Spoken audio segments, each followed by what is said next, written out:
Chapter 1.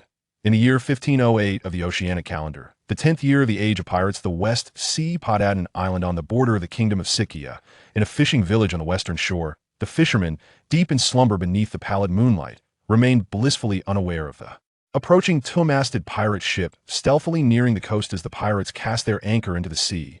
One by one, they surged forth from the vessel, heralding an inevitable massacre and plunder. Boys, adhere to the rules. Iron Hand Butcher, my Katie, bellowed with his distinctive gruff voice to the crew. Behind him, his towering height of 3 meters exuded an overwhelming presence. However, what captured the eye most was his right hand, encased in formidable metal armor, twice the size of his left, gazing towards the modest fishing village, home to barely 100 souls. A malevolent gleam flickered in his eyes, brimming with cruelty and savagery. Leave no survivors. This was the hallmark of the Iron Hand pirates, known for their brutality. They left nary a soul alive in their wake after a swift massacre. They vanished like phantoms, earning them the highest bounties in the West Sea. Captain Mikati's bounty soared to an astonishing 45 million berries. Boss, leave this to us. Let's go, brothers. Time to seize our spoils. Damn it. Drifting at sea for a whole 10 days, we finally found land. Alas, this village looks quite impoverished. Ihie's body and the fading, nebulous memories were inherited by a youth named Lynch from another world. Lynch, or rather Lodi, managed to extract some useful information from the fragmented recollections of the child and confirmed his current world and location. The original owner had grown up in the treacherous realm of pirates, known as the One Piece world, in a small fishing village on the outskirts of an island called Potaten, situated in the West Sea. The villagers made their living through fishing, leading a modest life that, while impoverished, ensured they had enough to eat. Their remote geographical position had spared them from the scourge of pirate raids. However, this tranquility was shattered the previous night. A ruthless pirate crew descended upon the village like ravenous wolves, revealing the cold-blooded nature of piracy, leaving no survivors among the villagers. Ironically, although the pirates had departed, they left behind a pirate flag by the shore, a brazen symbol of their audacity. The once peaceful fishing village had transformed into a hell on earth, littered with the bodies of fishermen, mangled limbs, severed arms, and blood that had dried into a dark crimson stain upon the ground. The gruesome fate of those who dared to resist. Even Lodi, with his temperament, felt a wave of nausea wash over him upon witnessing such horrors. Perhaps this was the stark reality of the pirate world. Brutality and ruthlessness were the hallmarks of their existence. However, there exists an exceedingly dire circumstance. That is, the demise of the previous entity may have resulted in the dissipation of that demonic power, transferring it to other fruits. Lodi gradually fell into silence, subsequently closing his eyes slowly, holding his breath and concentrating, attempting to communicate with the demonic force within him, the existence of which remained uncertain. Approximately a minute passed, just as Lodi began to feel despondent. An extraordinary transformation finally unfolded. Before him, pure streams of black energy emanated from his body, ultimately coalescing into a shadowy figure. This silhouette was an embodiment of energy, faceless, and matched Lodi's stature. What captured the eye most was the 1-meter-long black scythe held in the figure's hand. Could it be the Grim Reaper? Was it here to reap his soul from this otherworldly realm? Lodi found himself lost in a whirlpool of thoughts.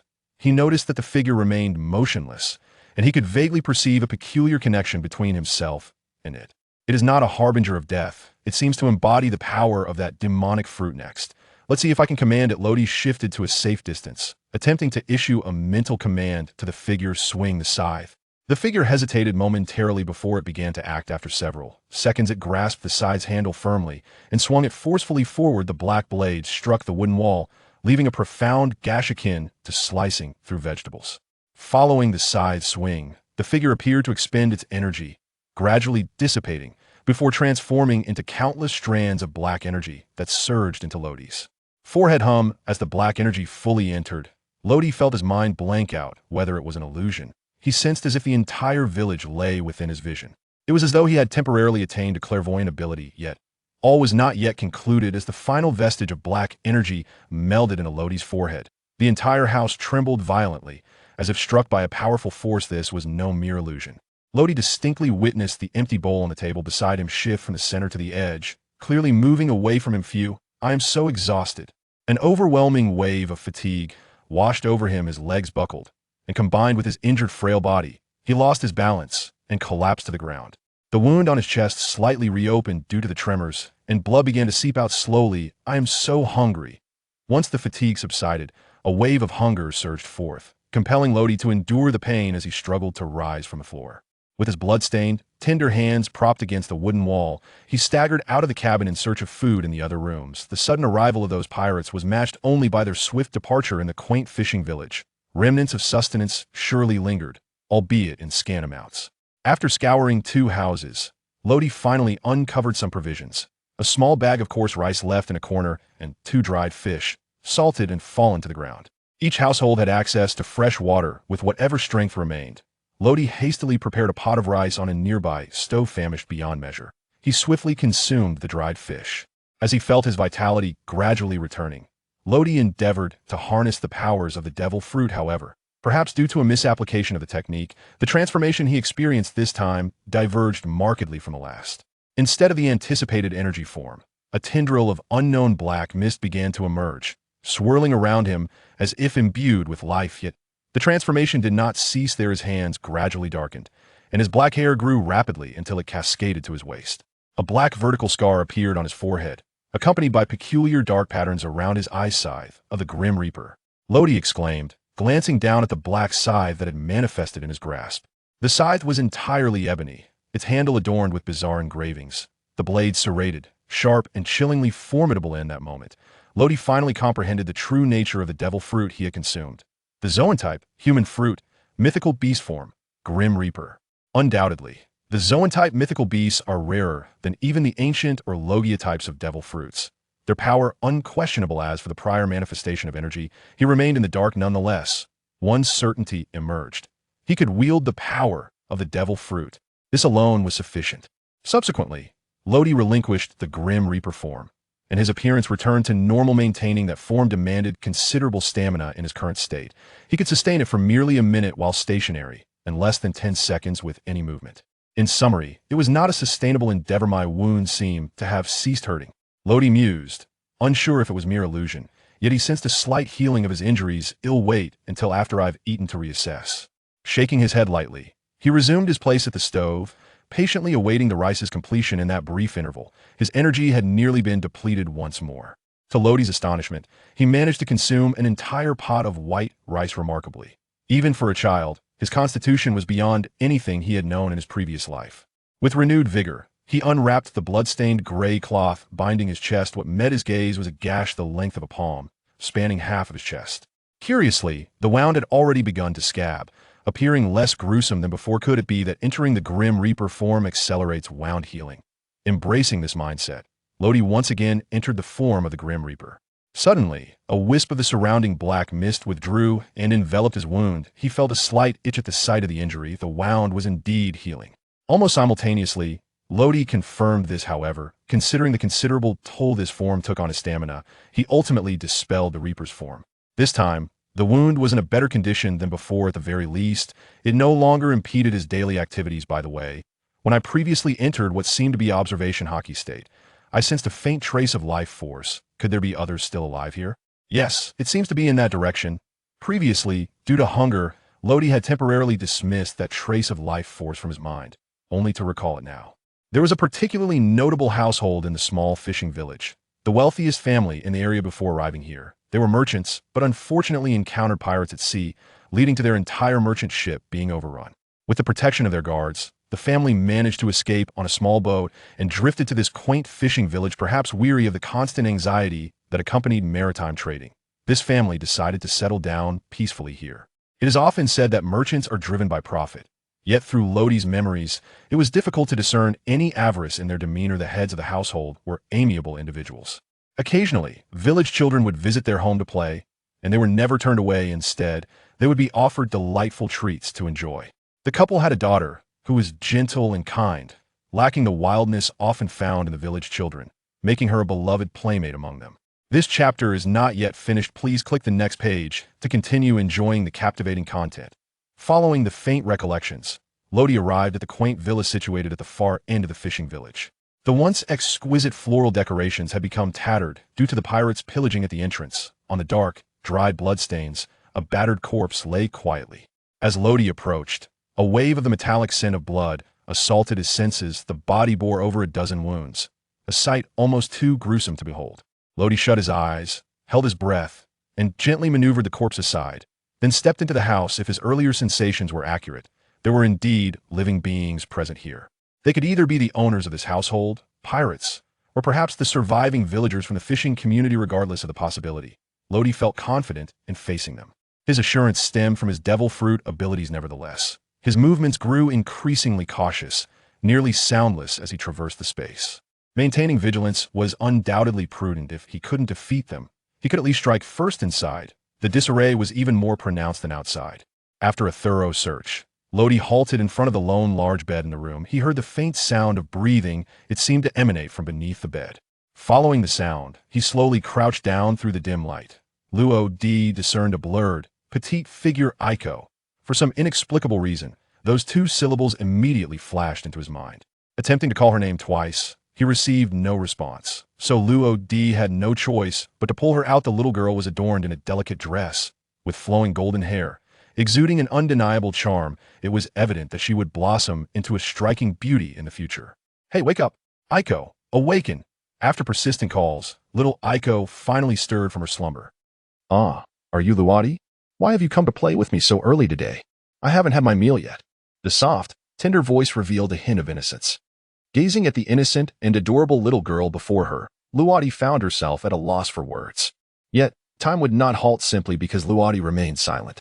Some truths, no matter how harsh, must ultimately be confronted. Ouch, that hurts.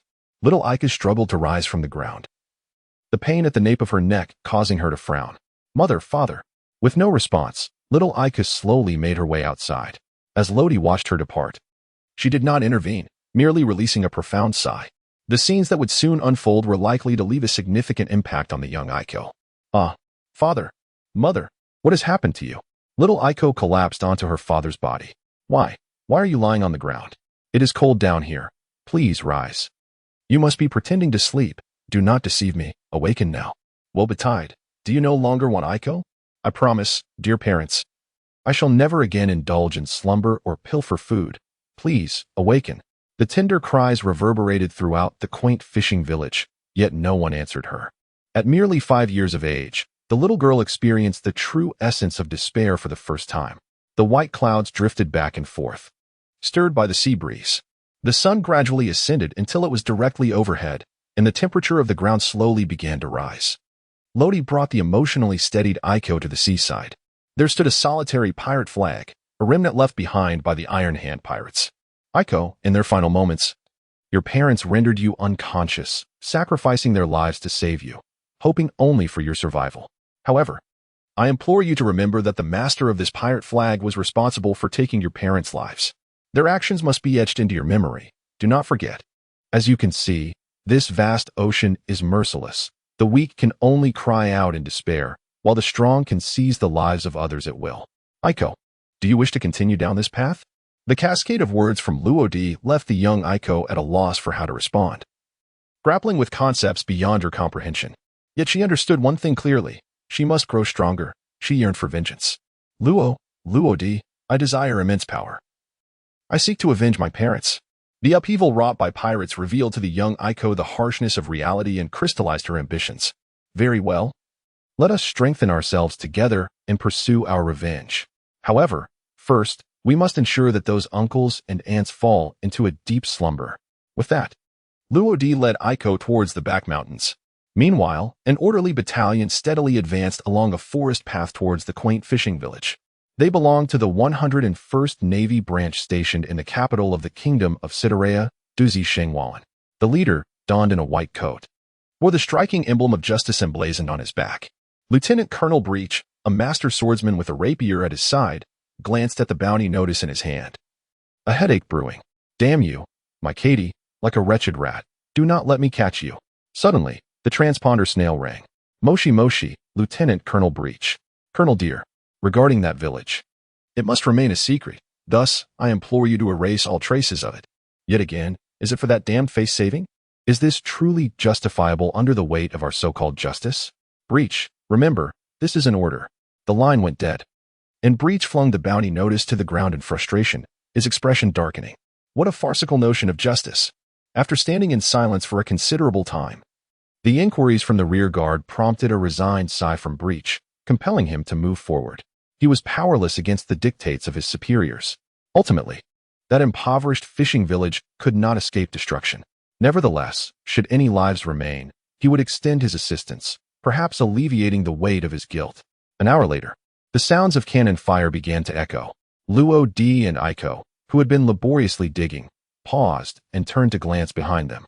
Thick black smoke billowed into the sky, and even under the scorching sun, the flames within the fishing village could not be concealed. Yet, upon their hurried return, all they found was the retreating silhouette of the Navy and the charred remnants of several homes. Incineration. Though this method might prevent the decay of corpses and subsequent plague, was it not a touch too cruel for a village that had only just begun to flourish? Iko, overcome by the tumult of emotions and the toll of over an hour's exertion, collapsed onto the ground, her body finally succumbing to unconsciousness. Lodi lowered his head and noticed 2 lines of tears unconsciously streaming down the corner of Xiao Iku's eyes. Sighing softly, he bent down and cradled the petite form of the little girl in his arms, taking measured steps toward the small villa, which had suffered extensive destruction. After ensuring Xiao Iku was settled, Lodi discovered that the bodies, once left in this place, had vanished. It seemed they had been taken away by the Navy for collective cremation. While Lodi found it difficult to pass judgment on the Navy's actions, one thing was certain: he would never enlist.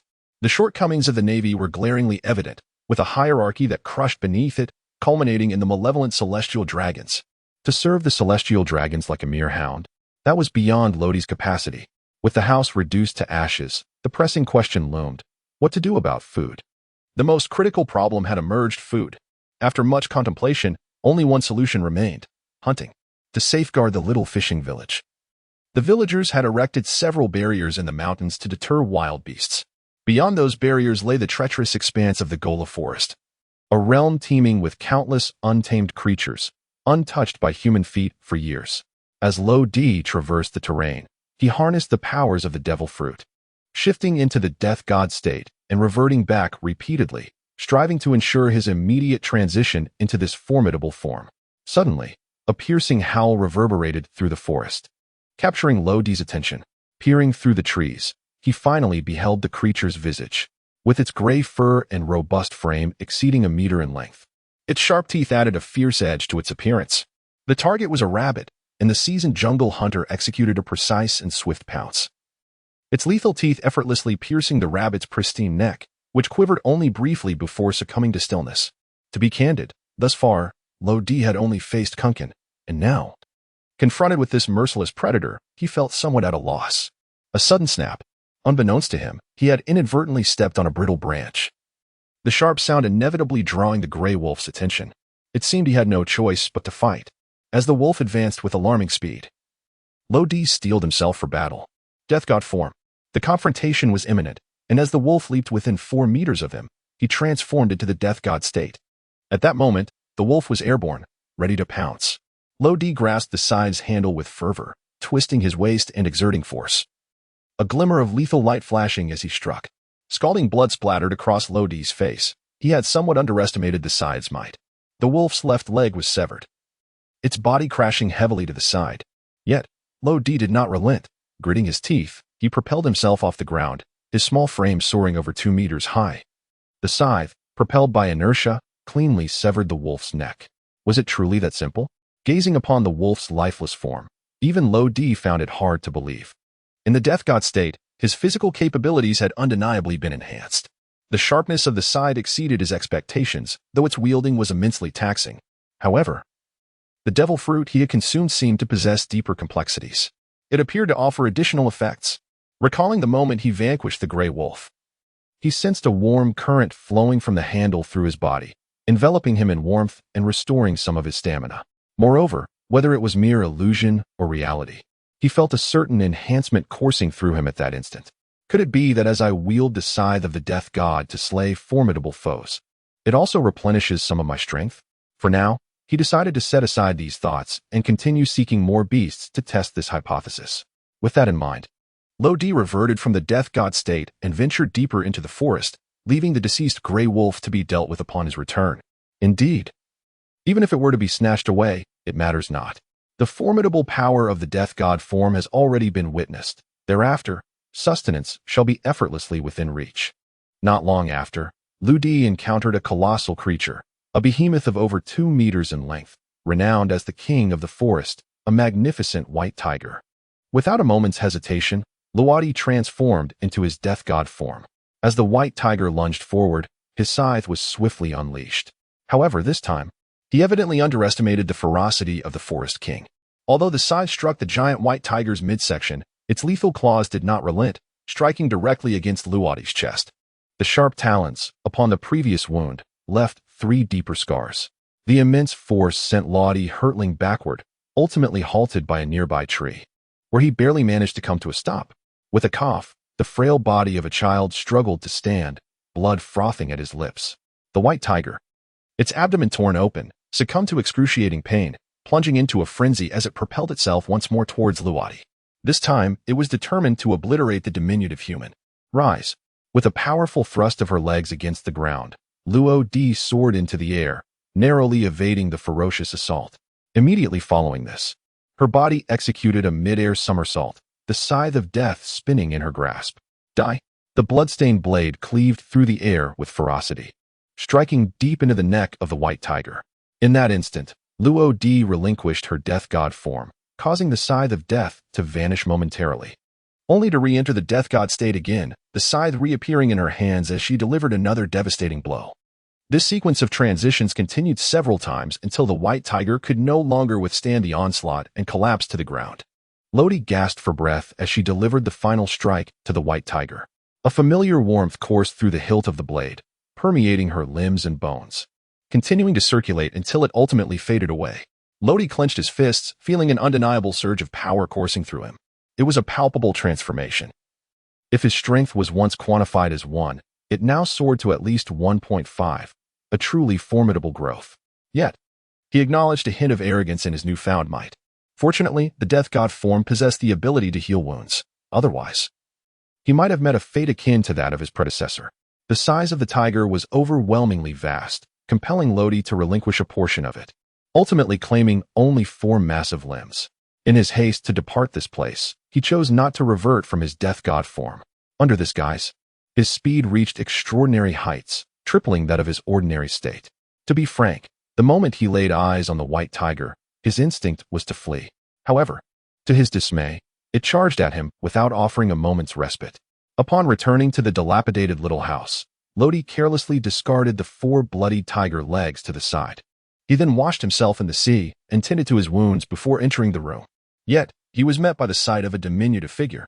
Aiko leapt directly into his arms, instinctively seeking solace in the embrace of this childhood companion amidst a series of emotional blows. "Oh, Lodi, I thought you were gone. I feared I would be alone once more."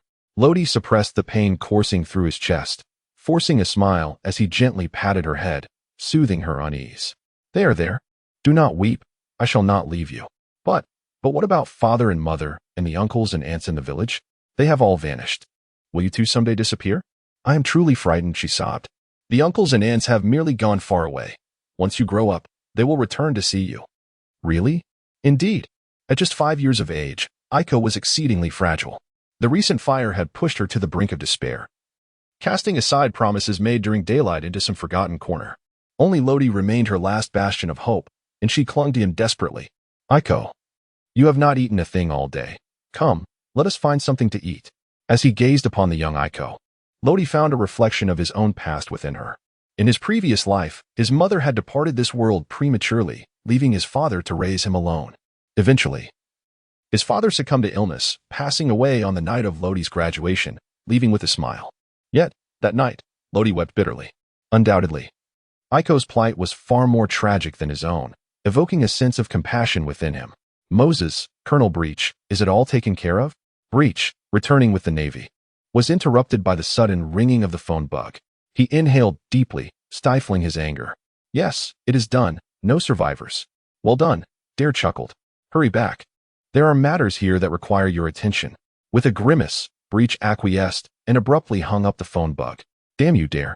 Darkness loomed everywhere, and even those who prided themselves on their righteousness, like the Navy, found it difficult to escape its grasp. Nightfall approached silently. The sea breeze carried a briny essence along the shore, while waves crashed repeatedly against the rocks. On the coastline, a flickering campfire illuminated 2 solitary hearts. Ah, Lodi. This smells delightful. What kind of meat is this? It is truly delicious. Once you grow stronger, you will understand. From tomorrow onward, you shall train with me. No way. I do not want to. I will become ugly. Do you not wish to see the uncles and aunts again? I do. Then come train with me. All right. Fine. Lodi gnawed on the charred tiger leg, engaging in sporadic conversation with Aiko beside him. Time stretched endlessly. Vengeance would eventually be his. Even if the targets were not his parents, even if they had never shared a single day together. In the year 1512 of the sea-round calendar, time slipped away like a fleeting shadow, ephemeral and elusive. For years, neither too swift nor too sluggish, passed in the blink of an eye.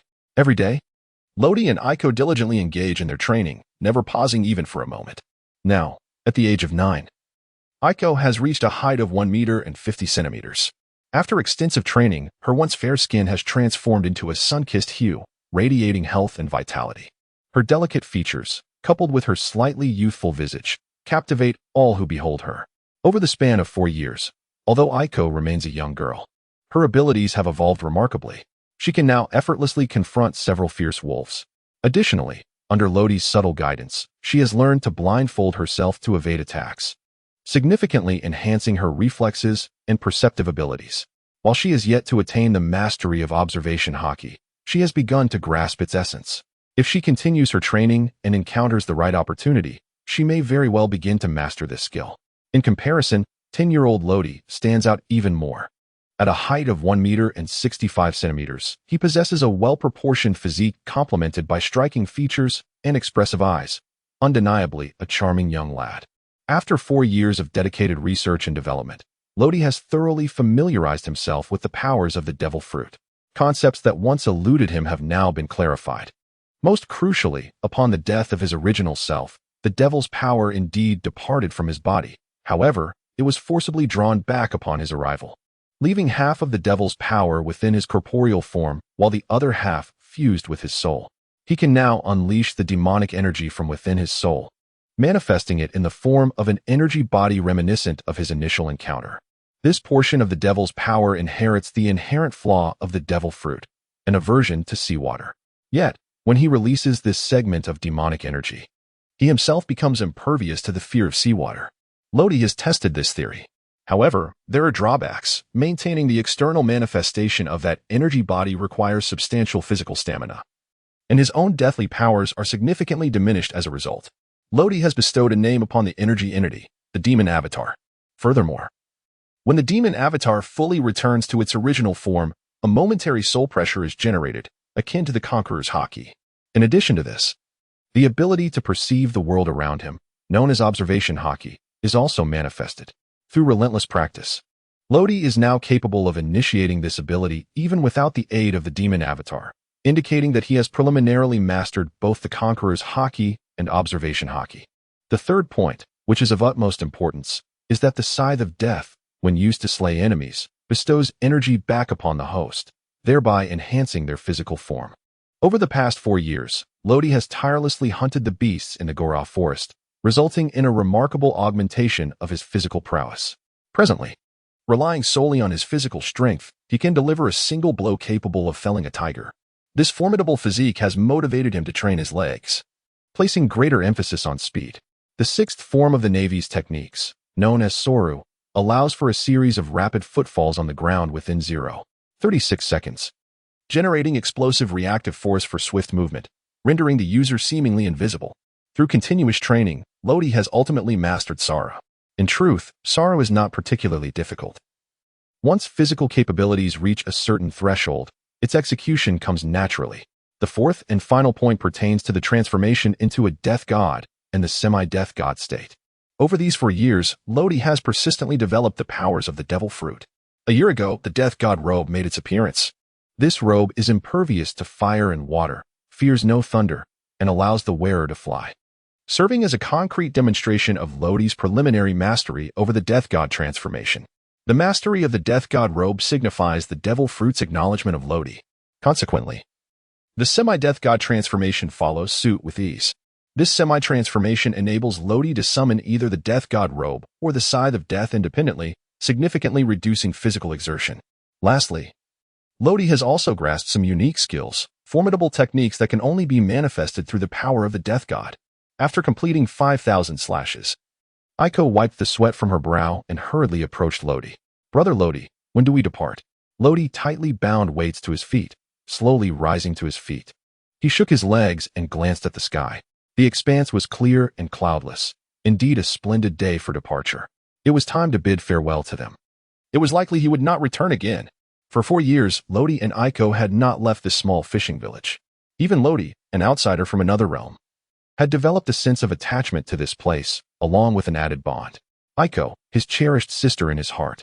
Initially, Aiko had been reluctant to call him brother, but eventually she acquiesced under the pressure of circumstances. After bidding a heartfelt farewell to the villagers, Lodi and Aiko began their journey along the path the Navy had taken 4 years prior. Their destination was the kingdom of Sea-Prism. Lodi had his own plans for the future. First, he would start as a pirate hunter, slaying pirates to earn bounties and accumulate wealth. As for what would come next, well, that would be addressed in due time. Delrada town lies nestled against the Gora forest, connected to the western gate of the capital city, the St. Valen. Merchants, pirates, and naval officers all converge here. To gather intelligence, the best place for Lodi, who had no belly to his name, was undoubtedly the tavern. In this world, there were few sources of entertainment, and the tavern was certainly one of them. "Lodi, are you certain you wish to go there?" At the entrance of a tavern, Aiko grasped Lodi's arm, her cheeks tinged with a faint blush. It was no wonder she was apprehensive. She had just witnessed a man enter the tavern with a flamboyantly dressed woman, and as they passed by her, he had even planted a kiss on his companion. Having never encountered matters of love or intimacy, the innocent Aiko was taken aback. Perhaps you should wait for me outside for a moment?" Lodi felt a twinge of embarrassment. Accompanying his younger sister to a bar, he feared it might lead the child astray. Nevertheless, he thought, "I shall join you after all." Uncertain whether it was concern or something else, Aiko hesitated for a moment before deciding to enter the bar with Lodi. Upon stepping inside, she was immediately enveloped by the strong sense of smoke and alcohol, and the cacophony of overlapping conversations filled the air. "What would you like to drink, little brother and sister?" inquired the jovial-looking, portly bartender. Yet, could a man who had spent years dealing with pirates truly be benevolent? Surely, it was all a facade. "We are here in search of someone."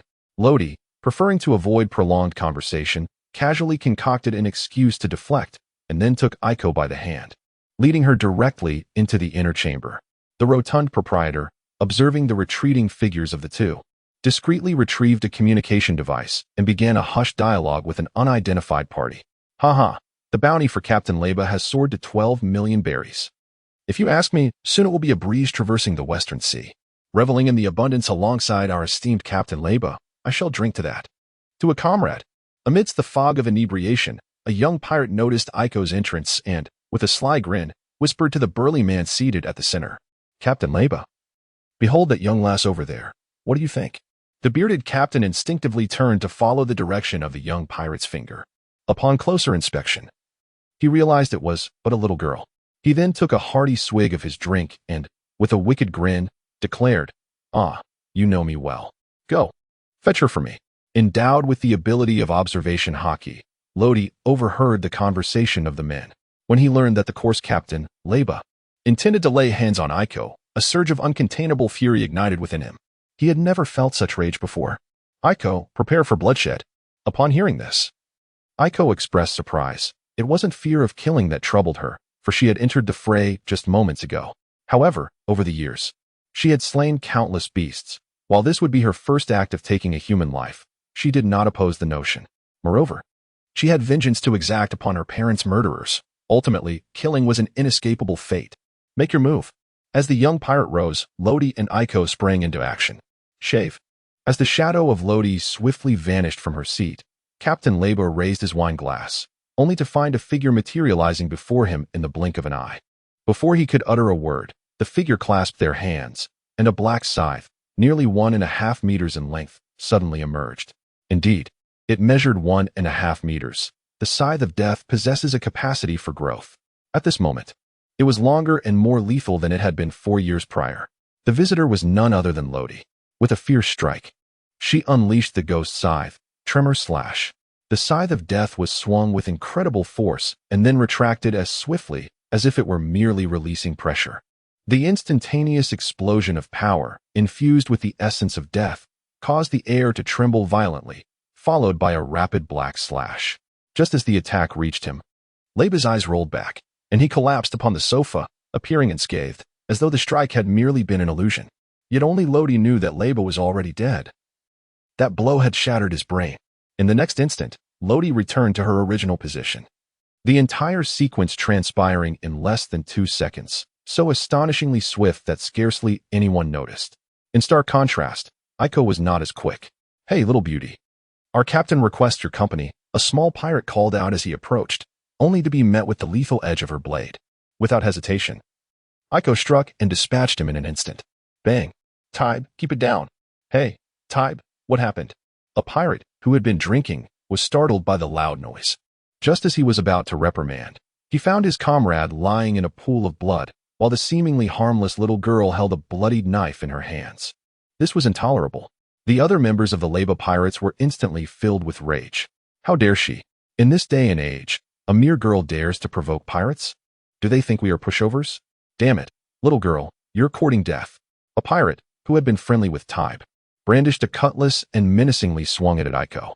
Unfazed, Aiko deftly sidestepped the attack and swiftly retaliated, taking down another pirate. Over the years, Aiko had faced fierce beasts in battle, and the danger posed by these raucous, indulgent pirates was nothing in comparison. At the tender age of 9, her strength may not match that of an adult, but her skill was unparalleled. "Brothers, charge. Let this little brat witness the might of the Leba pirates. Leave one alive. We shall entertain her later. Brothers' big iron club is quite hefty, bear with it." One pirate after another surged forward. Aiko danced among them, each strike of her blade sending a pirate to the ground. As nearly 20 of his comrades faced defeat, the first mate seated beside Leba could no longer remain idle. "Hey, Leba, wake up." He shook Leba's body, yet there was no response. How could this be? Leba had actually perished.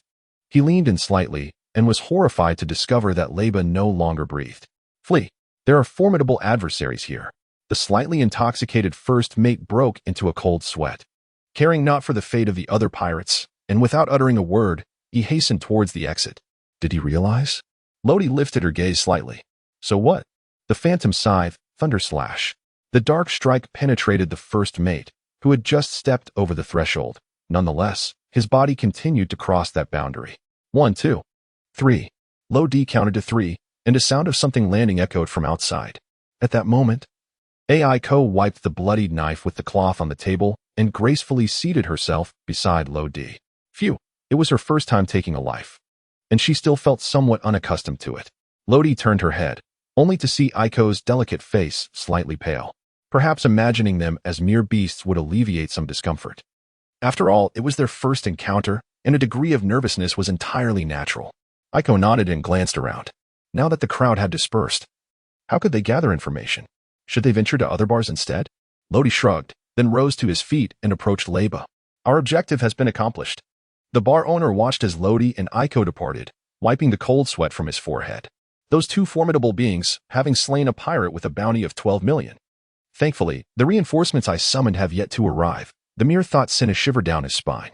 At the naval outpost in Delata Town, the bounty stands at 6 million berries. Lodi received a stack of banknotes, each worth 10,000 berries. Without bothering to count, he tossed them directly to Aiko. Originally, the bounty for Reba was 12 million berries, yet Lodi only claimed half of that sum. The chapter is not yet finished. Please turn to the next page to continue enjoying the thrilling content. Although the bounty notice stated that the outcome was inconsequential, it is undeniably true that a dead pirate holds far less value than a living one. Did you truly kill Reba? The young naval officer still found it hard to believe, repeating the question thrice. These two individuals before him appeared to be no older than 11 or 12. Could they genuinely have slain a pirate with such a high bounty? At that moment, Lodi bore no animosity toward the Navy, after all. Who would oppose the allure of wealth? However, the future remained uncertain, for one could never tell when he might encounter a celestial dragon, and perhaps take down one or two, leading to inevitable notoriety. Seeing Lodi nod, the young officer rubbed his hands together and tentatively inquired, "So, would you like to join our Navy?" Yet, Lodi, with Aiko in tow, left without a backward glance. Hey, wait, I haven't finished speaking. After purchasing a few outfits, Lodi recalled the young officer's words and curiously asked Aiko, "K'er, do you wish to join the Navy?" This question had been on Lodi's mind for quite some time. Having been bound by constraints in his previous life, Lodi yearned for the sea, desiring to explore diverse landscapes, albeit with considerable risk. Following him, Aiko would likely lead a perilous existence. Conversely, the Navy offered a different path. Although constrained by numerous regulations, safety during the rookie period was assured, and one could acquire various skills. With sufficient talent, one could master the 6 styles of the Navy or even hockey. After training, survival during the early stages of the Grand Line could be achievable. However, Aiko resolutely declined. No, unless you go too. Well, that's unlikely. Weren't you the one who said you would never leave me? Lodi, are you deceiving me? Did I? Yes. You can't shake me off anyway. Just then, a carriage sped past, the driver clad in silver armor, his face completely obscured by a helmet as he wielded a whip with fervor. Get out of the way. Behind him, a group resembling a mafia was rapidly pursuing on horseback, bullets incessantly firing from their guns. Occasionally, a few unfortunate souls by the roadside were struck, collapsing in pain. Clear the way, don't obstruct us. Suddenly, from the rear of the mafia's ranks, a burly man wielding a massive axe charged forth, his imposing frame toppling both a mafia member and his steed to the ground. Run. They are from the betrayers. It is indeed the formidable Naitifa, the second in command of the underground faction known as the Traitors. Whispers abound that he once cleaved a notorious pirate worth a bounty of 10 million with a single swing of his axe, and he has allegedly destroyed naval vessels, leaving no survivors among the sailors aboard. What brings him to this place? Who are they pursuing? And what is that royal insignia? The emblem on the carriage ahead unmistakably belongs to the royal family of Sikkia. Oh heavens, what is transpiring? This is monumental news. The traitors are hunting members of the Sikkia royal family. Is a change of regime imminent? As Naitifa and the royal carriage receded into the distance, the entire street erupted in a frenzy. COR. Let us follow and uncover the truth. Cloaked in black, Lodi entered a semi-transformed state. Then, with a single arm encircling Aiko, he leapt gracefully onto the rooftop, his form blurring into an afterimage as he swiftly landed on another building. Behind Delrata Town lies a narrow path connecting to Alada Town. An ominous feeling washed over Cohen, the captain of the escort, as he sensed something amiss. The carriage was violently shaking, threatening to disintegrate. Without hesitation, he turned, pulling back the curtain, revealing a young lady clad in an exquisite sky-blue gown. Though her face was veiled in white, her beauty was undeniable. My princess, I apologize. As the carriage shook increasingly violently, Cohen gritted his teeth, cradling the young lady in his arms and leaping from the carriage just as it collapsed with a thunderous crash, the horses tumbling to the ground in disarray. Before long, the mafia closed in, with Naitifa dismounting and his colossal axe glinting ominously in the sunlight. Haha, Cohen. Where do you think you can run now? I advise you to surrender Princess Fina. Perhaps in my benevolence, I might spare your life. With a flourish of his axe, Naitifa approached with a menacing chuckle. Meanwhile, Cohen stood tall, shielding Princess Fina behind him. Do not fear, Your Highness. I shall ensure your safe passage from this peril. Yet, Princess Fina's delicate brows furrowed slightly, her star-like eyes clouded with concern. After a moment of silence, she bit her silver lip and grasped Cohen's arm tightly. Cohen, please allow me to go with him. Your Highness, I cannot comply. Should you fall into their hands, the kingdom of Sikkia would be doomed. Cohen shook off Princess Fina's grip, drawing his blade and resolutely charging at Naitifa. Stop, allow me. Naitifa raised a hand to signal his subordinates to refrain from intervening and charged forward with a fierce roar. The clash of the massive axe and the sword rang out, each combatant evenly matched, the outcome hanging in the balance. Unbeknownst to them, 2 outsiders bore witness to the unfolding drama. Brother Lodi, that person appears to be the princess. Should we lend our assistance? At present, Aiko remains oblivious to the colors of the world and cannot hear the dialogue between Fina and Cohen. Nonetheless, Fina's attire indeed resembles that of a princess. A princess? Huh. To even consider a princess, the presence of a king would be utterly inconsequential to us. Of course. Should that guardian named Cohen possess formidable strength and triumph over that Nitfa, what harm would there be in delivering a final blow? A favor gained without effort is a favor worth seizing.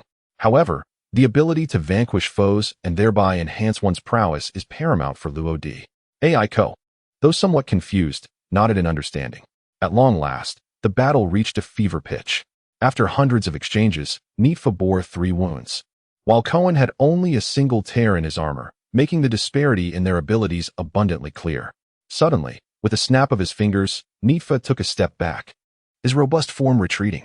At that moment, as if responding to an unseen command, the Mafia members opened fire, bullets flying with precision toward Cohen. Yet, Cohen reacted swiftly, his blade deflecting each projectile with grace. In that instant, Nifa roared and charged forward, wielding a massive axe that glided perilously close to Cohen's longsword. After deflecting several bullets, Cohen faced a daunting challenge as he caught the descending axe. With a fierce cry, Nifa raised his right leg, kicking Cohen's left leg before forcefully bringing the axe down. The razor-sharp blade cleaved through armor, inflicting a grievous wound upon Cohen's chest. At this sight, Princess Fina could only emit a sorrowful cry. "Cohen, dear grandfather." With a fierce exclamation, Cohen reversed his longsword and thrust it forward, his desperate strike piercing Nifa's body. "Damn it, fire at him." Nifa gritted his teeth against the pain, kicking Cohen away as he bellowed at his subordinates. Just then, an unexpected turn of events occurred. Ghost Scythe, Quaking Slash. A colossal black strike enveloped the arena, dissipating with uncanny precision before Cohen. One by one, Nifa and his Mafia henchmen collapsed, falling like dominoes. In a daze, distant voices seemed to echo. "Luo-D. Save some for me next time. I promise. Next time, and again next time. Humph, you always deceive me. A boy and a girl? Young master." There's more to this chapter. Please turn to the next page to continue reading. The best is yet to come. As Luo-D and Aiko approached, Cohen, half reclining on the ground, widened his eyes, momentarily disregarding his pain as he struggled to rise. At that moment, Princess Fina rushed over, eager to assist him. "Grandfather Cohen, you are injured." Cohen raised his visor, revealing his aged visage, etched with the lines of time. "Cough, it's nothing serious." He shook his head, bewildered by the scene before him. All the members of the Mafia, including Nifa, lay sprawled on the ground, showing no signs of life. They appeared to have ceased breathing, presumably dead. The individuals responsible for this grim tableau were undoubtedly the approaching young man and woman. What had that dark slash been moments ago? It resembled a soaring strike, a technique that could only be executed by a master swordsman, something Cohen had had the fortune to witness in his youth. As soon as Lord Lodi approached, he demanded his recompense. "Pray tell, esteemed elder, what do you offer in return for our efforts? Wealth or something of greater worth?" Princess Fina, merely 13 years of age, could not contain her ire at the insolence directed towards her esteemed companion, and she exclaimed in indignation, "What do you mean by esteemed elder? Listen closely, this is Grandfather Cohen, the captain of the royal guard of the kingdom of Sikya." Cohen had been Fina's steadfast companion for many years. She held him in such high regard that she considered him a grandfather, and she could not tolerate any disrespect towards him.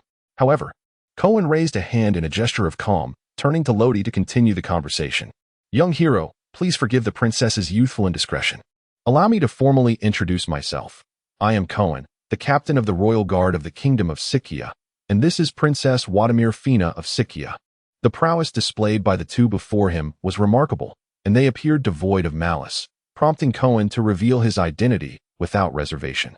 Meanwhile, Aiko interjected with disdain. "She is too young? Can she be younger than us?" She had previously contemplated aiding the princess before her, but now, with a huff, she retracted that thought, declaring, "How dare you speak of my brother Lodi?" Lodi secretly chuckled. After all, Aiko was still a young girl, retaining some semblance of innocence, as she even quarreled about their ages. Cohen, however, paid no heed to Aiko and the little princess, his gaze fixed intently on Lodi. "If I am not mistaken, both of you are skilled with blades, are you not?"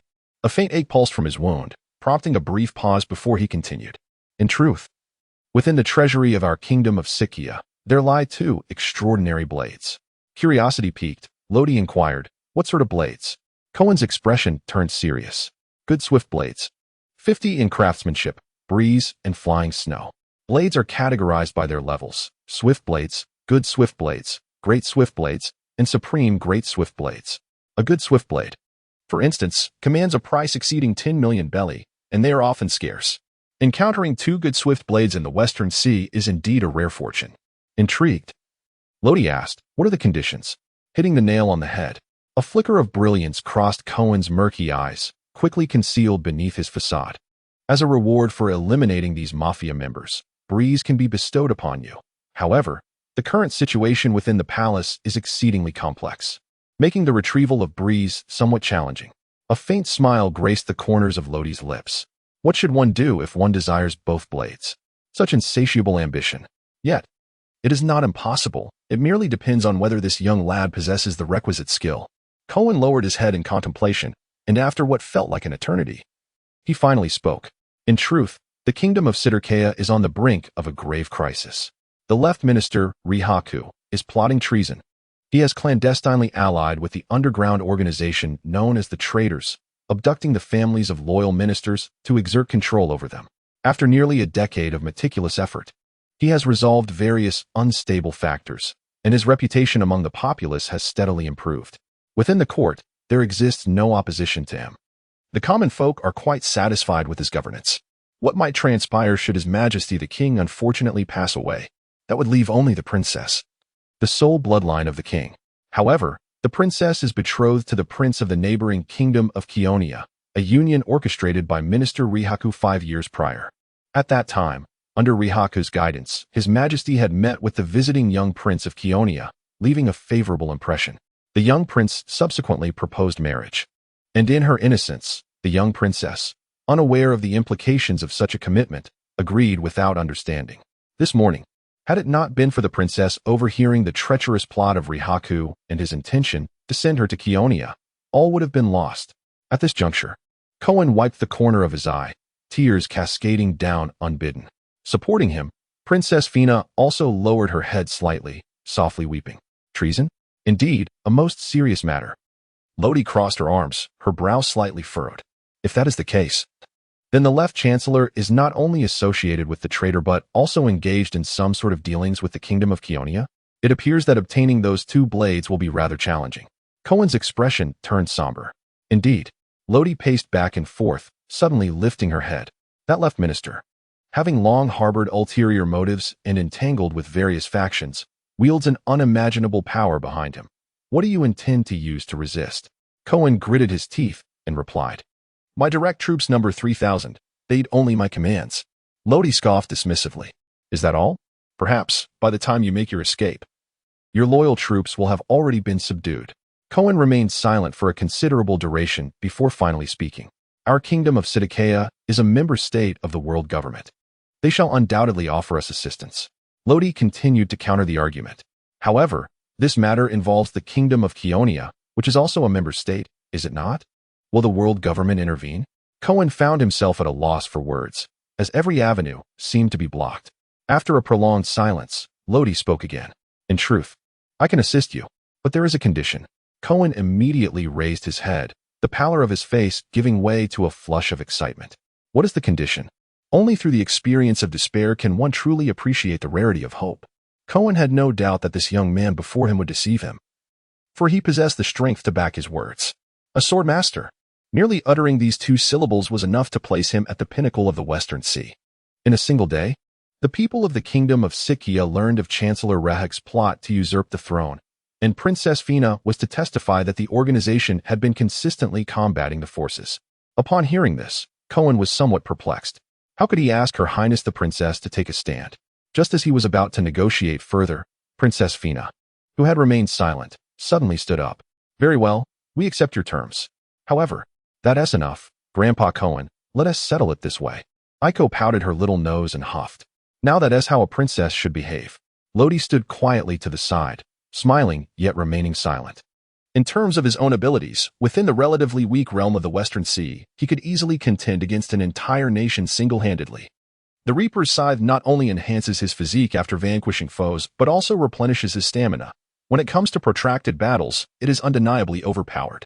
Nevertheless, to confront the esteemed left minister of this nation, it is imperative to possess a moral high ground. Although he is indifferent to public opinion, Lodi is reluctant to shoulder any baseless infamy. If he must bear it, it ought to be that of a royal family member of this land, for they are the ones who compelled his hand. As for the consequences, he remains unconcerned. His sole responsibility is to engage in combat and grow stronger. Recently, his progress had stagnated, making this unexpected war a timely boon for him. In the kingdom of Sikia, within the capital of Dus St. Valen, in a secluded chamber, 2 figures were illuminated by the dim light. The shorter one pounded the table intermittently, his voice fluctuating between a resounding thud and a whisper, clearly agitated.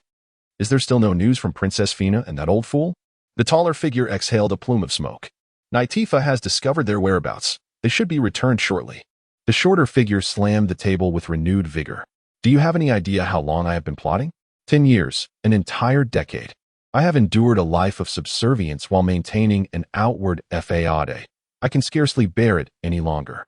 At the critical moment, that insufferable girl emerges to complicate matters, and I am left seething with the desire to see her utterly destroyed. The taller figure flicked ash from his cigarette and replied calmly, Rehek, do not forget your place. You are merely the dog of His Majesty Lipran. Even if you ascend to the throne of the kingdom of Sikkia, you will forever remain but a dog. Recognize your true self. Do not elevate your worth too highly. His Majesty has raised you to this position, and he can just as easily cast you down. Be cautious not to act too recklessly. Out of respect for our long-standing association, I offer you this final counsel. The tall figure gradually rose, extinguishing his half-finished cigarette on Rehek's hand, before striding towards the exit. Rehek inhaled sharply, the burning ember scorching his hand, and the pain rapidly spreading. Once certain that the other had departed, he kicked the table over in fury. Cursed, cursed, cursed. Faisal, how dare you treat me so? Who do you think you are? One day, I shall slay you all. Await your doom. The two conversing in the chamber were none other than the left minister Rehek and the leader of the traitors, Faisal. In the town of Alada, there exists an orphanage dedicated to the care of abandoned children. The matron, a venerable old woman with a head of white hair, has a history that is difficult to believe. She was once the nursemaid to Princess Fina. Aunt Agus, I have come to visit you. Inside, the affectionate Princess Fina reminisces with Matron Agus. Outside, Iko joyfully engages in play with the children. Lodi sipped his tea, relishing the moment as it had been quite some time since he felt such tranquility. Gazing at the radiant smile of Iko, he couldn't help but exclaim, Iko is still just a little girl. Beside him, Cohen took a sip of his tea as well. Aren't you also merely 10 years old? However, you do exhibit remarkable maturity.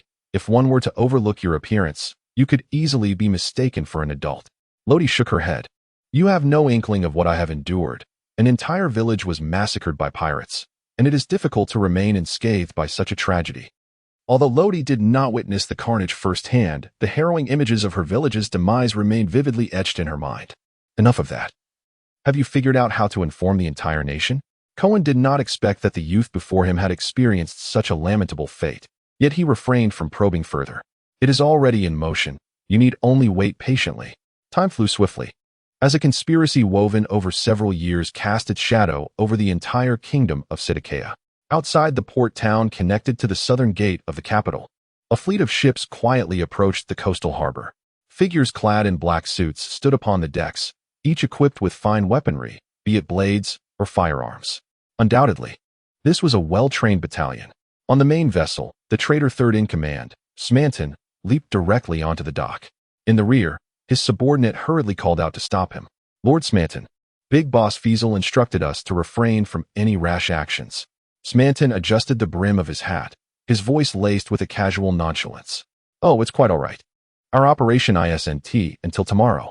I merely wanted to indulge in a little thrill. No sooner had he spoken than he vanished from sight. The subordinate, exasperated, rubbed his forehead. Off to gamble again, I see. Meanwhile, in the capital of the Sidikea kingdom, Duzwas St. Lanai. Carter, are you ready? Yes. And what of Hina? Everything is prepared. All right, I will count to 3. Then we shall simultaneously activate the projection telephone worm and rush to meet with Granny Dean. Understood. 1, 2, 3, go. The projection telephone worm nestled in the shadows was suddenly activated, and tiny figures darted into the throngs of people, quickly disappearing from sight. Virtual screens materialized in various locations, streets, bars, and plazas. Is this the projection telephone worm? I recall there was no installation of such a device here. There appeared the captain of Cohen's guard. Alongside Princess Fiona, 2 figures graced the screen, revealing Fiona and Cohen. What significant event is about to unfold? Who can say? There must be something of great importance to announce. Princess Fiona is truly enchanting. Hehehe, since she is a princess, she must be quite valuable. On the screen, Fina turned slightly, as if to confirm something, then nodded before shifting her gaze to the crowd. Esteemed citizens of the kingdom of Sikkia, I am Wadamir Fina. I have several significant announcements to make. Nearly all factions took notice of this sudden development. In the 101st Naval Branch, Colonel Breach paused in his task of organizing documents upon hearing a knock at the door. "What is it?" A young naval officer entered. "Report, Colonel Breach. Princess Fina has made her appearance." The reporter from the World Economic News Agency, OIMO, was fervently snapping photographs, visibly excited. A coup? This matter must be relayed to Boss Morgans. He hurriedly produced a communication device. Moshi, Rihaku, clearly agitated, answered the incessantly ringing device at the Sikia Palace. "What is it? Speak quickly." A somewhat panicked voice responded. "Rihaku, it's bad news. We have a situation." Outside the port, ships bearing various pirate flags slowly approached. They had just received word from their subordinates and were eager to partake in the unfolding chaos. The number of involved factions was on the rise.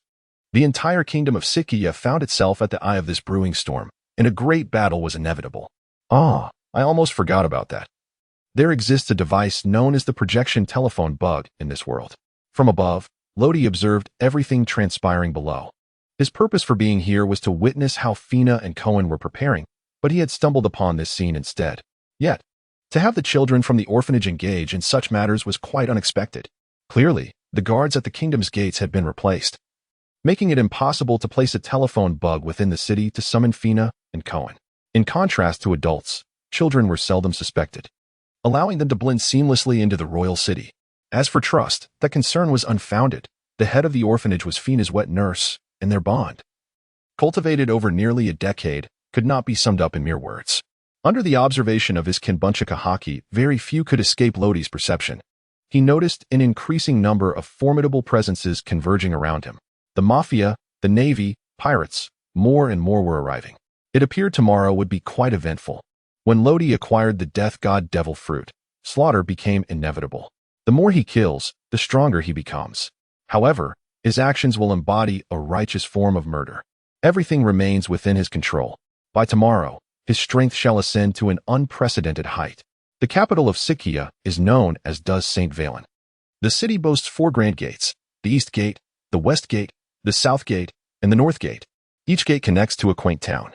The North Gate leads to the port town, the West Gate opens to Delrada town, while the South Gate leads to Alrada town. At this moment, 3 carriages swiftly approached the North Gate. "Who is it?" The driver, Agus, was startled by the sudden appearance of a figure.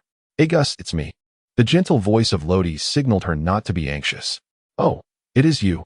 You startled me," she exclaimed. "But what brings you here?" It was only at that moment that Agus suddenly realized why Lodi was present in this place. Wasn't she supposed to be in Alada town? With a gentle smile, Lodi pointed ahead. "And Agus, you must be well aware of the situation in the capital. The guards at the gate are not easy to negotiate with. If you doubt this, take a closer look." Lifting her gaze, the enormous North Gate was visibly congested. Many sought to enter, while just as many wished to exit, leading to a bottleneck at the city gates. Such circumstances are ripe for inciting unrest, as is evident now. "Bang! You dare to push me? Are you seeking death?" A voice erupted, unable to contain its frustration. The firing of a single shot often triggers a chain reaction. Bang! Bang! Bang! An increasing number of individuals joined in, transforming the once passable gateway into a battlefield. Lodi sat in the rear passenger seat, keenly observing the road ahead. "And Agus, perhaps it would be prudent for you to find a safe place to stop for the time being. We are unlikely to escape anytime soon." Agus understood this rationale.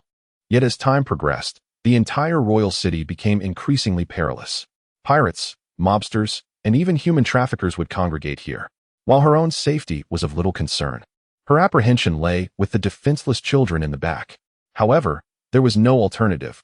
A reckless advance would lead them nowhere. Agu, Aing, find a place to halt. Agu and Aing, the temporary drivers of the other 2 carriages, were children Agus had adopted over a decade ago. Now grown, they were capable of handling the situation. Yet they had never strayed far from her side. All right. They found a vacant alleyway, and Agu and Aing maneuvered the carriages in tandem, with Agus trailing closely behind. Eventually, the 3 carriages came to a stop in a neat row. The sudden halt startled the children inside the carriages. At Agus's signal, Agu and Aing assisted in calming them. Just then, a group of individuals strolled down the street, roughly 30 to 40 in number. It was evident from their attire that they were a band of pirates. The leader, a one-eyed giant, was unmistakable in his singular vision. A small henchman rushed to his side with an anxious demeanor. "Boss, look over there. There's a carriage. Should we, seize it?" His stammering made the words laborious to articulate. The burly one-eyed leader, visibly irked, dug into his ear and kicked the henchman aside. "Get lost. You. And you there, come over here and bring me that carriage." He casually pointed to two of his crew. "Yes, boss." The two indicated pirates brandished their blades and ambled towards the alley with sinister grins. Lodi swiftly positioned himself before the two individuals, obstructing their path. "Gentlemen, where might you be headed? Would you care for my company on your journey?" The two young pirates were startled. Upon closer inspection, they realized they were confronted by a mere child, which instantly ignited their indignation.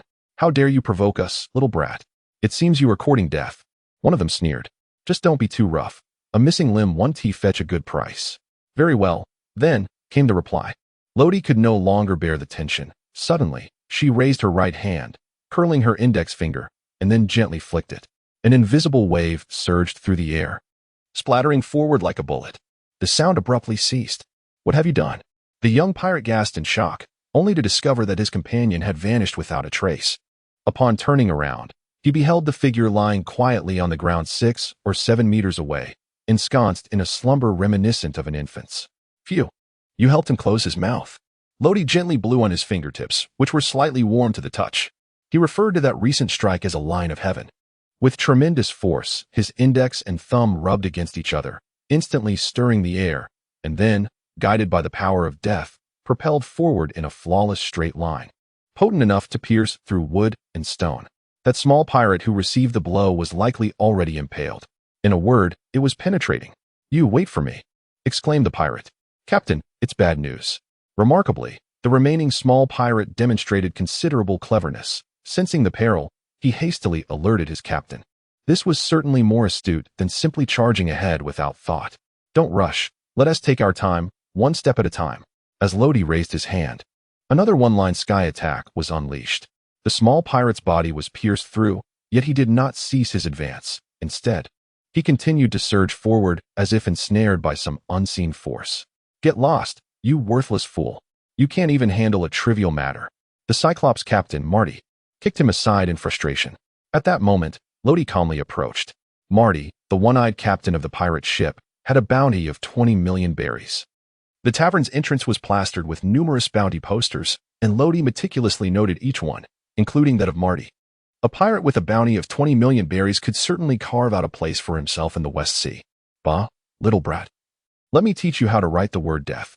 Marty spat out the remnants of his nearly finished cigarette and extended his right hand behind him. Bang, bang, bang, bang. A rapid-fire handgun was gripped tightly in his hand, and he fired 4 shots in an instant. The bullets were aimed with precision at the joints of Lodi's limbs. However, Lodi raised his right hand, as if a strange force field existed, causing the bullets to halt mid-air, suspended in place. "Go." With a swift motion of his palm, the bullets were propelled back at an even greater speed. Marty, deserving of his 20 million berries bounty, reacted with remarkable speed, leaning back just in time to evade them. "Are you a devil fruit user?" he asked, beads of cold sweat forming on his forehead. If anyone was formidable, it was certainly those possessing the bizarre abilities granted by the devil fruits. Moreover, firearms were Marty's specialty. With the bullets being deflected, how could he fight? "I don't even need to use the powers of the devil fruit to deal with you. Perfectly, I shall test the strength of my body against you." After 4 years of training, combined with the reaping power of the Grim Reaper's scythe, Lodi's physical strength was now comparable to that of a rear admiral from the Navy headquarters. The chapter was not yet complete. Please click to the next page to continue reading the thrilling content. Swoosh. With the speed of the wind, Lodi transformed into a blur. His velocity so great that it was nearly imperceptible to the naked eye. Damn it, where is he? Marty, with his lone eye, searched left and right, barely catching a glimpse of a shadow. Behind him, his subordinates were falling one by one, their cries echoing in the air. "Ah, die for me." Bang, bang, bang. As he witnessed the last of his subordinates collapse, Marty's eyes bulged with fury, and he drew another gun from his waist, firing wildly into the air. Huff. As the final bullet discharged, Marty's breath became labored from his agitation. Finally, they are dead. Yes, all those pirates are dead. A sound emerged from behind, causing Marty's body to shudder. He swiftly pivoted, delivering a vicious kick aimed low. The impact resonated with a sharp crack. As Loki raised his foot to block, he swiftly struck with his right palm. Marty was propelled backward as if he were a bowstring released with immense force, his body flying like a cannonball. In that fleeting moment when his consciousness began to fade, it felt as though he remained suspended in place. Confronting a pirate with a bounty of 20 million was not particularly challenging, though securing the reward might prove arduous. The station Navy unit in the Royal City was likely in disarray by now. Returning to the narrow alley, Aegis cast a glance at Loki, but uttered not a word, turning instead towards the cart behind him. Yet, Loki understood that Aegis had likely witnessed the entire confrontation. As for why he remained silent, it probably related to the conversation between Aegis and Fina. An hour later, as the sun descended, twilight enveloped the sky. The flames of conflict at the northern gate had quietly abated, signaling the end of the battle. Civilians, initially prepared to flee the city, were compelled to return to the royal stronghold due to the fierce fighting, while various factions eager to enter had already infiltrated the city. The entire duchy of St. Valen was growing increasingly chaotic. "Let us depart, dear Aegis." Subsequently, 3 carts rolled onto the street, navigating through the fallen bodies as they exited through the northern gate, heading towards the nearby town of Arata. "Loki, where have you been? I searched for you everywhere." Upon entering the aged orphanage, Aiko rushed towards Loki, throwing herself into his embrace. "Oh, it's nothing much, just a brief visit to the royal city with Aegis." Lodi scratched his head, and as he opened his mouth, deceit flowed forth. Yet, the innocent Aiko believed him. "All right, Lodi, follow me. I have a gift for you." She led him into the side room. Aiko picked up the gift box resting on the bedside. "Here, this is for you. Be sure to wear it." Lodi accepted the gift box, yet before he could utter a word, Aiko had already pushed him outside. This little girl was acting rather mysteriously. Upon unwrapping the box, he discovered a beautifully crafted necklace nestled within. This left Lodi feeling both amused and bemused. Nevertheless, he ultimately adorned himself with it. Inside the room, Aiko leaned against the door, cradling another necklace in her hands, her cheeks faintly flushed. In the palace, guards hurriedly scurried about, seemingly in search of something. "Your Majesty, this way." In a concealed corner, the left guard, Ting Song, cautiously surveyed his surroundings before suddenly darting down an unattended pathway alongside the cloaked figure beside him. "Ah, Ting Song, if my demise could quell this turmoil, then I would embrace death without hesitation."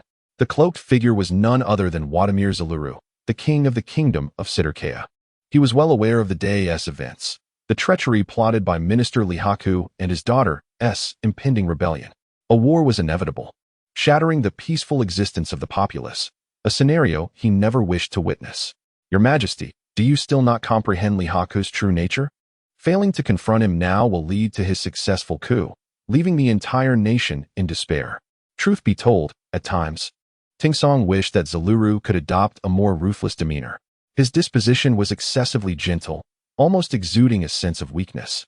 Yet, Zaluru genuinely cared for his people, which left Ting Song, as a subordinate, feeling anxious and frustrated. Overall, Zaluru was a wise ruler, but ill-suited to govern a nation. "Your Majesty, consider the plight of the princess. We must leave this place post-haste. Tomorrow's situation will undoubtedly be chaotic, and if you cannot intervene, the truth may be distorted by Lihaku." Meanwhile, Lihaku violently hurled the wine glass in his hand to the ground, his already contorted face becoming even more grotesque. "Found nothing? Still found nothing. That little girl, Fina, has fled, and now even Zaluru has escaped? What use are you, a bunch of worthless fools, standing just a step away from the throne, and yet everything goes awry? How am I to remain rational?" At that moment, 2 guards entered, escorting a disheveled man, bloodied and unkempt. "Your Majesty, we have captured the right guard, Banka." The very mention of Your Majesty seemed to provoke the man being held captive. He suddenly lifted his head, spitting a mouthful of blood. "Curse you, Lihaku. You shall meet a wretched fate. Do you believe you are worthy of ruling the kingdom of Siderkea?" Banka made one final desperate attempt. Swaying his injured body from side to side, though wounded, he broke free, charging at Lihaku with his hands bound in chains. Enraged, Lihaku gestured to the cloaked figure beside him. "Deal with him." The figure clad in black remained silent, yet in the blink of an eye, vanished from sight. In a mere breath, he reappeared before Banka, swiftly extending his right hand and punctuating the air with his index finger. With a sudden gasp, Banka's eyes widened. blood vessels erupting in his gaze, and a crimson droplet escaped from the corner of his mouth. Ultimately, he collapsed onto the ground, devoid of life. Had Lodi been present, he would have undoubtedly recognized that the black-clad figure employed the techniques known as shaven finger pistol from the Marine Six styles. Upon witnessing Banka's demise, Lihako exhaled a sigh of relief, though his countenance bore an unsettling grimness. After a prolonged silence, he retrieved a transponder snail. The following day dawned, with the sun rising as usual. Yet the kingdom of Sidakaya was shrouded in gloom. Outside the solitary port town, hundreds of vessels congregated. "Oh dear, let us set sail," exclaimed Smanton, the treacherous third-in-command, stretching languidly while toying with a set of dice, leisurely making his way toward the southern gate that connected to the port town. Behind him trailed a throng of mafia members clad in black suits, disembarking from the great ships, numbering over 1,000. Unbeknownst to anyone, in the distant waters, nearly 50 ships stealthily approached, flying the grand banner of the Kaonia royal family. It appeared that an even greater conspiracy was looming. Meanwhile, within the royal city, numerous commoners had gathered outside the palace. Many were skeptical of Princess Fina's claims of Lihaku's treachery against the kingdom, primarily due to the impeccable disguise he had maintained. However, the situation demanded resolution, and the populace yearned to seek confirmation from King Shiruru. Little did they know that Shiruru had fled the previous night, and now it was Lihaku who resided within the palace walls. Inside the grand hall, Lihaku sat upon the throne, his arm draped around a young woman clad in disarray. "Fok, take your men and disperse those wretched commoners outside. If they refuse to leave, eliminate them." With his plans in disarray, Lihaku had no intention of maintaining the charade any longer. Over the years, he had amassed considerable power, secretly training an elite force of nearly 20,000. Additionally, he had utilized wealth to sway pirates, forming connections with numerous pirate crews, including at least 10 whose bounties exceeded 10 million. This formidable strength was sufficient to suppress any dissent against him. Originally, he intended to assume control of the kingdom peacefully. However, given their resistance, he would show no mercy. "Yes." The figure in black nodded, turning to exit the palace.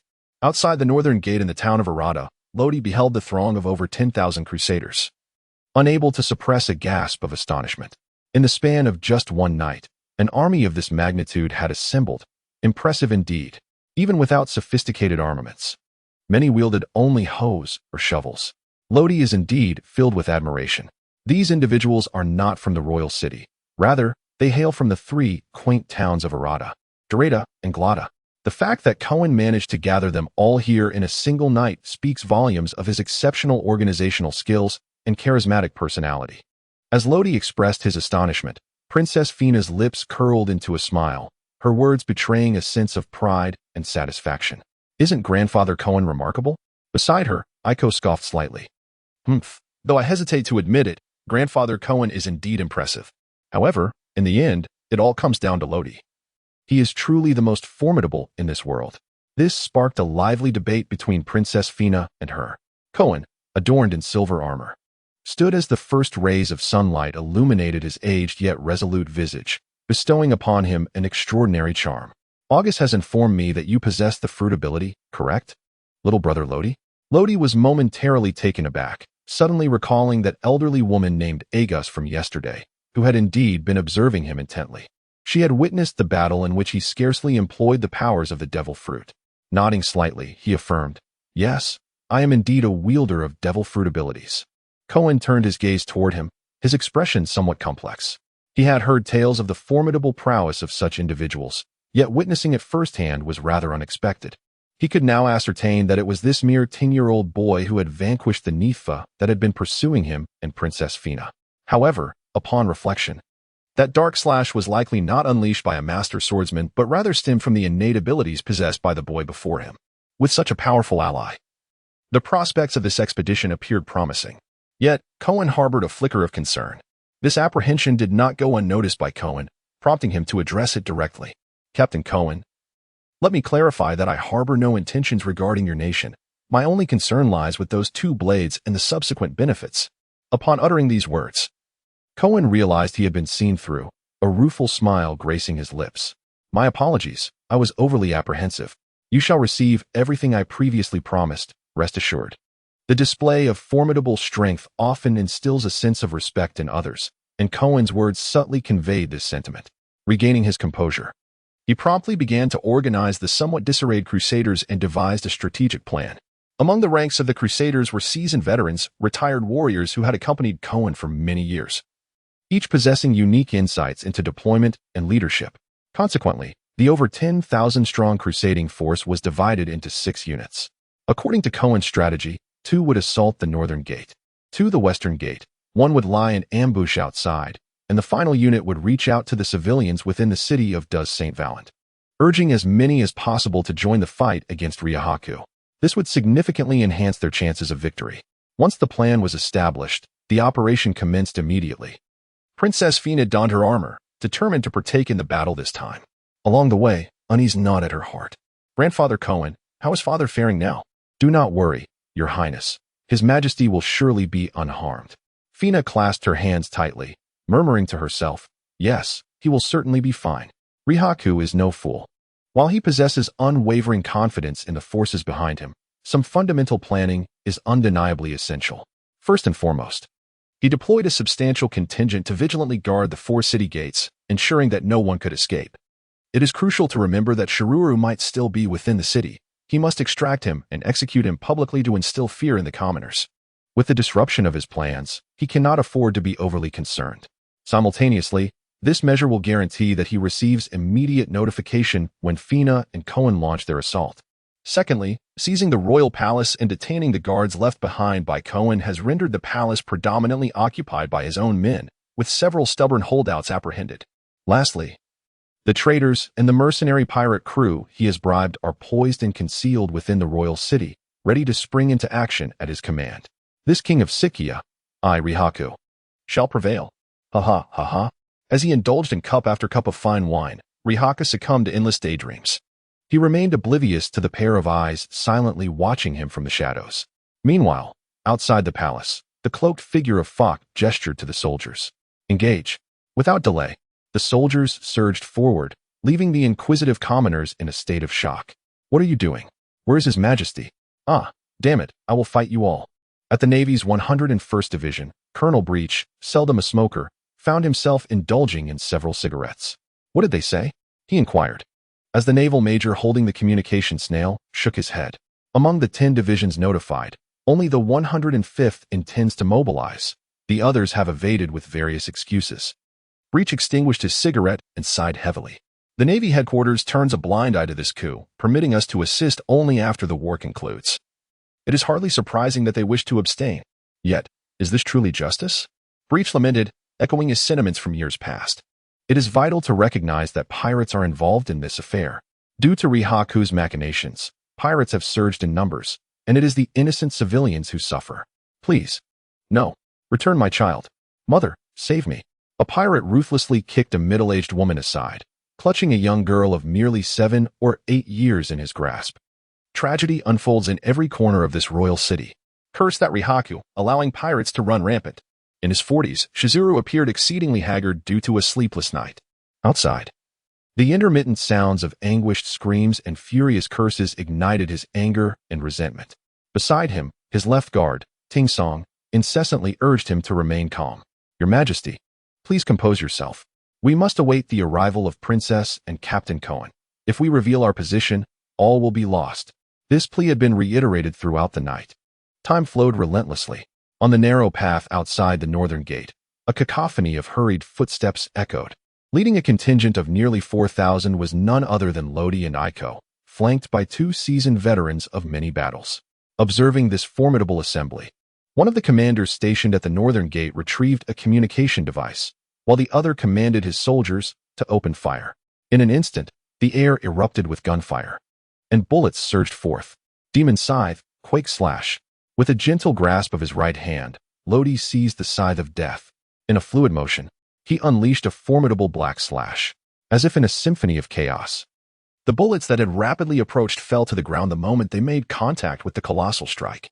Yet, the spectacle was far from over. The black slash did not wane, continuing its relentless advance until it claimed the lives of several soldiers before finally dissipating. The speed of my physical recovery suggests that as long as my body can endure, I shall be able to fight on indefinitely. Lodi twirled the death scythe in her hand, her recently depleted energy fully replenished by its restorative powers. However, the formidable might of this technique could achieve no more than what it currently had. The Phantom Scythe, Shock Slash, was unleashed. Endowed with a constant energy that gradually dissipated as it inflicted damage or traversed the air. This explains its sudden vanishing. Naturally, its strength would grow in tandem with Lodi's own augmentation. One could only say the journey ahead is arduous and long. As soon as Luo-Di made his move, his prowess was unmistakable. The soldiers of the punitive force, poised to face the onslaught, were awestruck by his displayed strength, followed swiftly by waves of fervent cheers. Hope was burgeoning. The two veterans were equally exhilarated but quickly regained their composure. They promptly issued orders to initiate the assault. At that moment, the morale of the punitive force was at its zenith, while the enemy appeared visibly terrified, with some even dropping their weapons in bewilderment. Launching the attack at this juncture was undeniably the most opportune course of action. Luo-Di, what shall we do next? Aiko tugged at Luo-Di's arm, feeling somewhat disoriented as this was her first experience of such a grand-scale conflict. Lodi felt a slight headache. He had initially intended to eliminate more foes. However, he decided to let it go and exclaimed, "Let us join the fray." The enemy officer, witnessing the advance of the expeditionary forces, bellowed in fury. "What are you all dawdling for? Their equipment pales in comparison to ours. What is there to fear? Open fire." His thunderous voice instantly roused the somewhat dazed soldiers. Indeed, they possessed firearms. What was there to dread? They promptly lifted their weapons and began to retaliate. The sound of gunfire erupted, echoing through the battlefield as the leading members of the expeditionary forces fell one after another. Yet, due to their overwhelming numbers, their assault began to yield results. Stronger members of the expeditionary forces reached the enemy lines, engaging in a fierce exchange that resulted in them seizing the enemy's guns. Strangely, whether due to unfamiliarity or some other reason, those few did not fire the weapons. Instead, they raised them as if wielding massive hammers, bringing them down with tremendous force upon the foes' foreheads. It was indeed humorous, for that strike rendered one of the enemies unconscious on the ground. At that moment, Lodi and Aiko also arrived on the scene. A sliver of heaven, the fingers of the lute player danced with remarkable speed, unleashing waves of force that surged through the ranks of soldiers, resulting in the instantaneous demise of numerous warriors. Rather than collapsing to the ground, their bodies were propelled backward in a straight line, inadvertently toppling yet more soldiers in their wake. The tide of battle began to shift decisively. "Damn it, that wretched brat." An observing officer in the rear seized an opportunity and took a shot. However, the ideal was beautiful. While reality proved harsh, the bullet was intercepted by a suddenly materialized long blade. To dare strike at the esteemed lute player was a fool's errand. Aiko was genuinely incensed this time. She sprinted forward, dispatching a soldier with a single stroke, swiftly drawing the blade from her waist, and with a powerful flick. The long sword sliced through the throng like a well-aimed arrow, ultimately embedding itself in the neck of the officer who had fired the shot, blood gushing forth. In a mere instant, he was slain. Aiko's actions did not escape the keen gaze of the lute player, who realized it was time to conclude the skirmish. There were indeed more formidable foes awaiting, and they must not be kept waiting. Subsequently, the lute player swung the scythe of death, tracing a circle around her form. Dark domain, flash. A pure black energy field emanated rapidly from this epicenter, expanding until it reached nearly 100 meters before it ceased. Flash. The final syllable resonated with authority. Lodi slowly closed her eyes, gripping the handle of the scythe of death firmly in her hands. With a swift motion, she swung it forward. Almost instantaneously, the semicircular realm of darkness shattered and dissipated. As sunlight poured down once more, soldiers began to collapse one after another. Upon closer inspection, one would notice a faint, inexplicable wound appearing at their necks. Lodi leaned against the Grim Reaper's scythe, panting heavily. In truth, that last maneuver didn't deplete much of his stamina. The primary reason for his exhaustion lay in the presence of Aiko and a portion of the expeditionary forces within the Dark Realm. To achieve precise kills, he had to push his observation hockey to its utmost limits, coupled with some delicate maneuvers, which accounted for his weariness. However, the scythe's regenerative properties soon took effect. Aside from a slight mental fatigue, his physical condition remained robust, even enhanced. What on earth was that? The officer clutching the telephone bug nearly lost his balance. Good heavens! Was he hallucinating? In an instant, merely a fleeting moment, and his subordinates lay incapacitated on the ground. This was not what he had anticipated. armed with pistols and sabers. His well-trained and physically formidable soldiers were utterly outmatched by a throng of civilians wielding mere scrap metal. It was madness. This world was utterly insane. Flee. He didn't wish to remain in this place any longer. Without hesitation, he discarded the telephone bug at his feet, turned, and shoved past a dazed soldier, leaving behind only the silhouette of his hasty retreat. At this juncture, one soldier swallowed hard and asked vacantly, "What should we do next?" With the commander gone, what could they possibly do? Run. Clear the way. Don't block the path. I still wish to live. The fewer than 100 remaining soldiers were clearly paralyzed by fear, abandoning all pretense as they rushed toward the city gates. Meanwhile, the expeditionary forces were equally perplexed. They had only witnessed a sudden emergence of a dark figure on the battlefield, which vanished in the blink of an eye. And just like that, the war was over. Over? So soon? What had just transpired? They hadn't seen it clearly. What should they do next? No one knew.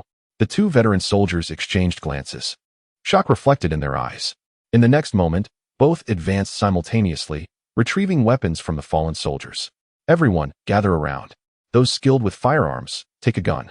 Those who aren't, grab a knife. Thus, their armament was secured.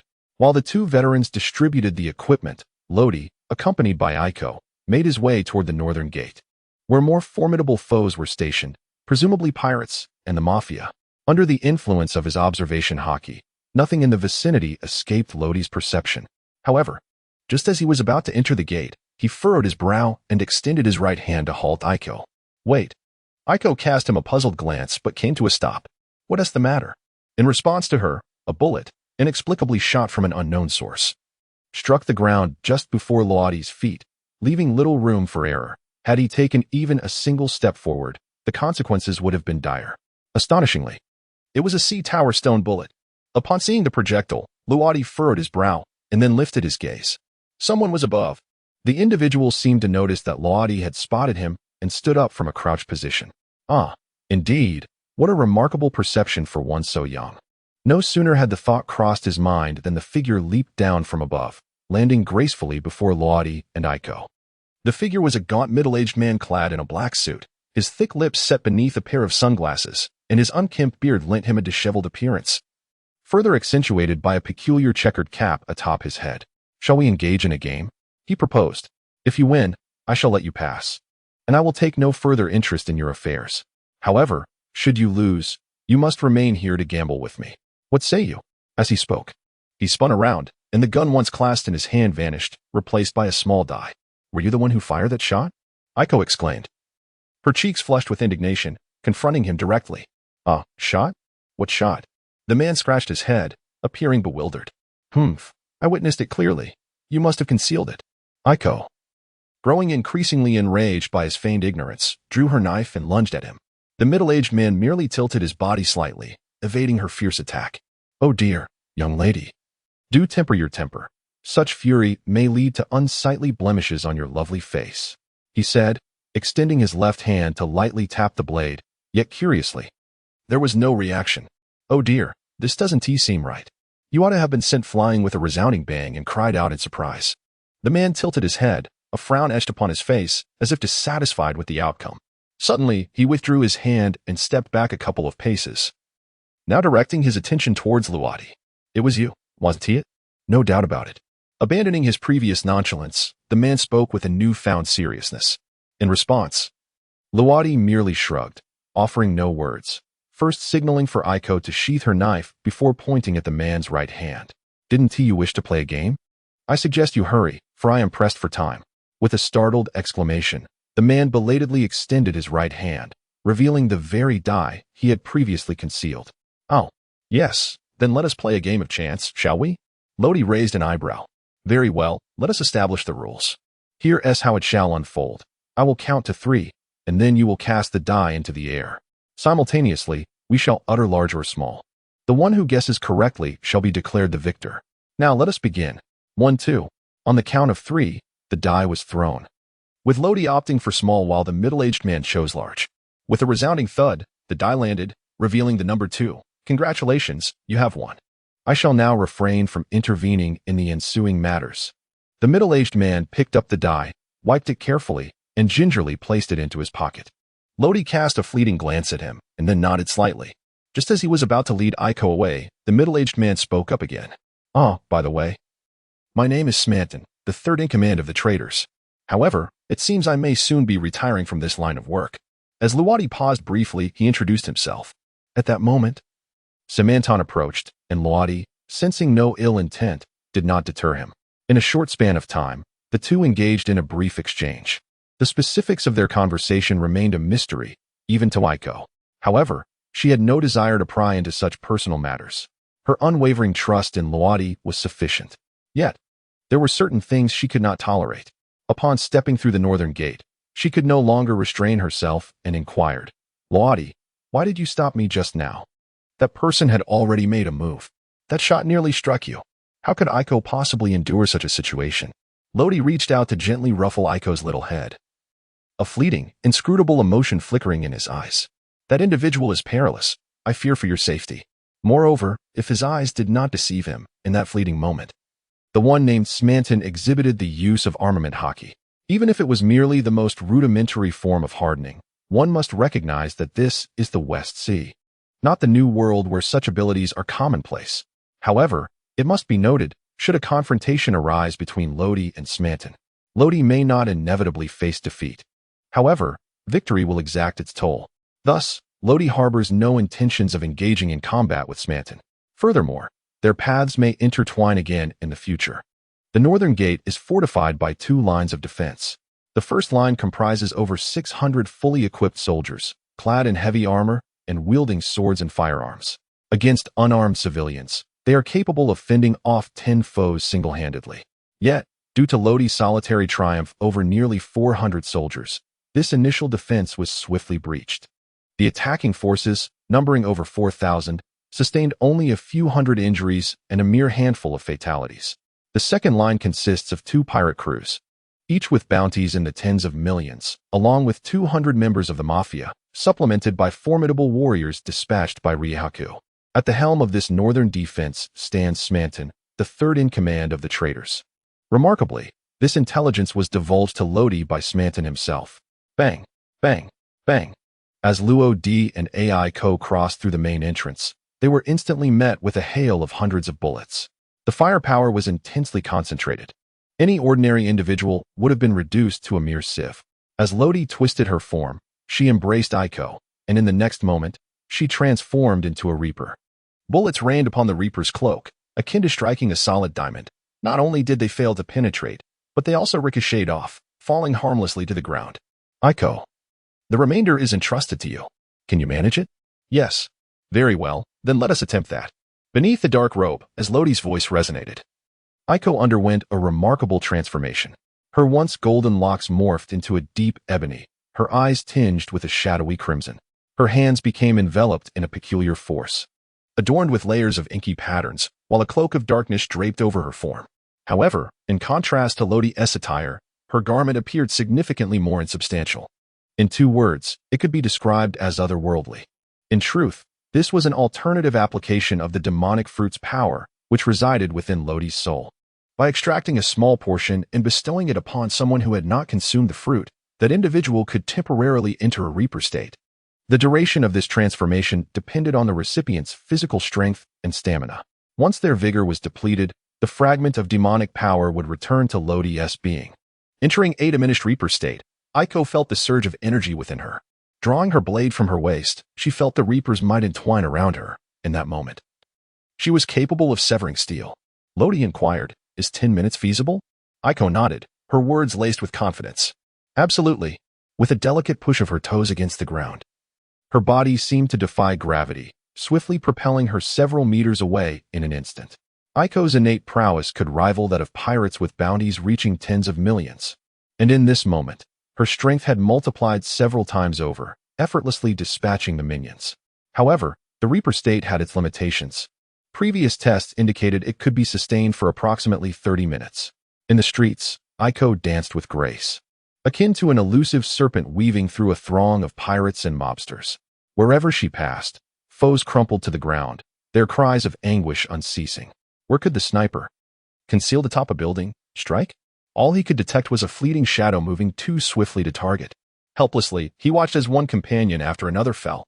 Others, hidden in corners, resorted to their communication devices to report the chaos to Lihaku, who indulged in pleasure within the palace. What? The northern gate has fallen? Where is Smanton? Have him speak to me. The response was disheartening. Missing? Unlocated? I commanded him to guard the northern gate, and he has vanished? Useless, all of you. With his face flushed from fury, Lihaku violently shoved aside the maid who had been attending to him, shattering the wine goblet he clutched in his left hand. The series of misfortunes throbbed at his temples. Why was seizing the throne so arduous? Had his decade of scheming been in vain? No. He could not remain idle any longer. The rapid breach of the northern gate suggested that their forces were concentrated there. Rising swiftly, he strode purposefully towards the exit. Fox stood guard at the palace doors. Fox, mobilize all troops towards the northern gate. Inform the soldiers stationed at the other 3 gates, pirates and mobsters alike, are to converge on the northern front. Lihaku intended to capture the entire expeditionary force in one fell swoop. Total war was upon them. As Lihaku departed, a figure emerged from the shadows. Had Lihaku been present, he would have recognized this individual as Faisal, the leader of the traitors. It became evident that he had been eavesdropping all along. Let them clash. The more intense the battle, the better. Ultimately, the entire kingdom of Sitarkea shall fall under the dominion of His Majesty Lipran. From his words, it was clear that the traitors' mob was backed by the kingdom of Keonia. Lihaku's mobilization sent shockwaves throughout the nation. Reporters frantically snapped photographs, documenting each explosive development. The onlookers among the populace harbored varying speculations regarding Lihaku's actions, though most expressed profound skepticism. Amidst the crowd, a voice emerged, questioning, Minister Lihaku, is it true what Princess Fina stated yesterday? Are you truly plotting a coup? Where has His Majesty gone? One after another, individuals began to voice their inquiries. What is the purpose of bringing so many soldiers? The 4 city gates are heavily guarded, preventing our exit. Was this your command? Anger was palpable among the crowd. With so many pirates infiltrating the city, do you intend to remain indifferent? A wounded woman, desperate and frantic, attempted to break through the soldiers' line. Lord Lihaku, my child has been taken by pirates. Can you assist me? Her plea was met with the chilling response of a bullet. The faade was shattered. Lihaku revealed her true intent. Continue the commotion, and this will be your fate. If you wish to live, disperse at once. Instantly, the fear of death compelled the onlookers to flee in all directions. They were certain Lihaku was indeed plotting treason, and King Shizuru had likely met a grim fate. The 4 city gates were sealed, and what awaited them was a mystery. No one could know. Boric silently observed, and after a prolonged moment, he cast the remnants of his spent cigarette to the ground. Wait until it all concludes before extending assistance, he mused with a chuckle. The outcome would ultimately be inscribed by the victor, the fall of the deer, who could predict its fate. Even amidst the familiarity of filth and darkness, Boric was unable to mask his sorrow. Oimo, a reporter from the World Economic News Agency, transmitted the recorded footage to Morgans, her excitement overwhelming. Let us pursue this. There must be greater news ahead. Oimo felt fortunate to be in this land. The battle at the North Gate had concluded. Aiko took 5 minutes to completely eradicate all pirates and gangsters. By this time, her stamina had dwindled to nearly half, and the power of death receded, restoring her body to its original state. Nevertheless, despite her exhaustion, her physical resilience had slightly increased, a testament to the effects of the death god's robe. Slaying foes granted her a degree of recompense. Even if the benefit was less than 1% of the death god's scythe, it was still a rare advantage. This was also why Aiko, at merely 9 years of age, possessed such strength. In a short span of mere minutes, the battle within concluded. The equipment outside had also been distributed.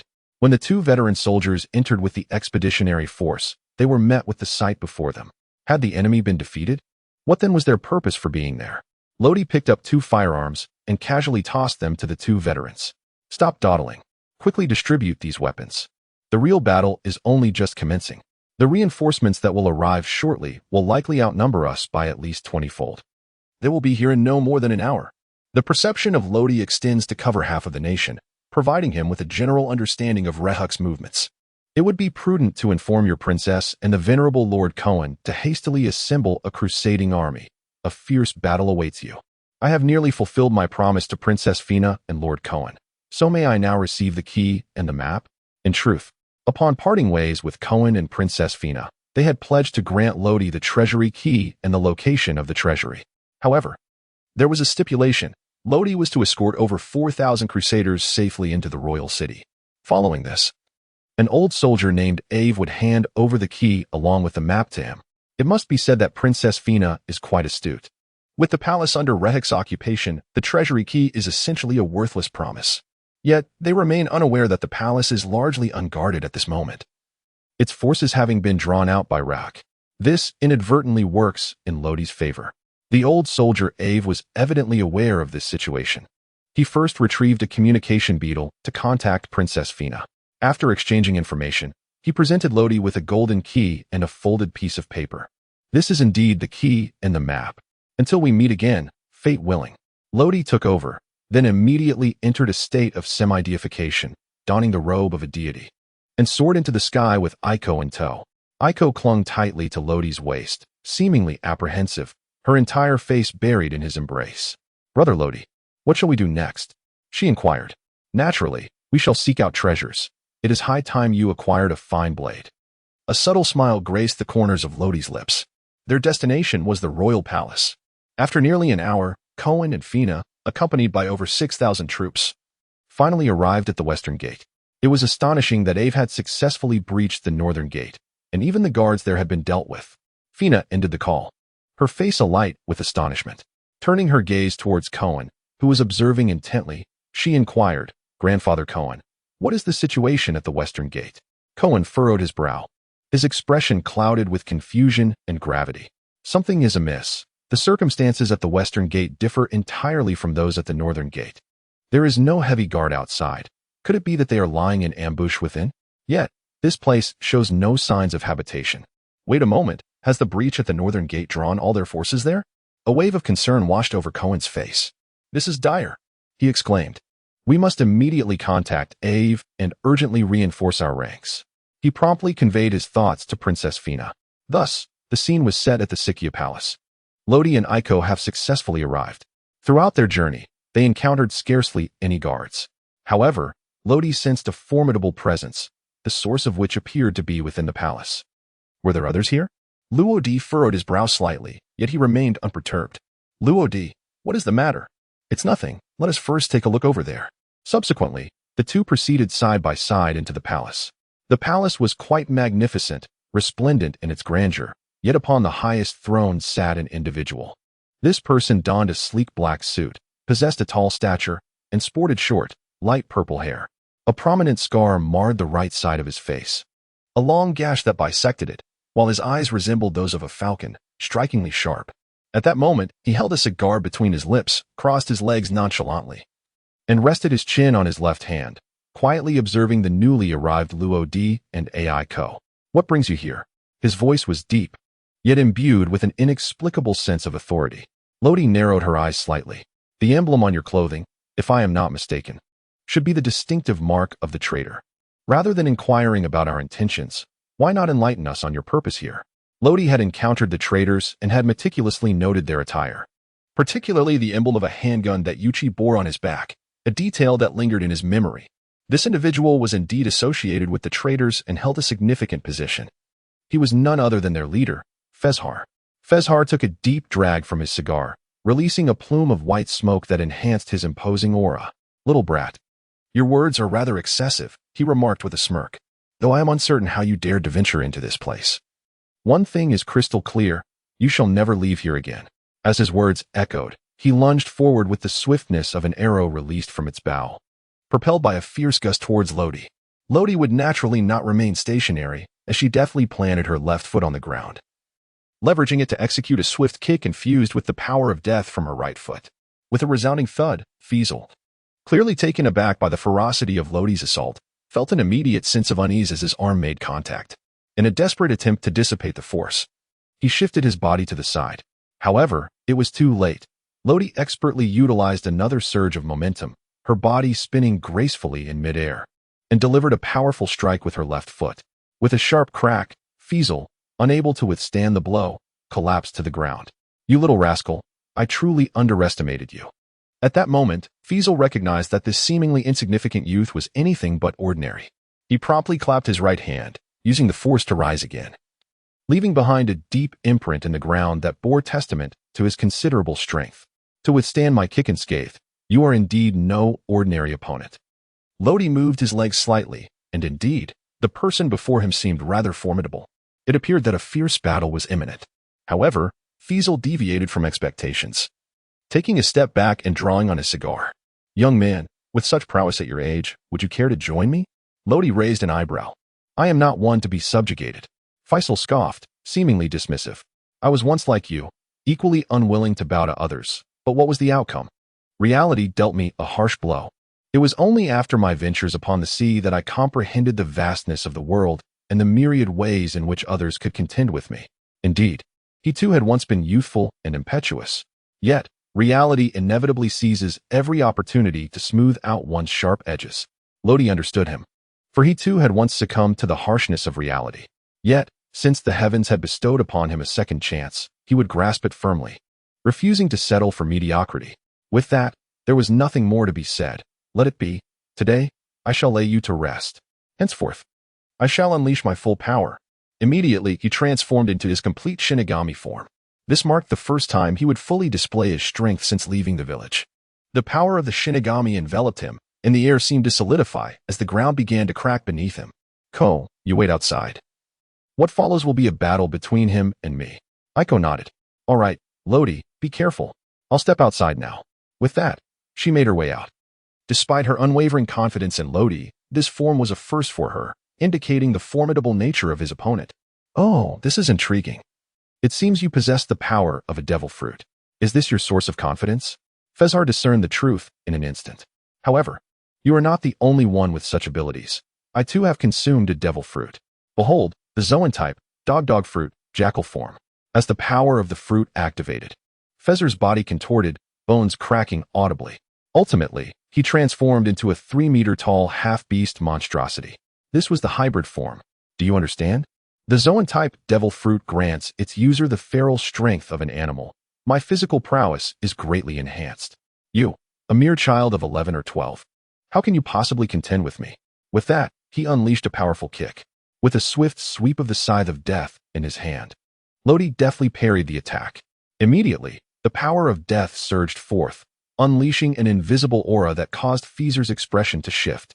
He executed a mid-air maneuver to evade the onslaught, followed by a powerful strike with his right hand. His hands morphed into lethal claws, and the consequence of that strike was all too predictable. However, aided by his observation haki, Lodi effortlessly perceived Fezar's movements, allowing him to easily counter with the scythe of death. The two engaged in a flurry of exchanges, with Lodi remaining composed while Fezar struggled. Despite several attempts to exploit blind spots, Lodi consistently thwarted his efforts, igniting a growing sense of alarm and confusion within Fezar. In this day and age, how could a boy of merely 11 or 12 possess such formidable martial prowess? Furthermore, he had consumed a Zoan-type devil fruit renowned for its physical capabilities. It was inconceivable, utterly impossible. In contrast to Fezar's tumultuous thoughts, Lodi's contemplation was far simpler. After a brief skirmish, he discerned that the individual before him was not as formidable as he had initially presumed.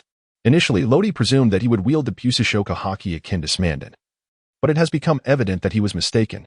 After two further encounters, Lodi retreated a couple of paces. What is your connection to Smandon? Fazal also paused, displaying a hint of surprise. Do you know Smandon? Lodi did not deny it. Fezar was taken aback to discover that the young man before him truly knew Smandon. Immediately, a fierce glint flickered in his eyes. You likely have no chance to learn the nature of our relationship.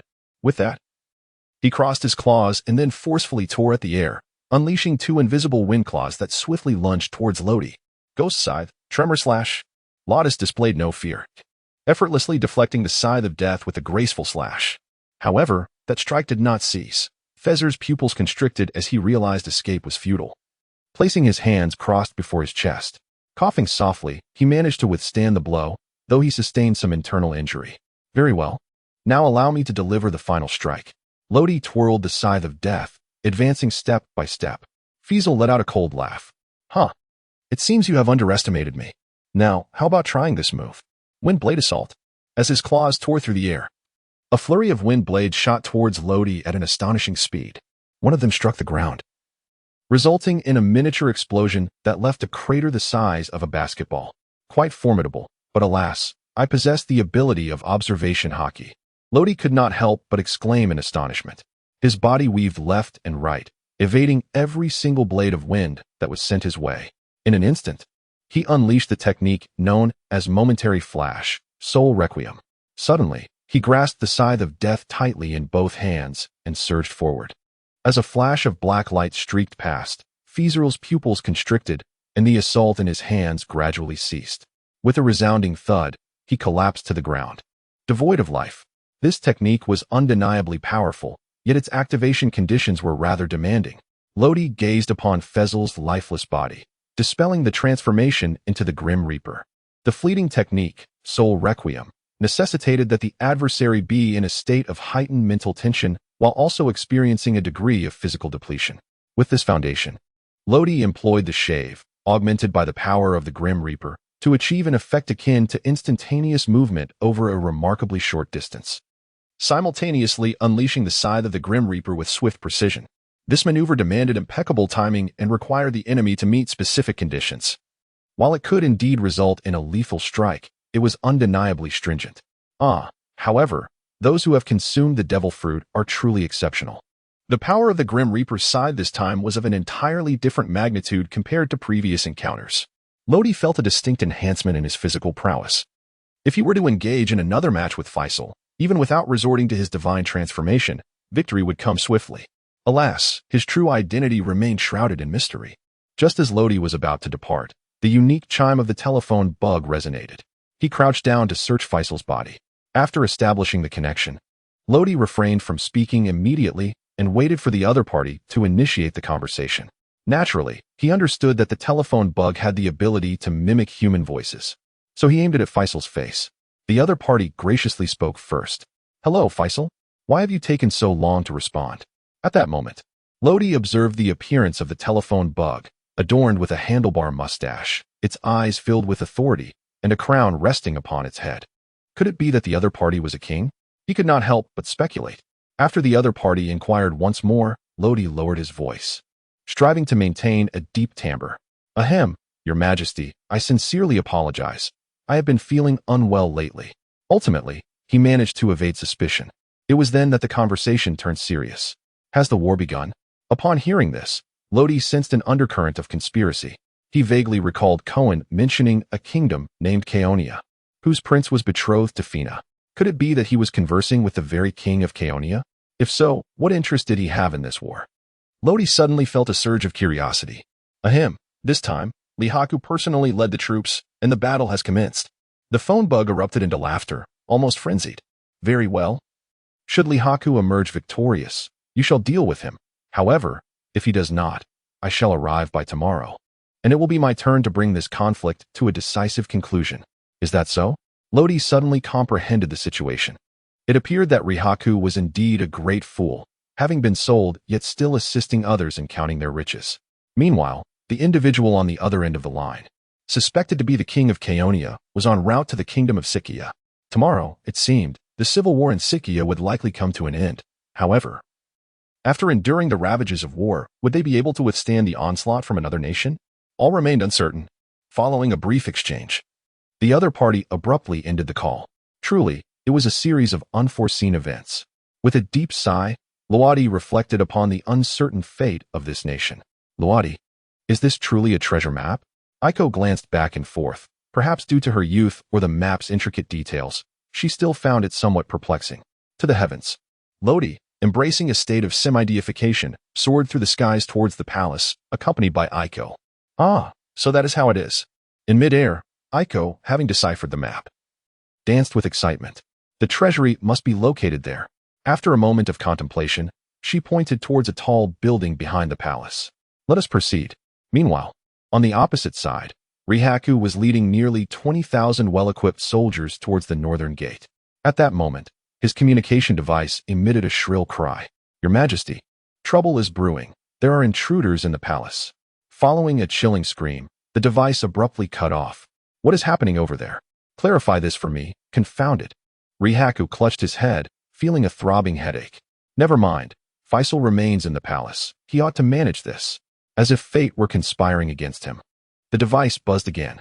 It was an officer en route from the western gate to the northern gate. "Your Majesty, we are facing a predicament.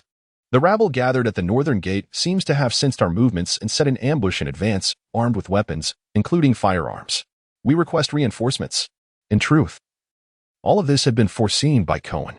Upon noticing the absence of personnel at the western gate, he sensed something amiss and promptly notified the seasoned veteran, Afe, who was distributing equipment after breaching the northern gate.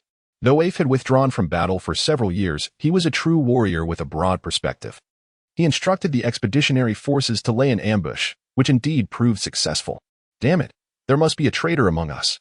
Once the war concludes, I shall settle the score with you." Rihaku gritted his teeth.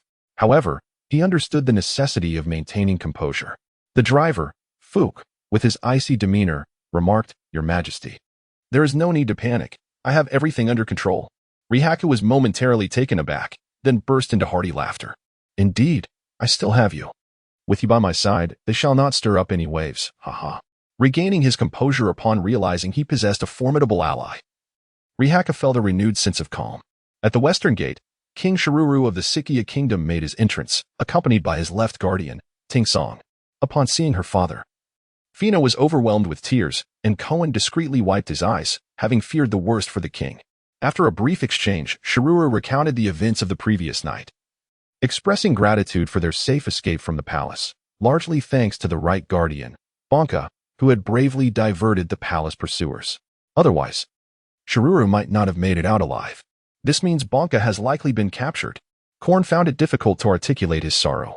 Bonka, his disciple, had been by his side for over a decade, and the bond between them could not be easily expressed in mere words.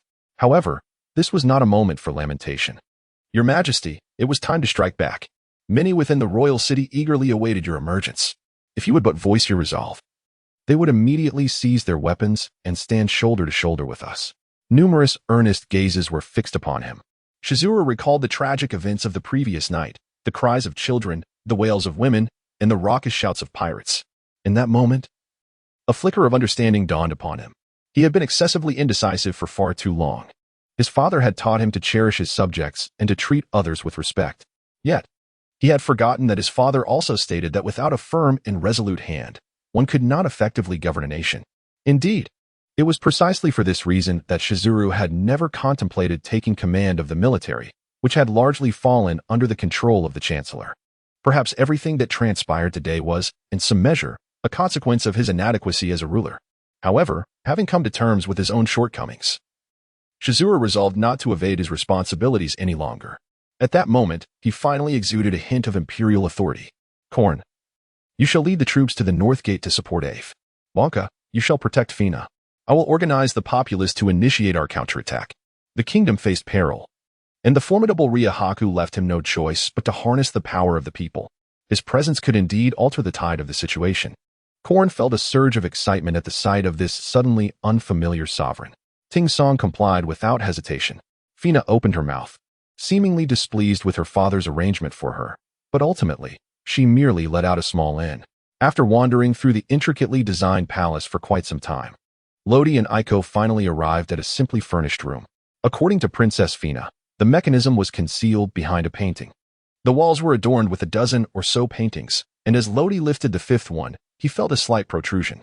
He gently pressed it, and with a soft click, Aiko's startled exclamation echoed from behind him. "Lodi, come look at this." As Luo-di turned, he beheld a concealed passage emerging in the center of the room. It must be within. A subtle smile graced his lips. After all, the treasure lay just before him. How could his spirits be low? Subsequently, the two of them entered one after the other. Extending ahead was a corridor of several meters in length. Yet the walls were adorned with luminous pearls, preventing the passage from appearing dim. After navigating a corner, Luo-di finally laid eyes upon a massive door shrouded in darkness. As Luo-di inserted the key, a distinct click resonated as the lock yielded.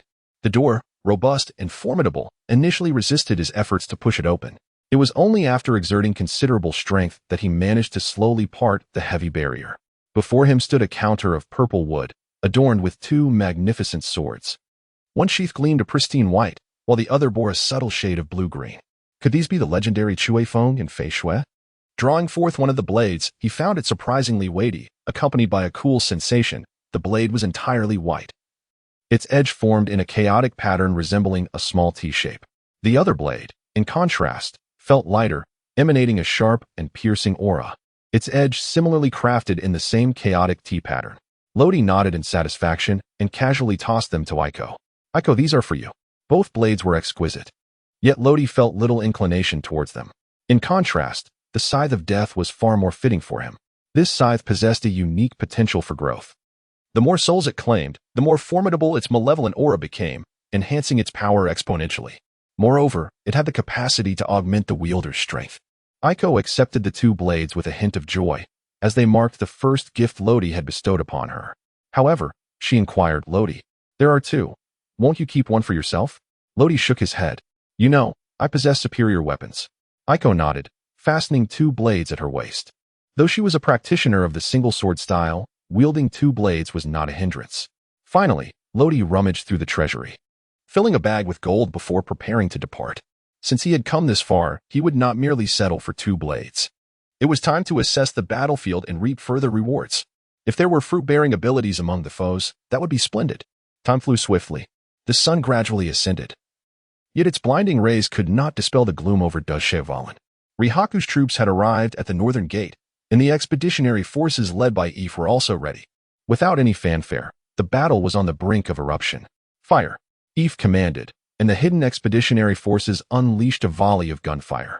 Cannon fire! Rihaku responded with ruthless aggression, employing artillery for a barrage of firepower. Boom! Boom! Boom! Under the relentless bombardment of numerous cannons, anguished cries echoed from the expeditionary forces. 30 to 40 soldiers were struck by cannonballs, their bodies mutilated by the violent explosions, with several perishing on the spot. War is indeed merciless. In the ensuing minutes, hundreds more lost their lives, the majority belonging to the expeditionary forces. Do you lowly peasants dare to defy me? Rihaku laughed heartily, though his mirth was drowned out by the cacophony of cannon fire. Eve, witnessing the one-sided turmoil on the battlefield, felt despair creep in. Even he, usually composed, could not ignore the vast disparity. What grieved him further were the fallen comrades, including some familiar faces. Hold on, Eve, trust in his majesty. Turning around, Eve saw his old companion, Chad. Yes, we must persevere. Eve shook his head, forcing himself to rally, raising his firearm. A lead bullet fired forth, instantly piercing a soldier's throat. His marksmanship remained sharp. Chad raised his weapon, achieving a similar result with another soldier. The two encouraged one another, enduring as they awaited the tide of battle. The conflict at the northern gate intensified. The expeditionary forces had been nearly halved. Just then, the ground began to tremble. It was the sound of footsteps, many footsteps. Falk was the first to turn, his eyes met with swirls of dust. People, countless people, they surged from behind the army. An overwhelming tide. However, they bore little in the way of equipment. Falk noticed that the leading figures wielded only simple wooden sticks. Damnable peasants, are they seeking death? Charge forth and slay them. Rihaku also sensed the commotion behind him. Turning around, he spotted a group of civilians who had united in a bid to resist him, instantly igniting his rage. Soldiers in the rear, upon receiving orders, opened fire while others drew their blades to engage. The scene descended into further chaos. Damn it. Where are Fina and Chizuru? Glancing once more towards the northern gate, Rihaku grew increasingly agitated, for he had yet to catch sight of the fleeing Princess Fina and King Chizuru. He could not find peace as a king until they were utterly vanquished. On the other front, with Chizuru's intervention, the formation of the expeditionary army proceeded smoothly. Kohen must have already engaged Rihaku. It was time for me to make my move. During this period, he had gathered nearly 10,000 men. It was indeed time to set forth. Reinforcements were expected, and Princess Fina was also aiding in the assembly of the expeditionary force. March. At the command, the multitude erupted in a unified roar, their voices echoing with determination. Chizuru was correct. Kohen had arrived. He charged into battle with over 6,000 troops, clashing fiercely against Rihaku's forces. His armor stained with blood, he wielded his long sword tirelessly, each sweep of the blade sending another soldier to the ground. In a brief moment, he had felled dozens. However, he too had been struck. A bullet had pierced his shoulder.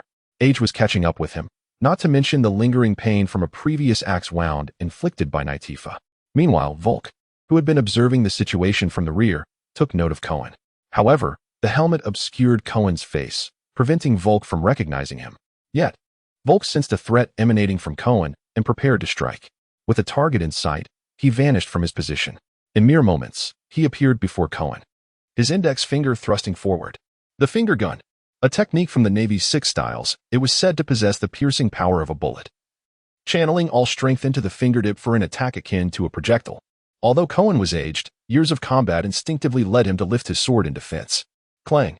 The finger struck the blade, the tremendous force forcing Cohen to stagger back 2 steps. How powerful! He observed a distinct dent on his sword's surface, clearly the result of that earlier strike. At that moment, he also recognized his assailant, Volk.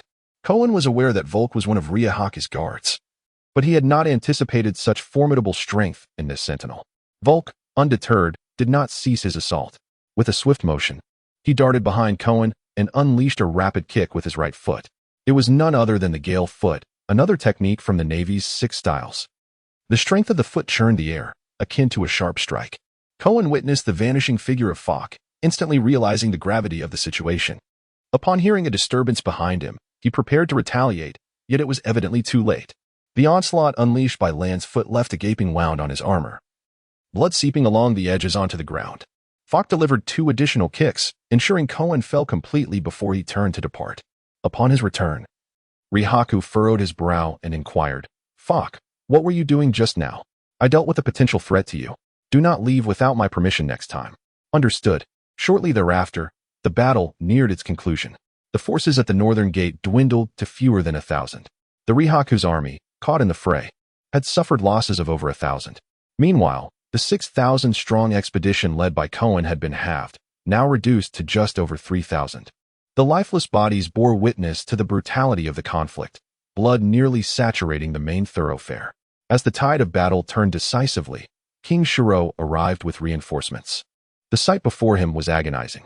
Yet, he felt compelled to halt this dreadful war, to bring the treacherous usurper Rihaku to justice.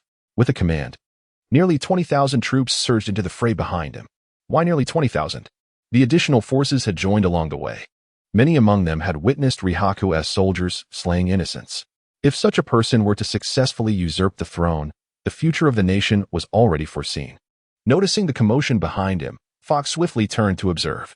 "Your Majesty Rihaku, I see Shiro, and he has brought many with him." Upon turning, Rihaku's face flushed with excitement at the sight of Shiro. "Go capture him. Once we have him under control, those wretches will not dare to resist." "Yes," Falk readily complied, employing the technique of shave, becoming a mere shadow as he maneuvered through the throng. In no time, he stood before Shiro, silent as he raised his hand to seize him. At that moment, an unexpected figure appeared to thwart him. "Oh, is that the shave from the Navy's 6 styles? Are you a sailor?" The voice dripped with mockery. The newcomer was Lodi. As for Aiko, she had hidden away at Lodi's request, hence her absence. Besides, it was impossible to bring along the gold retrieved from the treasury. "Who are you?" Fook took a step back, utterly oblivious to how the youthful figure before him had approached. Moreover, this boy was inexplicably aware of the techniques he employed. After all, the 6 styles of the Navy were classified secrets. How could a mere child possess such knowledge? A myriad of questions swirled in his mind. Yet, it was evident that Lodi would not provide him with answers. Employing the same technique, Lodi swiftly appeared behind Fook, delivering a powerful elbow strike. The individual before him would serve as an excellent first challenge to hone his skills after gaining strength. Fook reacted swiftly, retreating 2 meters, and then raised his right foot. "Raging Gale," he exclaimed, unleashing a fierce kick that sliced through the air like a razor-sharp blade.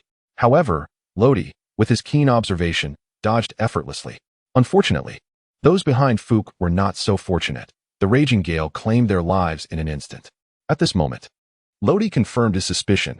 This man was most likely a Navy officer. But why would he assist Rihaku in his treachery? Had the Navy truly become so malevolent? Regardless of his allegiance, he was merely a stepping stone for Lodi's advancement. Lodi subtly shook his head, his body transforming into an ephemeral shadow as he lunged towards Falk. Thus, the two engaged in an exhilarating exchange, each blow striking with palpable force, their movements so swift that the untrained eye could scarcely perceive them. At last, Falk seized an opportunity, extending his index finger to target Lodi's arm. Finger gun. Yet, how could Lodi, possessing the ability of observation haki, allow himself to be struck? In a flash, he retracted his left arm and unleashed a swift kick with his right leg. The tremendous force connected with Fox's side, propelling him several meters away. Coincidentally, he collided with two unfortunate souls embroiled in their own skirmish, crushing them beneath his weight. Cough! What a formidable little imp! Fox spat out a mouthful of blood, his expression darker than ever before. In the past decade, apart from that accursed Sakazuki, you are the first to inflict injury upon me. Sakazuki? Akainu? Lodi was taken aback, as he clearly did not expect the individual before him to be acquainted with Akainu. According to his account, Akainu had even delivered a brutal beating to him. However, before Lodi could ponder further, Fox tore away the black fabric enveloping him. What came into view was a patch of skin, marred and wrinkled from severe burns. Moreover, there was a noticeable dent on his chest that had yet to heal. Nevertheless, your assault pales in comparison to that accursed Sakazuki. The implications embedded in his words instantaneously led Lodi to realize that Akainu had likely spared no effort in his attack. Yet, for reasons unknown, he had ultimately survived. Could it be that this person before him was a defector from the Navy? This peculiar notion occupied Lodi's mind. The man before him demonstrated proficiency in the Navy's 6 styles, specifically in shave, storm foot, and finger gun, although his mastery of other techniques remained unclear for the moment. However, one thing was certain: this individual had undergone specialized training, enabling him to adeptly wield 3 of the 6 styles. Such expertise could only stem from the Navy or perhaps the CP organization. Ultimately, Lodi could not suppress his curiosity any longer. Are you a defector from the Navy? Upon hearing this, Fox appeared momentarily stunned, before suddenly throwing his head back in laughter, covering his face with his hands. A defector? The Navy? Ah, indeed. I was once a Navy officer, but that madman Sakazuki executed me under the pretense of my escape. Yet, fortune favored me, and I managed to survive. In retrospect, the burn on my chest still aches faintly. That accursed Sakazuki, now a Navy admiral. While I am left to languish here in the West Sea, all of it is due to him. It is all his fault. As he spoke, Fox's emotions began to spiral out of control. Shave. His body vanished from the spot, only to reappear behind Lodi in the next instant. You too shall perish. Lodi had long been prepared. His right hand tensed with muscular intensity as he spun around, delivering a punch that resonated through the air with a faint roar. Bang! Damn it! Despite his body being propelled backward, Fuchs straightened himself, channeling his entire strength into the ground, coming to an abrupt halt in an instant. Cough, splutter. A mouthful of fresh blood trickled from the corner of his mouth. Lodi clenched his fist. You are formidable, but only in the context of the Western Seas. In the next moment, he vanished like a specter, appearing before Fox. Enhanced by the power of the Grim Reaper, his speed was markedly greater. Enough of this game. I was merely testing my physical strength before. Now, I shall truly put an end to you. As his words fell, the scythe of death materialized. Reaper's scythe, shock slash. Fox attempted to flee, but as he took a step, he was engulfed by a tremendous strike. His body trembled, his eyes rolled back, and he collapsed to the ground. Lodi cast a glance at him, and after completing the act of retribution, withdrew the scythe of death. This individual possesses considerable potential, alas. He had previously crossed paths with that proponent of absolute justice, Akainu. Lodi was unaware that his fierce battle with Fox had captured the attention of many onlookers. However, even if he had known, it would not have concerned him. At a certain street corner, Oimo incessantly snapped photographs, finally directing his lens towards Lodi. Ah, this young man is remarkable. Is he a user of a devil fruit? What about that scythe? A myriad of questions swirled in the mind of this war correspondent. Yet, he sensed that in the not-so-distant future, this young man would undoubtedly carve out a place for himself upon these seas, whether as a pirate or a Navy officer. But that mattered little. He was compelled to document all of this. Meanwhile, Ryahaku had also taken note of the battle. He could hardly believe that the formidable Fox had been vanquished. Although the details of the fight were obscured, the outcome was unmistakably clear. Fox lay defeated on the ground. What to do? What to do? Panic seized him entirely. Fox was his greatest trump card. If he were to perish, what would become of him? Suddenly, he noticed the numerous cannons surrounding him. Yes, you there. Aim those cannons at that individual and obliterate him. The gunners, startled by his agitated command, turned to face the direction indicated by Ryahaku. Once they had adjusted their cannons, the chief gunner hesitated. Your Majesty, there are many of our soldiers over there. Do we really have to proceed? Ryahaku, in a fit of madness, bellowed for him to fire immediately. The chief gunner, no longer opposing, signaled, and then a chorus of cannon fire erupted simultaneously. Bang, bang, bang. Lodi abruptly lifted his head, a slight furrow creasing his brow. Has he noticed me?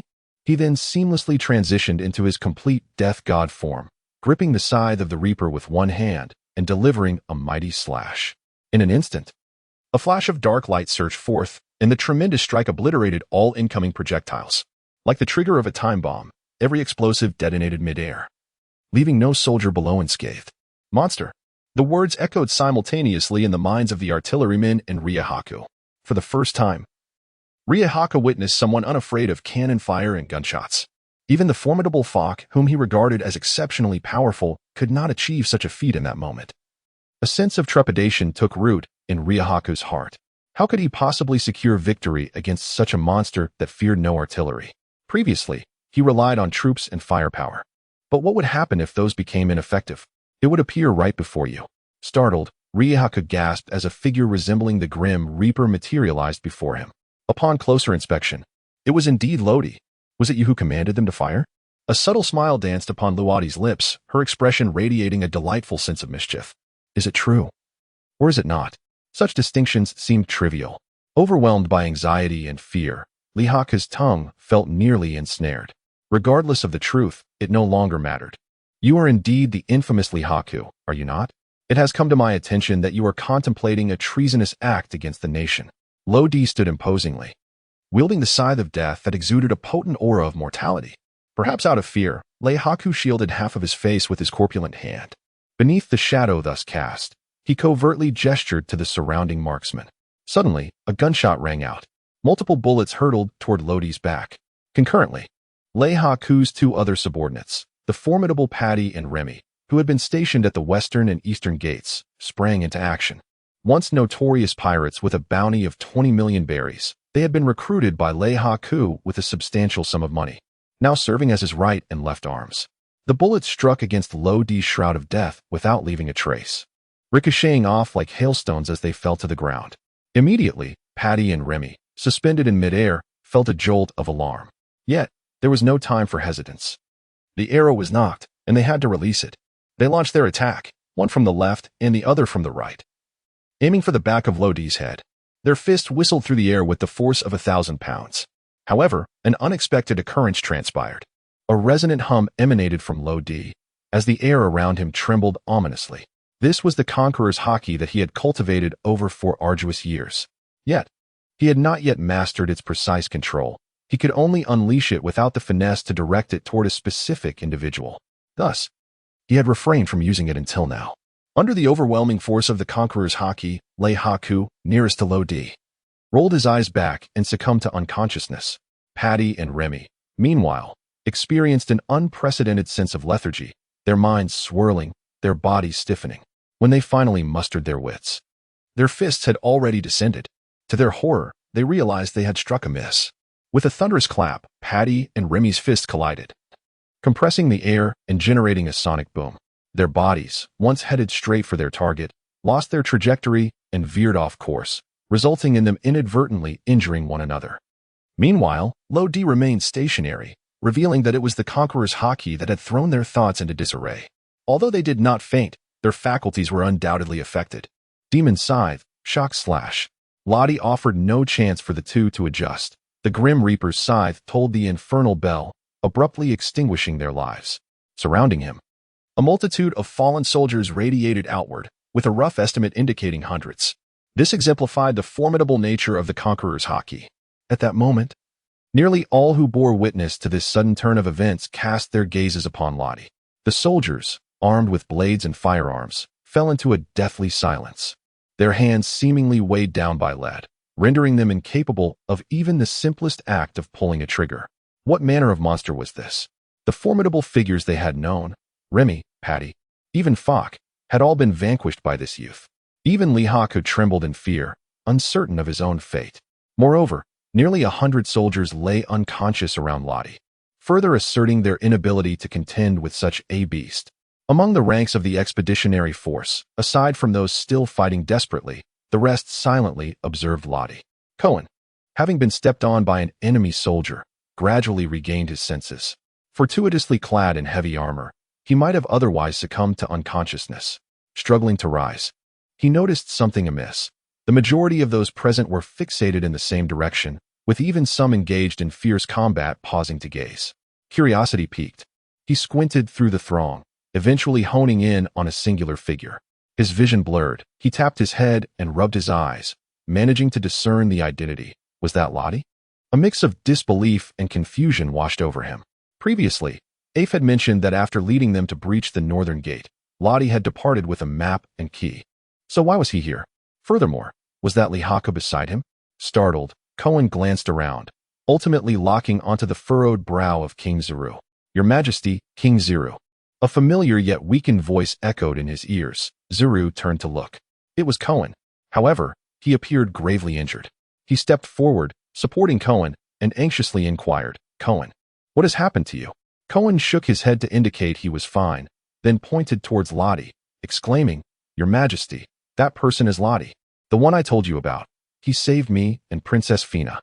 At this revelation, Zuru was momentarily taken aback before becoming animated. So it is he. Does this mean our kingdom is saved? If Lihaku has been incapacitated, could the war be over? War inevitably brings forth an unending tide of suffering. If it could be brought to an early conclusion, nothing would bring Shizuru greater joy. Yet, Cohen's expression was tinged with complexity. To speak candidly, he himself was uncertain of what Lodi intended. Although Lodi had previously expressed a disinterest in this nation, the formidable power he exhibited instilled a sense of trepidation in Cohen. In essence, he represented an unpredictable variable. Moreover, Cohen was virtually ignorant of Lodi, and often, the unknown breeds suspicion. In truth, Lodi harbored little fascination for this country. He surveyed his surroundings and could see numerous corpses from afar. This sight inexplicably reminded him of the tragic events that unfolded in the small fishing village. The same kind of horror, only magnified in scale. With a faint sigh, Lodi lifted Rehek and positioned the scythe of death against his neck. The war has come to an end. In that instant, the entire arena fell into a profound silence, with only Lodi's proclamation reverberating through the air. At that moment, the blazing sun hanging in the sky seemed to dispel the gloom that enveloped St. Valen. Everyone laid down their weapons. The surrounding army wept in each other's embrace. The soldiers under Rehek's command also lowered their firearms, their heads bowed in a final sigh. There was a semblance of relief, a hint of resonance. In any case, at that moment, it felt as though everything had concluded. But was it truly over? Oimo gazed upon the figure before him, reminiscent of a savior, though not particularly tall. He exuded an inexplicable strength. He paused his writing, his weathered face adorned with a newfound excitement. Perhaps the youth standing at the center would one day unleash an unprecedented wave upon this world. At that moment, Oimo made a decision. He resolved to wager the latter half of his life on that young man, yearning to witness a future unlike any other. Ultimately, Lodi did not execute Rehek, but rather surrendered him to this nation. Shizuru imprisoned Rehek and decided to publicly behead him after addressing the myriad of domestic matters. Nearly 10,000 lives had been lost in this war, and a multitude of tasks awaited him. However, thanks to the assistance of the Station Navy 101st Division and the arriving 105th Division, the burden had been significantly alleviated. This chapter is not yet complete.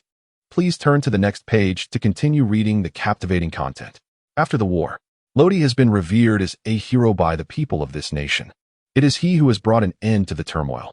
However, Lodi finds himself in a state of bemusement. In truth, this was a transaction intertwined with personal ambitions. By eliminating formidable foes, particularly those endowed with the powers of the devil fruit, he could swiftly augment his own strength. If one were to assert it, this war has yielded in the most significant gains. Following the conflict, his physical prowess has been substantially enhanced. If previously, his physical condition could be likened to that of the weakest rear admiral in the Navy, now he stands at a commendable level even among the rear admirals. Of course, this assessment pertains solely to physical attributes. In the afternoon, an unexpected visitor arrived at the palace, Major Bleach of the 101st Division. At this moment, he was engulfed in a tumult of emotions. A boy, seemingly no older than 11 or 12, had miraculously succeeded in rescuing this nation, earning the title of a hero. Is this not a poignant satire on the Navy's incompetence? Prior to this, he had conducted an investigation into Lodi, yet had only uncovered his exploits in the town of Drada. It was as if he had emerged from nowhere. No one knew his origins. And he had but one companion, a girl named Aiko. This young lady possessed considerable strength and a wealth of combat skills, seemingly having dispatched numerous mafia members and pirates during the war. Bleach's purpose for this visit was to extend an invitation for them to join the Navy.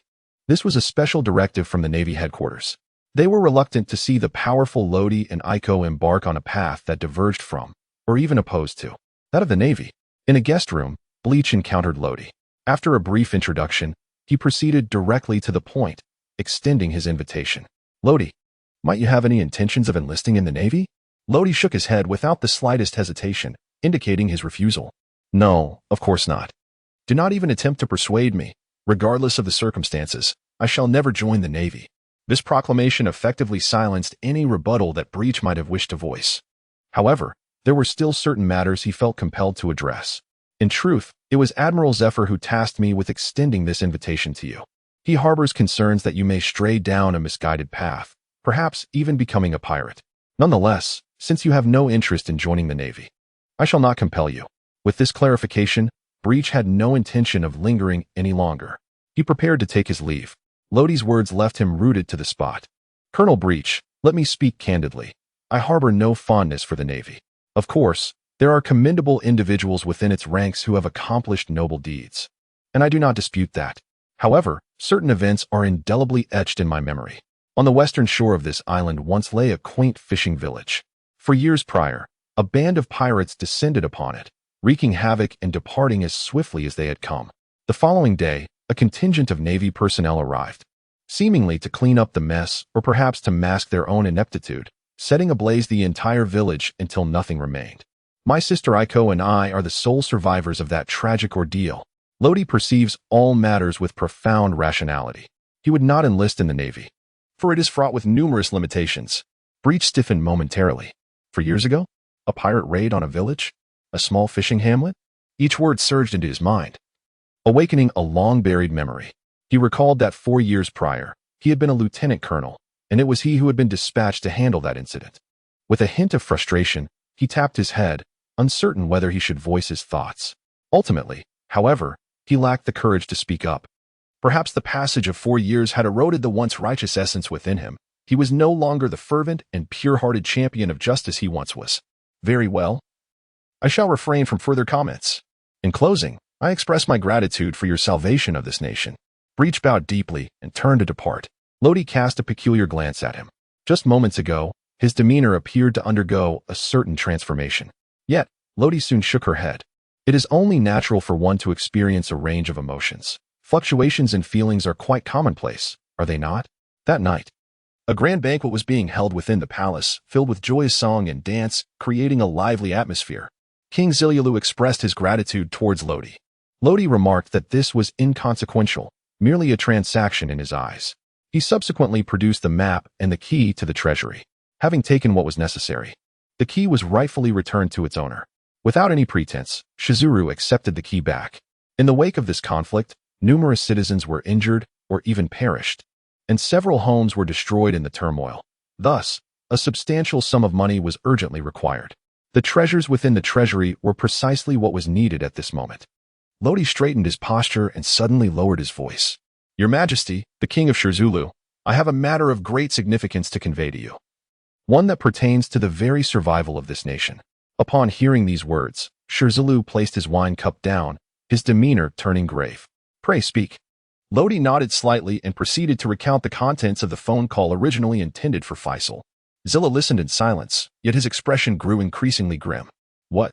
Inciting us to conflict? He plans to attack the kingdom of Setkaya tomorrow and reap the benefits? Lodi gestured for him to calm down slightly. If I am not mistaken, that individual must be the king of the kingdom of Kionia. Upon hearing this, Zhilu furrowed his brow, filled with disbelief. It is impossible. Liplon is a gentle and kind-hearted person. How could he commit such an act? The Liplon he referred to is indeed the king of Kionia. However, Lodi shook his head. There exists a saying, one may know a person's face but not their heart, and there are individuals known as smiling tigers. Perhaps the king of Kionia belongs to this category. Of course, I have relayed to you all the information I have heard. Whether you choose to believe it is entirely up to you. To be honest, he shares no deep connection with Zhilu, only a relationship based on mutual benefit. To divulge everything he knows is already a testament to his benevolence. In truth, He could assist Jilu in untangling the logic of the situation, but at this moment, such deliberation seems unnecessary. With impending conflict, who has time to discuss logic? Jilu remained silent for an extended period. Fina, who was conversing with Aiko, was the first to sense something amiss and approached them. Father, what is troubling you? You have worn a frown for so long. Isn't the war over now? Shouldn't you be a bit happier? Jilu snapped back to reality and affectionately ruffled her hair. Fina, I have a question for you. Please answer me seriously. Are you content with the engagement to the Prince of Keonia? Fina puffed out her cheeks in annoyance. Humph, father. I was planning to ask you to annul that engagement. That Rehak wants to send me to the kingdom of Keonia. Clearly, there is some sort of transaction between them. Jilu was taken aback. Oh, is that so? Why didn't you tell me sooner? Fina slapped her forehead, feeling slightly embarrassed. Well, I accidentally forgot. Indeed. She had forgotten amidst the whirlwind of events that had transpired over the past few days, leaving her no room to consider other matters and temporarily casting this issue aside. The chapter is not yet finished. Please click the next page to continue reading the exciting content. Jilu's face turned pale with rage. Damn Liplon. At that moment, he realized he had been deceived. He then stood up, saying nothing, and walked out without looking back. He needed to consult Cohen and make the necessary preparations in advance. Fina glanced at Jilu's retreating figure before turning her attention to Lodi. What did you discuss with father? Why is he so angry? Lodi shrugged her shoulders, evidently exasperated. Why must you insist on marrying that Prince of Keonia? Now look where we are. War is about to erupt, and your father may very well engage in battle with him. With a sharp kick, Fina sent a nearby chair flying. Snorting in disdain, she resumed her conversation with Aiko. Lodi took a sip of fruit wine and shook his head in resignation. What he spoke were undeniable truths. Conflict was indeed imminent. The moon was obscured by dark clouds. Yet the evening breeze could not dispel the gloom within Shirley's heart. At that moment, he and Cohen were marching towards the port town that connected with the southern gate, accompanied by a meticulously organized entourage of guards, who were laboriously pushing cannons forward. Shirley was preparing for the battle set for the morrow, a confrontation that could only end in victory, not defeat. Meanwhile, in the increasingly turbulent waters approaching the kingdom of Sikkia, 50 grand vessels surged forward with haste. King Liplon of the kingdom of Keonia stood at the bow of his ship, his gaze penetrating and profound, as if he were peering across the ocean towards the kingdom of Sikkia. Everything seemed to lie within his dominion. Yet, a troubling thought gnawed at his mind. Why had Faisal become unreachable? He turned to the captain of his guards, Lavedin, inquiring with a tone laced with both confusion and ire. Why has Faisal not been in contact? This question had haunted Liplon for some time. Since their last communication, he had been unable to reach Faisal. Moreover, the traitor's second-in-command, Nitfa, and even the formidable third-in-command, Smanton, were also uncontactable. Even his pawn in the kingdom of Sikkia, Rehak, had gone silent. All signs pointed to something sinister. Liplon pondered various scenarios, but could come to no conclusions. Just then, Lavetin, the foremost warrior of Keonia, spoke up. Your Majesty, it is likely that Faisal has met with misfortune. Liplon fell silent for a moment. When he last spoke with Faisal, his voice had indeed sounded weak. Could it be that other forces had intervened? Unbeknownst to him, the one he had conversed with was Lodi. Lavedin tightened his grip on the heavy iron hammer he wielded. Whoever stands in your Majesty's way, I shall reduce to mere pulp. Liplon nodded in acknowledgement, then rubbed his temples, exhaustion etched across his brow. Enough. I shall not dwell on this further. We shall see what tomorrow brings. Lavedin, you should also take some time to rest. Yes, your Majesty. That night proved to be exceedingly arduous for many. As dawn broke anew, the coastal town of the kingdom of Sikkia was fortified with layers of defenses. Cannons stood poised, aimed towards the distant horizon. Behind the hastily erected walls lurked soldiers, each armed with a long rifle, their expressions grave and silent, quietly awaiting the arrival of the enemy. Cohen donned a fresh suit of armor. Despite his grievous injuries, he was resolute in his determination to join the fray, prepared to share in the fate of his nation. King Shiruru adorned himself in the battle armor bequeathed by the previous emperor, his sword gleaming with brilliance. This time, he too would take to the battlefield. Within the royal city, the common folk were acutely aware of the impending conflict. Some busied themselves packing their belongings in preparation for flight, while others retrieved ancestral firearms. Eager to join the fight, many clasped their hands in silent prayer. In the 101st Division, Breach sat in quiet contemplation, smoking, his gaze lost in the documents strewn across the table. Would the kingdom of Keonia once again be plunged into war? Truly, it was a land beset by calamity. In a shadowy corner of the port town, Oimo concealed himself, armed with a camera, a phone bug, and a notebook, transforming once more into a war correspondent. The news from yesterday was still being printed, yet today heralded further significant developments. He pondered whether the youth known as Lodi would make an appearance. A casual glance over his shoulder seemed to catch a fleeting silhouette, prompting him to hastily retrieve his binoculars. There, atop the towering southern gate, sat a figure, none other than Lodi himself. Unbeknownst to others, Lodi had arrived early, yet he had chosen not to bring Eiko. This conflict promised to be larger in scale than previous ones, and he wished to spare her from harm. His purpose for being there? Primarily, to hunt formidable foes. Slaying the strong would expedite his own growth, and only by becoming stronger could he ensure a successful venture into the New World. He had no desire to enter that realm as a mere subordinate reliant on others for protection. Such a notion was contrary to his principles. Suddenly, as if sensing something, Lodi narrowed his eyes, gazing into the distance. Through the veil of observation, he discerned not one, but 50 vessels, precisely 50 ships. Strangely, aside from a few that bore resemblance to one another, the rest varied greatly in size and shape, some even resembling pirate ships. Odd indeed. However, the number of personnel appeared to be rather excessive. 5 minutes later, a lookout stationed in the watchtower suddenly paled. "Your Majesty, they approach. An estimated 50 ships are en route, and they shall arrive within half an hour." Upon hearing this, nearly everyone fell into a state of alert. Shiruru tightened the blade at his waist. "Everyone, conceal yourselves and remain silent. Let us catch them unawares when they draw near." Shizuru is exceptionally astute. The port town remains incompletely cleared. Some vessels and cargo still linger in the harbor, with soldiers masquerading as merchants or pirates meandering about. Dozens of cannons are shrouded in black cloth, as if concealing certain goods. Observed from a distance, the port town appears largely unchanged. However, beneath the facade of tranquility lies an undercurrent of lethal intent. "Your Majesty, there have been no unusual occurrences ahead. They likely remain unaware of our arrival." The reconnaissance personnel lowered their binoculars. Riplon, situated at the bow of the ship, nodded and extended his right hand as if to grasp the entirety of the kingdom of Sikea. They must still be weary from their preparations, thus. It is imperative to hasten ashore and seize Sikea in one decisive stroke. At that moment, the chief of staff, Eisenhahn, stroking his pale beard, ventured a suggestion. "Your Majesty, I believe it would be prudent to land elsewhere. The port town undoubtedly has dedicated patrols. With 50 vessels arriving simultaneously, we risk alarming them." Thud. The captain of the guard, Laviton, let his heavy iron hammer drop with a dull thud. "Fear not. With Bragi and me present, no one shall utter a word." Bragi, a renowned marksman celebrated in the kingdom of Keonia, stood atop the observation deck, meticulously polishing his beloved rifle. The chief of staff glanced at him, eventually conceding with a nod, albeit with evident reluctance. Strangely, he harbored an uneasy feeling about charging directly into the port town. After all, they had lost contact with Lihaku, Fiesel, and others, which was quite peculiar. Nevertheless, with Laviton and Bragi by their side, concern seemed minimal. What should have been a fleeting half-hour felt interminable at this moment. At last, as the 50 ships ranged from small to large, Shizuru bellowed, "Fire."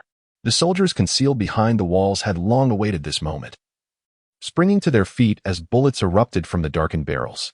The gunners unveiled the black cloth to reveal enormous artillery pieces at the command of the chief gunner. Cannonballs were unleashed upon the vessels. Boom, boom, boom. On the decks of the ships, the awaiting Kenyan soldiers were caught off guard, with dozens falling in an instant. The incoming cannonballs struck the hull, leaving gaping, charred openings. "This is bad. We are ambushed." The remaining forces of the kingdom of Keonia simultaneously grasped the gravity of their predicament. "Curse it, we cannot flee now. Otherwise, we would merely become live targets. Quickly, bring up the cannons and return fire. Helmsman, prepare to dock." The chief of staff immediately stepped forward to direct the response. Soon, the soldiers hoisted the cannons, already loaded with ammunition, ready to retaliate. "Fire! Return fire!" Several gunners swiftly adjusted their angles, and with a resounding roar, the cannonballs were unleashed upon the harbor, instantly claiming the lives of numerous soldiers. Sniper Blajai stood atop the observation deck, methodically pulling the trigger, each bullet finding its mark, reaping the life of a soldier from the kingdom of Sikea. King Lipran, concealed in the rear, recognized that his forces were ambushed. However, aside from a slight grimace, he uttered not a word. He remained steadfast in his belief that defeat was not his fate. As the flagship approached within mere meters of the harbor, the captain of the guard, Lavedon, could no longer contain himself. "Your Majesty, allow me to deal with them. Go forth." Lipran acquiesced to Lavedon's request. Fully aware of his formidable strength, ordinary weapons would inflict no harm upon him. With a thunderous thud, Lavedon reached the prow of the ship, wielding a colossal iron hammer. He pushed off with tremendous force, shattering the wooden deck beneath him, and in the next instant, his body soared through the air, landing at the edge of the shore. The soldiers, engrossed in firing, were taken aback and hurriedly adjusted their weapons to aim at Lavedon. Yet, as bullets ricocheted off him with a cacophony of clangs, they inflicted no damage, instead falling to the ground in mockery. With a menacing grin, Lavedon swung his hammer, shattering the guns aimed at him. A powerful blow followed, resulting in the immediate demise of several soldiers and sending others sprawling to the ground. "You are no match for him. Stand aside, let me confront him." At that moment, Cohen, dragging his injured body, rushed over. However, just as he appeared, a bullet streaked through the crowd, accompanied by a sonic boom. Clang! Cohen reacted swiftly, barely managing to deflect the bullet with the edge of his blade, yet his left shoulder was still struck. It became painfully clear that the opposing side harbored an exceptionally skilled sniper. As the realization dawned upon him, his expression darkened. He thought of one person, the renowned sniper, Blagei. Just as he grappled with how to respond, a familiar voice called from behind. "Old Cohen, leave him to me." It was Lodi, for reasons unknown. A wave of relief washed over Cohen. He did not refuse, merely uttering a cautionary, "Be careful," before retreating. He recognized Lodi's prowess, and he needed to inform His Majesty. "Emperor Shuru, of Lipran's mobilized forces." "Just you? Huh, little brat, that's the funniest joke I've ever heard." Lavedon, with a grin stretching nearly to his ears, continued to dispatch soldiers with his hammer. With a slight upturn of his lips, Lodi remained unfazed, effortlessly dodging a bullet that shot towards him at breakneck speed. This marked the first miss for Blagei, yet Lavedon remained oblivious to this fact. "Do you enjoy smiling? I assure you, I will leave you with a smile upon your demise." If Lodi were to face a multitude of adversaries, the barrage of gunfire might inflict harm upon him. However, confronting a single opponent posed no pressure whatsoever. Subsequently, he grasped the air with his right hand, and the scythe of death materialized abruptly. At that moment, a barely perceptible frown crossed Lavedon's brow, as he sensed an overwhelming aura emanating from the ominous black scythe, a most peculiar sensation. Thus, he resolved to claim it as his trophy. Without further ado, he propelled himself forward, his towering figure surging ahead with remarkable speed, and in the next instant, he swung his hammer. The colossal iron hammer shattered the air, plunging Lodi into a brief bout of tinnitus. Yet, he remained composed, his observation hockey allowing him to perceive the surroundings. He then executed a flawless sword to evade the impending strike. A flicker of surprise crossed Lavedon's eyes. It was evident he was familiar with Suru, for Fok, one of Rehek's subordinates, utilized this technique. They had once clashed, with Lavedon emerging narrowly victorious. And Fok had enlightened him on the Navy S6 styles. Consequently, he had learned the iron block from Fok, which explained his lack of fear towards blades and firearms. "Little brat, no wonder you exhibit such audacity. You are a Navy man. Yet, what does it matter? I have slain my fair share of Navy personnel." Lavedon suddenly let out a cold chuckle, swinging his hammer with both hands, and turning to unleash a powerful strike. The clash between the scythe of death and the heavy hammer sent a massive shockwave outward, toppling several nearby soldiers to the ground. Such immense strength. Lodi was somewhat astonished. Even with the enhancement of the power of the Grim Reaper, he had exerted all his strength to deflect that mighty blow. Could it truly be said that he possessed extraordinary talent? This thought inevitably brought to mind Big Mom, who had displayed monstrous strength since childhood. However, it was not only Lodi who was taken aback. Compared to him, Lavedon was even more profoundly shocked. To think that a mere child could match his strength was utterly inconceivable. This boy would undoubtedly become a great calamity in the future. He must not be allowed to remain. Consequently, Lavedon intensified his assault. Each strike aimed to be fatal. The fierce combat rendered the surrounding soldiers hesitant to intervene, creating a circular zone of approximately 7 or 8 meters in radius. Although some soldiers attempted to fire their weapons, to Lavedon, it felt merely like a scratch. Meanwhile, the sniper Blagei had taken several shots at Lodi, yet none found their mark. This was utterly disgraceful. Blaggy slammed his fist against the wooden railing of the watchtower. The feeling of helplessness palpable. At that moment, 50 ships drew ever closer, and Lipulin was keenly observing the situation. Logically, given Lavedon's formidable prowess, he should have shattered the enemy's artillery. However, the reality was quite the contrary, as he was being obstructed by a mere child. Had it not been for the fear of becoming the center of attention and being besieged, Lipulin would have surely unleashed a fierce reprimand. On the other side, the battle between Lodi and Lavedon has reached a fever pitch. The ghost scythe, shocking slash. A dark strike is unleashed, piercing through Lavedon's form. Oh, Lavedon has nearly fully absorbed this attack. He lets out a furious roar, veins bulging on his forehead, his entire body tense with muscles. Moments later, he gasps for breath. A slight sheen of cold sweat appearing on his forehead, his eyes bloodshot. He has endured. Lodi was not taken aback. He was already aware of the formidable strength possessed by the Lavedon before him. It was akin to that of a human beast, even surpassing that of Fezhao, who had consumed a devil fruit. A narrow passage indeed. With a deft flick of his fingers, Lodi unleashed a note that sliced through the air like a bullet, striking Lavedon's throat, leaving only a mark reminiscent of a mosquito bite. In that moment, he comprehended that ordinary attacks bore no effect on Lavedon. After narrowly evading a powerful strike, Lodi bit into the tip of his left index finger, allowing a drop of his blood to fall upon the scythe of death. As the blood was wholly absorbed, the black scythe transformed into a deep crimson hue. Bloodstrike. Suddenly, Lodi's right eye shifted from black to red, crimson veins sprawling along the handle of the scythe to his right hand. With a powerful roar, the scythe of death erupted into a blaze of red light, instantaneously cleaving through all in its path. A sanguine arc sliced through the air, and Lavedon's throat was severed, blood gushing forth as his iron hammer fell heavily to the ground, his body collapsing in defeat. Thus, the mightiest champion of the kingdom of Keonia met his demise. Following the execution of the bloodstrike, Lodi returned to his original state, and the scythe of death reverted to its obsidian form. The bloodstrike was a technique Lodi had mastered 3 years prior, one of his most potent trump cards. He vaguely recalled an encounter where a colossal black bear had inflicted a wound upon him, with his blood dripping onto the scythe, resulting in a transformation akin to today's. However, at that time, the copious amount of blood had rendered the scythe nearly entirely crimson. Lodi distinctly sensed an immense power enveloping her. However, following each strike, the scythe of death would revert to its original state, capable of unleashing a crimson slash. In other words, this was a transient phenomenon.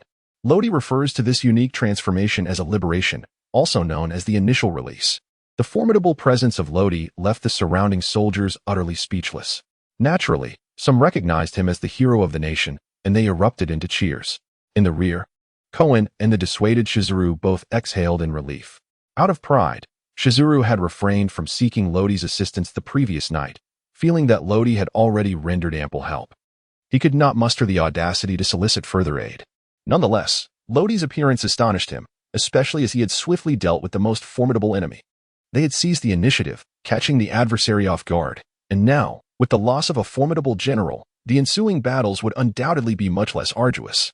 The war, however, showed no signs of abating. 50 ships had already anchored, unleashing a throng of soldiers who surged forth, densely packed.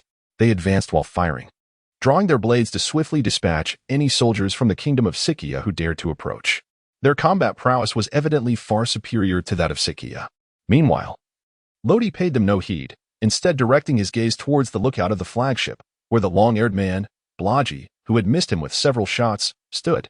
Blagi seemed to sense Lodi's scrutiny, his brow furrowed, and it would be disingenuous to claim he felt no trepidation.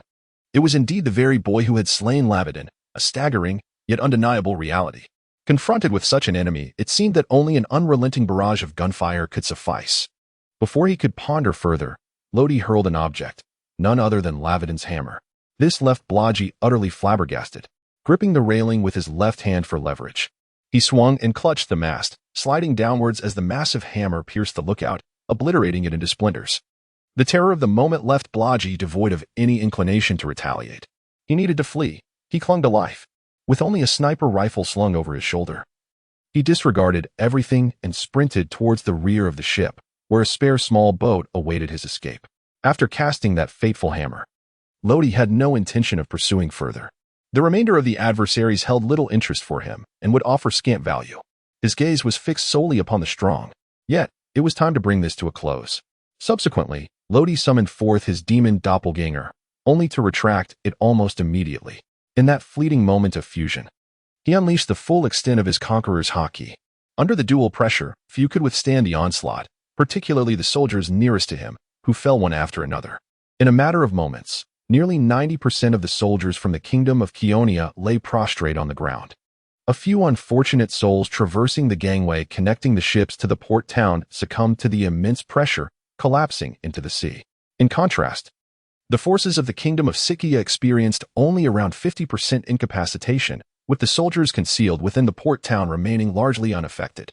Truly, the conqueror's haki is an unparalleled weapon against the weak. Lodi gently massaged his temples, feeling a sense of fatigue. The exertion of unleashing his conqueror's haki not only drained his physical strength but also his mental fortitude. Utilizing his observation haki, he located Kohen and Shizuru, who were evidently filled with anger. Yet, Lodi remained remarkably composed. Rest assured, they are not dead. They have merely succumbed to a temporary unconsciousness. The remaining forces of that group should number fewer than 1,000. With your troops, you can easily handle them. He continued, as for my reward, please prepare a vessel stocked with ample supplies. I must reiterate, I have no interest in your nation. I shall depart tomorrow. With a wave of his hand, he vanished in an instant. After Lodi's departure, Kohen inspected the soldiers lying on the ground and confirmed they were still breathing. It seemed they were indeed merely unconscious. Beside him, Shizuru let out a wry smile. It appears we have left him with a poor impression. He recalled nearly losing his composure at the sight of the fallen soldiers. It was only when Lodi finished speaking that he remembered witnessing a similar scene the previous day. Albeit on a smaller scale, those soldiers had also been breathing and awakened later that night. Kohen shook his head with a rueful smile. I will apologize to him later. For now, we have pressing matters to address. He then raised his arm and called out, summoning the hidden soldiers in the port town, who surged forth. It seemed that battle was about to reignite. Meanwhile, aboard the warship of the kingdom of Keonia, King Liplon was nearly paralyzed with fear. Was this even human? In an instant, they had decimated 90% of their forces. How could they possibly continue fighting? At that moment, Chief of Staff Eisenhahn approached briskly. Wiping the sweat from his brow, his face a mask of horror. Your Majesty, we must order a retreat immediately. Our remaining forces are insufficient. And this is the enemy's main battleground. If we do not withdraw now, it will be too late. Liplon snapped back to reality, hastily issuing the retreat order. The soldiers still aboard the ship exhaled in relief. Some took the helm, others adjusted the sails, while others retrieved the anchors lodged in the water. In less than a minute, 30 to 40 warships set sail in the opposite direction from the port town. They came and went in a flurry. However, those slower vessels were soon encircled by the approaching Scythia soldiers, and escape was no longer an option. The soldiers aboard those ships were quickly subdued. While the Keonian soldiers who had fallen unconscious at the shoreline were bound, the war seemed to have concluded, so abruptly, so effortlessly. It was a victory that would have seemed unimaginable in the past, yet it had indeed transpired. Among them, several soldiers, supporting their unconscious comrades, quietly conversed as they made their way toward the royal city. It was once again the heroic Lodi who had wrought this miracle. Reflecting on the earlier scene felt almost like a divine intervention. I have heard that the valiant hero, Lodi, hails not from the kingdom of Scythia. Is that true? If so, from whence does he come? It remains unclear. All that is known is that he appeared unexpectedly in Delata town just the day before yesterday. Since he is not a citizen of our nation, will he take his leave? That is difficult to ascertain. The war has concluded, bringing with it a mixture of joy, sorrow, and certainly, suspicion. With a snap, Oimo closed his notebook. The memory of the breathtaking scene he had just witnessed stirred a fervor within him that he could hardly contain. Oimo is a man of discernment. He is nearly certain that the power Lodi wielded was that of the conqueror's haki. According to legend, it is a gift bestowed upon only one in millions. A mark of true royalty and the rarest among the three forms of haki. Who would have thought that I would encounter such a person? I dare say Captain Morgans would be greatly intrigued.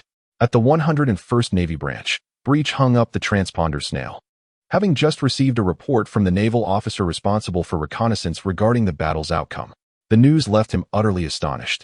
In a mere half hour, the conflict had reached its conclusion. Unprecedented swiftness. What a remarkable youth indeed. Ultimately, All he could do was express his awe. Meanwhile, in the waters beyond the port town, Blodgett was swiftly navigating his small vessel, vigorously rowing with both oars. At that moment, behind him, over 30 warships sailed in formation, cutting through the waves with great speed, sending sprays of water into the air. Blodgett was suddenly taken aback. Could they be pursuing him? As he turned, the imposing hull of a massive ship loomed before him. A sight so overwhelming it felt as if it could ignite an explosion of emotion. Ah, help! Glug, glug! Save me, glug, glug! While the people of the kingdom of Sikya reveled in celebration, Lodi, however, departed from the palace with Iko, leaving behind merely a note on the table. He was reluctant to confront that overly enthusiastic crowd. Naturally, there was another reason Smandon had summoned him. In the streets of Delata, Iko voiced her grievances. Brother Lodi, you went off on your own without telling me again. Lodi shrugged nonchalantly. Isn't it simply due to your laziness? Iko huffed with a heavy sigh. There was no denying it. She had been utterly exhausted the previous night. All right, we have arrived. They stood before the entrance of a bar, which was nearly filled to capacity.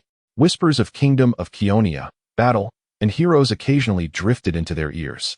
This bar was indeed the same one Lodi had visited before, where he had, if memory served him right, vanquished a pirate crew. Upon spotting him, the rotund proprietor trembled for some unknown reason. Ah, esteemed guest, ahem. What can I assist you with? Lodi cast a peculiar glance at him, but paid it no heed. Where is Smanton?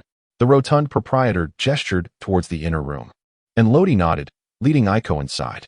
Once the two had completely vanished from sight, the stout boss wiped the beads of sweat that had formed on his brow. This malevolent figure was truly formidable, having connections with the treacherous Smanton, who was the third in command among the betrayers. While he lamented this thought, another patron entered, prompting him to swiftly don a smile and attend to the guest. Within the inner room, a flamboyant gambler's hat stood out conspicuously. Without hesitation, Lodi promptly led Iko over. You have arrived? Saint Manton, clad in a tailored black trench coat, donned gold-rimmed glasses that lent him an air of refinement. His face, now clean and tidy, appeared far less disheveled than before, making him seem considerably younger. In truth, he was not particularly old, merely 26 years of age. Lodi took a seat and poured a glass of juice for Iko. What brings you to me? Smanton adjusted his glasses. I witnessed the battle this morning. Turned her head. Oh, and then? Are you familiar with the Grand Line? I have heard a little about it. Why? Your strength is formidable, and your potential is truly limitless. This small West Sea is not a fitting stage for you. Only the Grand Line can truly showcase your talents. If you are willing, I would be honored to guide you. At that moment, Smandon's eyes gleamed with fervor, as if he could already envision the future of. In this vast ocean, or rather, throughout the entire pirate world, the powerful are often revered, whether they be pirates or navy. At that moment, Smandon resembled Toribol, the loyal aide to Doflamingo. Toribol recognized Doflamingo's potential and pledged his allegiance, proclaiming him king and master. As for Smandon, Lodi fell silent for a moment. I shall certainly embark on the Grand Line, yet for the present, it is still too early for me. After all, I am but 10 years old. The final statement was, in truth, directed towards Smandon. Naturally, Smandon comprehended the underlying significance, and suddenly, he removed his hat and slightly bowed his head. I am willing to wait for you, Captain Lodi. This signified that Smandon had become a member under Lodi's banner, ready to pledge his allegiance. Lodi nodded, then poured 2 glasses of wine, exchanging a smile with Smandon before downing them in one go. This marked Lodi's inaugural experience with alcohol since arriving in this world, primarily due to his tender age, as he feared it might hinder his cerebral development. At this moment, Iko approached, eager to join in the revelry. Lodi, I want a drink too, she declared, disregarding Lodi's attempts to dissuade her, and downed a glass, only to collapse onto the table shortly thereafter. Lodi could only sigh in exasperation at this turn of events. He then turned to Smanton, his expression grave as he inquired, Smanton, are you familiar with the Iron Hand Butcher? Mikady?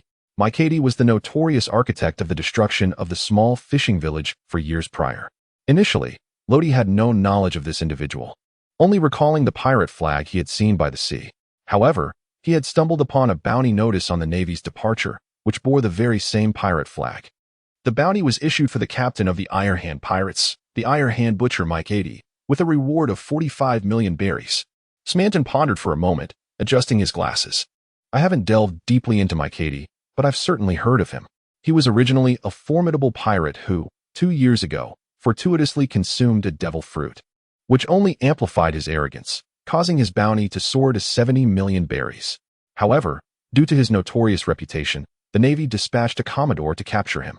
If I am not mistaken, he is likely incarcerated in the world's most formidable prison, Impel Down. Lodi was well aware that Impel Down was commonly referred to as the Great Prison. Nevertheless, he mused to himself, Impel Down presents quite the conundrum. Lodi furrowed his brow, yet could not conceive a means to exact vengeance upon his adversary. It appears he must bide his time for several more years. Given his current prowess, he is still woefully inadequate. One can only hope that he does not perish within that abyss. What is the reason for your inquiry? He asked. I harbor a grudge against him and intend to confront him personally. Smandan swirled his glass, exhaling a sigh. That presents quite the dilemma. Unless you aspire to become one of the 7 warlords of the sea, or perhaps you wish to enlist in the Navy. With that, he cast a glance towards Lodi. Smandan, being a pirate, was reluctant to see someone he valued pursue a career in the Navy. Lodi shook her head. I shall not become a naval officer. From a certain perspective, the Navy could be considered my half-adversary. Smandan sighed with relief. So, you intend to become one of the 7 warlords of the sea? The corners of Lodi's mouth lifted slightly. Who knows? The ambiguous words sent a jolt through Smandan's heart, quickly followed by an indescribable thrill. Everything remained unspoken. His interest in the youthful captain deepened. If his thoughts were correct, then that would indeed be remarkable. The two then engaged in a discussion about various other topics. I will depart for the land of flowers tomorrow. Will you accompany me? Of course. Wherever the captain goes, I shall follow. Very well. But I am yet to master the color of armament. I hope you might teach me. Certainly. However, I am surprised that the captain possesses the color of conqueror as well. It truly opens my eyes. It seems you are well informed. Could you share some of your past experiences with me? I believe this cannot be concealed from the captain. In fact, I have previously ventured into the Grand Line and was close to reaching the New World in its latter half, when, meanwhile, on an unknown island in the Grand Line, at the headquarters of the World Economic News Agency, Morgans was instructing his subordinates to rewrite the news based on the information received from Oimo. He had already conceived a headline: the long-planned coup d'etat, the passionate clash between kingdoms, and the mysterious 10-year-old boy who ended this farce in merely half an hour, Death God Lodi. The following morning, Lodi, Iko, and Smandan arrived at the royal palace. Upon encountering Smandan, King Zelru was taken aback, and his left guard, Ting Song, immediately entered a state of alert. Lodi kindly elucidated, Smandan has severed ties with the traitors and is now a member of my team, so there is no need for concern. Smandan, ever the gentleman, offered a courteous bow. Observing this, Shiro gestured for Ting Song to step aside, before engaging in a few friendly exchanges with a smile. Lodi, however, wished to dispense with any trivialities and proceeded directly to the matter at hand. Your Majesty, is my ship ready? Jiru opened his mouth to speak, then let out a sigh. It is prepared and awaits you at the harbor, where Cohen stands guard. Lodi nodded slightly, bid farewell, and departed with Iko and Smandan. Ultimately, they could not be retained. Shizuru shook her head. The prowess and potential exhibited by Lodi stirred a sense of compassion within him, yet some matters cannot be forced. At that moment, Princess Fina approached. Father, have Iko and Lodi not yet arrived? She remained oblivious to their departure, as Shizuru had refrained from informing her. Beyond the southern gate lay the harbor town. Lodi was clad in a black robe, enveloping himself completely. In this nation, many recognized him as a hero, and without some form of disguise, he would likely struggle to step beyond the threshold. After spending a little more time, the trio arrived at the harbor, where they indeed encountered Cohen, dressed in a gray outfit. He was the sole figure present, and behind him lay a medium-sized sailing vessel, approximately 20 meters long, proudly flying the flag of the Kingdom of Setkaya. The ship was well-equipped, boasting a separate restroom and kitchen. At Lodi's request, the kitchen was stocked with ample provisions, along with various everyday necessities. Following a brief farewell to Cohen, Lodi and his companions set sail. Cohen made no attempts to dissuade them, merely suggesting that Lodi might take some time to explore the Kingdom of Setkaya. He would forever be the hero of that realm. On the vast expanse of the ocean, it was Lodi's inaugural voyage, marking his first departure from Badadan Island since arriving in this world. Lacking knowledge of navigation, he entrusted all responsibilities to Smandan. It must be said that Smandan was truly a versatile individual, skilled in cooking, sailing, and ship repair. However, he had one flaw. a penchant for gambling. Previously, Smanton had not been fond of gambling, but after facing setbacks and returning to the West Sea, he became enamored with it, eventually succumbing to its allure. "Lodi, what is that bird?" Aku suddenly exclaimed while enjoying the sea breeze on the ship's bow. Lodi and Smanton simultaneously turned their gazes toward her. Suddenly, Smanton produced a 100 belly coin and approached. It was the newsboy, the bearer of newspapers. He tossed the coin to the newsboy, who in return handed him a newspaper. Upon receiving the coin, the newsboy nodded in a human-like manner before soaring off to other destinations. At that moment, Lodi also approached. "What does it say?" Leaning down to inspect. A colossal and bold headline caught her eye. After years of scheming, the coup d'etat between kingdoms ignited a passionate clash, and the mysterious 10-year-old boy, known as the Grim Reaper, concluded this farce in merely half an hour. Besides this, the newspaper also reported on Lodi's battles across various scenes, featuring even an image of him in his Grim Reaper form. Grasping the side with one hand, his dark robe billowed slightly, encircled by swirling black mist, imparting a sense of hazy mystery. Apart from being a tad shorter, everything else was splendid. "Wow, Lodi, that's you," Aiko exclaimed, her excitement unmistakable. In contrast to Aiko's exuberance, Smanton remained notably composed, scrutinizing the newspaper with intensity. It detailed the events surrounding this grand incident: the treason of the left minister Rihaku of the Sikya kingdom, the assault on Sikya by the Kionia kingdom, and the 10-year-old Grim Reaper Lodi, who heroically salvaged the Sikya kingdom from peril. Additionally, there was a column listing formidable foes vanquished by Lodi, including the pirate Liba, the traitor leader Feezer, his second-in-command Naitifa, and the strongest warrior of the Kionia kingdom, Lavadin. Among them, one name stood out: the Marine headquarters Colonel Falk. Indeed, although he was executed by a Kainu, he was still labeled a Marine. Upon reading this, Lodi harbored serious doubts regarding the integrity of the newspaper's author. "Captain, it seems you are destined to become a pirate." Smanton adjusted his glasses, his eyes shimmering with a wisdom that suggested he saw through it all. "Ah, Lodi, are you going to become a pirate?" Aiko covered her mouth, yet her eyes reflected a hint of sadness. She loathed pirates, as it was they who had snatched away her parents' lives. Lodi gently patted her small head and sighed. "Some matters are beyond my control." Unbeknownst to Lodi, the Navy headquarters was indeed deliberating whether to designate him as a pirate. Meanwhile, this newspaper published by the World Economic News Agency soared across the globe. At the Navy headquarters in Marine Ford, Akainu studied the newspaper in his hands, his brow furrowed in concern. "Falk? Wasn't he eliminated years ago under the guise of treason?" "Master, there is more to this chapter. Please turn to the next page to continue reading. The story becomes even more riveting. Why is he still alive?" Moreover, the newspaper even bestows upon him the title of Colonel of the Navy. Yet it fails to report on Falk's actions. As if that were not enough, he was bested by a mysterious little brat who appeared from nowhere? Where is the dignity of the Navy? To be publicly humiliated by a mere 10-year-old? Cursed be the World Economic News Agency. Cursed be that little brat Lodi. Akainu slammed his hand on the table, his fury palpable. At that moment, Fleet Admiral Sengoku wore a grave expression. In truth, Admiral Zifa had attempted to invite Lodi to join the Navy days prior, but reports from Branch 101 indicated that he had declined. Akainu, already harboring prejudice against Lodi, found himself even less inclined to tolerate him. Time and again, he slapped the Navy's face. Did he truly believe they would not dare to put a bounty on his head? Sengoku produced a letter, placing it before Akainu. This correspondence was from the Kingdom of Croania, demanding that we issue a bounty for Lodi, as he had slain their head guard. The Kingdom of Croania is one of over 170 affiliated nations, contributing a significant tribute of heavenly gold each year. Their request is not one we can refuse. Furthermore, the 5 elders had just decreed that we treat Lodi as a pirate. Therefore, we must begin to consider an appropriate bounty for him. These words have already cemented Lodi's identity. The world government has classified him among the ranks of pirates. In truth, from the moment the 5 elders issued their order, the outcome was essentially sealed. This exemplifies the absolute authority wielded by the upper echelons of the world government. In the Grand Line, Shanks, who is yet to ascend to the status of an emperor, gazed at the newspaper and suddenly burst into laughter. A remarkable little brat has emerged in the West Blue. Aha! Beside him, the stoic Mihawk, who had stayed to share a drink out of respect, opened his sharp, eagle-like eyes. He was only interested in formidable swordsmen and thus refrained from commenting further. On board the Whitebeard pirates, the old man declared, an interesting little brat has made his appearance. Captain Marco of the 1st Division approached, holding a newspaper. Whitebeard took it, glanced at the contents, and burst into a hearty laugh. Ha ha ha.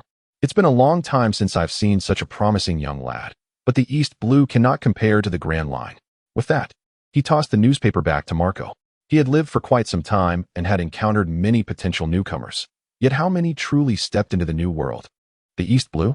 This news is becoming increasingly unremarkable. Drunken Kaido smashed a bottle against the ground. He was in desperate need of a fight. The warlord of the sea. Don Quixote da Flamingo was plotting to seize Dressrosa, laughing maniacally as he tore the newspaper to shreds. For many of the prominent figures in the New World, the East Blue was hardly significant. Most merely skimmed the newspaper and lost all interest. The vast majority didn't even remember the name Lodi. However, those residing in the first half of the Grand Line found this news intriguing. Some pirates lurking at the entrance of the Grand Line were already impatient for them. Hunting down those promising newcomers would bring immense satisfaction. Yet, little did they anticipate that the wait would last several years. In the East Blue, in Frost Moon Village, Kinemon sat cross-legged on the ground, holding a newspaper. Zaro, having just finished his sword training, approached out of curiosity. Upon seeing the content, his eyes widened in disbelief. What? A boy younger than me has accomplished such great feats? Previously, his only goal was to surpass the world's greatest swordsman, Mihawk. But now, he had another target in mind. He wanted to defeat that boy named Lodi. After stealing another glance, it seemed he wished to engrave Lodi's name deeply into his memory before turning away with his wooden sword in hand. Clearly, he resolved to work even harder. In the Goa Kingdom, after reading the newspaper, Garp entered Windmill Village. This time, he decided to use his iron fist of love to influence his grandson, who was determined to become the Pirate King. In the Oikit Kingdom, in Kokoshia Village, Nami sat on the hill where Belmir was buried, her eyes wet with tears, appearing somewhat helpless. Why has no one come to save us? At her feet lay a newspaper, which fluttered slightly in the gentle breeze, revealing an image of over 30 warships adorned with the flag of the Kingdom of Kionia, departing from the waters of the Kingdom of Sitkia. Within the royal palace of Sitkia, Princess Fina was sulking in her chamber, feeling betrayed by her father. Though Aiko and Lodi had already left, she retrieved a newspaper from beneath her pillow, and a faint smile graced her lips. Thank you for saving this country, Lodi and Aiko. I shall never forget you. When we meet again, I will certainly become a worthy princess. The immense upheaval seemed to have matured Princess Fina overnight. In one of the three major underground intelligence organizations of the West Sea, known as Astaya, Nico Robin was meticulously organizing information.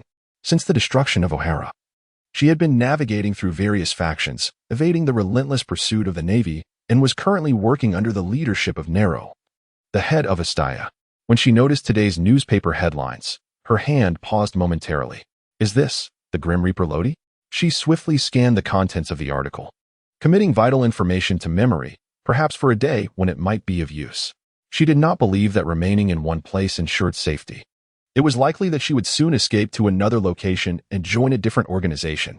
12 years of fleeing had revealed the sordid aspects of human nature to her. Those who appeared gentle on the surface often harbored thoughts of exploiting her for profit. Moreover, she had her own aspirations to unveil the deliberately concealed history.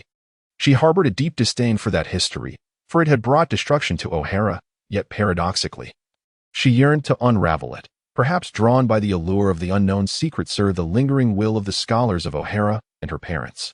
That afternoon, the newsbird arrived once more, bearing a stack of bounties issued by the Navy, among which was the one concerning Lodi. Grim Reaper Lodi, bounty set at 40 million berries. This figure had been established following discussions between Akainu and Sengoku. In truth, it was not particularly high, failing to match Lodi's true capabilities. The primary reason was that he had not inflicted any substantial harm. Had he slaughtered the more than 10,000 soldiers at that time, the bounty could have easily soared into the hundreds of millions. In a certain sense, the bounty serves as a classification of the danger posed by pirates. Clearly, Lodi had not exhibited the cruelty and ruthlessness characteristic of pirates. It seemed that a future as a pirate was inevitable. My lord, there is more to this chapter. Please turn to the next page to continue reading. The ensuing events are even more thrilling. Yet, this aligned perfectly with Lodi's intentions. His future was destined to be fraught with bloodshed. As long as he maintained his principles, what harm was there in being a pirate? At this moment, Smanton casually toyed with the dice as he sauntered over. Captain Lodi, since we have embarked on the life of pirates, we must surely establish our crew's name and flag. The name and banner of a pirate crew are the essence and soul that accompany them throughout their journey. Let us name ourselves the Reaper Pirates, as for our flag. We shall determine it when we reach the Flower Kingdom. Smanton offered no objections. Meanwhile, Aiko, upon catching sight of the bounty notice, hurried back to her quarters. She was utterly perplexed. Why was it that her brother Lodi, having performed a noble deed, was now being hunted down, branded as a pirate? This brought to mind the devastating fire ignited 4 years prior, also at the hands of the Navy. Her parents had always told her that the Navy were the good guys, the heroes. Now, a cloud of confusion enveloped her. Thus, on this day, the Reaper Pirates were born, initially comprising 3 members, 2 of whom possessed extraordinary abilities. The Reaper, Lodi, bore a bounty of 40 million berries.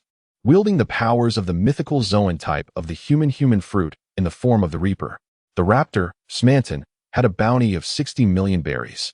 Possessing the powers of the ordinary type of the bird fruit in the form of a golden eagle. Together, their combined bounties exceeded 100 million, marking them as a prominent pirate crew within the West Sea. Of course, there existed even more formidable entities in these waters, such as the 8 Treasures Water Army from the Flower Kingdom and the 5 major mafia syndicates lurking in the shadows. However, the traitor vanquished by Lodi paled in comparison to the 5 mafia groups. Today marked the 7th day of Lodi's voyage upon the sea. While the journey was undeniably monotonous, he found it to be profoundly fulfilling. During these days, Smanton had been instructing him in the art of hockey. At Lodi's behest, Aiko also joined in the learning. This so-called hockey could serve as an invisible armor for defense, but could also be transformed into an offensive force, embodying a tremendous power. Lodi tirelessly exerted himself, and through 7 days of relentless practice and experimentation, he finally managed to grasp the concept today. The hardening of hockey. Lodi extended his right hand, and his entire fist became enveloped in a coat of armament, transforming into a deep shade of black. This state persisted for approximately 5 minutes, after which the armament dissipated autonomously and his fist returned to its normal appearance. Indeed, it could not be sustained for long, and the coverage was rather limited. For now, he could only envelop a single fist, and there remains much room for improvement. With a resigned sigh, Lodi resumed his training. Not far away, Smanton, hearing his murmured words, wore a wry smile. It must be said that Lodi is a prodigy. When Smanton was cultivating the color of armament, it took him 2 months to reach the level Lodi had achieved. Just then, Aiko approached. Lodi, Uncle Smanton, there are ships ahead. Initially, she had been on the bow of the ship, acclimatizing to the wind and snow, when she inadvertently spotted 2 small black dots. Taking out her binoculars for a closer look, she discovered they were 2 vessels. Lodi came to a halt, and as he opened his senses, they instantly expanded outward. Indeed, he detected the presence of 2 vessels. One was a merchant ship, while the other bore an unknown black flag adorned with 2 crossed pistols, unmistakably not a pirate ship. At that moment, a group of individuals clad in black trench coats and wielding pistols stood on the deck, launching an assault on the merchant vessel ahead. Let us approach and observe. As they drew nearer, the sound of cannon fire grew increasingly thunderous. Captain came, there is a ship approaching from behind. The lookout, who had been surveying the surroundings, immediately called out upon noticing Lodi and his companions. Below, a corpulent man, towering over 3 meters and possessing only 1 arm, turned around to glance back, and indeed spotted a medium-sized sailing vessel. The ship was now merely 50 or 60 meters away from theirs. Is that the flag of a kingdom? Came furrowed his brow, taking note of the fluttering banner. Damn it, you lot, fall back and prepare to sink that vessel. Regardless of which kingdom it belongs to, that ship undoubtedly poses a greater threat than the merchant ship ahead. Their commotion naturally did not escape Lodi's perception. Want to strike first? Let us see who is swifter. Stampton, let us extinguish them. Lodi directly entered a state of complete death god transformation. Unleashing a formidable demon scythe, shock slash, the immense black strike instantaneously claimed the lives of several individuals, the sheer force even shattering the mast. He then stepped into the air. Advancing forward, Smanton, transformed into a golden eagle, followed closely, wings flapping vigorously. Naturally, came, standing at the stern of the ship, noticed the transformations of the 2. His heart racing uncontrollably. A devil fruit user. He virtually confirmed this in an instant, for his employer was indeed a devil fruit user. Once, Kame was a pirate until he encountered that man, his current employer. It was during that fateful meeting that his left hand was brutally severed. The overwhelming power had even left him with psychological scars. Realizing he had entangled himself with someone he should not have, Kame began contemplating how to survive. However, his subordinates were not affording him that opportunity. Bullets were already directed at Smanton and Lodi. A thin layer of hockey enveloped Smanton's body, deflecting the bullets effortlessly. He then executed a series of agile flips, akin to a high-speed spinning top, and surged forward. In an instant, blood splattered as a straight line of several individuals met their demise. From their lifeless bodies, numerous scratches were visible, inflicted by Smanton's razor-sharp claws and his golden eagle form. Truly, he was someone who had once stood on the brink of the new world. When I first encountered Smanton, I doubt I could have bested him. Lodi, trailing behind at a leisurely pace, felt a surge of admiration. He had gained a preliminary understanding of Smanton's prowess. At this moment, he stood before the leader of the group, Kame. He could perceive the glimmer of fear in Kame's eyes, desperately attempting to conceal it. "Speak, who are you?" Kame's throat subtly tightened as he tried to intimidate his adversaries. "I am of the Felficos organization. Should you dare to lay hands on me, my employer will not let you go." Surprisingly, Lodi was unfamiliar with the organization he mentioned. Felficos? What sort of organization is that? Kame's pupils constricted, his plump face quivering slightly, disbelief etched upon his features. "You do not know of Felficos, one of the 5 major crime syndicates?" Lodi shook his head. In a bid to intimidate the young man in the black robe before him, Kame divulged the secrets surrounding Felficos. According to him, the leader of Felficos was named Grainer, a formidable user of the devil fruit. Beneath him were 3 formidable lieutenants, Jesse, Gusfu, and Denny, each a force to be reckoned with in their own right. Individuals like Kame, who held a minor leadership position, were merely subordinates to these 3, with at least 20 others in the organization akin to him. Upon hearing this, a barely perceptible flicker of excitement crossed Lodi's eyes, while Kame misinterpreted it as fear. His confidence growing. "I see you possess considerable strength. Would you be interested in joining our organization? I could facilitate an introduction, and in due time, you could easily rise to a position akin to mine." Lodi, however, remained unfazed and proceeded to inquire about the whereabouts of Felficos' base. Kame instinctively responded to him, revealing that it was located on an island named Lonroad. Lodi nodded in satisfaction, and then a flash of dark light swept through, allowing Kame to depart from this world with almost no pain. At that moment, Smanton, who had just dealt with the minions, approached, holding a black flag in his hand. This was the emblem of a vessel belonging to the Felficos under the Mafia conglomerate. Lodi pointed towards the lifeless body of Kame. "This fellow has revealed everything to me." Smanton inquired with curiosity, "What shall we do next?" A faint smile graced the corners of Lodi's lips. "Are you familiar with Lontrot Island? Our next destination is precisely that. Are we not heading to the Flower Kingdom? We shall visit it afterward." "Very well, let me consult the map." With that, Smanton produced the map and eventually pinpointed the island named Lontrot. "This island is quite close to the Flower Kingdom. How fortuitous." Lodi was somewhat taken aback. "However, it is time for us to engage in the endeavors befitting a pirate." Bang! Lodi and Sman cast 4 large bags onto the deck, filled with treasures they had unearthed from the ship Kim. A rough estimation suggested they could fetch no less than 4 or 5,000 Baileys. Meanwhile, Aiko glared angrily at Lodi, huffing in frustration, once again feeling left out of the adventure. Lodi raised an eyebrow.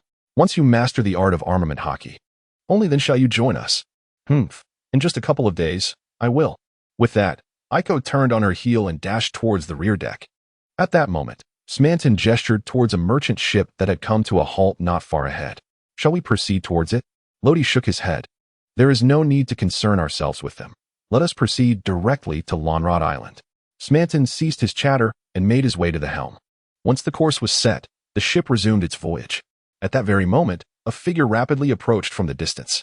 Through the perception granted by his observation hockey, Lodi immediately recognized the newcomer. He was a man adorned with a black top hat, wielding a cane, and sporting a pair of white wings on his back. His pallid complexion and slender frame suggested he was around 30 years of age. The name Devil Sheriff Lafayette flashed into Lodi's mind at once.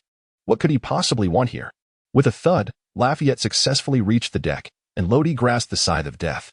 However, Lafayette appeared to harbor no intentions of combat, so Lodi refrained from making a move. "Death itself, Lodi, I come to you not with malice, but rather, I am here specifically to seek you out." Upon hearing this, Lodi was momentarily taken aback, a flicker of surprise crossing his features. "Seek me? Why? We have no prior connection, do we?" Lafayette adjusted the brim of his hat and chuckled softly. Because I see the future I have been pursuing within you, Captain Lodi. 7 days ago, I came upon that newspaper. A chance glimpse of an image compelled me to follow this young man before me. Thousands of soldiers lay sprawled upon the ground, while Lodi stood at the center like a harbinger of death, as if the world contained only him. That unparalleled aura of dominance captivated Lafayette deeply. Now, having encountered Lodi in person, he was even more certain that he had found the individual he sought. Lodi twirled the scythe of death with a light chuckle. Of course. But you must allow me to test your strength first. In truth, Lodi held a deep admiration for Lafayette. He was calm, astute, and a skilled navigator. Most importantly, he possessed the art of hypnosis, which made the acquisition of intelligence remarkably effortless. His ship was in need of someone adept at extracting information. Lafayette held his staff upright, assuming a combat stance. Please.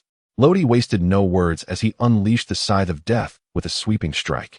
Demonic scythe, shockwave slash. A colossal black arc surged through the air, its oppressive force formidable enough to unsettle even the most steadfast of souls. Lafayette's expression shifted, yet he revealed no hint of panic. With a swift and precise cut, a flash of white light pierced through the darkness, cleaving the black strike in twain without inflicting any harm upon Lafayette. However, Lodi noticed a slight tremor in his hand. From this moment forth, you shall be a member of the Death God Pirates. Upon discerning the prowess of his counterpart, Lodi stepped forward and extended his right hand in a gesture of welcome. When Smanton learned of Lafayette's joining, he immediately proposed a duel. Ultimately, due to his unfamiliarity with his opponent's abilities, he suffered a swift defeat. Meanwhile, A.I.Co., confronted by the unexpectedly tall and pale Lafayette, merely uttered a word of welcome. In summary, Lafayette successfully integrated into the crew, becoming the fourth member of the Grim Reaper Pirates. The role of navigator was entrusted to him, and Smanton felt a considerable sense of relief, harboring no objections to Lafayette's inclusion. After meticulously charting a new course, they had scarcely sailed for half an hour when a colossal sea creature surged forth from the depths. The sailboat upon which Lodi and his companions were riding was not particularly large and was nearly capsized. What a colossal creature! The head of this sea monarch was absurdly large, measuring twice the size of the boat itself. Dark Domain, slash. A massive black realm expanded outward from Lodi, enveloping nearly 100 meters, completely shrouding both the vessel and the enormous sea creature. The sea monarch seemed to sense an unknown peril. Though it could not identify the source, it instinctively dove beneath the waves, preparing to flee. Yet, would Lodi allow its escape? Clearly not. Especially since it was his first encounter with such a sea monarch. Within the immense black domain, Lodi made a simple yet decisive slash at the air, seemingly devoid of any substantial harm. However, a multitude of wounds erupted across the body of the gigantic sea creature, blood gushing forth and staining the ocean crimson. Nevertheless, Lodi did not cease his assault, striking forward several more times. As the sea monarch barely escaped the confines of the black domain, it was instantly slain. This exemplifies the terrifying nature of the dark domain. Within this realm, Lodi could execute indiscriminate attacks, regardless of the distance, if he desired to strike. He could reach his target. At that moment, the dark domain dissipated, revealing Smanton and Lafayette, who had just arrived. Upon witnessing the blood-red waters and the gradually surfacing corpse of the sea monarch, they understood that it was Lodi's doing. They exchanged a glance, enveloped in a profound silence. It seemed their captain was far stronger than they had anticipated. He has grown even more powerful. As Lodi felt the surge of rejuvenated power, a flicker of joy ignited within him. The colossal form of the Sea King class, imbued with remarkable strength, bestowed an impressive force upon him, rivaling even that of the treacherous naval defector, Fok. This thought compelled him to ponder a visit to the doldrums, the very lair of the Sea King class, where their numbers could only be imagined. Time sped by swiftly. On Lonrot Island, the towering central mountain, rising several hundred meters, stood as the island's most notable feature. Its summit had been meticulously tended to, crowned with a grand castle, while a spacious plaza lay behind it, where a group of individuals could be seen training amidst the sporadic sound of gunfire. Surrounding them were numerous artillery installations, resembling a meticulously constructed military fortress. At the foot of the mountain lay the sole small town, aptly named Lonrot Town. The pedestrians on the streets were uniformly attired in black trench coats, each equipped with a firearm, and adorned with a symbol of 2 crossed pistols on the right breast of their coats. This was the domain of the Fairficos, one of the 5 major mafia organizations. Clear the way. A sudden shout startled the pedestrians, prompting them to turn and look. However, upon recognizing the approaching figures, they instinctively parted, leaving the street eerily vacant. What came into view were several dark boxes, each carried by 2 mafia members, followed by a procession of 20 or so female slaves, shackled at wrists and ankles. Their tattered clothing revealed their plight. Some wore expressions of numbness, while others bore faces etched with despair. A circle of mafia members surrounded them, evidently guarding against any attempts at escape. At the rear of the group was a diminutive old man, perhaps no taller than 5 feet, appearing frail and weak. Yet, despite his stature, those around him dared not meet his gaze. In the waters surrounding Lonrod Island, a vessel bearing the flag of the Kingdom of Sekya approached slowly.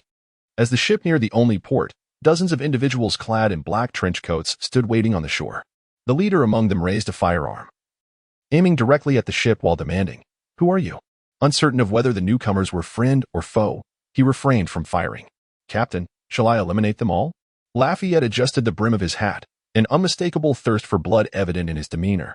It was no surprise that he had earned the moniker of the Devilish Sheriff, for his excessive violence had recently led to his expulsion from the country, with an initial bounty of 20 million berries placed upon his head. Yet, his true abilities surely exceeded that. Go and inquire about their leaders' whereabouts. As for their lives, let them remain, for now.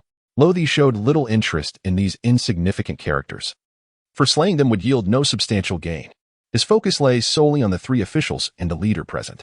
Lafayette nodded slightly and leaped gracefully to the shore, gradually approaching with deliberate steps. The members of the mafia, however, displayed no fear. After all, this was their stronghold, and their weapons were aimed squarely at Lafayette. The leader, visibly angered, declared, "Take another step forward, and I shall end your life." A smile graced Lafayette's face, his already fair complexion taking on an eerie quality. "1, 2, 3 now? Tell me where your leader is." The leader slowly lowered his weapon, his eyes vacant and devoid of life, appearing somewhat dazed. He had succumbed to hypnosis, along with the dozens of subordinates behind him. There is a castle on the back mountain. The leader is inside. At that moment, Lothy and his companions approached. "Let us proceed." As the 4 departed, the mafia members remained rooted in place, seemingly awaiting some unspoken command. Passing through the port would lead them to Lonrot town. "Why are those people standing on either side?" Iko inquired curiously. Ahead, the street had been cleared specifically for them, while the periphery was teeming with onlookers. "There are the individuals we seek." The corners of Luo-D's mouth lifted slightly. Through his observation, he discerned the identities of the individuals engaged in hushed conversations around him. The notorious leader Denny had returned, and curiosity piqued about the weapons he might have brought along. He longed to test his skills, regardless of the armaments. "Did you see those stunning women? I wonder if the boss might indulge me for a few days." "Uff, what is more exhilarating than a firearm? Women are just dull in comparison." TSK, I suppose you'll be preoccupied with your fantasies then." Naturally, some had also taken notice of Luo-D and his companions.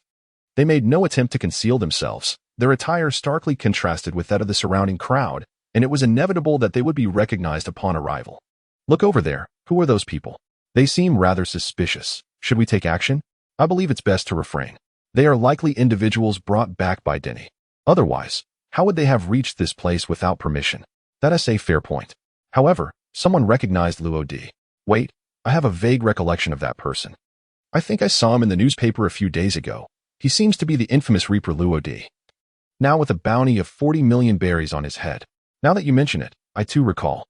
I found it hard to believe that a 10-year-old child could accomplish such feats. Could it be that he intends to join our organization?" "That is a possibility. So it's wise to remain cautious." Not everyone, however, could restrain themselves. A bald man stepped forward defiantly. "TCH, who cares about the Reaper? I'm rather keen to see what he is capable of." Bang! He fired his weapon. The gunshot echoed, but unexpectedly, a cane materialized, intercepting the bullet. "You dare to lay a hand on our captain? You are not worthy." As the words fell, Lafayette advanced slowly, raising his hand to pierce through the bald man's body. He then flicked his cane, blood trailing in a line across the floor as the bald man collapsed lifelessly. At that moment, an elderly man approached from a distance. He was Denny, one of the 3 cadres. "Ah, young man, I advise you not to be too hot-headed. Although I'm unsure how you made it here, those who dare to act against me will meet their demise." As he spoke, a gentle breeze seemed to sweep by, and Denny vanished from the crowd's sight. He was a master of martial arts. "Everyone, stand down. This man is mine to handle." With a subtle smile at the corner of his mouth, Lodi swiftly darted forward, capturing the diminutive figure of Denny in the next moment. In a seamless motion, he unleashed a powerful right punch that landed squarely on Denny's left eye. The force was tremendous, propelling Denny's small frame backwards for several meters, leaving a trail of scraped skin on the ground. As he struggled to rise, the nearby members of the Mafia gasped in disbelief. Denny's left eye had sunk completely into its socket, blood staining his beard a dark crimson, creating a ghastly sight. Had their leader been defeated? This must be a figment of their imagination. Surely, they were still dreaming. How could one of the three principal lieutenants, Denny, be so easily vanquished? It was preposterous. With just a single blow, Denny's remaining eye, now bloodshot, bore witness to his utter humiliation. For the first time, he felt genuine fury. "Open fire. Leave no one alive. Turn them into a beehive." His voice, strained yet powerful, echoed throughout the entirety of Lonrot town. In an instant, all members of the Mafia raised their guns, and the air was filled with the sound of gunfire. Meanwhile, hundreds more Mafia members were rushing towards the scene. Faced with such overwhelming numbers, Lodi exhibited no sign of fear. "Let us engage." With a command, massive white wings sprouted from Lafayette's back, allowing him to evade bullets while his cane sword harvested the enemy. Smanton transformed into a golden eagle, each dive resulting in multiple casualties, his talons capable of easily snapping gun barrels. Meanwhile, under the demonic power bestowed by Lodi, Aiko morphed into a witch, her speed and strength significantly amplified. Her dark cloak could deflect bullets, and in a flash, several foes fell before her. "Now, it is time for you to make your entrance, my demonic counterpart." At this moment, beside Luodi stood a black figure resembling his own form, devoid of features, shrouded in swirling, ethereal black mist. In its grasp, the scythe of death emanated a sinister black aura, captivating and terrifying. It resembled a malevolent spirit from the depths of hell, perpetually poised to harvest its prey. Following Luodi's command, it transformed into a shadowy wisp, weaving through the crowd, leaving no survivors in its wake. Its speed was astonishing. Even Luodi, utilizing his observation haki, found it difficult to perceive its form. Though summoning the demonic avatar diminished Luodi's own power, it conversely nullified the adverse effects of the devil fruit. He was impervious to seawater and sea stone, among other vulnerabilities. Moreover, there was a significant advantage. He could wield the unique powers of the Grim Reaper fruit with greater freedom. Previously, he could only apply its effects to himself or enhance his weaponry. Now, the power could exist independently. In this very moment, he slowly raised his right hand. The inky mist twisted and coiled, ultimately coalescing into a colossal black arm, measuring over 10 meters in length. He then commanded the massive limb to strike downward with great force, instantly obliterating several hapless members of the Mafia who could not evade in time. Alas, they were merely unfortunate collateral damage. Lodi's target was not them, but rather, cough, damn it. Denny raised his hands in a futile attempt to resist. Yet the blood that spilled from his mouth indicated his inability to fend off the impending doom. Helplessly, he watched as the black energy from the gigantic hand eroded his own hands. At that moment, he felt as though his hands had been rendered utterly useless, devoid of any strength. With a resounding clap, the hand descended completely, and Denny met his end. However, Lodi did not relent. As the colossal arm swayed from side to side, those hiding nearby became the unfortunate victims. They began to retaliate, firing their weapons incessantly, yet to no avail. The bullets embedded themselves in the arm, only to be expelled by an unknown force, accelerating even faster and inflicting harm upon the very individuals who had fired them. Naturally, some directed their firearms at Lodi himself, intending to eliminate the culprit directly. Yet, just as the bullets were about to strike Lodi, a thin veil of black mist manifested as a barrier. It became apparent that the barrier rapidly indented upon the bullet's entry, subsequently rebounding them outward. With a thud, a gaping wound appeared on the forehead of the shooter. In that fleeting moment of death, he still believed he had succeeded. How tragic. Half an hour later, it was all over. Nearly 3,000 members of the Mafia had been eradicated, with 70% perishing on the spot, while more than 20% lay scattered, writhing in agony, struggling for survival. At Lodi's behest, Lafayette had hypnotized 10 Mafia members, compelling them to escort over 20 captured female slaves to the ships at the port.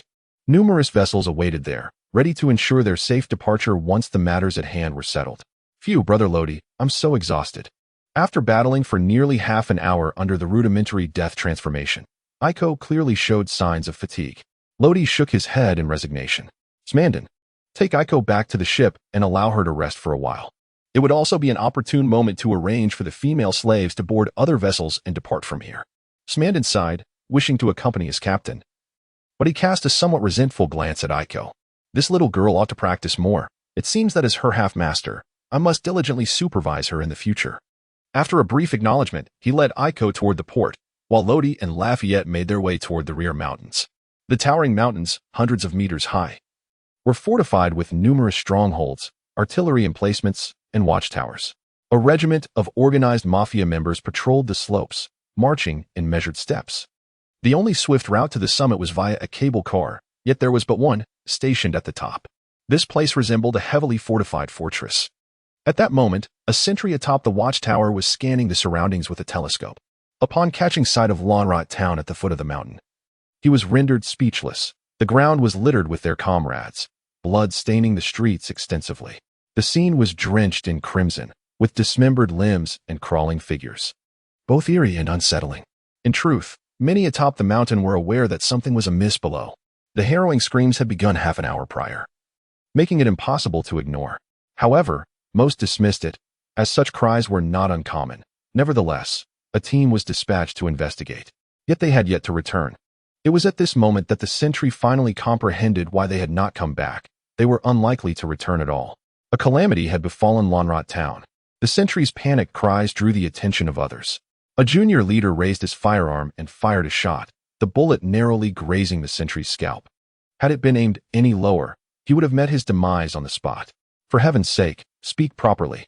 The sentry swallowed hard, his voice trembling with fear. Something has happened down there. Everyone is dead. Bang. The junior leader fired again. Damn it. Throw down the telescope. If I find out you're deceiving me, you'll have hell to pay. The sentry dared not defy him, promptly discarding the telescope. The junior leader took it and impatiently peered down the mountain. Let me see what lies below. However, instead of Lonrot town, he first glimpsed two figures, a little boy and a pale, slender man. For some reason, he felt an odd familiarity with them. Uncertain, he thought, perhaps I am merely imagining things? I must take another look. He rubbed his eyes, and when he glanced again, the figures had vanished. Indeed, it was just my imagination. The petty leader appeared to be startled by some unseen force, instinctively recoiling backwards. Just moments ago, he had perceived nothing at all. However, as he rose once more, a chilling whisper lingered in his ears, and in the next instant, he succumbed to unconsciousness. Has the hypnosis concluded? Lodi observed the motionless figures surrounding him, then turned his gaze towards the silhouette of Lafayette. Indeed, Lafayette adjusted his top hat, a smile gracing his lips. This is splendid. It spares us much trouble. Let us proceed to meet the so-called Felficos, one of the 5 major mafia groups. With this thought, a smile also appeared on Lodi's face. Perched atop the mountain was the Grand Castle, a name bestowed upon it by the leader of Felficos, Granner himself. Admittedly, the name seemed rather casual, but none dared to mock him, for those who had done so had met their demise. Within the grand hall of the castle, a table was laden with an array of cheese delicacies. Unlike other mafia leaders, Granner had no fondness for smoking. Instead, cheese was his passion. During leisure moments, he savored cheese slices, even if their texture was not to his liking. He simply relished them. Indeed, a day without cheese was a day of discomfort for him. Where are Jesse and Denny? Weren't they supposed to arrive at the port? Granner expressed his irritation. For nearly an hour had passed, and that old man had yet to show himself. The audacity of Denny to be late was vexing. Yet, this was but a fraction of his annoyance. The other was his gnawing hunger. Jesse, a middle-aged man in his 40s, with long blue hair cascading past his shoulders, bore a gaunt visage. His lack of facial hair and somewhat sparse eyebrows lent him an effeminate appearance. He set down his teacup and spoke leisurely. Why not contact him to find out? Upon hearing this, a look of disdain crossed Granner's square face. Please, I feel nauseated at the sound of his voice. Were it not for the fact that he brought me a few female slaves this time, I would hardly wish to dine in his company. Jesse replied with a hint of amusement. A few? Come now, don't jest. How many times has he not brought you a dozen or 20? After you tire of them, you even watch your subordinates play with them. I truly wonder where you derive such twisted pleasures. Unashamed, Granner took pride in his proclivities, his face alight with excitement and intoxication. You simply do not comprehend what true joy is. It is akin to my beloved cheese, ensnaring me in its depths, rendering me utterly captivated. Jesse was momentarily taken aback, nearly dropping his teacup. What a perverse individual. Truly, what a perverse individual. As soon as Lodi employed his observation hockey, he was met with such explosive revelations. The words uttered by Grainer left him somewhat nauseated. What's wrong, Captain? Lafayette, noticing Lodi's pallor, assumed he was unwell. Lodi shook her head. It's nothing, but the plan may have changed. We will charge in directly and, in the process, obliterate this place. Lodi was now filled with fury, resolved to eliminate this band of scoundrels. Lafayette, of course, offered no objection. In fact, he found a certain delight in such endeavors. Let us proceed.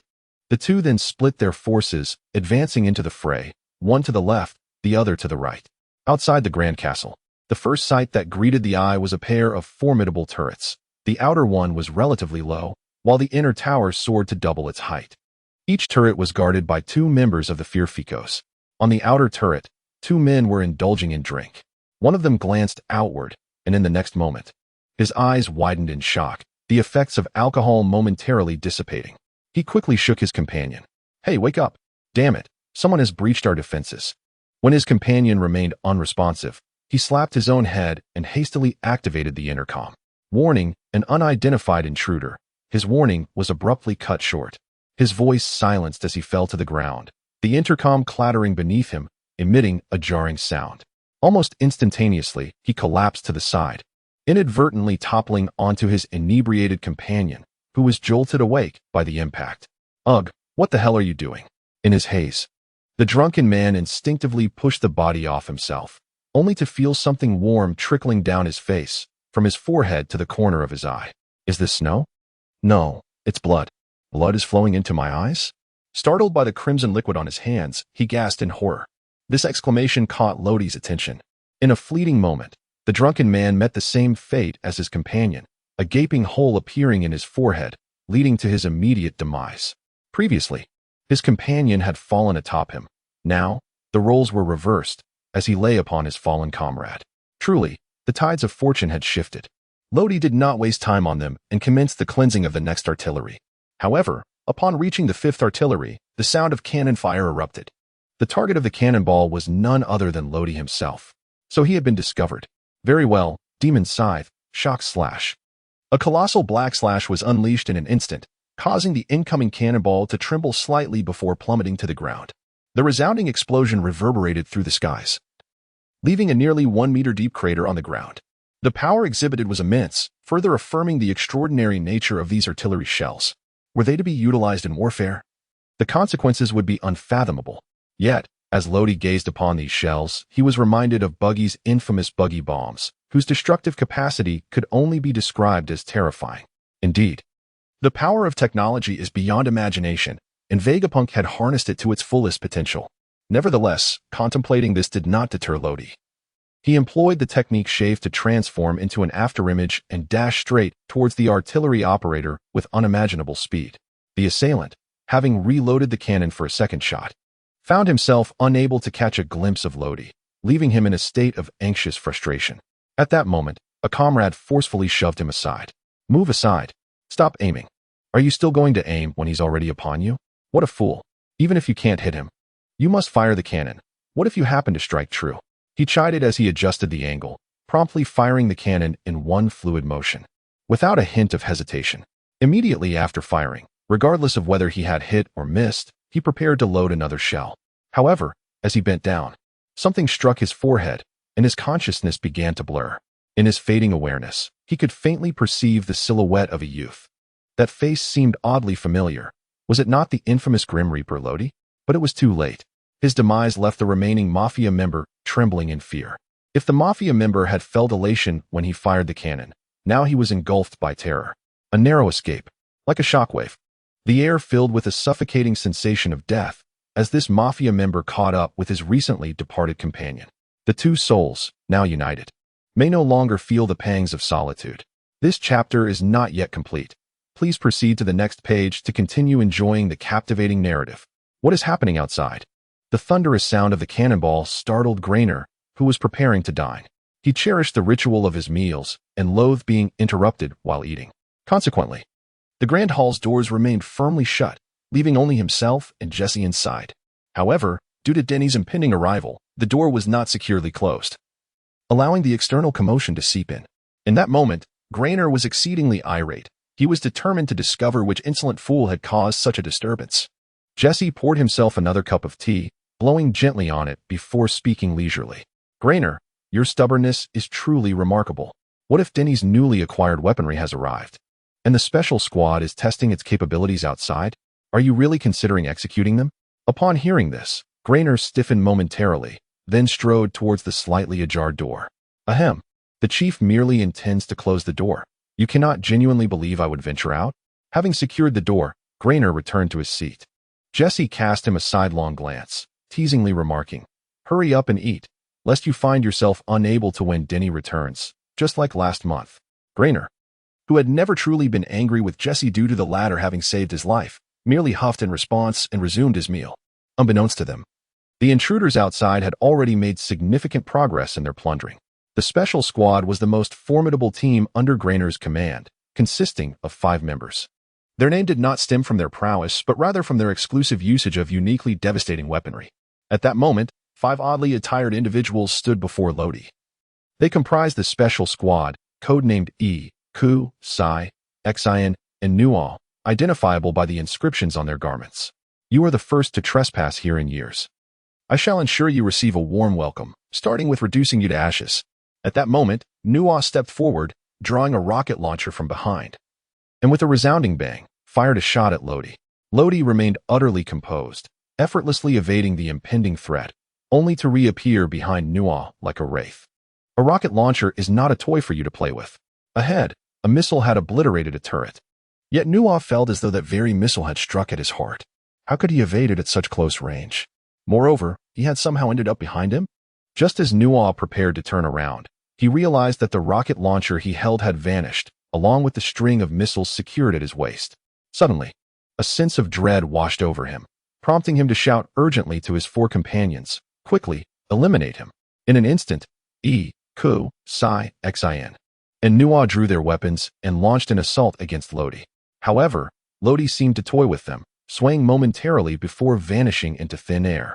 A distinct sound of reloading echoed from the distant turret. The 5 members of the special unit turned in unison to see Lodi standing there, a gentle smile gracing his face, with a rocket launcher now poised on his shoulder, fully loaded. "Your name is Nual, is it? I am grateful that you have allowed me to wield such a splendid weapon. As a token of my appreciation, I shall bestow upon you a grand gift." Then, before the horrified gaze of E, Ku, Sai, Xin, and Nual, Lodi pulled the trigger. With a resounding bang, as the dust settled, everything returned to dust. At that moment, a tall, slender figure soared through the sky. "Captain, that was quite a commotion." It was Lafayette, who had previously parted ways with Lodi. "Have you completed the task?" Lodi detached the rocket launcher and proceeded to load another rocket. Indeed, it seemed that the entire island was now devoid of life, save for that imposing castle. Lafayette waved his staff, gazing intently at the grand black fortress in the distance. "Very well, let us unleash a barrage upon it. I must admit, the rocket launcher is rather exhilarating to operate, though it does consume quite a bit of infrastructure." As Lodi squeezed the trigger, the rocket shot forth in an instant, and upon striking the grand castle, a gaping hole manifested conspicuously. Unfortunately, a passing member of the mafia met a grim fate, succumbing instantly. Yet, Lodi was far from finished. Boom, boom, boom, boom. Under the relentless barrage of the rocket artillery, the grand castle was reduced to ruins. Just as Lodi prepared to load the final rocket, an enraged roar erupted from within the fortress. My heavens, who dares? In a dramatic turn, the castle was breached from within, and amidst the swirling dust and debris, a monstrous figure burst through the crumbling walls. It was none other than the leader of the Fearficos, Grainer, the user of the animal system, cat fruit, ordinary type, snow leopard form. Towering over 4 meters in his hybrid form, his muscles brimmed with explosive power. His eyes glowed a furious crimson, a clear indication that he was on the brink of eruption. The devastation around the grand castle served as the spark that ignited his wrath. "Brat, did you do all this?" Grainer suddenly lifted his gaze, fixating on Lodi, who stood atop the artillery platform, his expression one of sheer malevolence, as if he were poised to tear him apart. "Indeed, it was I who did this, though as the wielder, I merely played my part. Lodi patted the rocket launcher resting on his shoulder, aware that only one round remained. To Grainer, this gesture was undoubtedly a provocation. You little brat. Today I shall strip you of your sinews and bones, grinding you to feed the dogs. As the words left his lips, he bent his knees and propelled himself forward, charging fiercely towards Lodi, who stood 20 to 30 meters away. Click. Lodi squeezed the trigger, and the final rocket soared towards Grainer, trailing a fiery plume. The tremendous explosion reverberated, enveloped in thick black smoke that obscured the scene within. Grainer let out a furious roar, breaking through the smoke, lunging once more at Lodi. Upon closer inspection, one could discern that his fur, speckled with dark spots, had become stained with blood. The rocket launcher, once wielded by Nuwa, now rested in Lodi's hands. A grim indication that Nuwa and perhaps the entire special squad had met with calamity. The mere thought of it pierced Grainer's heart. This was a team he had painstakingly forged. Each member was a rare talent, and now they were all gone. This signified the loss of the Fearfikos, the very core of Grainer's strength. I will kill you, damned brat. Grainer was now less than a meter away from Lodi, ready to rend him apart in the next heartbeat. Yet, while the imagination painted a beautiful picture, reality proved to be harshly unforgiving. Lodi's right hand was enveloped in the armor of Haki, and under the augmentation of the death god's power, his strength was astonishing. He reached out, seizing Grainer's wrist, then swiftly turned his back, executing a technique that channeled all of Grainer's momentum directly into the top of the cannon. With a thunderous impact, the inertia from the fall, combined with Lodi's own might, caused Grainer's body to pierce through the cannon from top to bottom, landing at the base, his fate uncertain. Rafet, there is another formidable individual within the castle. I leave him to you. Under the observation of Kinbunchika Haki, no one could elude Lodi's perception. Rafet adjusted his top hat and twirled his cane. Leave it to me. Immediately, he sprouted wings and soared into the castle's interior. Coincidentally, at that moment, Jesse emerged, holding a teacup. The commotion outside had been too overwhelming, especially after Grainer had shattered the wall. Suddenly, as he stepped out, a winged figure soared towards him, startling Jesse and causing him to drop his teacup with a crash. Yet, concealed within the sound of shattering glass was a lethal intent. Jesse discreetly drew his gun from his waist and fired swiftly. To Rafet's surprise, the opponent turned out to be a quick draw, and the seamless motion of drawing and firing nearly caught him off guard. Just as the critical moment arrived, Rafet's cane intercepted the bullet. Taken aback, Jesse's expression shifted slightly, a smirk forming on his lips. I forgot to mention, my bullets are explosive. Indeed, as the bullet left the cane, it detonated with a tremendous force that radiated outward.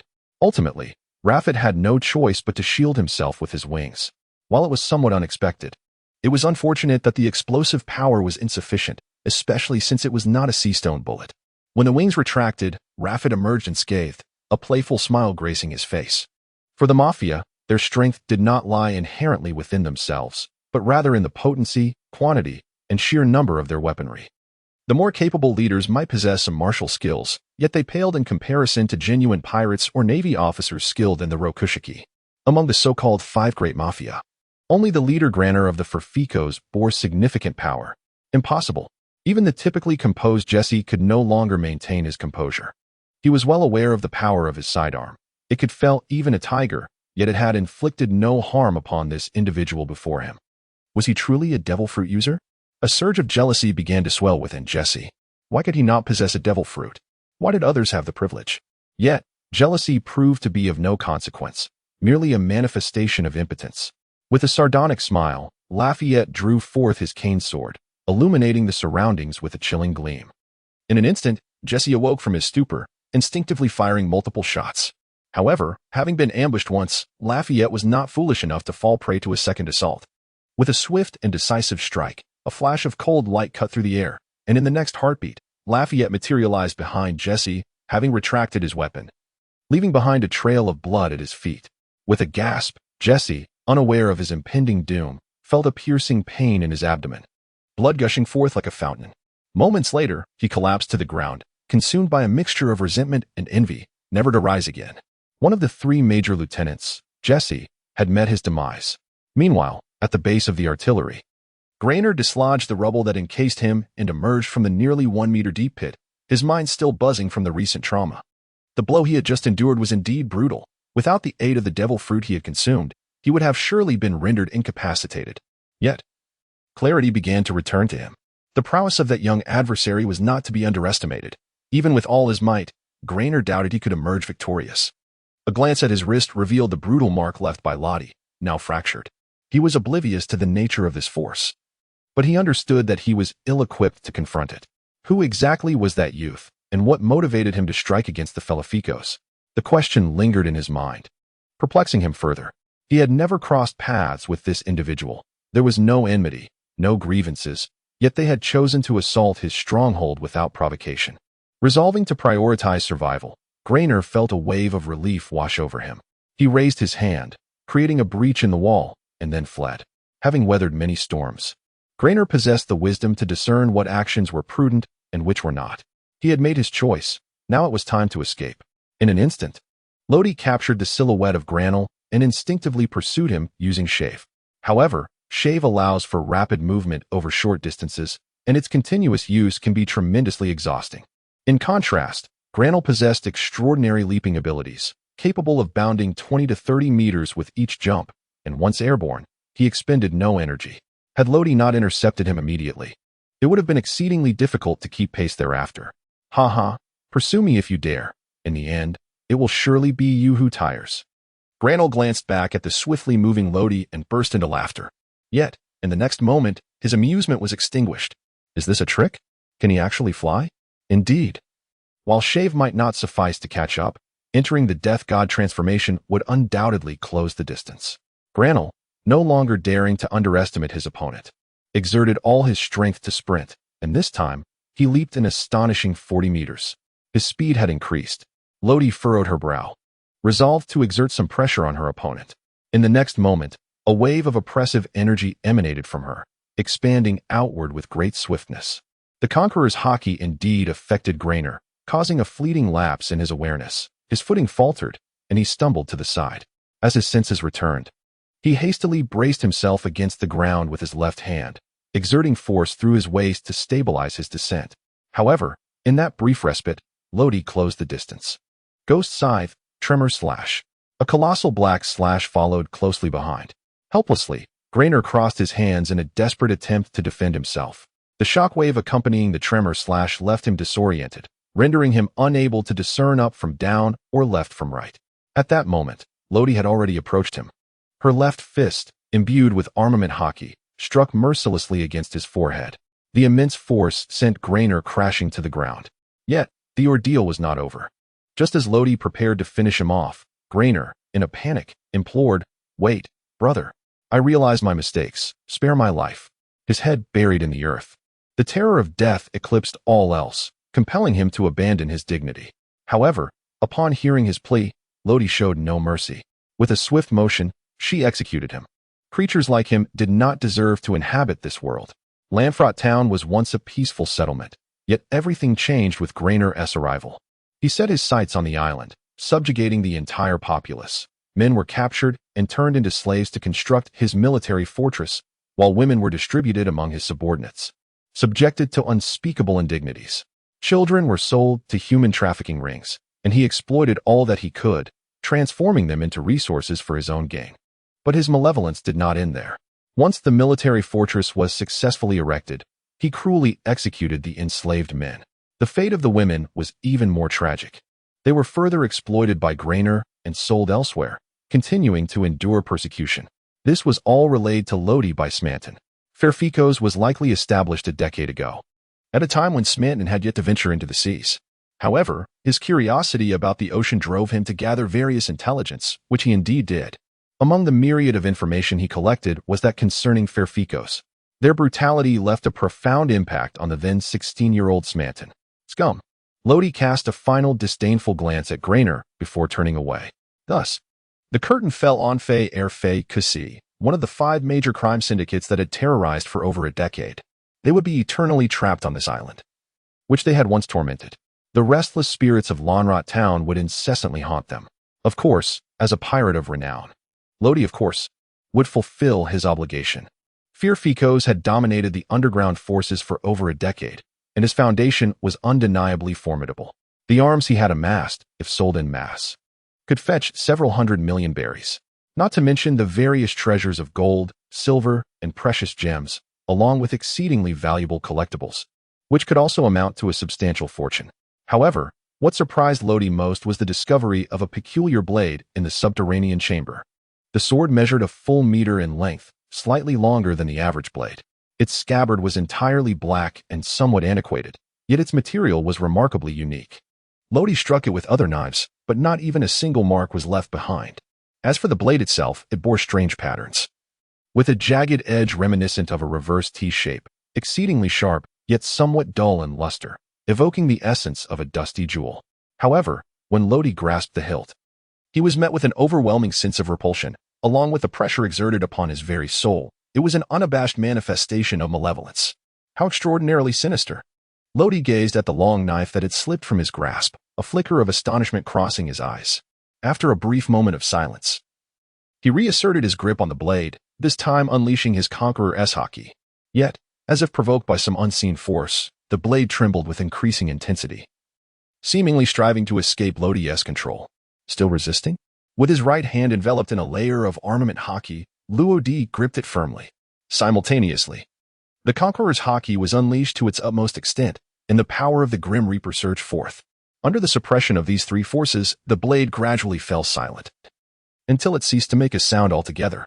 Strangely, Luo-Di sensed an emotion emanating from the sword, an emotion known as submission. This revelation prompted him to reflect on the possibility that the sword had attained sentience. However, upon taming the blade, he found himself in a quandary. The scythe of the Grim Reaper was unique, irreplaceable by any other weapon. What was he to do? Was he to wield the sword with his true form while relying on the scythe of the Grim Reaper for his doppelganger?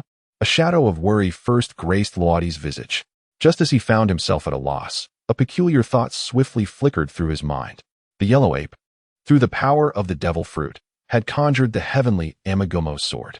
Could it be that the scythe of death is also a manifestation of the powers bestowed by the death god devil fruit? If the scythe of death is merely an embodiment of energy, then perhaps it could indeed be contained within this blade. Moreover, Luo-Di possessed two scythes of death, one residing within his soul and the other in his corporeal form. Thus, he decided to give it a try. With a newfound direction, Luo-Di endeavored to perceive the power of the scythe of death. Naturally, having already gained a preliminary mastery over the death god devil fruit, he easily tapped into its essence. Subsequently, he began to experiment with controlling that force. Half an hour later, Lodi has triumphed. He has successfully affixed the scythe of death to that blade. Lodi could distinctly sense a connection between himself and the entity before him. To his astonishment, he discovered that he could manipulate it through sheer will. However, this ability came with a drawback. Exerting his mental energy to control it proved quite taxing. As he caressed the blade, he noticed that, thanks to the embedding of the scythe of death, it no longer appeared dull, but instead radiated a subtle sheen of dark luster, captivating enough to draw on one's very soul. Thus, he pondered, how formidable might its power be? Whoosh! Lodi grasped the hilt of the dagger and, in a sudden motion, slashed at the air. In that instant, it seemed as though the very fabric of space quivered, and the wall bore a faint mark from an unseen force. What a fine blade! However, it is time to bestow upon you a name. How does Huangwan sound? Lodi caressed the blade, which trembled slightly as if in response to his touch. Haha. Do you like it? That's splendid, he exclaimed. Subsequently, Lodi sheathed the sword and secured it at his waist. It seemed likely that he was destined to embark on the path of a formidable swordsman. Returning to the port, Lafayette instructed the entranced mafia members to stow their gathered treasures aboard the ship. Over 40 crates of arms, 5 large boxes filled with gold and jewels, and 4 crates of rare artifacts were collected, amounting to a staggering 200 million berries. Due to the limited storage space on the vessel, the weapons ultimately had to be arranged on the deck. However, these were not all the spoils. The island still harbored a considerable stockpile of arms. Yet there was simply no room left.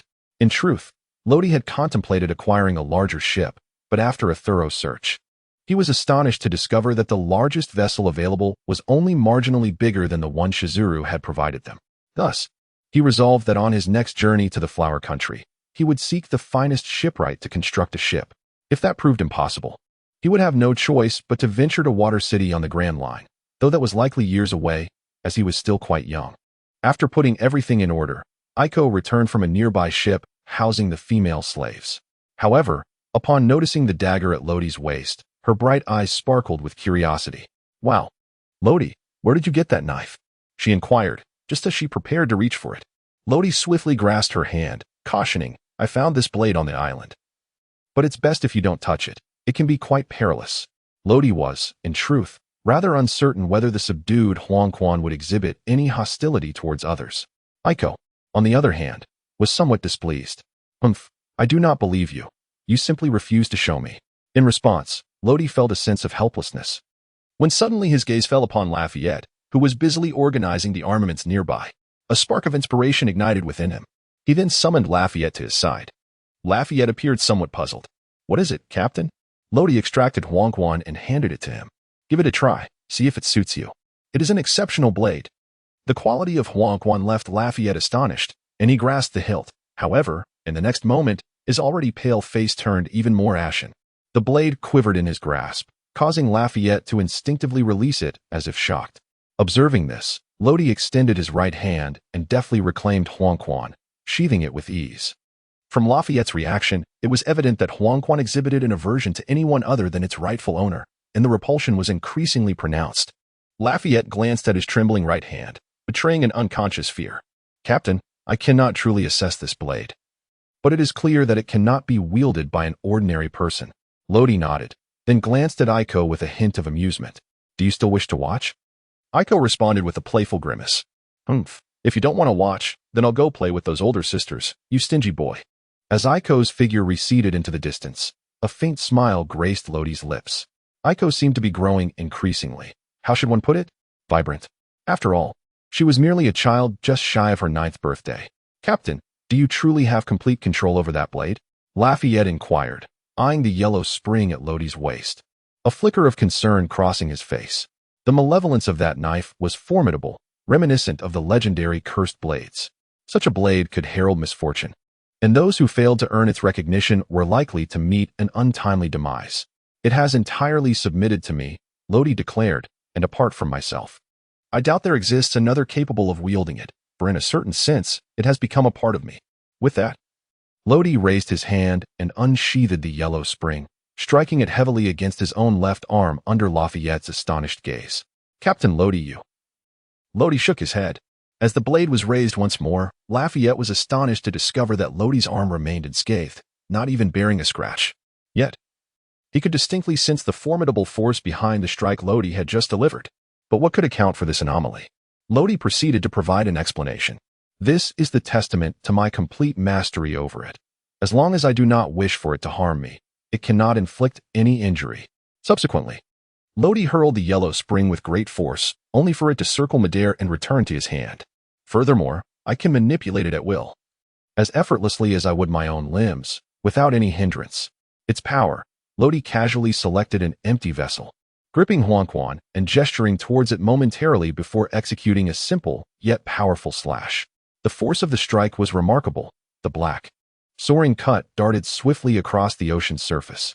When it fully penetrated the hull, a sharp shriek resonated as the upper half of the ship began to slide gently towards the rear at an angle.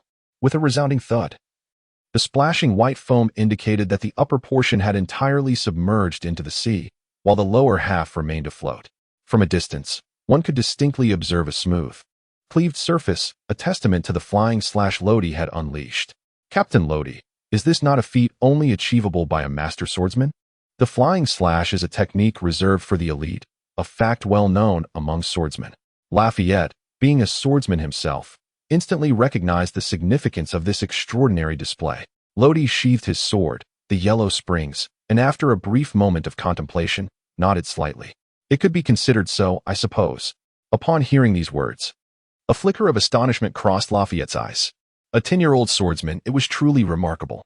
Indeed, Lodi possessed the future he had long sought. On the following day, 2 vessels navigated the boundless expanse of the ocean. Due to the need to organize numerous items, Lodi and his companions set sail the next day. The 20-odd female slaves did not depart in advance. Instead, they intended to accompany them to the land of flowers. Thus, as Lodi embarked on his journey, their ship closely trailed behind. Lodi chose to disregard them. After all, to him, they were merely a group of strangers. He had rescued them due to his own moral compass, yet he would not inquire further into their affairs. Shortly after their departure, several swift vessels arrived at Lonrod Island. Led by the journalist Oimo, instead of entering directly from the harbor, they opted for a relatively concealed landing spot. After a meticulous investigation, Oimo discovered that the Felpico's organization had essentially been obliterated. Less than 200 members of the mafia remained on the entire Lonrod Island, exhibiting peculiar behaviors as if following a predetermined routine, digging graves, moving corpses, and burying them, resembling a funeral procession of sorts. Naturally, Oimo refrained from approaching them.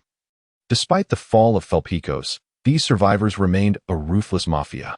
Ultimately, a significant discovery was made on the mountain. The headquarters of Felpicos had been largely destroyed, and prominently inscribed on the central castle were the words "Death God Pirates, Lodi, Leave." Grand Line. Morgans received a letter and nearly 100 photographs from Oimo. The gist of the correspondence was that the world-renowned death god Lodi had recently accomplished a monumental feat. He, along with his crew, had eradicated one of the top underground forces in the West Sea, Felpicos, one of the 5 major mafias. The entire operation, from landing to departure, took nearly 1 day, and they consisted of only 4 individuals. Among them were captain of the death god pirates, Lodi, with a bounty of 40 million berries; the formidable raptor, Smanton, who had returned to the West Sea for unknown reasons after his involvement in the Grand Line, now labeled a traitor, with a bounty of 60 million berries; the devilish sheriff, Lafayette, recently expelled from the nation for violent enforcement, carrying a bounty of 20 million berries; Lodi's sister, Aiko, possessing exceptional martial skills and adept with a blade, her strength comparable to that of a pirate with a bounty of 10 to 20 million berries, yet she had yet to be rewarded with a bounty. Oimo, that rascal. Could it be that he has been tailing the death god Lodi all along? After perusing the letter and photographs, Morgans found himself at a loss for words. Nevertheless, he recognized that this newly formed death god pirates possessed a distinctive character. Particularly, their captain, death god Lodi, seemed to exude an extraordinary charisma that could even attract someone like Smanton to his ranks. Truly remarkable. However, it was somewhat regrettable that there was another significant story to report. Subsequently, Morgans picked up another letter accompanied by a photograph. The 7 warlords, Don Quixote da Flamingo, has officially assumed his position as the new ruler of Dressrosa. This is bound to be explosive news. In stark contrast, the minor pirate, Law, is unlikely to create any significant stir. The last rays of the setting sun painted the sea in hues of orange and crimson. In the distance, 3 ships were slowly making their way towards the port of the Land of Flowers. The first 2 vessels sailed closely together, while the last ship lingered at a suspicious distance behind them. On board the vessel carrying Law and his crew, Lafitte's gaze remained fixated on the medium-sized sailing ship at the rear, its pirate flag fluttering in the breeze. "Captain Law," he remarked, "that ship at the back appears to be following us. Should I take care of them?" He had been vigilant for quite some time. As Lodi caressed the hilt of his dagger, a faint smile graced his lips. "Did not Smanton mention that there are 2 ports here? Let us venture toward the port leading to the lawless zone." Indeed, there are 2 ports that provide access to the Land of Flowers. One serves as the legitimate entry port, which is the one ahead.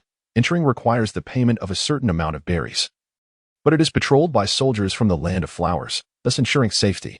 The other, however, is the port that necessitates traversing a stretch of the lawless zone before entering the country. There, no soldiers are stationed, only a throng of ruthless pirates and various underground factions. Warfare is a frequent occurrence, where crime goes unpunished and chaos reigns as people unleash their desires without restraint. Raphael nodded slightly, and just as he prepared to instruct Smanton to alter the course, he hesitated and pointed toward the ship trailing closely behind them. "What about those female slaves? Shall we bring them along as well?" As Lodi leaped onto the vessel laden with over 20 female slaves, he grasped a suitcase in his hand. In response to Lafayette's inquiry, Lodi pondered briefly before ultimately deciding to permit these women to depart. Coincidentally, ahead lay the official port leading to the Land of Flowers, where soldiers were stationed, ensuring their safe passage into that realm. "Lord Lodi, you have arrived." A striking woman with violet hair noticed him and approached with delicate steps. At the moment she bent forward, Lotti's gaze was perfectly positioned to behold the exquisite bloom of spring, as the unfathomable depths of her allure seemed to possess a perilous magnetism. Ahem. Lodi's complexion flushed momentarily, and her gaze flickered slightly before she feigned a cough, covering her mouth. Is this truly a test for the seasoned veterans? Though her physical form was merely that of a 10-year-old, Her psychological maturity was far greater. Moreover, her years of rigorous training endowed her with remarkable health. Yet she remained susceptible to provocation. One might describe her as spirited and impetuous. After a brief pretense, Lodi handed her the suitcase in her possession. Inside lay 1 million belly, a sum ample enough to sustain you for an extended period. She then gestured towards the harbor ahead, where numerous vessels were docked. Beyond that port lies the land of flowers, reputed for its relatively stable security. There is little chance of being apprehended again. You may now reside there in peace. Well then, there is no need for you to accompany us any further. Let us part ways here. Lodi shook his head gently and turned to leave, when suddenly, the woman with purple hair grasped his hand. Lord Lodi, there is actually one more matter we would like to trouble you with. Her words momentarily caught Lodi off guard. Considering Aiko's close relationship with them, he pondered briefly and inquired, "What is it?" The woman gestured towards a small compartment on the rear deck. Soon, the door creaked open, revealing a blossoming young girl of about 15 or 16.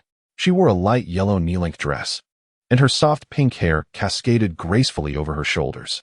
Her lovely face exhibited the characteristic roundness of youth, with fair, delicate skin tinged with a hint of rosy hue. The girl's long eyelashes fluttered nervously, and her small hands fidgeted with the hem of her skirt, betraying a hint of shyness.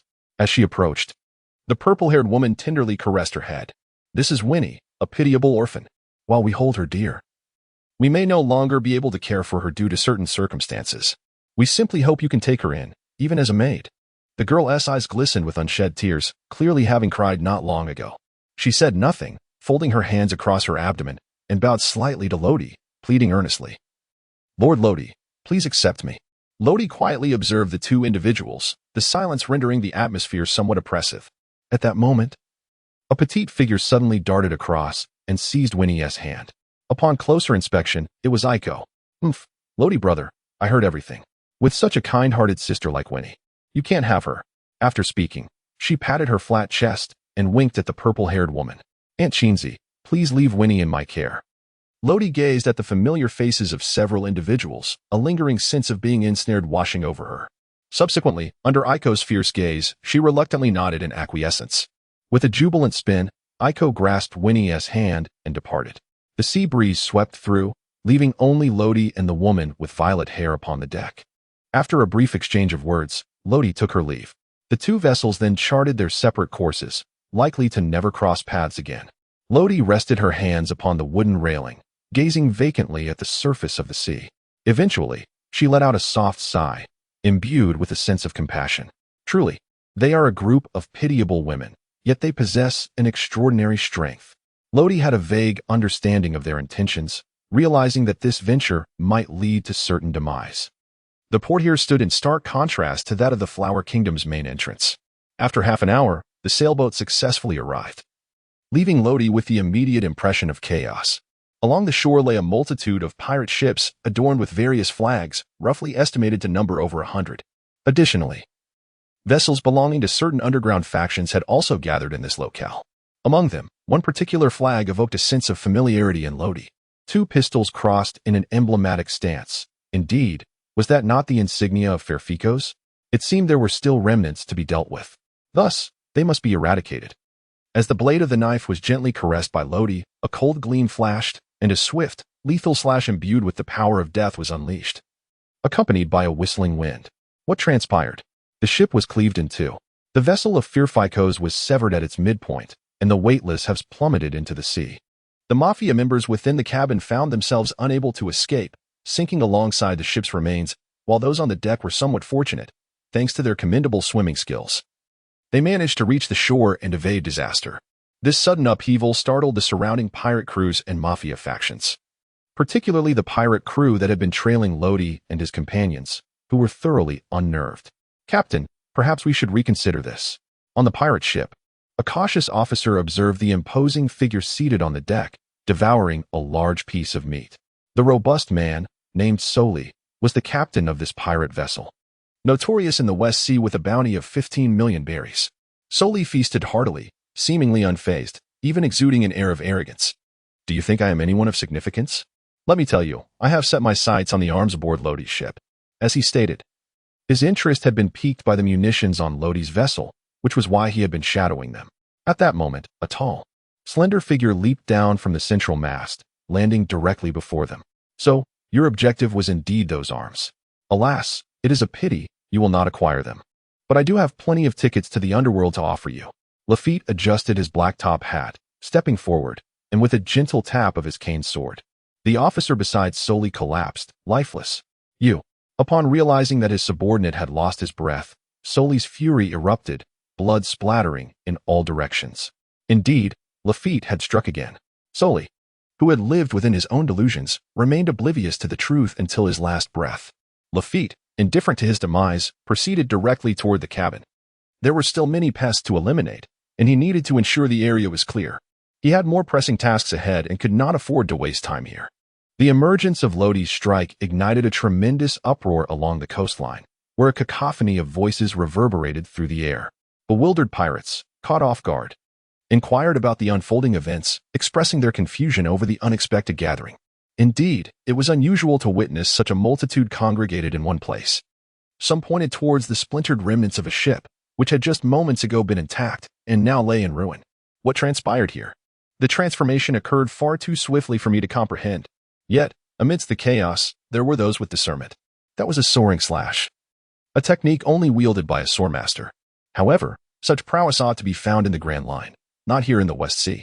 One individual recalled the locale. This is the land of flowers, where the legendary pirate, Green Pepper, resides. It is likely that he has come in search of Green Pepper, and as for that vessel, it may have provoked the ire of the swordmaster. No, I cannot afford to risk my life. I wish to live a few more years. So I shall not linger to witness this spectacle. Soon, a number of fearful pirates began to retreat, unwilling to remain as spectators. At that moment, Lodi disembarked and approached a member of the fellow Ficos. "Where is your captain?" The unvarnished inquiry caused the recently emerged mafia member to momentarily freeze, then regard Lodi with an expression of incredulity. On the ship, where else could he be? However, as soon as the words escaped his lips, he sensed something amiss. Why was this young man inquiring about their captain? In the next instant, an overwhelming force struck from behind, sending the bewildered mafia member tumbling forward, only to plunge back into the sea with a resounding splash. Lodi retracted her foot, slowly rising to her feet, her gaze fixed upon the undulating silhouettes of the vessels upon the sea. Gradually, she drew forth the yellow spring from her waist. Subsequently, the hockey emanated from her right hand, spreading forth until it enveloped the yellow spring entirely. Ever since Lodi vanquished the formidable leader, Granner, of the Ficos, her prowess had ascended to new heights, and her mastery of hockey had become increasingly refined. Now, she could effortlessly shroud an entire arm in hockey, rendering the covering of the yellow spring a trivial matter. Lodi aspires to forge a black blade from the depths of the underworld. This endeavor, of course, demands an unceasing tumult of battles and the relentless refinement of armed color hockey. Yet, one day, Lodi shall achieve this. Allow me to unleash the most formidable slash that will pierce through you entirely. The obliteration slash of transient existence, a fleeting dream of life, ultimately reduced to but a mere illusion of emptiness. With a swift arc of his blade, Luo-D seemed to rend the very fabric of space itself. A colossal strike, spanning 5 or 6 meters in length, cleaved the tranquil surface of the sea in twain as the vast waters surged and roiled in terror, as if confronted by a formidable force. Astonishingly, the chasm thus created was wide enough for a person to pass through. It was not until nearly 200 meters away that the strike, capable of shattering the heavens, finally withdrew, gradually dissipating into the ether. In that moment, the ocean converged violently towards the breach, and soon, the gap was filled by the relentless tide. Yet, the sea seemed to be stirred into a furious uproar, with waves crashing upon one another in relentless succession, causing the vessels at the shore to rock uneasily in response. Lodi stood at the edge of the harbor, the waves lapping gently at his feet, only to recede perfectly, an intricate dance that defied comprehension. He gazed silently at the vast ocean, until the vibrant colors of life faded, and only then did he sheath his blade. I fear even I could not withstand such a strike. On the deck, despite the swaying of the vessel, Smanton remained steadfast in his stance. However, at the very moment Lodi swung his sword, he instinctively took a step back, a reaction perceptible only to the truly formidable. If he continues to grow at this pace, Captain Lodi may one day shake the very foundations of the Navy headquarters.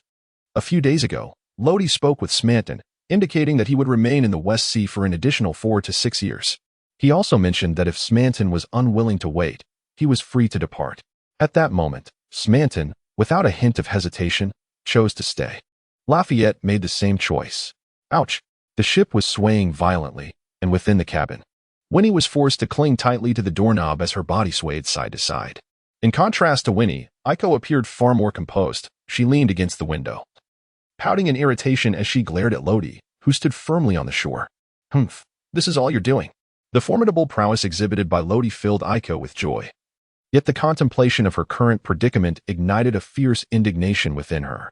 A monster. Is such a feat truly within the realm of human capability? To cleave the sea with a single stroke, merely envisioning it is terrifying.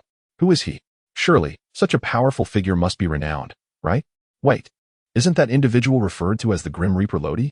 I recall seeing him in the newspaper a few days ago, where it was reported that he had dismantled a war between kingdoms in merely half an hour. I had previously deemed that news to be exaggerated, but now it appears to be all too true. I have glimpsed the bounty poster for the Grim Reaper Lodi. The reward stands at a staggering 40 million berries. In this moment, the pirates and the mafia, who would ordinarily have no connection, seem unexpectedly harmonious. Lodi furrowed his brow, finding the clamor utterly unbearable. As he turned around, the onlookers fell silent, some startled enough to flee. In an instant, the crowd had diminished by half. Very well, let us dispose of you all. The soft murmurs of Luo-D were particularly jarring at this moment. In an instant, everyone sprang into action. The movement to turn was strikingly synchronized, and the direction of their escape was nearly identical. Damn it, don't block the way. That demon is about to kill. I remember you. Weren't you so arrogant just a while ago? You didn't even regard the 5 major mafia families, and now you're cowering? Bah, I have no time to waste with you. Once I reach a safe place, I'll deal with you. Almost as soon as Luo-D unsheathed his blade, the port became eerily desolate. Not a single shadow could be seen, let alone a ghostly figure. The only sound that echoed was the relentless crashing of the waves. How dull. But their ships are still here. I shall plunder them as well. Hundreds of vessels were anchored, a considerable number, especially considering that they were manned by ruthless pirates and mafia members. The treasures aboard must be quite substantial. Subsequently, Luo-D leapt onto the nearest pirate ship. To be frank, the thrill of looting is addictive. At least for now, Luo-D was somewhat entranced by it. In the Flower Nation, amidst a secluded forest, stood an opulent ancient structure, exquisitely adorned. Outside, a well-maintained garden flourished, with white cranes gracefully dancing in the pond. In the center, a small pavilion housed a hunchbacked elder, over 5 meters tall, with a tattoo of 12 etched on his left temple, his visage benevolent. He was deeply engrossed in a game of chess, exuding the essence of a solitary elder. This was none other than the legendary pirate, now a recluse in the mountains, Green Pepper, with a bounty of 542 million berries. The phone bug buzzed, and only after placing a piece did Green Pepper answer. A slightly anxious voice reached his ears. Leader Green Pepper. There's trouble in the lawless zone. Green Pepper furrowed his brow, a hint of impatience creeping in. It's chaotic there already. What could possibly happen? And I've told you countless times, just report such matters to old Kai. He is your leader, understand? With a dismissive wave of his hand, Green Pepper hung up, returning to his game. It had been years since that rascal carp had landed a punch on him. Damn it, that cursed carp, my treasures. As he pondered, Green Pepper's frustration boiled over, and he smashed the stone table before him into fragments. Meanwhile, on the other end of the phone bug, a unit stationed between the lawless zone and the Flower Nation huddled together, awaiting a response from Leader Green Pepper. But all they received was the sound of a busy signal. This is troublesome. Damn it, Kai and Deputy Abu are both absent, and Green Pepper is unresponsive. What shall we do? The small leader, filled with a sense of helplessness, reluctantly retracted the telephone bug and cast a grave gaze towards the horizon. There, a multitude of pirates was hastening from the lawless zone. Although the events unfolding in that treacherous region remained a mystery, it was evident that something significant had transpired. For such a situation had never occurred before. Commander, what course of action should we take now? We must proceed to the gatekeeper. If that band of pirates charges in unison, it could incite chaos, and moreover, our other divisions are unable to arrive promptly. We must suppress them as effectively as we can. Understood. When the pirates, previously frightened off by Lodi, arrived at the main gates of the Kingdom of Flowers, they were met with the sight of over 20 familiar figures. It was the 8 Treasure Navy. It felt as though they were caught between a lion in front and a tiger behind, with no escape in sight. Lodi, they dared not provoke. And they certainly did not dare to challenge the green pepper. At that moment, a pirate produced a banknote worth 10,000 berries and handed it to the little leader. "Brother, could you do me a favor and let me pass?" The little leader instinctively accepted the bill. However, this was not quite as he had imagined. Where was the promised bold intrusion? Where was the anticipated chaos? Even more astonishingly, the pirates behind him mimicked the first, nearly in unison producing their own berries, forming an impressively orderly queue that would bring tears to the eyes of any Navy officer. Yet, the anxious expressions on their faces were unmistakable. Some even turned to glance back occasionally, as if fearful of savage beasts lurking behind them. Ahem. Well, all right, you may enter. The little leader cleared his throat. Although he was unaware of the source of the pirates' fear, the absence of a riot was, after all, a blessing. He then commanded for them to be allowed entry. As the pirates saw the escape route open, he disregarded everything else and bolted. The little leader had just extended his hand, preparing to return the excess of 9,000 berries to the pirate, but in the blink of an eye, all he could see was a fleeting silhouette. It was not until the next pirate urged him that he finally retracted the berries. Half an hour later, when the last pirate entered the land of flowers, the little leader remained somewhat bewildered. He glanced once more at the stack of banknotes, each worth 10,000 berries, and found himself even more perplexed. It turned out the gatekeeper's benefits were rather generous. The pirates treated them with utmost respect, offering large denominations without requiring change, and promptly fleeing after their transactions. It made him contemplate a career change. Earning several million berries within just half an hour was simply unfathomable. Oh, by the way, what had he come here for? Night quietly descended. At the harbor of Oblivion, the sea had long since returned to calm. After plundering over 100 pirate ships, Lodi successfully amassed 200 million berries. Coupled with the additional 200 million berries acquired from Fairficos, the total cash amounted to a staggering 400 million berries. This figure does not even account for the treasures, precious artifacts, and armaments. If these were to be liquidated, the sum would undoubtedly be even more extravagant. Bang! You're back. How did the intelligence gathering go? Without turning around at the sound of footsteps behind him, Lodi inquired. Lafitte approached leisurely, positioning himself beside Lodi and placing his cane aside. There exists a shipwright in the flower country named Viller, whose shipbuilding skills are exceptionally refined. However, it seems he has ceased his craft half a year ago. A name I am not familiar with. Lodi's index finger unconsciously tapped against the railing as he inquired, "Do you have news regarding the Adams tree?" Lafayette nodded slightly. Not far from the flower country lies a large island named Jersey Fran, where a grand auction will take place in a little over half a month. Among the auctioned items is the Adams tree, which will be the grand finale of the event. Furthermore, it is rumored that 2 devil fruits will also be featured. At this revelation, even Lodi felt his heart quicken. The Adams tree and 2 devil fruits, such treasures would indeed render this auction a monumental occasion in the West Sea. I presume numerous factions will be participating? Lafayette remained silent for a moment, adjusting the brim of his hat before sighing. As it stands, it is known that gangs from the 5 major mafia groups and the Grismore Society will attend. Additionally, the 3 largest underground intelligence organizations of the West Sea will also be present, not to mention the countless pirate crews, many of whom are specifically drawn by the allure of the devil fruits. So many factions? Luodi furrowed her brow. This chapter is not yet complete. Please turn to the next page to continue indulging in the captivating content. It encompasses, for the most part, the most formidable powers of the Western Sea. Perhaps, this time, the Navy might also take an interest in the auction. Of course, this is merely Luodi's conjecture. I hope to encounter a few formidable individuals worth my investment. Lodi gazed up at the starry sky, her thoughts gradually emptying. The following day, a brand new newspaper soared across the globe. The bold headline proclaimed that Don Quixote da Flamingo, one of the 7 warlords of the sea, had ascended as the new ruler of Dressrosa. On the back of the paper was the news of Lodi's annihilation of the Felficos. However, in the glaring light of the former, the latter appeared somewhat insignificant. Yet for the people of the West Sea, the latter half of the news was far more maddening than the former. Was the formidable underground force, Felficos, truly extinguished just like that? One of the 3 major underground intelligence organizations, Astaya. Nico Robin was the first to lay eyes upon that newspaper.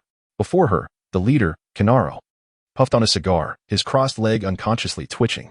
The news within the paper struck this man in his 40s with tremendous shock. "Robin, what are your thoughts on the Reaper Lodi?" Robin set the newspaper aside. The Reaper Lodi, merely a newcomer who had set sail less than half a month ago, had repeatedly graced the pages of the paper, his deeds growing increasingly extravagant. From halting wars to obliterating a long-standing underground force.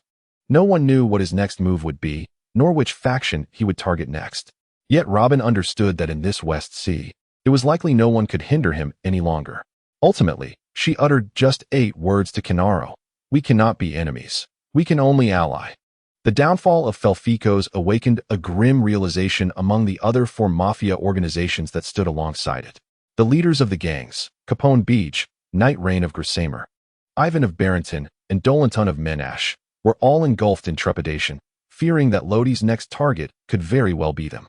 The devil fruit, this time I must acquire it. Capone Beach, with a cigar clenched between his teeth, sat enveloped in a haze of smoke, silently vowing to himself. Knight Rain shared his sentiments. As for Ivan and Dolanton, they initially held little interest in the devil fruits. However, the emergence of Lodi had undeniably altered their perceptions. The capability of a mere 10-year-old boy to achieve such heights rendered the value of the devil fruits immeasurable. This time, the auction held on Jersey Island would witness an unprecedented array of participating powers. At the Navy headquarters, Sengoku removed his round spectacles and rubbed his eyes. Feeling the weight of recent affairs pressing upon him, even he sensed a growing fatigue. Furthermore, troubles seemed to cascade one after another. Setting aside the matter of Doflamingo, Lodi, labeled the Grim Reaper by the 5 elders, had recently accomplished yet another significant feat. He had obliterated a powerful underground syndicate in the West Sea. Simultaneously, his pirate crew, named the Grim Reaper Pirates, had been established, now confirmed to comprise 4 members. According to the reports, each of them possessed remarkable strength. Even Lodi's 9-year-old sister could single-handedly combat bounties of over 20 million. Troublesome indeed. Would the bounty need to be reassessed once more? How little time had passed. At this moment, even Sengoku found himself questioning whether the initial decision had been right or wrong. The streets were eerily desolate, with the number of pedestrians reduced to less than half of what it once was, evoking a sense of foreboding emptiness. All of this was the consequence of a single individual's actions. Lodi, under the guidance of Lafayette, entered a bar. It was difficult to fathom that such an establishment would harbor women, let alone an extraordinarily beautiful one. The proprietor of the bar was a female owner. Lafayette had conducted an investigation the day before, and it appeared she was affiliated with one of the 3 major underground intelligence organizations specializing in the trade of information. Lodi's purpose for visiting was straightforward: to connect with this female owner to reach an arms dealer, through whom he intended to sell a shipment of arms at a reduced price. Furthermore, he sought information regarding the legendary pirate, Qing Jiao. The female owner listened attentively. Establishing contact with the arms dealer was a simple task. However, she pondered why they were inquiring about the infamous pirate. Yet, it is rare for those who trade in information to question their clients' motives for seeking such intelligence. Thus, she refrained from further probing. She first retrieved a phone bug and contacted an arms dealer. After a brief conversation, she informed Lodi and Lafayette that someone would arrive to inspect the goods in half an hour. Subsequently, she produced a map detailing the whereabouts of Qing Jiao. Law took the object, glancing at it briefly. Lafayette, you shall remain here to liaise with the arms dealer. I have matters to attend to. Lafayette, fully aware of his captain's intentions, nodded in understanding. Once Laud departed, the proprietress poured a glass of rum for Lafayette, resting her chin on her hand, a flirtatious smile gracing her crimson lips. Devil Sheriff Lafayette, a wielder of the devil fruit, adept in hypnosis, what say you? Are you interested in joining me? The rewards here are quite substantial.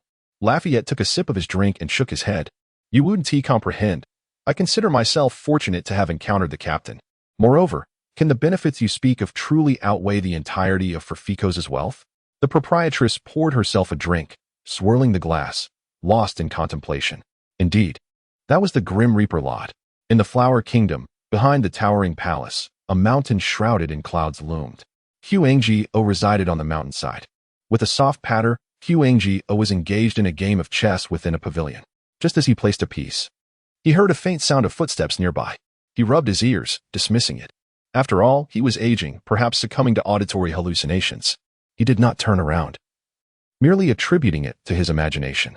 Sighing slightly, he stroked his snowy beard and continued with his game. This time, however, the footsteps grew unmistakably louder. Just as Qingjiao was about to place his black piece, he paused, redirecting his focus behind him. With a swift motion, he launched the piece backward like a bullet. Such power was evident in that single act. Yet, contrary to his expectations, the strike seemed to miss its target. Reluctantly, he turned to discern who had interrupted his solitude. To his astonishment, he beheld a diminutive figure. Qingjiao was a giant, towering at 5 meters. And the now 165-meter lot appeared as nothing but a little sprite in his eyes. Little imp, though I know not how you arrived here. Should you fail to articulate your intentions clearly, this shall be your fate. Qingjiao squinted, his previously benign expression morphing into one of menace. Suddenly, he clenched his fist and struck the nearby stone table, reducing it to mere rubble. Though he had long since retired, it did not imply he had lost the capacity to kill. Indeed, formidable. Lodi was not only unafraid, but rather increasingly exhilarated. My singular objective is to defeat you. Upon hearing these words, Qingjiao nearly burst into laughter. Little brat, I have lost count of how many times I have heard such declarations, yet without exception, those who uttered them have met their demise. Although I am no longer the formidable force I once was, I am more than capable of eliminating you. With that, his conqueror's haki surged forth, causing the surrounding trees to sway noticeably, and a few leaves to drift downwards without the presence of wind. The white cranes, previously frolicking in the pond, seemed startled and took to the skies. However, midway through their flight, a more colossal pressure descended upon them, rendering the cranes unconscious as they fell to the ground. The clash of conquerors' haki commenced, as the invisible force appeared capable of tearing the very fabric of space. Qingjiao, you have grown old. It is time for you to exit the stage. Lodi sensed the fluctuations in Qingjiao's haki, which oscillated in strength and appeared unstable. He understood the reason behind it. When Qingjiao was at his peak, he had encountered Carp, who, with a single punch, had obliterated his prideful headbutt. Moreover, that very headbutt served as the key to unlocking treasure. In that moment, Qingjiao had already relinquished his ambition for supremacy, and with years of seclusion, his once mighty aura had long been eroded, rendering his conqueror's haki significantly weakened and somewhat erratic. Yet, what of age? To slay you is still within my reach. Truth be told, when Lodi unleashed his conqueror's haki, Qingjiao was momentarily taken aback, but the words spoken cut deeply. Indeed, he had aged. However, to be chastised by a mere child who appeared from nowhere was intolerable. The clash of their haki intensified, shaking the very space around them.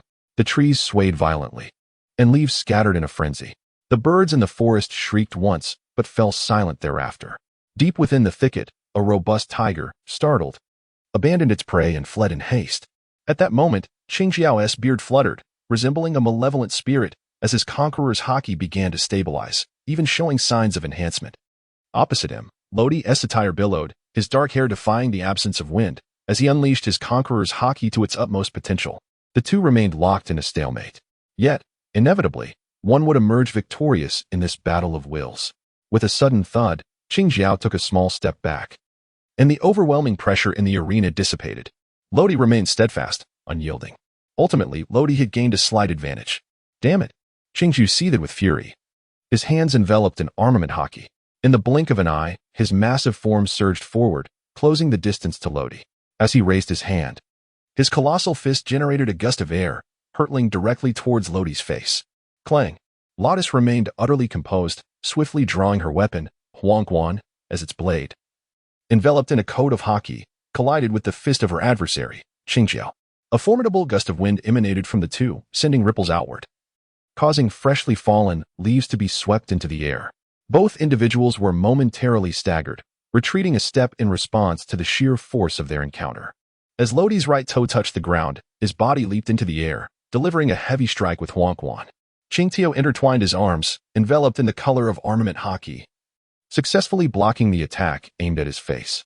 The immense force created a depression in the ground, while waves of air battered the tree trunks, causing them to sway back and forth. Truly, he was a legendary pirate. The power he displayed now was nearly on par with Lodi's. Frankly, Lodi was eager to witness Qingjiao at his prime. Unfortunately, age had taken its toll. Qingjiao's current strength was likely less than half of what it once was. The bounty of 542 million berries would probably diminish alongside his prowess. After exchanging several blows, Qingjiao suddenly leaped into the air. his flat head cloaked in a layer of armament hockey, and then, like a meteor, he charged toward Lodi with a heavy strike.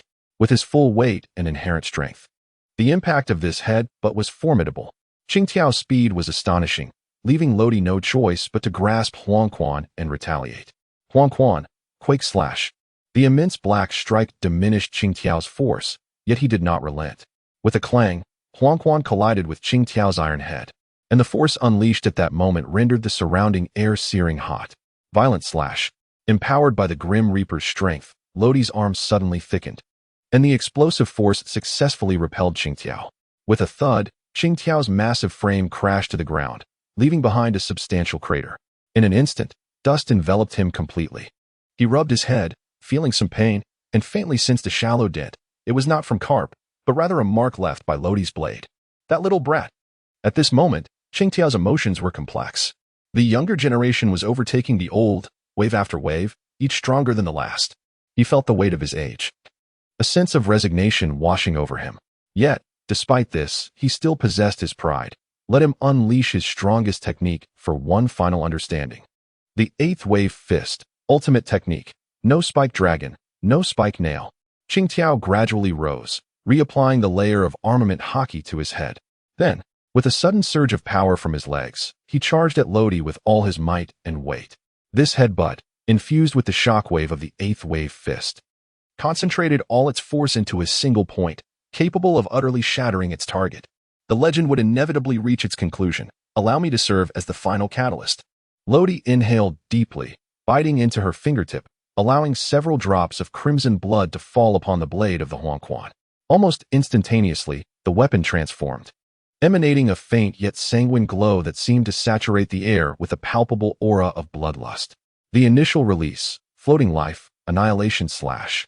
With both hands firmly grasping the hilt of the blade, Luo-Di summoned the power of the Grim Reaper, unleashing a swift strike that cleaved through the realms of the underworld.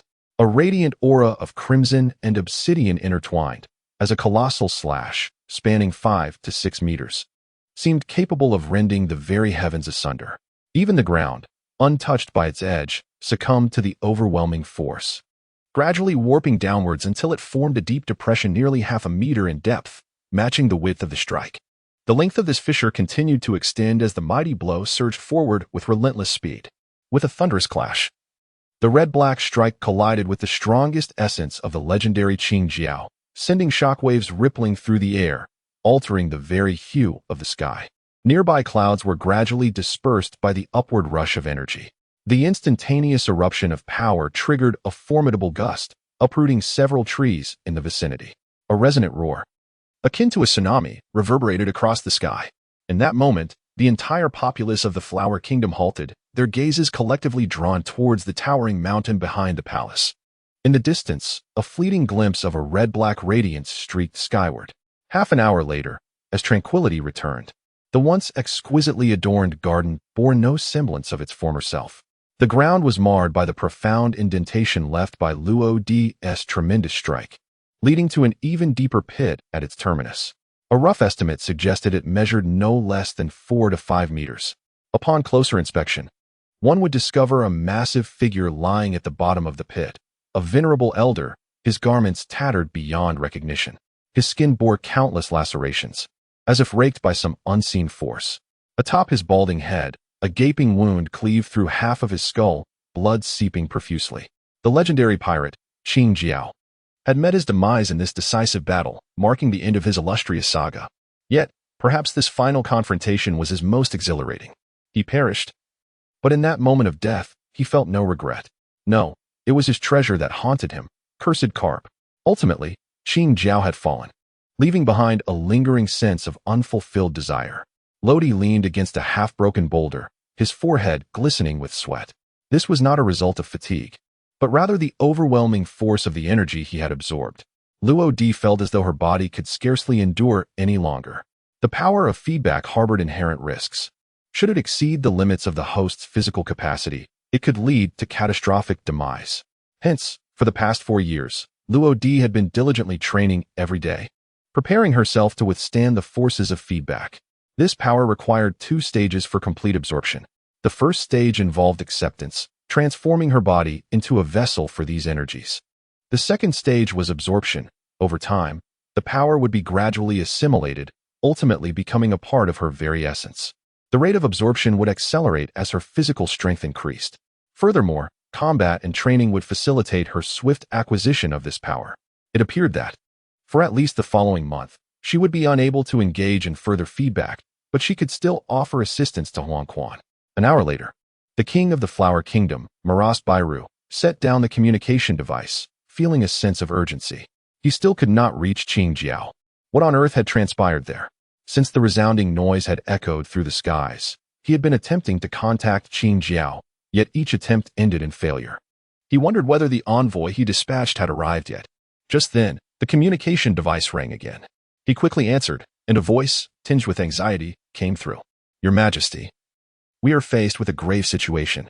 It seems a monumental battle has just occurred here. The leader of Qing Jiao's garden has been largely destroyed, and we cannot locate the leader. He appears to be absent. As Bairu prepared to respond, he faintly heard a gasp on the other end. Hurry over. There is a stone tablet here, inscribed with words that appear to read Tomb of Qing Jiao. Fear, shock, and disbelief permeated the voice. On the other end of the line, Bairu's mind went blank.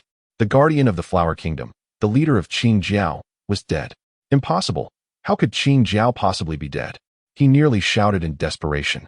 We must see him alive or his body. Dig him up. If I discover that you are toying with me, you shall all await your doom. Bairu's anger is well-founded.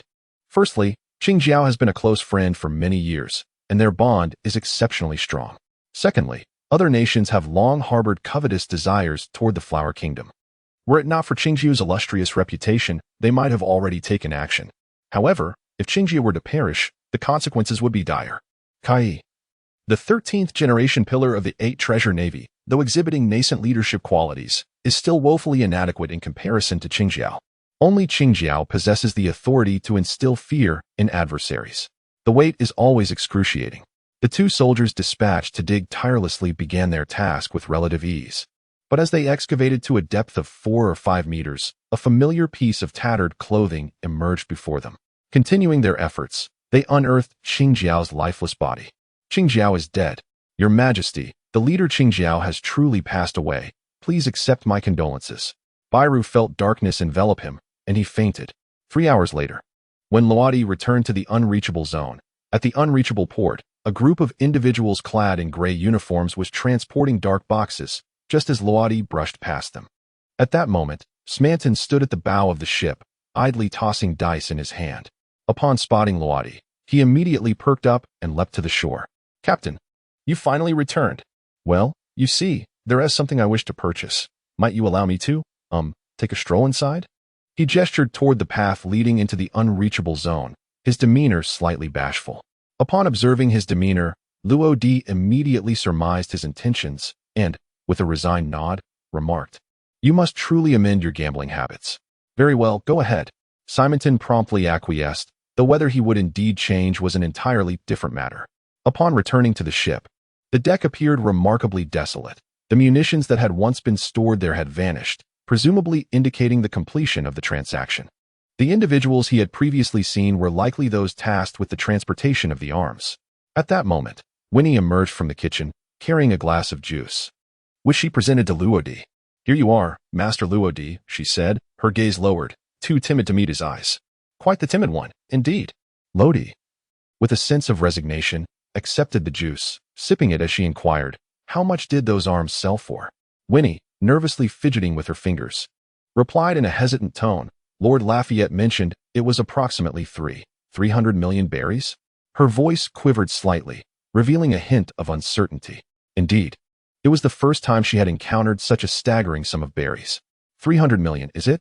Lodi gently stroked his chin, murmuring to himself, with such figures, combined with the previous 400 million, it would amount to 700 million. At that point, he could procure both the tree of Adam and the devil fruit. He then handed the empty cup in his hand to Winnie. It was only then that he noticed she was still clad in that old garment, with visible stains and tears at the hem upon closer inspection. What kind of appearance is this for your attire? As a maid, cleanliness and tidiness are of utmost importance. Tomorrow, you and Iko shall accompany me on a journey to the land of flowers. Lodi wore an expression of sheer disdain, and with a flick of her hand, she made her way towards the storage compartment. Winnie, timid and apprehensive, felt that had she not acted in this manner, she would have hesitated indefinitely, observing Lodi's retreating figure. Winnie discreetly wiped her eyes, not out of sorrow, but rather from joy. She could sense that Lodi harbored no malice. The ability to perceive the emotions of others was her greatest secret.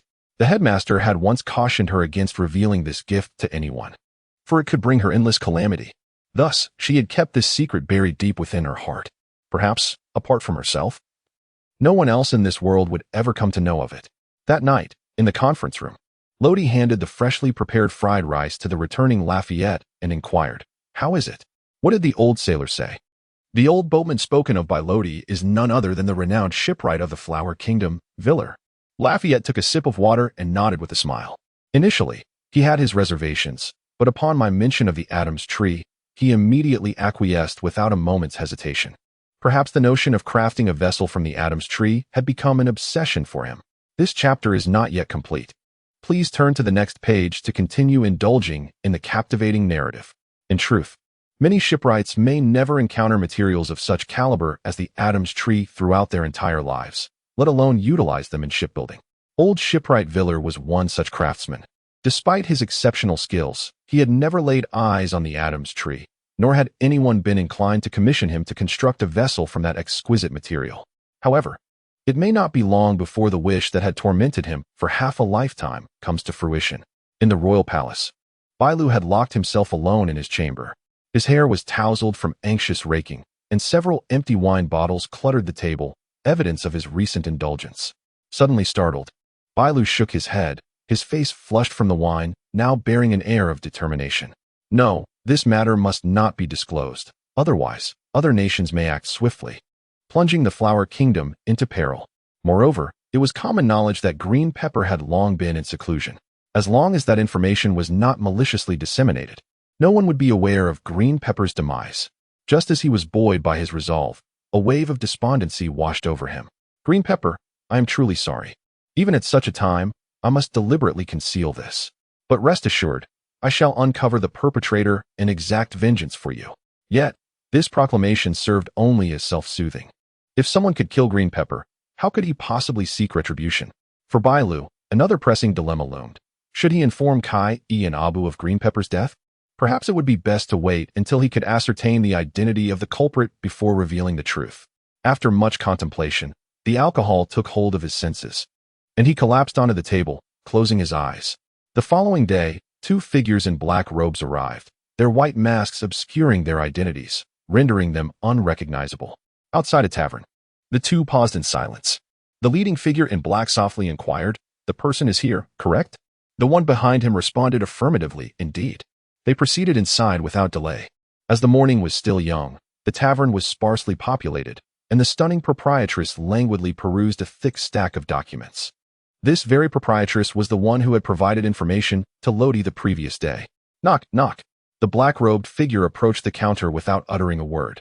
Instead, rapping on the table, the proprietress set aside her documents and, smoothing her long hair, turned her attention to the visitors. "How may I assist you?" The reasons for seeking her here boiled down to two matters, either to indulge in libations or to gather intelligence. The leader of the cloaked figures cleared his throat and whispered, "I wish to inquire about some information. Recently, have any formidable sword-wielders arrived on Sanakayo Island?" Sanakayo Island, as it is known, is the domain of the Flower Kingdom. The proprietress fell silent for a moment before retrieving some documents to peruse. After a short while, she suddenly announced, "Indeed, there are several, and if you desire more precise intelligence, you might consider providing me with additional details." The cloaked figure rapped the table hesitantly, and after a moment's reflection, he nodded. "I visited the Flower Kingdom yesterday, or more specifically, the vicinity of Liaoyun Mountain." Such a coincidence? A flicker of surprise crossed the proprietress's eyes. This was because Luo Di had inquired about Qing Jiao's whereabouts the previous day, and Qing Jiao happened to reside on Liaoyun Mountain. Even more fortuitously, Luo Di was a swordsman. It was a perfect match. She then raised 3 fingers and shook them slightly. "I believe I have a good idea of who it is, but I must insist on a price." The cloaked figure hesitantly ventured, 300,000? The proprietress shook her head. 3 million berry. Again, she shook her head. "Let us be direct. 30 million berry. The cloaked figure was taken aback. To be candid, 30 million berry for mere verbal intelligence is indeed exorbitantly steep. The proprietress noticed his astonishment and hesitation, sighing. I too wish the price were lower, but alas, should I divulge this information, I may find myself in peril. Thus, I must demand this sum. The risk is considerable, and I am willing to gamble. Are you? The cloaked figure wrestled with his decision for some time before signaling the others in black to bring forth a case. He then placed it decisively on the counter, gritting his teeth as he declared, Here are 50 million berry. Provide me with all the information regarding that individual, including details about those associated with him. Is that agreeable? Such audacity. Typical intelligence can generally be acquired for under 100,000 berry. 1 million would classify as significant intelligence, while 10 million is exceedingly rare. Yet, here stood a man prepared to part with 50 million berry. Even the proprietress was taken aback. She collected the briefcase, counted the contents with a discerning eye, and then began sifting through her records. 5 minutes later, she handed a neatly organized stack of documents to the cloaked figure. Here lies all the information you seek. The transaction is complete. You should depart swiftly. As I must close early today, the cloaked figure took the documents and cast a cursory glance. The first thing to catch his eye were the 4 bold characters, Grim Reaper Luo-D. Lodi remained oblivious to the fact that his information had been compromised. However, even if he were aware, it would not have troubled him. At the break of dawn, he ventured into the Kingdom of Flowers accompanied by Aiko and Winnie. It is worth noting that the guards at the entrance exhibited peculiar behavior, as though they were intentionally observing their every move. Furthermore, upon entering the kingdom, they were still trailed by several plainclothes individuals who monitored their actions. In that moment, Lodi realized he had drawn the attention of unknown watchers. What could these individuals possibly desire?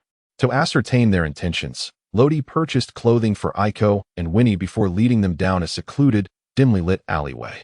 Lodi, it's so dark here, Aiko complained as they walked through the alley. Why take the back roads when there's a perfectly good main road? Isn't that just idling about? Before Lodi could respond, Winnie, clutching her garments, tugged at Aiko's sleeve. What's wrong, Winnie? Aiko inquired, her expression one of confusion. But Winnie merely shook her head, signaling her to remain silent. Understanding, Aiko reluctantly closed her mouth. They're watching us. Winnie was acutely attuned to the shifting emotions of those around them. Since their entry into the Kingdom of Flowers, they had been subjected to curious, serious, and scrutinizing gazes. Indeed, those sentiments were directed solely at them, affirming Winnie's conviction that they were being targeted. Shortly after Lodi and the others entered the alley, 2 men clad in gray soon followed. They leaned on each other as if intoxicated, supporting one another unsteadily. They are even attempting to disguise themselves. With his keen observation skills, Lodi sensed the movements of the individuals behind them. Regrettably, he thought, had he summoned Lafayette, he could have directly identified who was watching him. With a slight shake of his head, he gestured for Aiko and Winnie to linger for a moment while he approached the 2 men. Lodi seems a bit off today. And you too, Winnie. Are you hiding something from me? Aiko furrowed her brows, looking at Winnie with a hint of confusion. Winnie leaned closer to her shoulder, whispering a few words in her ear. Aiko's surprise was palpable.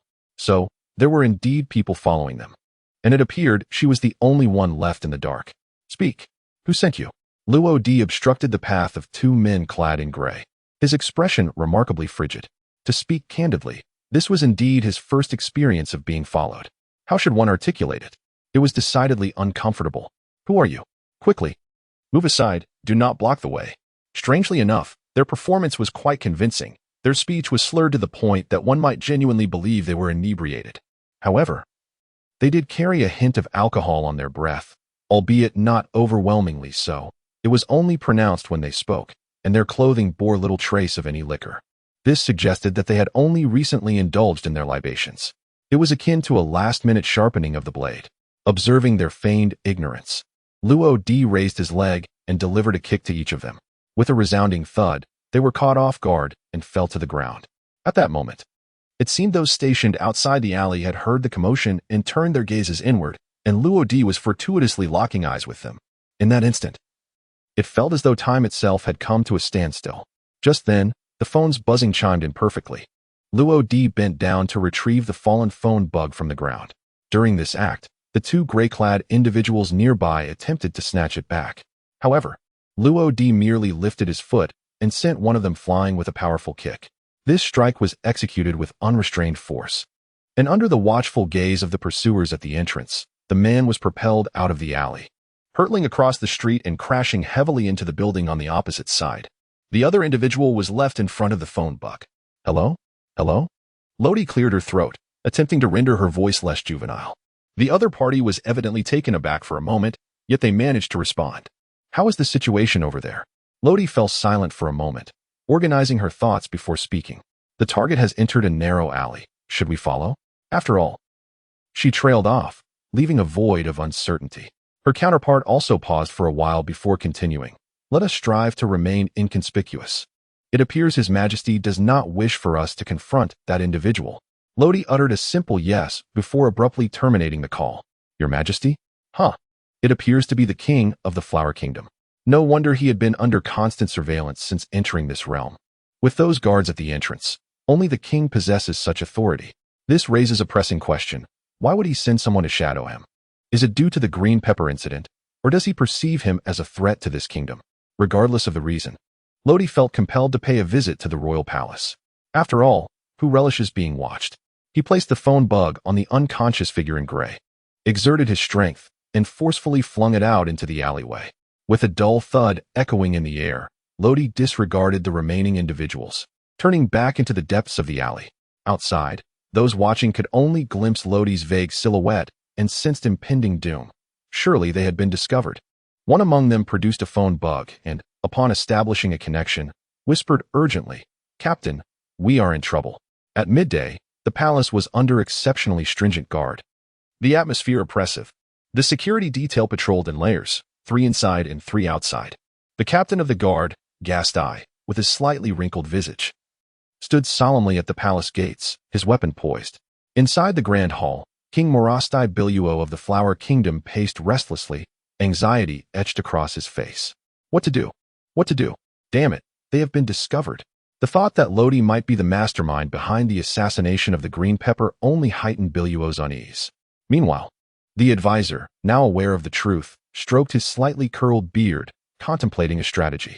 Suddenly, he leaned in and asked quietly, Your Majesty, have you informed Kai Dong and the other pillars about this matter? In the Flower Kingdom, there were at least 8 pirate fleets, the most notorious being the 8 Treasures Navy and the 2 Treasures Navy. As the saying goes, one mountain cannot accommodate 2 tigers, let alone 8. Thus, these fleets typically operated independently, rarely intersecting. However, a recent political marriage had united Kai, the 13th leader of the 8 Treasures Navy, with Walisha, the daughter of the 2 Treasures Navy leader, making them betrothed. Therefore, if news of the green pepper's demise were to spread, at least 2 pirate fleets would mobilize, and conflict would be inevitable. Bailu has thoroughly perused the information regarding Luadi, leaving no detail unexamined. Each piece of information is astonishing in its own right.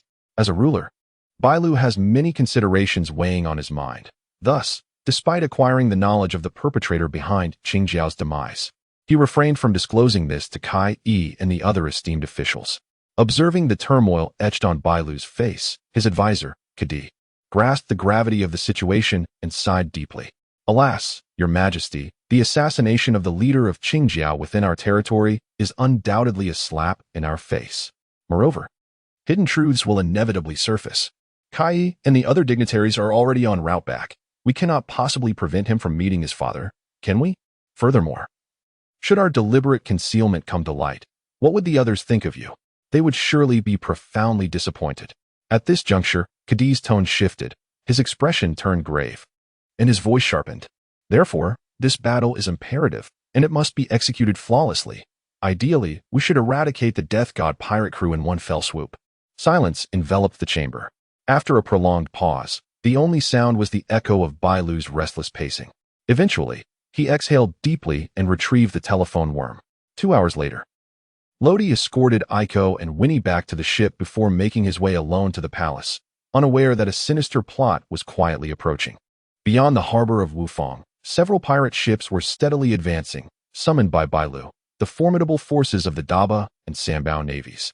Leading these vessels were Cats, the 10th-generation pillar of the Daba Navy, and Kanagi, the 8th-generation pillar of the Sambao Navy. Cats, stroking his bald head, coldly gazed ahead, scoffing at the unexpected demise of the old leader, Qingjiao. How humiliating. Kanagi, portly yet seemingly amiable, harbored a particularly vile temperament. Indeed, it was disgraceful, yet regrettably. It was not he who delivered the fatal blow. Nonetheless, the unfortunate task of cleaning up the mess fell upon him. How revolting. Kat shot him a sidelong glance, then fell into silence, having long harbored his own grievances against Qingjiao. Yet, he would seek vengeance for the old man, as they had shared decades of camaraderie. The pirate factions were rife with discord. At present, 3 pirate forces were stationed in the Flower Kingdom. The Daba and Sanbound navies were en route to the harbor of Wufang, while the mightiest of them all, the Erbound navy, was hastening towards the palace. Clad in a white robe and draped in a black cloak, Hoden, the pillar of the Erbound navy, advanced with the swiftness of the wind. Despite his advanced age, his form remained remarkably agile. His daughter, Holisha, struggled to keep pace, gasping, "Father, why the rush?" Just then, Deputy Pillar Taiwan caught up, quietly explaining, "The leader Qingjiao is dead." Holisha's eyes widened in shock, quickly followed by a wave of concern. What? What about my engagement to old Kai? Her engagement was merely verbal and brokered by Qingjiao, who had sensed old Kai's reluctance. With Qingjiao's death, who could predict whether old Kai might suddenly renege on their arrangement? Taiwan interjected with a hint of schadenfreude. It seems doomed. Unlike the two behind him, Hoden's face darkened, fury barely contained. His bond with Qingjiao had been profound. How could he not be enraged at the loss of a dear friend? Lodi leaped gracefully over the outer wall of the palace, but as soon as he entered, he was immediately detected. Who goes there? A squad of guards brandishing long spears rushed towards him, their leader's expression fierce. The commotion soon attracted the attention of other guards, who hastened to join. Before long, Lodi found himself surrounded by a multitude of over 100 men. Additionally, some individuals were sprinting towards the palace interior, evidently intending to alert the guards within. The number of guards was likely to increase momentarily.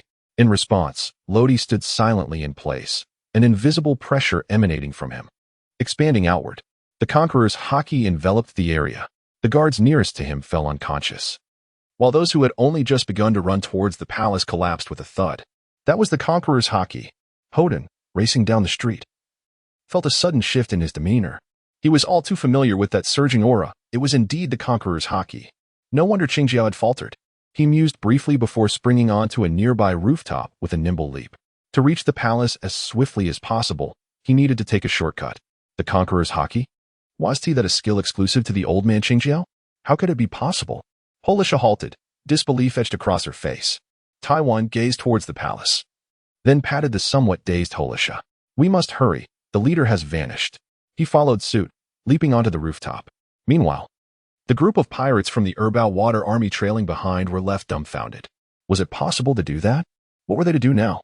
However, with Holisha still present, all eyes turned expectantly towards her.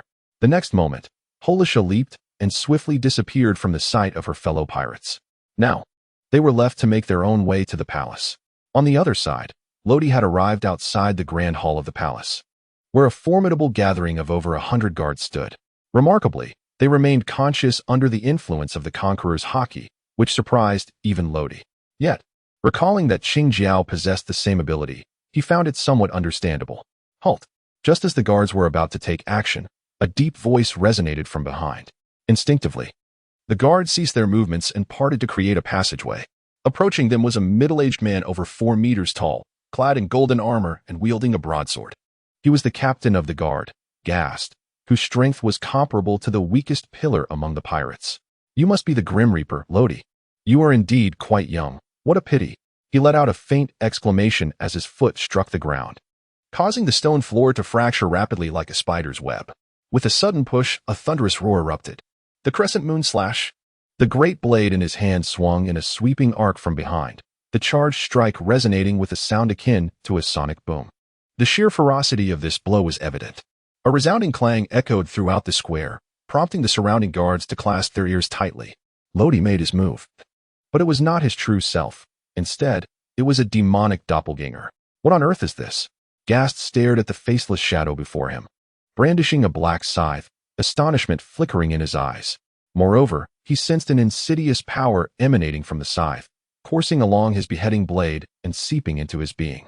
That force seemed to accelerate the depletion of his stamina. The moment this thought crossed his mind, he was taken aback, with a surge of effort. Gast broke free and retreated several paces. How could this be possible? However, what astonished Gast further was that the faceless figure appeared to anticipate his movements. At the instant he attempted to withdraw, the scythe struck out swiftly. Clang! Reluctantly, Gast raised his beheading blade to block, but the moment the scythe made contact, he felt his vitality drain rapidly once more. How on earth am I to combat this? Cursing under his breath, realizing he could not extricate himself for the time being, Gast commenced a rapid counterattack, pouring all his strength into each strike. The demonic doppelganger was equally quick in its responses and possessed exceptional perception, rendering Gast utterly unable to gain the upper hand. With the demonic doppelganger preoccupying Gast, Lodi disregarded him entirely and strode directly toward the tightly shut doors leading to the palace hall. Damn it, do not leave. Gast sensed Lodi's intentions and was about to pursue when he was once again obstructed by the demonic doppelganger. Stop him! He bellowed in desperation to the soldiers who were watching. Almost simultaneously, all the soldiers sprang into action, raising their long spears and charging towards Lodi. In stark contrast to their nearly all-out assault, Lodi appeared nonchalant, effortlessly incapacitating one guard with a strike and sending another flying several meters with a kick.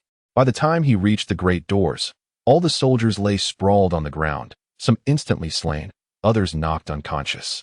Creak! The door swung open. Within the hall, Bilo and Chief Minister Kadi were startled. They had heard the sounds of battle and screams echoing from outside. A cacophony of cries followed closely behind. When Bilo caught sight of the figure emerging against the light, a chill shot through him, as if he had plunged into an icy abyss, leaving him utterly frozen. It was you who sent someone to follow me? Lodi stood at the entrance, hesitating to delve deeper, quietly observing the young king of the Flower Kingdom, who stood before the throne. Byru licked his parched lips, overwhelmed by an intense anxiety. Strangely, he felt an inexplicable sense of oppression emanating from the mere 10-year-old boy before him. Noticing that their king remained silent, the chief advisor, Kadi, cleared his throat discreetly, drawing Byru back to reality before addressing Lodi. Ah, Lord Lodi, we sincerely apologize for the unfortunate necessity of sending someone to follow you. However, your remarkable prowess compelled us to take such measures for the safety of our kingdom and its subjects. If it pleases you, we would be delighted to offer exquisite wine and delicacies, along with a compensation of 50 million berries. How does that sound? Kadi inclined slightly, adopting a courteous demeanor and wearing a congenial smile, speaking with utmost respect. Yet, his true intention was merely to buy time and prevent Lodi from causing harm to King Byru. At that moment, Byru regained his composure and quickly chimed in. Yes, indeed. If it would not be too much trouble, please feel free to wait here for a moment. We shall prepare the compensation at once. In response, Lodi suddenly smiled. If you could provide me with a devil fruit, I would consider this matter settled. As a member nation of the world government, the Flower Kingdom submitted substantial amounts of heavenly gold each year, and the surrendering of devil fruits was a common occurrence. In truth, Lodi desired the devil fruit far more than the berries. Moreover, he held no thoughts regarding the life of the young king before him. Nor did he harbor any interest in the destruction of this kingdom. His sole purpose for being there was his displeasure at being followed, and he had unexpectedly found an opportunity for gain, which took him by surprise. Devil fruit. Byru and Kadi exchanged a glance. Then, gritting their teeth, Kadi replied, Very well. But the location of the devil fruit is rather distant from here. I fear it may require you to wait a while. Lodi nodded gently, just as he was about to retract the demon avatar. However, the demon avatar relayed a piece of information back to him. It had killed the person outside. This situation had become rather awkward. Lodi scratched his head, an expression of slight embarrassment crossing his face. Is it all right if I ended a few of your comrades? In the previous moment, they were contemplating compensation for him, and in the next, his demonic doppelganger had eliminated their men. Even Lodi felt a twinge of awkwardness. However, upon hearing his words, both Byru and Kadi felt a prickling sensation at the nape of their necks. Yet, as the situation dictated, Byru could only manage a strained smile. No, it's fine. At that moment, a massive figure charged in from the distance, heading straight for the demonic doppelganger in the square. Dread-filled Lodi. Had they already arrived? The newcomer was Hoden, the stalwart of the 2nd Treasure Water Army, once a notorious pirate with a bounty of 200 million berries. Though now aged, his prowess had only slightly waned. With a swift motion, he executed the cloud-walking palm. Upon landing, he positioned himself behind the demonic doppelganger, raising his hand as his right palm spun before striking out with great speed. The demonic doppelganger reacted promptly, turning to face him, its scythe already in motion. Boom. However, before the scythe could descend, Hodin's palm erupted with a powerful gust of energy, striking the demonic doppelganger squarely. It was sent hurtling backward like a shooting star, crashing down and nearly buried beneath the rubble. Is it over? Hodin took a deep breath, his right hand trembling slightly, a consequence of the recoil from that earlier force. Yet, all was far from finished. The demonic doppelganger transformed into countless strands of black energy, swirling in the air before converging back into the palace. A formidable presence has arrived? As the doppelganger returned to Lodi's body, he became acutely aware of the situation outside. A powerful foe had come, with the intent to eliminate him. Let us see who will meet their demise. Lodi's lips curled into a faint smile as he lifted his foot, preparing to step outside. However, just as he took half a step, he halted abruptly. With a swift motion of his hand, 3 streams of air, akin to bullets, surged forth. The advisor behind him fell lifeless, while the arms of King Bailu of the Flower Kingdom were pierced through. This was the consequence of his scheming. Yet, Lodi spared Bailu's life. After all, he needed to obtain the devil fruit. A heart-wrenching scream pierced the air, capturing Hodin's attention and transforming his expression into one of dismay. Was that not the voice of King Bailu? Damn that brat Lodi, what has he done? In an instant, he became a blur, racing towards the Grand Hall. Just in time. With his observation hockey, Lodi effortlessly sensed Hodin's movements and drew forth the Yellow Springs. Yellow Springs, quake slash. A tremendous black strike shot outward, perfectly timed with Hodin's approach. Damn. Hodin's pupils contracted as he clapped his palms together, 2 streams of air colliding with the slash mid-air. The ground below bore the marks of their clash, etched with visible scars as the forces dissipated. Witnessing Lodi's might, Hodin no longer dared to underestimate him. No wonder the green pepper had fallen to his hands. Unintentionally, he caught sight of Bailu and Kadi lying in a pool of blood, igniting the fury within him once more. You little brat, you seek death. Hodin stepped forward, hands positioned at his waist, his white hair billowing without wind. Ultimate technique, wandering dragon palm. As his aura peaked, Lodi envisioned a colossal dragon roaring in rage. Now, with his energy fully charged, Hodin thrust his hands forward, unleashing a colossal wave of force that cracked the ground beneath, the violent shockwave threatening to tear the entire palace asunder. It was too swift. The expression on Luodi's face shifted subtly as he swiftly drew forth the Yellow Springs, channeling the full might of the Grim Reaper into his hands. Floating life annihilation slash. With a thunderous intensity, a 5-meter sweeping strike was unleashed, colliding with the serpentine force composed of swirling air. The sudden eruption of power caused the ground to begin to sink. The glazed tiles atop the roof shot skyward, while walls and stone columns bore the marks of deep gouges. The 2 forces remained locked in a stalemate amidst the air. At that moment, Hodin drew a deep breath, his aura surging dramatically. He clapped his hands together, producing an ethereal roar akin to a dragon's lament from the invisible currents. In an instant, the sweeping strike was entirely engulfed, taking Luodi along with it into the tempestuous air. As the palace began to collapse, Hodin dashed out, carrying the unconscious Bailu, who was racked with pain, and Kadi, whose head had been pierced. With a resounding crash, the palace could no longer withstand the strain and, in an instant, dust erupted into the air. The once exquisite palace was reduced to mere rubble and debris. Outside the palace, in a secluded alley, a series of violent coughs echoed through the air. As Luodi liberated himself from the half-death transformation, the shroud of death that enveloped him dissipated instantaneously. Leaning against the wall, a conspicuous trace of blood marred the corner of his mouth. 2 of his ribs lay fractured, and his left hand bore the burden of a break. Fortunately, he had summoned the shroud of death. Otherwise, even if he had survived, he would have suffered grievous injuries.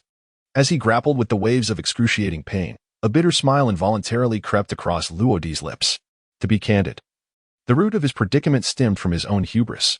Yet, on a brighter note, this defeat illuminated his shortcomings. In the future, he would not recklessly venture into enemy territory without absolute certainty. Having been outmaneuvered once, he might glean a lesson. However, to be perpetually ensnared would render him truly foolish.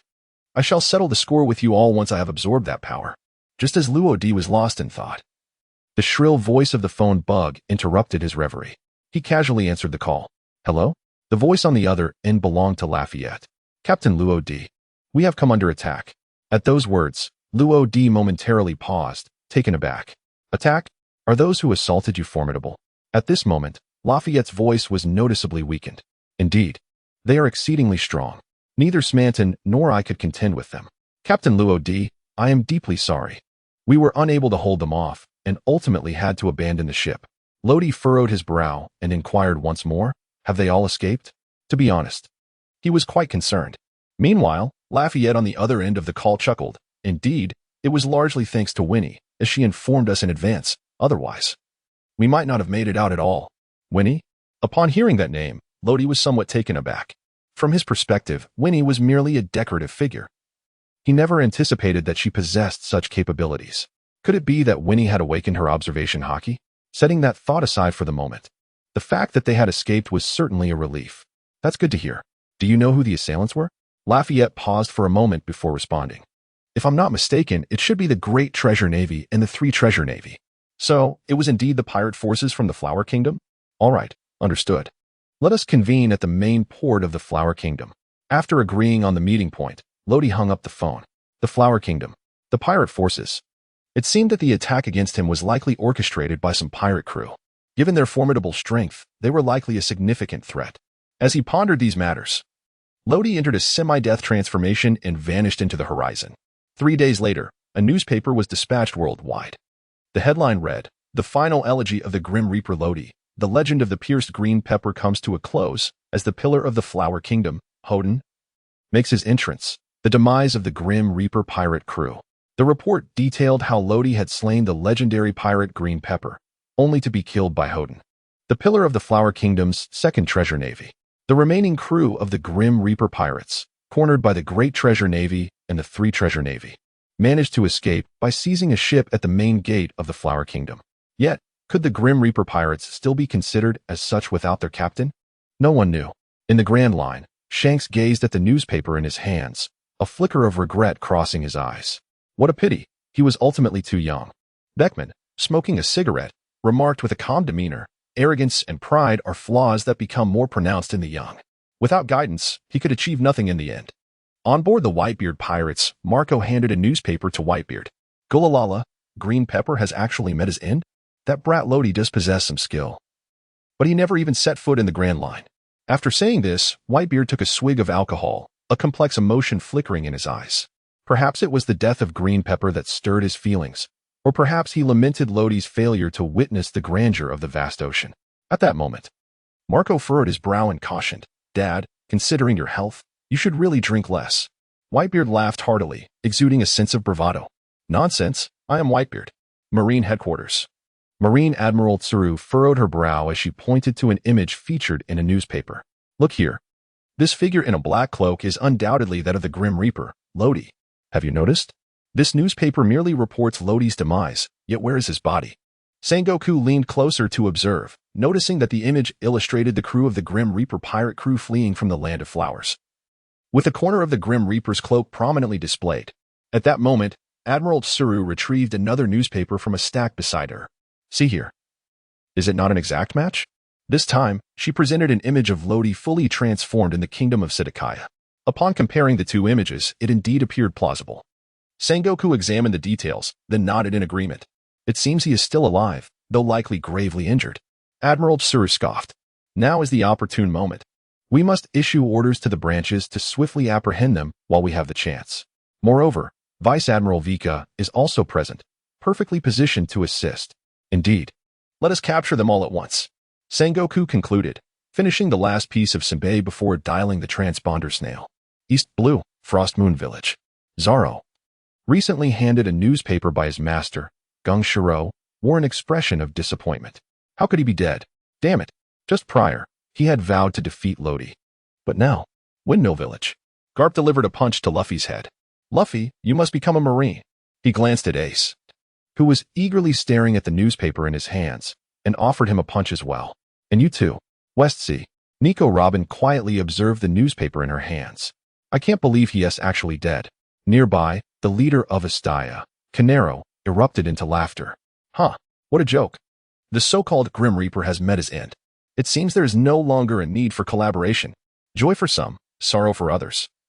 None were more heartbroken than Princess Fina of Sidakaya, who locked herself in her room for an entire day, mourning the news. Ultimately, This newspaper stirred considerable unrest. Yet, unbeknownst to all, the protagonist, Lodi, was very much alive. 10 days later, upon the boundless ocean, a small single-masted sailboat drifted gently with the wind. 9991, 9992, 9999. After completing his final swing, Lodi slowly sheathed his sword, proclaiming, "Lord Lodi, here you go." Receiving the towel handed by Winnie, Roddy wiped the sweat from his forehead. 13 days have passed. Indeed, it has been the 13th day since leaving the land of flowers. 7 days ago, thanks to the healing power of death, his injuries had completely healed. In the days that followed, Roddy dedicated himself to relentless training. Almost every moment consumed by the pursuit of strength. Now, nearly half of that power has been absorbed into his being. His physique and stamina have significantly improved compared to before. If he were to fully absorb it, his strength would nearly multiply. Of course, in addition to his physical training, Roddy has also diligently practiced his armament hockey. He is now capable of enveloping both hands entirely in hockey for hardening. After returning the towel to Winnie, Roddy turned his gaze towards Lafayette, who was on the deck consulting Professor Smanton regarding armament hockey. "Lafayette, how much longer until we reach Jersey Island?" "We must arrive at that island within the next 2 days, as a grand auction is set to take place shortly thereafter. Laudica is determined not to miss out on those 2 devil fruits in the legendary Adam's tree. However, this chapter is not yet complete. Please turn to the next page to continue indulging in the captivating narrative." Unfortunately, they are without Bailey, as all the Bailey remains on that ship in the Port of Flowers. Thus, they must resort to thievery. Of course, it will be the kind of theft where they seize and flee. After all, their pirate crew consists of 3 members capable of flight. Who could possibly catch them? Lafayette paused his actions, glancing at the nautical chart and compass. It has been 2 days since they departed from the last island, and if my memory serves me correctly, they should reach their destination today. Today, indeed. Lodi nodded, a glimmer of anticipation flashing in his eyes. Meanwhile, not far from him, 3 warships were swiftly advancing across the sea. Vice Admiral Vika has discovered the whereabouts of the Grim Reaper pirates. A naval officer at the lookout, scanning the horizon through his telescope, suddenly exclaimed upon spotting a somewhat familiar small sailboat. "Change course. Move forward quickly. Do not let them escape." At the forefront of the warship stood a middle-aged man, towering at nearly 3 meters, with graying hair and clad in black leather shoes. A katana hung at his waist, and he wore a brown suit, complemented by a navy coat emblazoned with the word justice, billowing in the sea breeze. He was Vice Admiral Vika of the Naval Headquarters, a fervent admirer of Sakazuki, embodying the essence of a hawkish figure. As a militant, he would undoubtedly comply with the order from the fleet admiral to pursue the Grim Reaper pirates. However, locating a specific pirate crew amidst the vastness of the ocean proved exceedingly challenging. It was only 3 days ago that the 109th Division stationed at Gola Island had caught a glimpse of the Grim Reaper pirates, prompting Vika to hasten his arrival. Yet, it was not until today that he fully closed the distance. As the gap narrowed to less than 100 meters from the Grim Reaper pirates, Vice Admiral Vika forcefully brought his hand down. Fire! Boom! Boom! Boom! Several cannonballs were launched almost simultaneously, but due to the fierce sea winds, most veered slightly off course, splashing harmlessly into the water, with only 2 striking the hull. The violent explosion erupted from the stern, sending waves crashing around the ship and instantly startling the individuals aboard. "Lodi, what is happening?" At that moment, Aiko, who had been tending to Winnie indoors, emerged, her small face etched with confusion. The previous night, a torrential rain had fallen upon the sea, coinciding with Winnie's high fever. Lodi gazed quietly towards the stern of the ship, and beneath the veil of perception, he sensed 3 warships steadily approaching, seemingly preparing for a boarding assault. "Fear not, we shall handle this. You continue to tend to Winnie," he reassured, sending Aiko back. Lodi and his companions then advanced to the rear of the vessel. Wonk-won, shock slash. A colossal black slash erupted forth, instantly obliterating several rapidly approaching cannonballs. Lodi gazed intently at Vika's figure, then bit into the tip of his left index finger, allowing droplets of crimson blood to cascade from the wound onto the surface of the yellow springs. At that moment, the blade of the yellow springs was enveloped in a sinister crimson aura, a sight most eerie. "The 2 warships to your left are yours. The one in the middle is mine." Understood. Almost as soon as the words left his lips, Lafayette and Smanton transformed into their beastly forms, darting towards the 2 warships on either side. Initial release, annihilation slash. This time, Lodi summoned his most formidable attack right from the outset, determined to avoid the previous debacle. Instantly, a glimmer of cold light sliced through the air as the yellow spring swung mightily. A colossal strike, measuring no less than 8 meters in length, shot forth. Shrouded in bizarre black and red mist, parting the sea with its overwhelming force. This strike severed the ocean, even causing the clouds above to scatter in terror. As if fleeing from a dreadful entity, the devastating blow tore the warship, where Major Vika stood, to shreds. How terrifying, Vika thought. In the sky, he floated with a moonwalk, his right hand vanished without a trace, and even his naval coat was annihilated by that fearsome slash. It was only through the combination of shave and moonwalk that he narrowly escaped. Blood dripped steadily onto the still unfused surface of the sea, and upon glancing at the now missing warship, he saw only remnants floating on the water. In that moment, Vika felt a profound fear of confronting death itself. It was hard to fathom that all this destruction was wrought by a mere 10-year-old boy. Yet, despite his trepidation, Major Vika resolved to act. "Rest in peace, everyone," he declared as he employed the moonwalk, drawing his katana from his waist and charged towards Lodi. As a hawkish figure, Vika would never yield to pirates nor turn his back on them. And this was his resolution, as the immense black slash tore through the heavens once more. The Marine Headquarters Vice Admiral Vika met his end. To think he could utilize the moonwalk, this Marine officer is no ordinary adversary. Have I already drawn the attention of the Marine Headquarters? The moonwalk is certainly not a technique employed by the branch Marines. This implies that the naval officer I just encountered is indeed from the Marine Headquarters. Lodi gazed at the layers of spray rising from the surface of the sea, lost in thought. Half an hour later, Lafayette and Smanton returned to the ship. Smanton brought back some provisions and Bailey, while Lafayette, serving as both intelligence officer and navigator, returned with a collection of documents. At that moment, he handed a piece of paper to Lodi. "Captain, it appears that the Navy is also set to participate in the auction 2 days hence. However, their intentions remain unclear for the time being." Lodi cast a cursory glance. And as Lafayette had indicated, the Navy would indeed be involved, deploying at least 2 rear admirals from the naval headquarters. However, the information disclosed from above was scant. The truly valuable intelligence likely resided within the remnants of the warship that Lodi had destroyed. Yet, that vessel now lay in ruins, regardless of their intentions. As long as they did not impede his interests, all would be well. Zephyr Island, a vast expanse, is devoid of any sovereign nation, embodying the epitome of a lawless haven in the West Sea. Here, pirates, mafias, and intelligence agencies intertwine in a complex web of power. Illicit trades flourish, encompassing arms trafficking, narcotics, the sale of heavy weaponry, and human trafficking. Even an ordinary bar owner may be entangled with some formidable faction, as visitors are predominantly nefarious individuals. And conflicts erupt with alarming frequency. Death is commonplace, and violence reigns without justification. One must remain perpetually vigilant, for the next moment could witness an unprovoked assault, merely incited by another's disdain. Chaos is synonymous with this place, where order has long since dissipated. To survive, the law of the jungle prevails. Hundreds of vessels are docked along the harbor, the majority being pirate ships.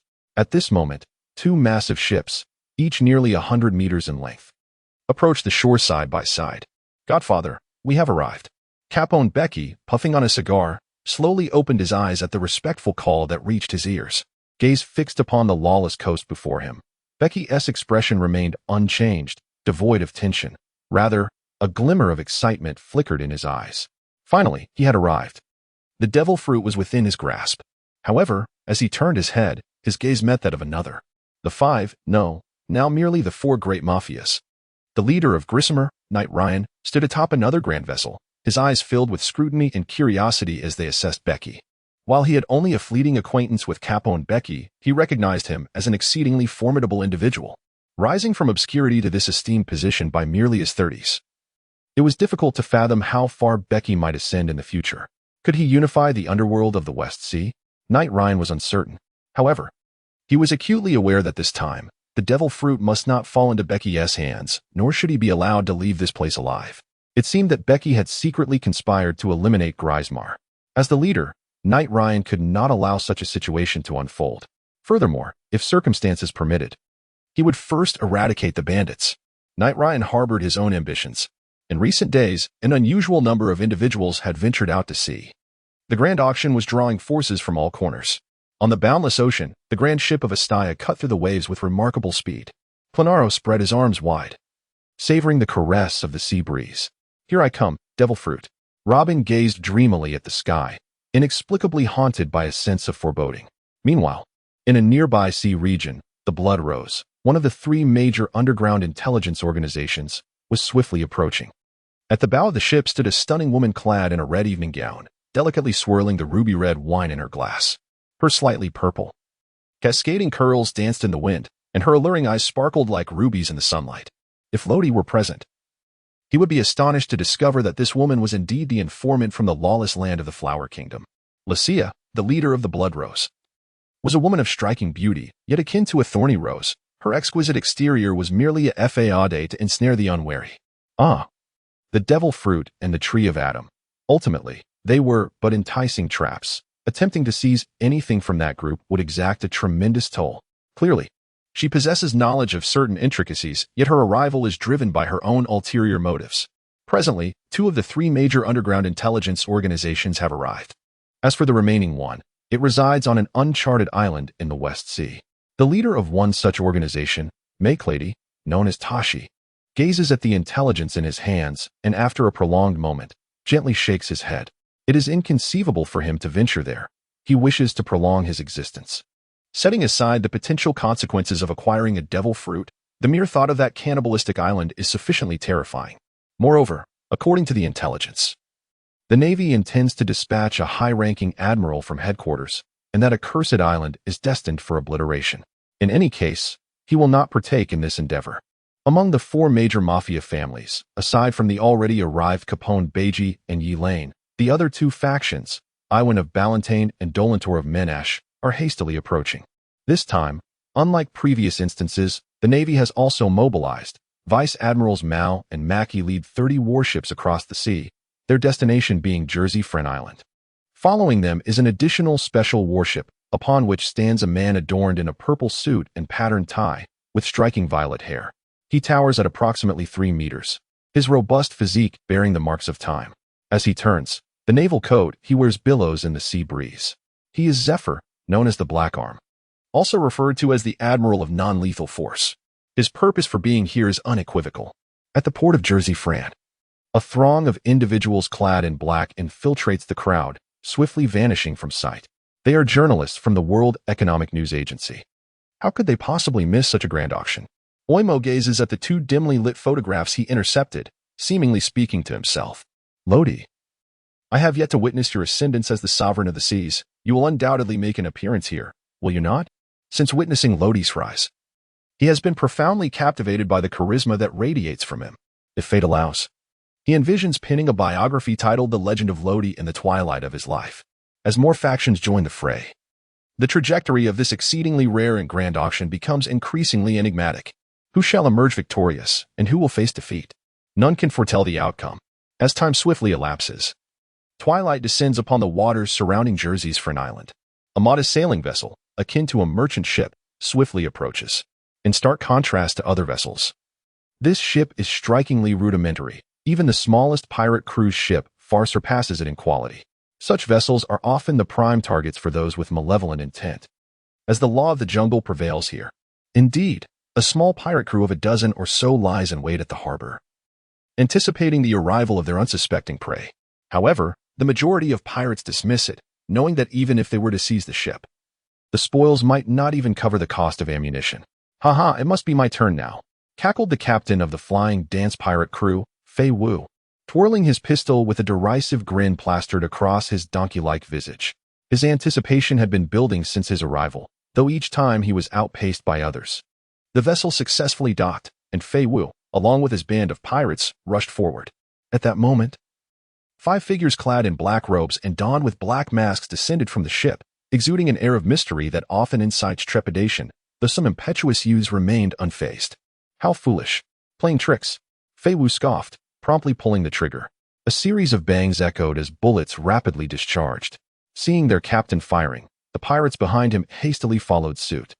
At this juncture, the leader among the black-robed figures subtly nodded to a towering companion standing 3 meters tall. "Stanton, it's your turn." "Understood." No sooner had the words escaped than the black-robed figure transformed into a blur. Clang, clang, clang. The bullets were effortlessly deflected by the ebony fists revealed beneath the robe, a testament to the mastery of hockey. In the blink of an eye, Stanton surged forward, swiftly closing the distance and crushing the throats of Fei Wu and his bewildered crew. The flying dance pirate crew was annihilated in an instant, the entire ordeal lasting less than a minute. As the black-robed figures gradually retreated, a horde of small-time pirates surged forth, scavenging the remains of the flying dance pirate crew like locusts. Firearms, berries, and ammunition were stripped away in mere moments, while the lifeless bodies were carted off by waiting anatomists. Their demise elicited no uproar. Indeed, the battle itself scarcely drew any attention. When slaughter becomes commonplace, numbness prevails. Brother Lodi, the people here are quite peculiar. Aiko clutched the edge of Lodi's black robe, her voice tinged with an unusual hint of trepidation. She had discerned that those she encountered seemed solely consumed by the impulses of murder, plunder, and an unrestrained madness. Lodi grasped her hand, gazing quietly ahead. In just a few days, we shall depart from this place. Do not fear, for I shall protect you. At that moment, Lodi felt a spherical object collide with her back. As she turned, Winnie suddenly toppled forward to the ground. Fortunately, Lodi reacted swiftly, catching her in her arms. Sister Winnie, what is the matter? Aiko, startled, hurriedly inquired in a hushed tone. Yet, Winnie offered no reply, her breaths becoming slightly labored. Lodi lifted Winnie's mask, revealing her unusually rosy complexion, her delicate brows slightly furrowed, and her expression one of evident distress, though her eyes remained tightly shut, indicating she was in a state of unconsciousness, presumably due to a lingering high fever. Raffet, seek out a physician, Smanton. Inquire about the details of that auction. Let us assemble at the port. Upon returning to the harbor, Lodi discovered that their small vessel had been thoroughly plundered, with little left aboard. It was evident that some pirates were responsible for this misfortune. However, Lodi was not disheartened. After all, this ship had originally been seized. Given the circumstances, they could simply commandeer another vessel. He instructed Aiko to assist Winnie in finding temporary refuge on a nearby ship, while he set his sights on a medium-sized pirate ship, approximately 40 meters in length. The Rayton pirate crew was particularly lively that day, having just dispatched a plump target, figuratively speaking, of course. A young officer, his face flushed from drink, raised his glass and addressed the burly man opposite him, who sported a distinctive eye patch. Captain Rayton, we've finally dealt with those scoundrels. Here's to you. Rayton was the captain of this pirate ship, with a bounty of 25 million berries, and he held a modest reputation in the West Sea. Often referred to as the Torn Tiger. It was said that he had once torn a full-grown tiger in half with his bare hands, earning him this fearsome moniker. As the revelry continued, Rayton, too, raised his glass and downed its contents. You've all worked hard today. Once the auction concludes, I shall treat you all to some merriment. At this proclamation, nearly everyone leaped to their feet, their faces alight with joy, ready to toast their captain. Just then, a loud crash echoed as a small pirate flew in through the door, colliding violently with several pirates who had their backs turned. Coincidentally, they were clutching full glasses of alcohol, and the force of impact sent the cups flying directly towards Rayton, who sat at the head of the table. In that instant, every pirate held their breath. Rayton, still dazed from his earlier libations, did not comprehend the situation until the liquid splashed across his face, jolting him into clarity. He first touched his wet face in bewilderment, then widened his eyes in shock, quickly morphing into rage. Who did this? Step forward. At his command, several suspects lowered their heads, while many other pirates turned their gaze toward the entrance. Enough staring, it was I. As the words left his lips, Lodi, clad in a black robe, sauntered into the room, accompanied by a faceless shadow that mirrored his stature. Rayton fixed his gaze on Lodi, abruptly rising to his feet, fists clenched, and a menacing grin spreading across his face. Boy, have you thought about how you intend to meet your end? Lodi hummed softly, disregarding him as she waved her hand at the demon avatar. Do not stain this place with blood. Do you know what to do? The demon avatar tilted its head, seemingly in contemplation. Daring to underestimate me is akin to courting death. Seeing that Lodi paid him no mind, Leighton grew increasingly irate. Just as his fist was about to strike Lodi, the demon avatar sprang into action. It effortlessly extended its left hand, blocking Leighton's fierce punch with ease. Oh, what? Leighton was taken aback that his attack had been thwarted, and as he attempted to withdraw his hand, he found himself inexplicably unable to exert any force. Suddenly, he felt a blur before his eyes as an unusual strength spun him around, casting him outwards, his body soaring through the doorframe. Bam! Leighton crashed heavily onto the deck. Face down, one of his front teeth knocked out, rendering the scene rather absurd. Cough, spit, damn it. He spat out a mouthful of blood, struggling to rise from the deck. Damn you, little brat. Hiss, I will surely make you pay. Just as he clenched his fists, preparing to advance, he halted abruptly, his pupils dilating in shock. No way. In his line of sight, pirate after pirate was being hurled through the doorway, landing exactly where. A piercing scream echoed through the harbor. Some pirates cursed, but upon seeing the Leighton pirate cruise ship, they hastily silenced themselves. On the deck, every member of the Leighton pirate crew was engaged in a precarious human tower. At the bottom, Leighton had already succumbed to unconsciousness. Of course, this was not the end. The demon avatar brandished the scythe of death as it emerged. It is time to cleanse them. After Lodi ensured that Aiko and Winnie were settled, a grand ship arrived just as the last rays of the setting sun graced the harbor. Such large vessels were typically occupied by individuals of great strength or immense influence. This piqued Lodi's curiosity. Who could be arriving? At that moment, he noticed a tall, curvaceous woman standing on the bow of the ship. However, the dim light obscured her features, leaving Lodi unable to discern her appearance. Yet, he felt an inexplicable sense of familiarity. It must be a trick of the light. He shook his head slightly, dismissing the thought as he turned to enter the gym for a workout. Indeed, this ship was far superior to the previous two. It was well-equipped, featuring a gym, conference room, kitchen, and lounge. Unbeknownst to Lodi, while he observed the woman, she was also observing him. That figure in the black cloak? A coincidence? Nico Robin stood on the deck, lost in thought. Is that a corpse? Suddenly, she noticed that the vessel occupied by the cloaked figure was surrounded by floating corpses at its waterline. Not long ago, had they been slain? The blood seeping from the bodies seemed to have only recently stained the sea, still vivid in its shocking crimson hue. What astonished Robin even more was the sight above. Two other figures clad in black robes, with wings unfurled, descended upon the shore accompanied by an elderly man clutching a small wooden box. Subsequently, one of them produced a communication device, seemingly engaging with someone. Then, the initial cloaked figure Robin had encountered stepped down from the ship, welcoming the trio aboard. White wings. Brown wings? These were two wielders of devil fruit powers. Were they not Lafayette and Smoker of the Grim Reaper pirates? Realizing the implications, Robin widened her eyes, rooted in disbelief. This meant the first cloaked figure she had seen was likely the Reaper, Law, who had not perished. It turned out the entire world had been manipulated by him. Indeed. How could someone of his caliber succumb so easily? In the lounge, the elderly physician felt Winnie's pulse.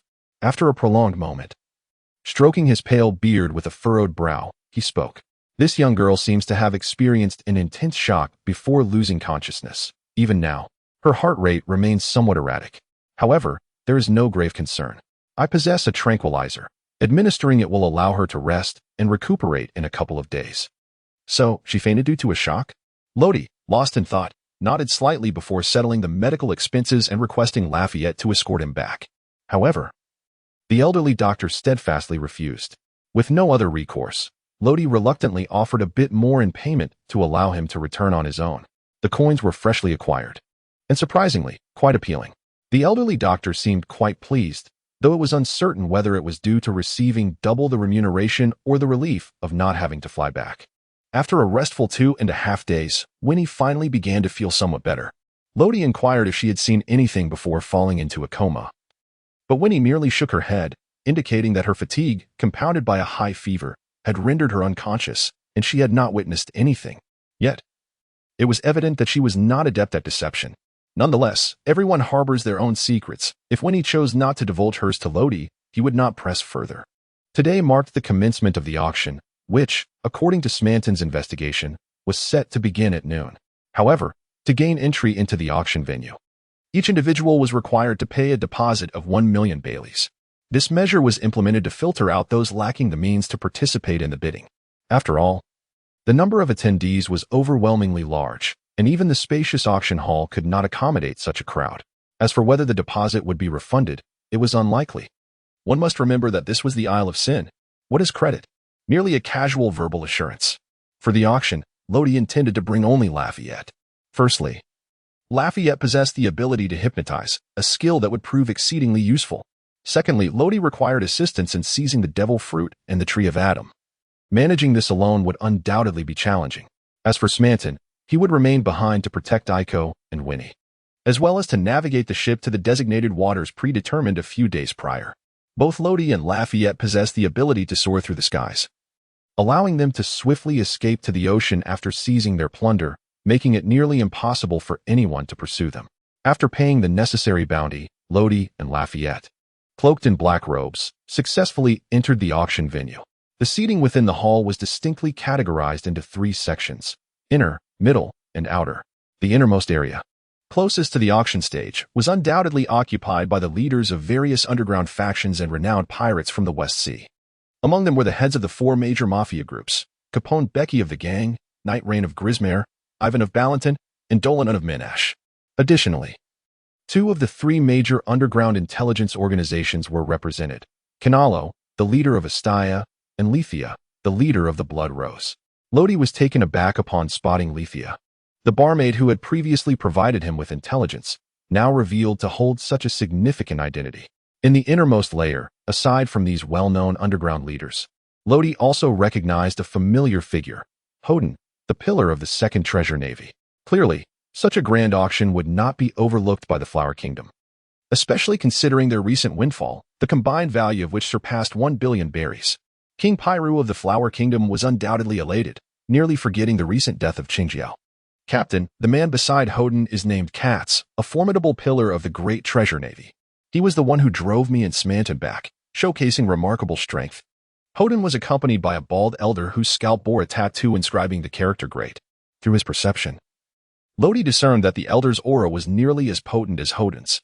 The pirate forces of the Flower Kingdom were indeed a hidden reservoir of talent.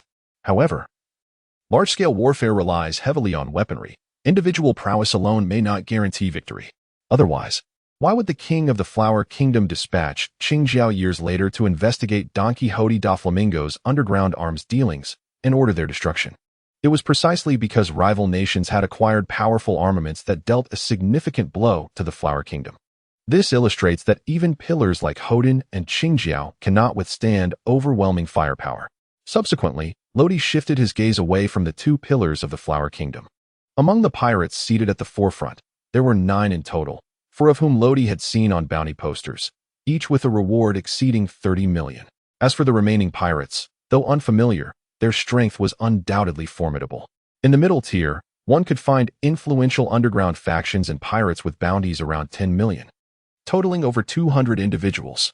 Meanwhile, the outermost layer, where Lodi was situated, primarily consisted of spectators and those merely observing. Nevertheless, there were some who concealed their true identities, their objectives aligning closely with Lodi's own. In a certain lounge of the auction house, the central screen displayed the internal happenings of the event.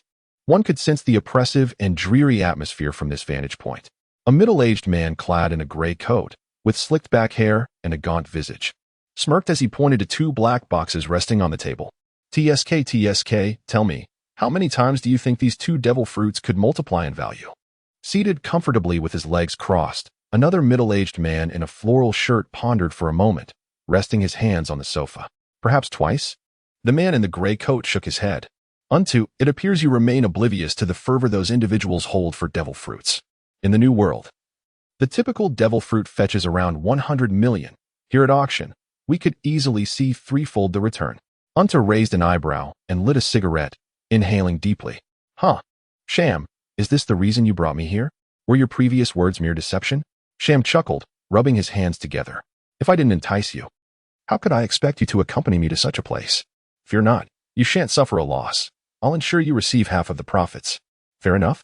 Setting aside the initial capital, should the return indeed triple, Unto could stand to gain 200 million.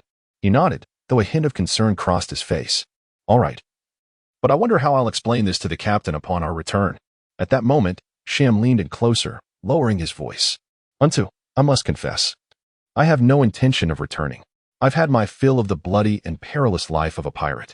And with the captain's temperament, volatile and cruel, he scarcely shares the spoils after a raid. Only a fool would go back. He then locked eyes with Unto, seductively suggesting, you two should reconsider returning. In the first half of the Grand Line, or any sea in the 4 seas, you could thrive without the burden of such torment. Upon uttering these words, the room fell silent. Unto continued to smoke, lost in thought. Ultimately, he offered no answer, yet Sham sensed his words had struck a chord. And Unto was indeed contemplating. In that moment, it seemed two pirates returning from the New World had resolved not to return at all. As time passed, the auction commenced. When all the lights converged upon a single point, a well-dressed, portly middle-aged man stepped forward. "Thank you for your patience. I am Skoda, your host for this auction." Such lengthy introductions were the bane of pirates, and Skoda, well aware of this, swiftly moved past the preamble. "Now, let us present our first auction item." As he moved, the crimson cloth behind him slowly unfurled. I believe everyone has heard of the Tahitian kingdom, a nation extinguished 5 years ago. However, what many may not know is that there exists a sole survivor of the Tahitian royal lineage, Princess Mahana, who bears the blood of nobility. Within the cage behind him, a striking woman with long, pale blue hair bowed her head, concealing her face as she seemed to weep. Clad in a dancer's attire, her figure was exquisitely showcased, and her expansive, snow-white skin drew the gaze of many. Instantly, the entire auction house fell into a hush. The sounds of swallowing and heavy breaths became particularly pronounced at that moment. Hundreds of ardent eyes fixated upon the trembling woman, who curled into herself, appearing weak, pitiable, and helpless. Observing the crowd's reaction, Skoda tilted his body slightly, a smirk playing at the corners of his mouth. He understood that many attendees were drawn here by the allure of the devil fruits. Thus, it was crucial to redirect their attention to the auction item before them. With 99% of the audience being male, women served as the most captivating auction items, and with the added allure of a beautiful fallen princess, their interest would undoubtedly be piqued. Consequently, the subsequent auction items would also garner a certain degree of attention. With the atmosphere sufficiently charged, Skoda tapped on the microphone. "Ahem. I trust everyone is quite intrigued by our lovely Princess Mahana. Let us commence the auction, starting at 5 million berries." No sooner had he spoken than a bidder raised their paddle. "Very well, this gentleman bids 6 million berries. Is there anyone willing to offer more?" 7 million berries. Any higher? "Oh, this lady has bid 10 million berries. Is there a higher offer?" As the paddles rose and fell in succession, at last, Mahana was sold for an astonishing price of 40 million berries. The individual who secured her was none other than Raisha. How fascinating! Beneath his mask, Lodi's exposed eyes quietly observed Raisha's retreating figure, a flicker of contemplation crossing his gaze. However, lingering here was not a viable option. If only he could ascertain the whereabouts of the devil fruits in the tree of Adam. Frankly, Lodi was growing impatient. Each auction item was taking over 10 minutes to bid on, and with dozens more items to go, would this not stretch into the night? Moreover, he felt an inexplicable sense of foreboding, as remaining here might lead to trouble. The chaos surrounding him was palpable, with various factions intertwining and highly unstable pirates present. Most crucially, the Navy had yet to appear. According to the information extracted by Lafitte from the warship, 2 vice admirals from the Navy headquarters were supposed to arrive. Yet they remained conspicuously absent, casting doubt in Lodi's mind. Time was of the essence. It seemed imperative to hasten their progress. Subsequently, the overwhelming aura of the witnesses' color dominance enveloped the entire auction venue. Behind, several formidable presences lingered. Aside from the main event of the auction, Luo-D sensed a few powerful auras emanating from behind the auction stage. It must be among those individuals. After identifying the target, he proceeded outward with Lafitte. Just as Luo-D and his companion departed, a tall figure clad in a black robe hesitated momentarily before following suit. They arrived at the rear of the auction house, confronted by a locked door. Just as Luo-D drew his weapon, the yellow springs, intending to break through, he suddenly halted. "Captain, what is it?" Lafitte inquired. "Look at this door. Is it customary for an ordinary entrance to feature such ornate strips embedded upon it? Though it appears quite aesthetic, this is merely a back door, and the front entrance lacks such embellishments. Why would the rear be so distinctive?" As he spoke, Luo-D stroked his chin, narrowing his eyes in contemplation. "Moreover, this door is vacuum-sealed, seemingly containing some mechanical components." Lafitte, not lacking in intellect, quickly grasped the implication. "Then shall we enter from above?" Lodi shook her head, and then a series of black energy filaments seeped through the minute crevices of the door frame. Immediately after, a distinct click resonated as the door swung open. These energy strands hastily surged towards Lodi's forehead, vanishing completely. Lafayette was unfazed. He recognized that it was the ability of Lodi's devil fruit. "Let us go, Unto. Since you have no intention of returning, why not join me in our endeavors? With your strength and my intellect, We could easily establish ourselves as underground overlords in the West Sea. In the lounge, Sham toyed with a jet-black box containing the devil fruit, further enticing Unto. During this time, Unto had come to a realization. Rather than endure suffering, it was far better to live a vibrant life. He had long tolerated the captain, who resembled a miserly character, but his patience had limits, and he had refrained from exploding in anger thus far. Moreover, being a local ruler in a small territory seemed appealing. Having reached this conclusion, he nodded in agreement with Sham's proposal. Unta, now you're thinking correctly. With the two of us united, who could possibly stand in our way in the West Sea? And these 2 devil fruits shall serve as our initial capital. However, before he could finish his sentence, the door was suddenly kicked with tremendous force, producing a resounding noise. Is someone there? Inside the room, Sham and Unto exchanged glances, both sensing the doubt in each other's eyes. After all, the auction of the 3rd item had just commenced. It was improbable that anyone would seek them out. Were they perhaps attempting a hostile takeover? Let us check it out. Unto nodded, extinguishing the cigarette that had yet to be finished, and slowly approached the door. Just as he was about to open it, a blade thrust through the crack of the door. A knife, its surface entwined with the aura of hockey.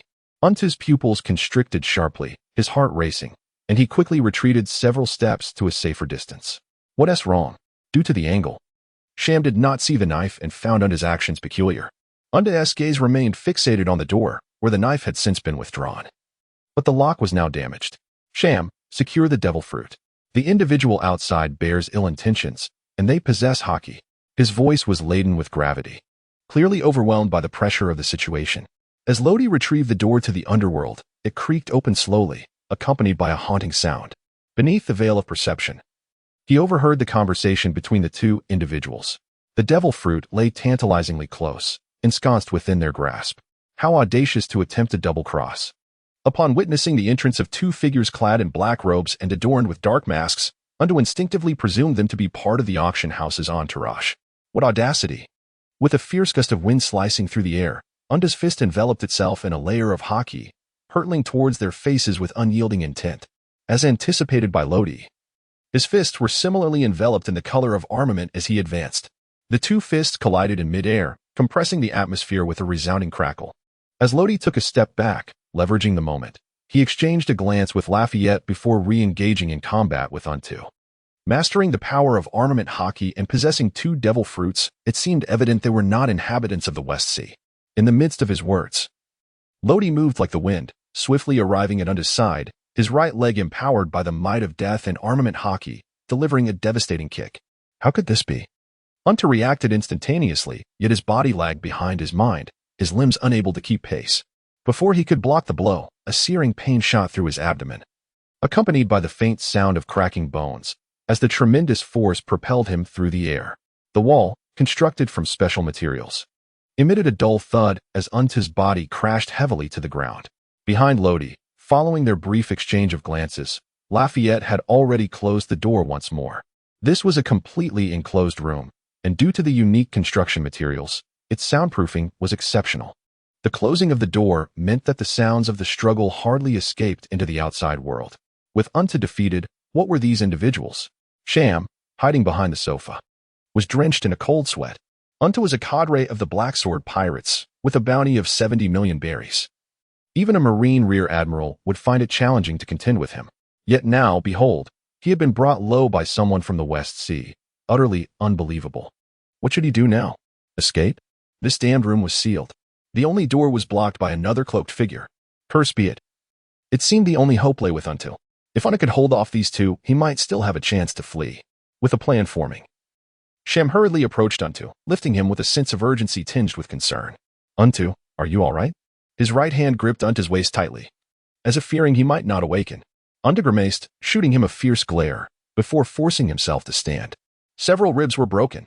Assessing his condition, he couldn't help but let out a bitter smile. How long had it been since he had found himself in such a dire state? He could hardly recall. It was true, his training was insufficient.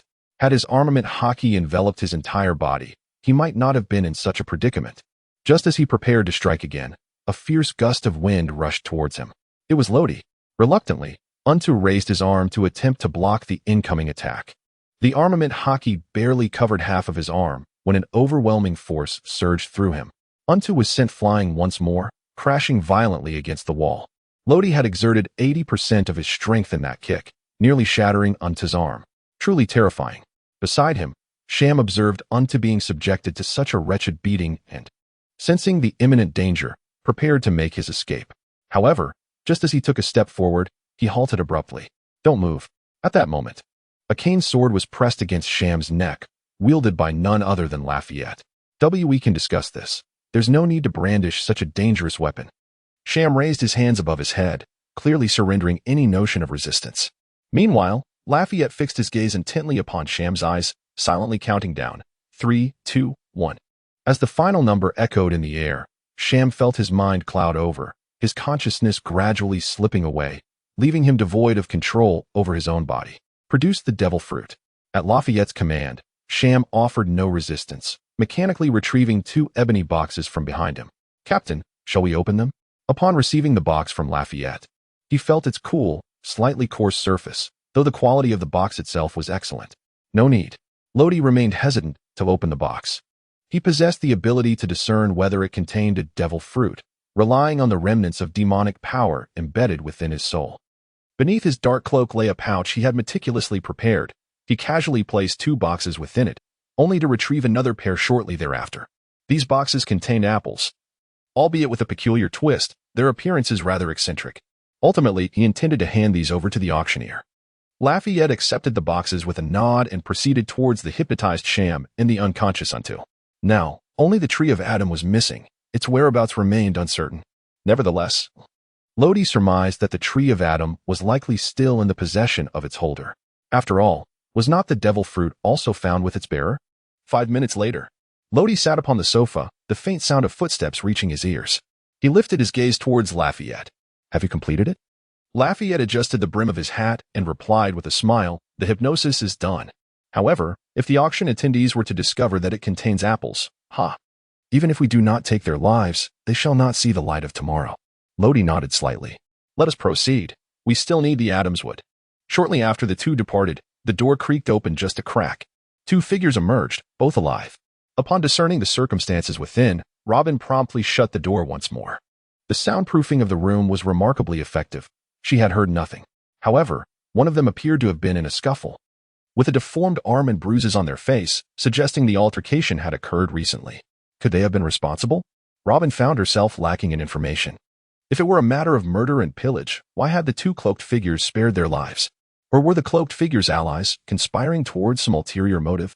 Robin was uncertain, yet she understood that only by following them could she unearth the information she sought. Were the cloaked figures indeed the harbingers of death, Lodi? And what were their true intentions? In truth, Robin had been observing them for quite some time, ever since her arrival at the port 2 days prior. Harbor was a pirate. Typically, pirates indulged in burning, killing, and plundering, often lacking in intellect and acting without thought. Yet Harbor was different. He possessed a keen intellect, marked by cunning and a talent for disguise. Thus, despite being a pirate, the Navy had yet to issue a bounty on his head. However, the absence of a bounty did not negate his status as a pirate, for those identities with bounties had already perished, much like the officer of the Crow Pirates who had recently met his demise under naval fire, along with all the lives of the Crow Pirates. Yet Harbor remained alive, for it was he who had lured the Navy, and the downfall of the Crow Pirates was orchestrated by his own hand. His aim was the Adam's wood. He was a man of considerable madness. Such endeavors were as effortless to him as eating and drinking, yet he relished the sensation of wielding control over the lives of others. How dull. I cannot bear to linger in this West Sea any longer, Harbor mused, glancing at the colossal tree that nearly spanned the entire room, a faint smile gracing his lips. He had made up his mind. After selling the Adam's wood, he would set forth for the Grand Line, for nothing in the West Sea piqued his interest any longer. Suddenly, the door swung open without warning. A mysterious figure clad in a gray robe stepped forward. How had they gained entry? Harbor's heart raced, a wave of fear washing over him. He had locked the door behind him upon entering the room, and the key could not be turned from the outside. It seemed the newcomer bore ill intent. In an instant, Haber was engulfed in a flurry of thoughts. Yet, he understood that whether the figure in the gray robe was an auctioneer or affiliated with some other faction, their objective was undoubtedly the Tree of Adam. However, had they underestimated him? At the very moment the door swung open, his hand instinctively reached for the small pouch secured at his lower back. Inside lay a concoction of paralyzing powder, a bespoke formula of Haber's, capable of incapacitating anyone with just a whiff. Without a moment's hesitation, he drew his right hand back and, with a swift motion, hurled a cloud of white powder toward the gray-robed figure. Almost simultaneously, his left hand produced a piece of cloth to cover his mouth and nose. The offense and defense were executed seamlessly. However, the situation proved far more complex than he had anticipated. From behind the gray-robed figure emerged several strands of gray fabric, which deftly swatted away the powder. One of these strips lunged directly at Haber. What on earth is this? Startled, he found himself ensnared before he could react. Wait. I know you seek the tree of Adam. I can relinquish it to you unconditionally. As the gray fabric tightened around him, a flicker of panic crossed Haber's face. Nevertheless, his right hand had already retrieved a sharp dagger. If only he could find a moment to sever the wretched binding. You may perish, but the tree of Adam will still belong to me. The gray-robed figure sneered, his left hand forming an empty grasp as the fabric constricted further. Damn it! Just as Haber felt the grip nearing suffocation, he managed to slice through the fabric, freeing himself from its clutches. Did they truly believe Haber was easy prey? Now, prepare for a grand retaliation. Rolling across the floor, he scattered the remaining powder, which quickly enveloped the room in a cloud of white. Crack! At that moment, he inexplicably produced a fuse from his hand. Die!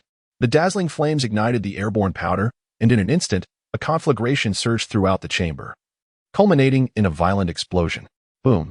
In the corridor, the deafening blast momentarily halted Lafayette's steps, prompting him to glance sideways at Lottie. Captain, what lies ahead? Lottie nodded slightly. The site of the explosion should indeed be the location of the Tree of Adam.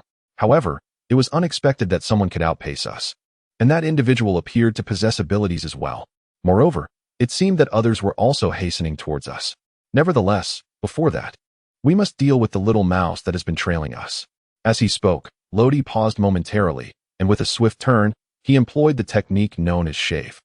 In the next instant, he found himself behind a mysterious figure clad in a black robe, gripping his neck with one hand. Yet, there was a slight awkwardness, as the figure before him towered over him by a head. You have seemingly been following us since our entrance. If you do not reveal your intentions, I would not hesitate to eliminate you here. However, as soon as he finished speaking, several pink petals fluttered through the air. Free flower. Suddenly, 3 arms sprouted from Lottie's body, one ensnaring his neck, while the other 2 simultaneously bound his right hand. Flee.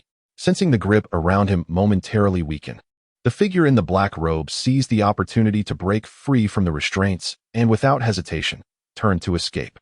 In truth, for someone of Lottie's caliber, these arms were utterly insufficient to restrain him. Yet, this ability left him momentarily taken aback. Was this not the power of the Hanahananomi? And its wielder was none other than Nico Robin, known as the Child of the Devil. It was astonishing that she was the one tracking him. Indeed, the world is a small place. Observing the now desolate corridor, Lottie shook his head and chose not to pursue, instead returning to Lafayette's side. He held no animosity towards Robin.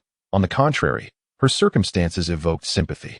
Furthermore, as one of the few individuals in this world capable of deciphering ancient texts, Robin deserved to live. In fact, Lottie was quite intrigued by the blank history of 800 years ago. Perhaps one day he would seek to unravel that obscured history. For that, he would need Robin. Captain, is that person particularly special? Lafayette inquired, his curiosity evident. He had witnessed the retreating silhouette of the figure in the black robe but refrained from pursuing, fully aware that Lottie had deliberately allowed the escape. Lottie nodded slightly. It is indeed something extraordinary. Perhaps we shall encounter it again in the future. In the lounge numbered 10, as tranquility enveloped the space, a man clad in a black mink coat approached the entrance. He was none other than the proprietor of this auction house, Neil Jia. Known by the moniker the Springbok Man Pathetic Waste, he scoffed. I initially intended to collaborate with you, but it seems there is no longer any necessity. Inside the room, a figure lay on the ground, bloodied and battered, his gray robe reduced to mere ragged remnants. However, Haber, I must admit, I did not expect you to still be alive. A conspicuous black cloth lay at the edge of the Tree of Adam, beneath which Haber had concealed himself. This cloth was not only fireproof but also capable of withstanding certain explosive forces, a crucial reason for Haber's survival. Realizing he had been discovered, Haber emerged from beneath the black fabric, scratched his head, and managed a wry smile. Oh, I was nearly dead. If your purpose for being here, as the owner of this auction house, pertains to the tree of Adam, I would willingly offer it to you, on the condition that you grant me my freedom. Having exhausted all options, he could only plead for mercy in the presence of the auction house's master. But was it truly so? Just then, the sound of footsteps echoed from the corridor, growing nearer. Could they have arrived already? The sudden noise startled Neil Jia, darkening his expression as he turned toward the door. He likely knew who it was. In truth, he had installed surveillance in all the rooms, including these special lounges. Hence, he was acutely aware of the happenings within each chamber. As for privacy, this was Sun Island, after all. Who would concern themselves with such trivial matters? Recently, Neil Jia had learned that Lodi had seized the devil fruit. Anticipating that Lodi might also attempt to claim the tree of Adam, Neil Jia had dispatched a collaborator, Jetty, to eliminate Haber and retrieve the tree. However, unexpectedly, it was Jetty who had been vanquished. Reluctantly, Neil Jia found himself compelled to confront the situation personally. Having arrived, he intended to seize the devil fruit as well. Upon reaching the door, he indeed spotted the two familiar figures in black cloaks, a sinister smile curling at the corners of his mouth. Just as he was about to strike, a gunshot rang out from behind him. Caught off guard, Neil Jia took the bullet squarely. Damn it, Haber, how dare you? In response to Neil Jia's murderous glare, Haber merely smirked in disdain. Huh, Neil Jia, do you truly think I would part with the tree of Adam, which I painstakingly acquired, without due compensation? Do not jest, moreover. The bullet lodged within you is no ordinary projectile, but rather a sea-floor stone bullet. Are you not feeling powerless, unable to summon your abilities? Haha. This is the consequence of crossing me. Fear not, I shall manage this auction house with utmost care. Suddenly, a round of applause erupted, causing Haber to furrow his brow, instinctively aiming his gun towards the entrance. He was aware that there were individuals outside, yet he remained uncertain of their identities. However, it should pose no significant threat, as the mightiest among them, Nair, has already fallen. What remains to fear? Splendid, simply splendid. With a decisive kick, Lodi sent the defenseless Nelka into the room, swiftly drawing out Hades and raising his hand to deflect a bullet that was shot towards him. How unexpected. It appears that I need not exert myself much. Under the observation of his keen senses, the conversation between Nelka and Haber did not escape his keen ears, allowing him to witness this captivating drama unfold. One must acknowledge that Haber indeed possesses a modicum of cunning. However, it is unfortunate for him that the true protagonist is not he, but rather Lodi, who stands to reap the benefits of this scenario. Bang, bang, bang. Before Lodi could make a move, Haber fired several shots in quick succession, yet, as expected, all were thwarted by Lodi. Ha ha. Haber, even if you resort to treachery against me, that fellow is beyond your capability to eliminate. In the end, you cannot escape the clutches of death. Nearby, Neurgia, sprawled on the ground, laughed maniacally. His laughter irked Haber, yet he realized, as the last sea tower stone bullet was deflected, that he could neither afford to be angry nor did he have the luxury of such an emotion. His final resort had been exhausted, and he would now have to rely on Neurgia. Neurgia, I know you harbor hatred towards me, but for now, we must focus on survival. Allow me to extract the sea tower stone bullet from you, and we shall discuss the rest later. As he spoke, Haber drew a dagger and plunged it fiercely into Neurgia's shoulder. Ah, damn it. Ouch. Can't you be a bit gentler? Neurgia's anguished cries filled the air as, in the blink of an eye, Haber had extracted the bullet along with chunks of flesh. What brutality! Lodi shook his head at the gruesome scene. However, he then glanced at the sea tower stone bullets on the ground, and with a flick of his knife, 2 bullets lodged in Neurgia's thighs were shot out. A more piercing scream echoed within the room. Neurgia felt numb all over. He wished for death to claim him. Even if all the sea tower stone bullets were removed now, he would likely be too incapacitated to fight. Nevertheless, Haber paid him no heed and swiftly made 2 incisions, extracting the remaining sea tower stone bullets from his legs. Quickly, utilize your powers. Under Haber's sharp command, Neurgia gritted his teeth against the pain and transformed into his half-beast form. The devil fruit he had consumed was of the zoan type, specifically the bulbul fruit, which allowed him to become an antelope human. Unfortunately, with his legs rendered useless, his combat prowess had been halved, though he was fortunate to possess a pair of sturdy, resilient horns. Quickly, throw me out.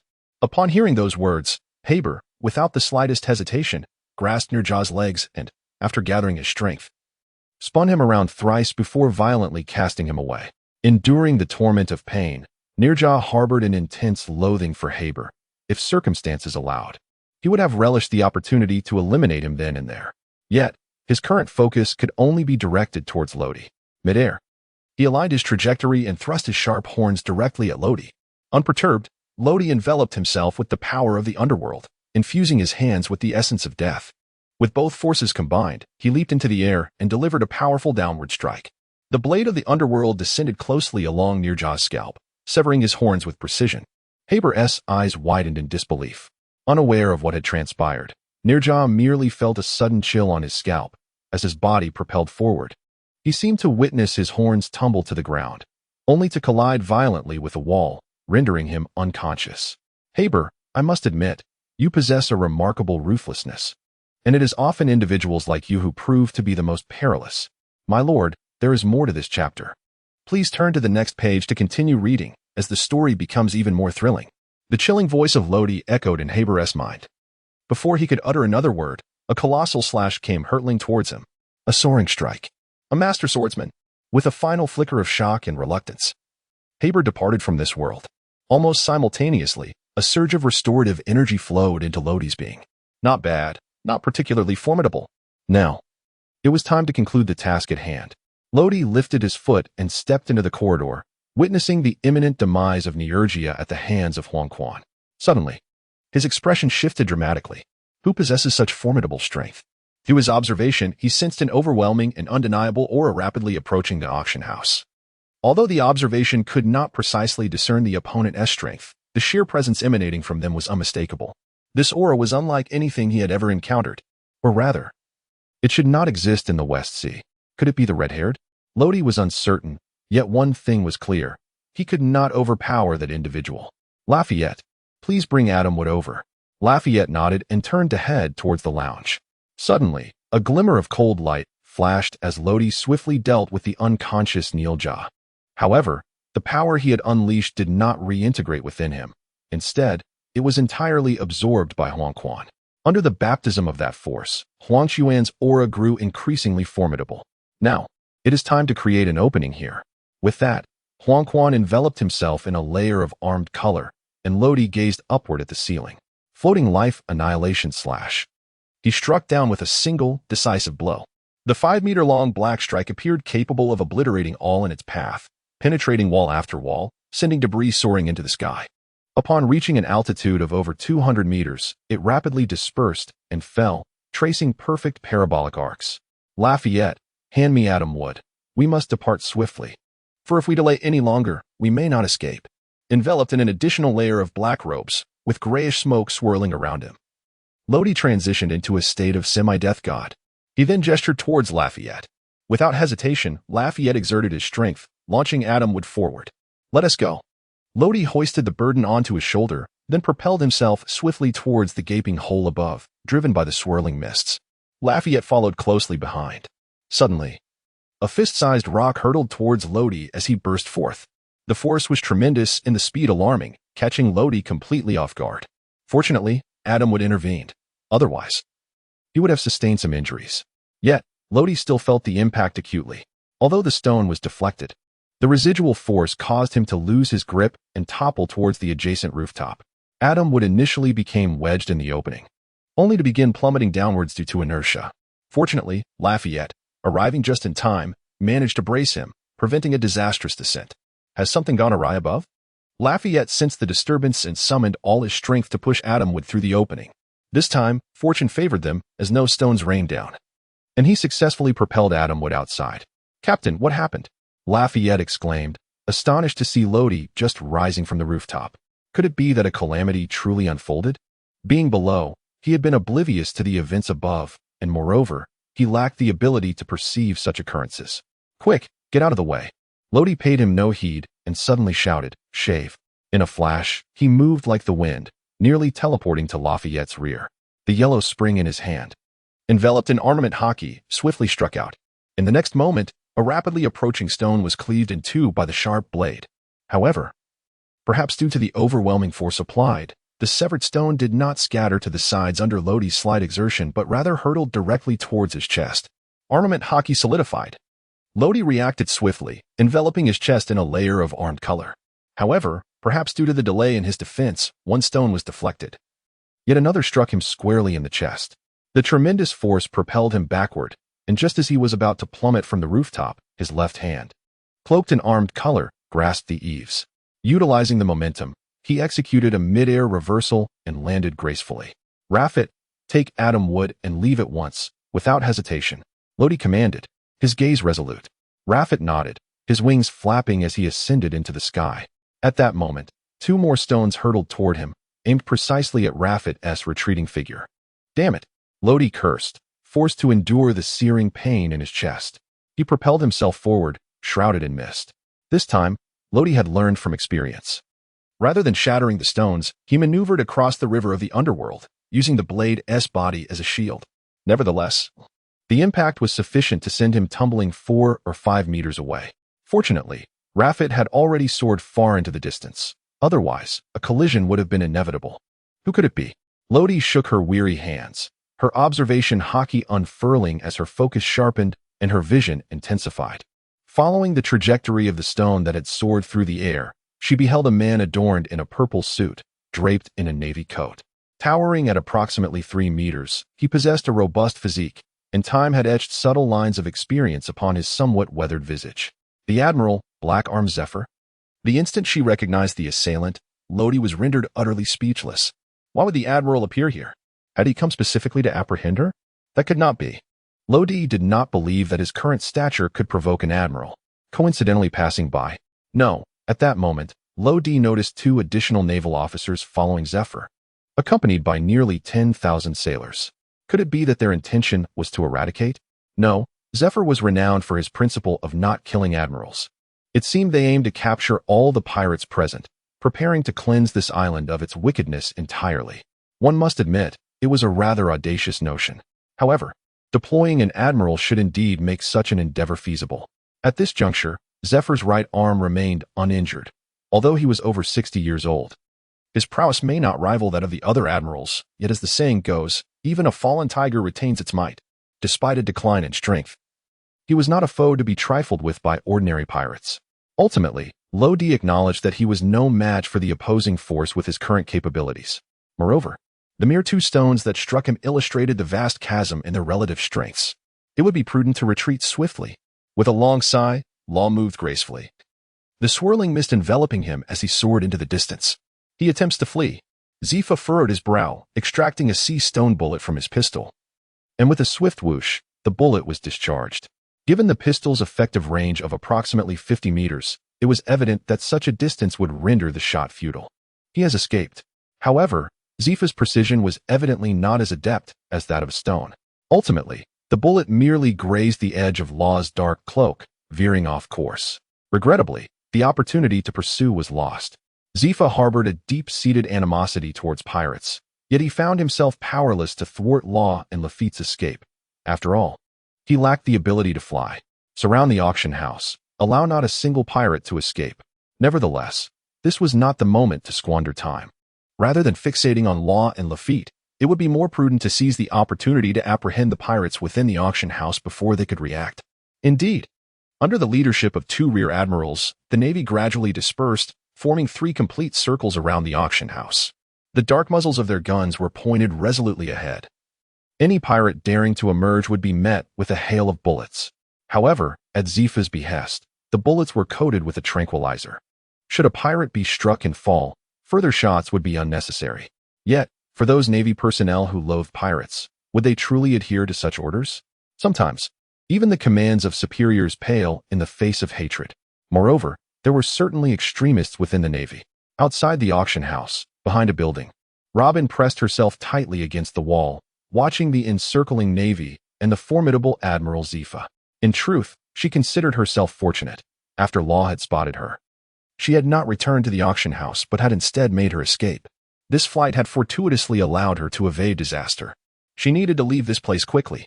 Robin sensed that if she did not hasten her departure from the island, she might find herself trapped for good. With that thought, she turned and dashed toward the coastline. Inside the auction house, a figure clad in black suddenly dashed from backstage. Costa, who had been passionately presenting the auction items, was taken aback. Frowning and preparing to unleash his ire, the black-clad individual leaned in and whispered a few urgent words. "What? The Navy?" Costa trembled, swallowing hard, clearly anxious. "How many are there?" "Close to 10,000. At this revelation, Costa's fear escalated to an almost debilitating level. "Have you notified the boss?" The black-clad figure paused, glanced around, and leaned in even closer. Cough, cough. Costa found himself in a precarious situation, disregarding the pirates and underground forces awaiting their turn to bid, and swiftly made his way towards the backstage. This auction house was equipped with an underground escape route, a prudent measure given that it was situated on the notorious island of Sin, where the threat of powerful factions was ever present. The proprietor, Niurka, had envisioned various contingencies, leading to the construction of this clandestine passage. Regrettably, he never had the chance to utilize it before his demise, leaving it to be exploited by others. As a core member, Costa was aware of the underground passage, yet the key remained firmly in Niurka's possession. His immediate task was to locate that key. Fortunately, with the surveillance room at his disposal, he discerned the location of Niurka's untimely end. A calamity was undoubtedly unfolding. The leader of the underground intelligence organization, Laisha, possessed an acute sense of awareness and quickly sensed something amiss. Accompanied by the recently acquired Princess Mahana, she pursued Costa without hesitation. Her movement set off a chain reaction among the other leaders nearby, compelling them to act. "Let us follow." The auctioneer's hasty departure was indeed comical. Clearly, he was concealing something significant. An imminent crisis was at hand, and they were left uninformed. As leaders of various factions, they were astute and perceptive, quickly grasping the underlying anomalies. With nearly 20 leaders vacating their seats, the front rows became eerily deserted. Chaos erupted instantaneously. Some pirates, eager to ascertain the situation, rushed towards the exit. However, as they reached the doorway, a distinct fist mark suddenly appeared on the formidable alloy door. One punch followed another until the door was obliterated, revealing a towering figure over 3 meters tall with striking purple hair, an imposing naval officer. The naval coat draped over his shoulders signified his formidable status, Black-Armed Zephyr. The name resonated ominously in the minds of the leading pirates. As pirates, they possessed a modicum of knowledge regarding the higher echelons of the Navy, and admirals were particularly feared. "Get out now, or I'll put a bullet in each of you." The pirates at the forefront hesitated, blocking the exit, while those arriving later, unaware of the unfolding events, attempted to push forward. This disparity in information led to a bottleneck at the entrance. Tensions escalated further when someone discharged a firearm, resulting in the immediate death of a pirate. Chaos erupted anew. Those of you who wish to live, stop pushing forward. An admiral stands at the door, and outside, it's swarming with Navy soldiers. The pirate, faced with the admiral, could no longer contain himself. His instinct for survival compelled him to scream, his voice reverberating throughout the auction house. Some believed him, others were skeptical, yet the majority reacted with derisive laughter. "How dare you jest in such a manner? Rest assured, I will be the first to take you down. Here, how could a vice admiral possibly arrive?" Many are incredulous. Pirates truly are a detestable existence. Zephyr tightened his fists, his countenance remarkably tranquil, yet the fury within him was already beyond repression. The frenzied pirates within brought to mind the memories of his departed family. Such a painful past. Zephyr gradually approached, his right hand enveloped in a layer of armament hockey. What loathsome pirates! The pirate facing Zephyr could no longer maintain his ground, leaping in a panic onto the heads of his comrades, scrambling to escape through the throng. "How dare you trample on my head? You must be tired of living." With a thunderous bang, that pirate met his demise in an instant. Truly madness. Zephyr shielded his eyes with his left hand, seemingly unable to bear the sight, while his massive right fist had already struck a pirate with tremendous force. The sheer might of his blow sent the surrounding pirates sprawling to the ground, forcefully carving a path through them, though it ultimately became a line of pirates piled upon one another. Zephyr, the vice admiral, and it was this sudden emergence of Apath that revealed Zephyr to more pirates. Run. This was the collective thought among those pirates at that moment. The auction house had 4 large doors, a front door, a back door, and 2 side doors. Currently, the front door was blocked by Zephyr, prompting most pirates to rush towards the side doors. Yet, upon bursting through, they discovered a multitude of ominous gun barrels awaiting them outside. The incessant sounds of gunfire echoed alongside the pirates' screams. The pirates at the back immediately sensed the danger and prepared to retreat to the backstage. However, upon arrival, They were horrified to find that the massive door connecting to the backstage was now firmly locked. With their current firepower, they were utterly incapable of breaching it. Due to Zephyr's presence, they dared not linger and could only turn back, desperately charging through the side door to engage in battle with the naval forces outside. This chapter is not yet complete.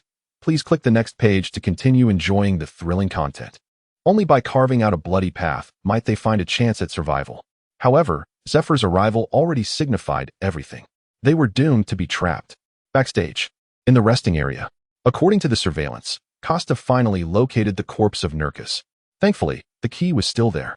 After a moment of searching, he found a black key, the sole key that could unlock the underground passage.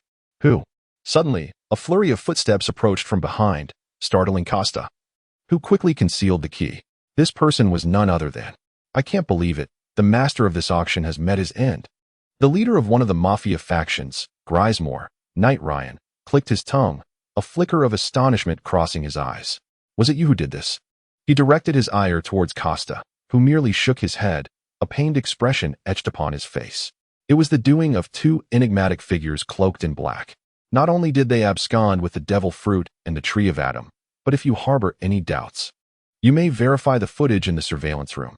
It contains the evidence. Upon uttering these words, a profound silence enveloped the assembly. They had been waiting foolishly in the auction hall, while the very items they sought had already been seized. Sensing their disbelief, Costa pointed to the large gash upon his head, a testament to the chaos wrought by those two black-robed marauders in their hasty retreat. Allow me to impart further information. Outside lies a throng of nearly 10,000 Navy personnel, led by Admiral Blackarm Zephyr. Our sole escape route is through the underground passage, which leads directly to the port. Lacking any combat prowess and wishing to ensure a safe departure, Costa divulged all that he knew.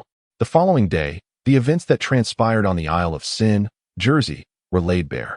Admiral Blackarm Zephyr himself took to the fray, commanding the Navy to apprehend tens of thousands of pirates. On this day, the number of pirates in the entire West Sea was nearly halved, and the Isle of Sin was no longer regarded as such. Regrettably, several leaders of underground factions and notorious pirates eluded capture. Nevertheless, this was sufficient to send ripples through the grand tapestry of the seas. The name of Blackarm Zephyr resonated far and wide, heralding a seismic shift, particularly for those in the West Sea. Ordinary citizens celebrated with fervor, their jubilant spirits permeating every small town. In stark contrast, the pirates found themselves in a state of trepidation, fearful of drawing the Navy's gaze. In an uncharted expanse of ocean, aboard the Blood Rose, Lacey regarded Mahana with utmost reverence. Your Highness, I deeply apologize for only now rescuing you. Mahana grasped her hand, gratitude overflowing in her voice. It is of no matter. Had it not been for you, I would likely have suffered at the hands of others. Lacey shook her head gently, her expression turning grave. Your Highness, do you know who captured you?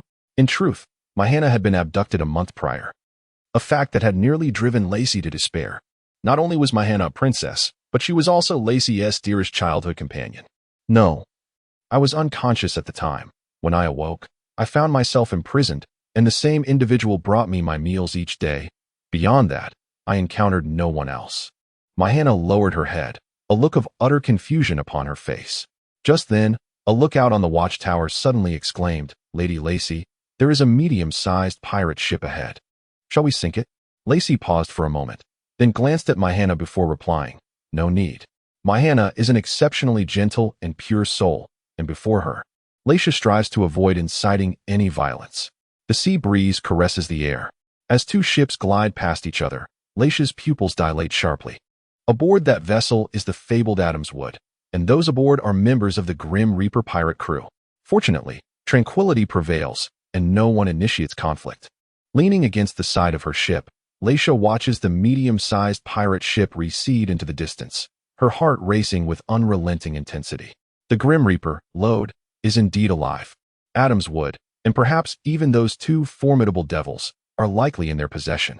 Lodi perched her legs and toyed with the devil fruit in her hands. The sea breeze wafting toward her rustled the pages of the devil fruit encyclopedia on the table, creating a soft rustling sound. This particular one must be the superhuman type. The barrier fruit. Originally obtained by Capone Beach, it now appears to have fallen into my grasp. As for the other one, Lodi remained uncertain. for the Devil Fruit Compendium held no record of it. At present, only Winnie and Aiko aboard the ship had not consumed any devil fruits. However, the strength of the Jianxing fruit could only be fully realized by those possessing formidable physiques, rendering it unsuitable for women. As for the other fruit, there was even less to discuss. Its powers were entirely unknown. Thus, Lodi resolved to store it away for the time being. Perhaps it would prove useful one day. As for the ship from earlier, Lodi never anticipated that amidst the vastness of the ocean, he would encounter the woman with whom he had traded intelligence, seemingly named Laisha. Her purpose for traveling to Jersey Island appeared to be the rescue of a princess named Mahana. However, this was of little concern to Lodi. In the forthcoming days, he might remain in the West Sea in silence for an extended period, potentially coming into contact with several significant underground intelligence organizations, such as the Blood Rose. Time flows like a fleeting shadow. In the blink of an eye, 6 years have passed, during which numerous significant events have transpired. In the year 1513 of the Sea Circle calendar, the naval training ship led by Zephyr fell victim to a pirate attack, resulting in the massacre of all students except for Ein and Benz, while his right arm suffered severe injury. In 1514, the Holy Land Mary Geos convened a world conference, where the world government declared Monkey D. Dragon as the most wicked criminal in the world. In 1516, Shanks ascended to the ranks of the 4 emperors, shocking the world and establishing a delicate balance among the 4 emperors, the 7 warlords, and the navy. By 1517, a youth named Ace emerged, frequently dominating the headlines. Now, in the year 1518, the West Sea has witnessed an alarming number of pirates meeting their demise annually since 6 years ago, with no one knowing the perpetrator, leading to widespread rumors within the pirate community. This phenomenon has given rise to numerous taboos and ghostly tales. For instance, it is said one should not sail the seas at night, lest they be taken by ghosts. Additionally, upon landing, one must refrain from plundering in public, or else the specters will follow them in the shadows. Such eerie tales abound. Some have attempted to uncover the reasons behind these occurrences, but none have succeeded, for they have all met their untimely end. Is it truly that terrifying? Lodi gazed at the compilation of the West Sea Pirates' Forbidden Tales, a work of dubious origin, and found herself both amused and perplexed. Was it truly so terrifying to have vanquished a mere handful of pirates? It seemed the captain possessed little self-awareness. After all, which pirate with a bounty exceeding 10 million did not live in constant trepidation? They feared the very thought of an encounter, with some even fleeing to the Grand Line, a realm infinitely more perilous than this. Meanwhile, Lafitte, having just completed his training, wiped the sweat from his brow. After 6 years of rigorous preparation, he had mastered the art of hockey, particularly the use of armament hockey. As for observation hockey, not everyone could wield such a skill. That said, Captain, it is perhaps time for us to embark on our journey to the Grand Line, is it not? Lodi nodded thoughtfully, murmuring to himself. Indeed, time flies. 6 years have passed swiftly. Adding 4 years to 6, Lodi has spent a full decade in this world. 6 years ago, he was already capable of defeating a rear admiral from the Navy headquarters. However, after a brief encounter with Admiral Zephyr, he realized the profound disparity in strength between them. Yet now, after 6 years of rigorous training, his mastery of hockey has significantly advanced, evolving from mere hardening to enveloping his weapons. Ultimately, he has achieved a state akin to an invisible armor, wherein the hockey, typically unutilized in other areas, converges and flows into a single point, thereby enhancing its thickness. The effect is reminiscent of donning an imperceptible boxing glove over his fists. This is the pinnacle of advanced hockey. Certainly, flowing sakura is the term used in Wano country for armament hockey, and currently, Lodi has mastered the advanced form of flowing sakura. Beyond this, there exists the pinnacle of armament hockey, which allows one to penetrate their aura into the enemy, wreaking havoc from within and unleashing formidable power. However, Lodi has yet to reach such heights. The path to mastering it is relatively straightforward. One merely needs to withstand a strike from Teacher Kaido. In addition to armament hockey, Lodi's observation hockey has significantly improved as well, expanding from initially covering half a country to now enveloping an entire island. The only regret is that he has yet to grasp the advanced aspect of observation hockey, which involves foreseeing the future. Perhaps he needs to seek guidance from Teacher Karu to make further progress. As for Conqueror's hockey, he had previously struggled to control it, even inadvertently affecting his allies. After 6 years of diligent training, he has now mastered the precise control of the range and potency of his Conqueror's hockey. He can even unleash it selectively upon a single individual. However, he lacks understanding of the manifestation of Conqueror's Haki and its application, which will likely require the assistance of Teacher Kaido. It is noteworthy that his Conqueror's Haki possesses considerable strength, possibly due to his origins from another world. Additionally, a fragment of the devil fruit's power resides within his soul, and when this power interacts with his spirit, it generates a soul pressure that enhances his Conqueror's Haki. The extent to which he will develop remains immeasurable. Apart from the three forms of Haki, Lodi's physical prowess has reached an extraordinarily formidable level, potentially rivaling that of an admiral. This remarkable growth is largely attributed to the Sea Kings of the Calm Belt. Without them, such rapid advancement might not have been possible. Initially, he may have sought to slay some pirates, but he later discovered that defeating Sea Kings provided a more efficient means of enhancing his physical capabilities, leading to a diminished interest in pirates. Speaking of Sea Kings, one must mention the Calm Belt. This world is divided into 4 seas, separated by the Red Line and the Grand Line, which runs perpendicular to it. Between the 4 seas and the Grand Line lie 2 vast calm belts. For years ago, Lodi, aboard the Death God ship crafted from Adam's tree, drifted into one such calm belt. What followed was a rather joyful period of training. For the first 2 years, Lodi focused on utilizing the Yellow Spring to slay Sea Kings, absorbing the resultant power to enhance his physical attributes. As his body grew increasingly robust, he found that even when summoning a devil manifestation, which halved his strength, he could still deliver a fatal blow to a Sea King with a single punch. As for his swordsmanship, it is needless to elaborate. With the intertwining of observation Haki and armament Haki, he has become a formidable swordsman, arguably among the elite. Yet, the journey toward becoming a master swordsman remains long. Without engaging in combat with true masters like Mihawk and Shanks, Lodi may find it challenging to take that leap. Over the past 6 years, if one were to identify the area in which Lodi has made the most significant strides, it would undoubtedly be in the development of his devil fruit abilities. His Death God fruit's power is divided, with a majority residing within his physical form and a portion within his soul. The segment within his soul has completely fused with Lodi, and its development yields remarkable results. Just 6 months ago, that part of the fruit's power successfully awakened, triggering a chain reaction. Since the essence is unified, the portion of the fruit's power within his body has also begun to awaken gradually. It is believed that within a year, the entire fruit will awaken, at which point his strength will reach an exceedingly terrifying level. The most formidable aspect of the fruit's awakening lies in its qualitative transformation. Prior to awakening, Lodi could only sever the vitality of the flesh. Post-awakening, he will possess the ability to sever souls. Once the entirety of the fruit awakens, he may even gain control over those souls. Aside from Lodi himself, the other members of the Death God Pirates have also experienced significant growth. Lafitte has become proficient in using armament Haki, capable of hypnotizing others and affecting their perceptions, making it difficult for them to detect his presence. As a swordsman, his skills have advanced further under Lodi's guidance, though it is unfortunate that, despite his remarkable perception, Lafitte does not possess observation Haki. Stanton, who mastered armament Haki 6 years ago, can now envelop his feathers in armament Haki, resulting in astonishing power. Aiko, under Stanton's tutelage, has also become adept at utilizing armament Haki. Although her physical limitations prevent her from excelling, she can only achieve hardened armament Haki in both hands. However, during a life-threatening battle 2 years ago, she successfully awakened her observation Haki, which may indeed be attributed to her innate talent. A year ago, she, possessing 2 formidable abilities, successfully harnessed her strength to sever steel, and now she has even mastered the art of executing aerial slashes. Though small in stature, her delightful prowess is not to be underestimated. As for Winnie, it is difficult to articulate. Lodi has a persistent feeling that she possesses the ability of observation Haki, as her perceptiveness towards others is remarkably acute, surpassing even Lodi's own. Yet, each time Lodi inquires, Winnie merely shakes her head in denial, offering no explanation. Setting that aside for the moment, Lodi has come to realize that Winnie is, in truth, akin to a decorative vase.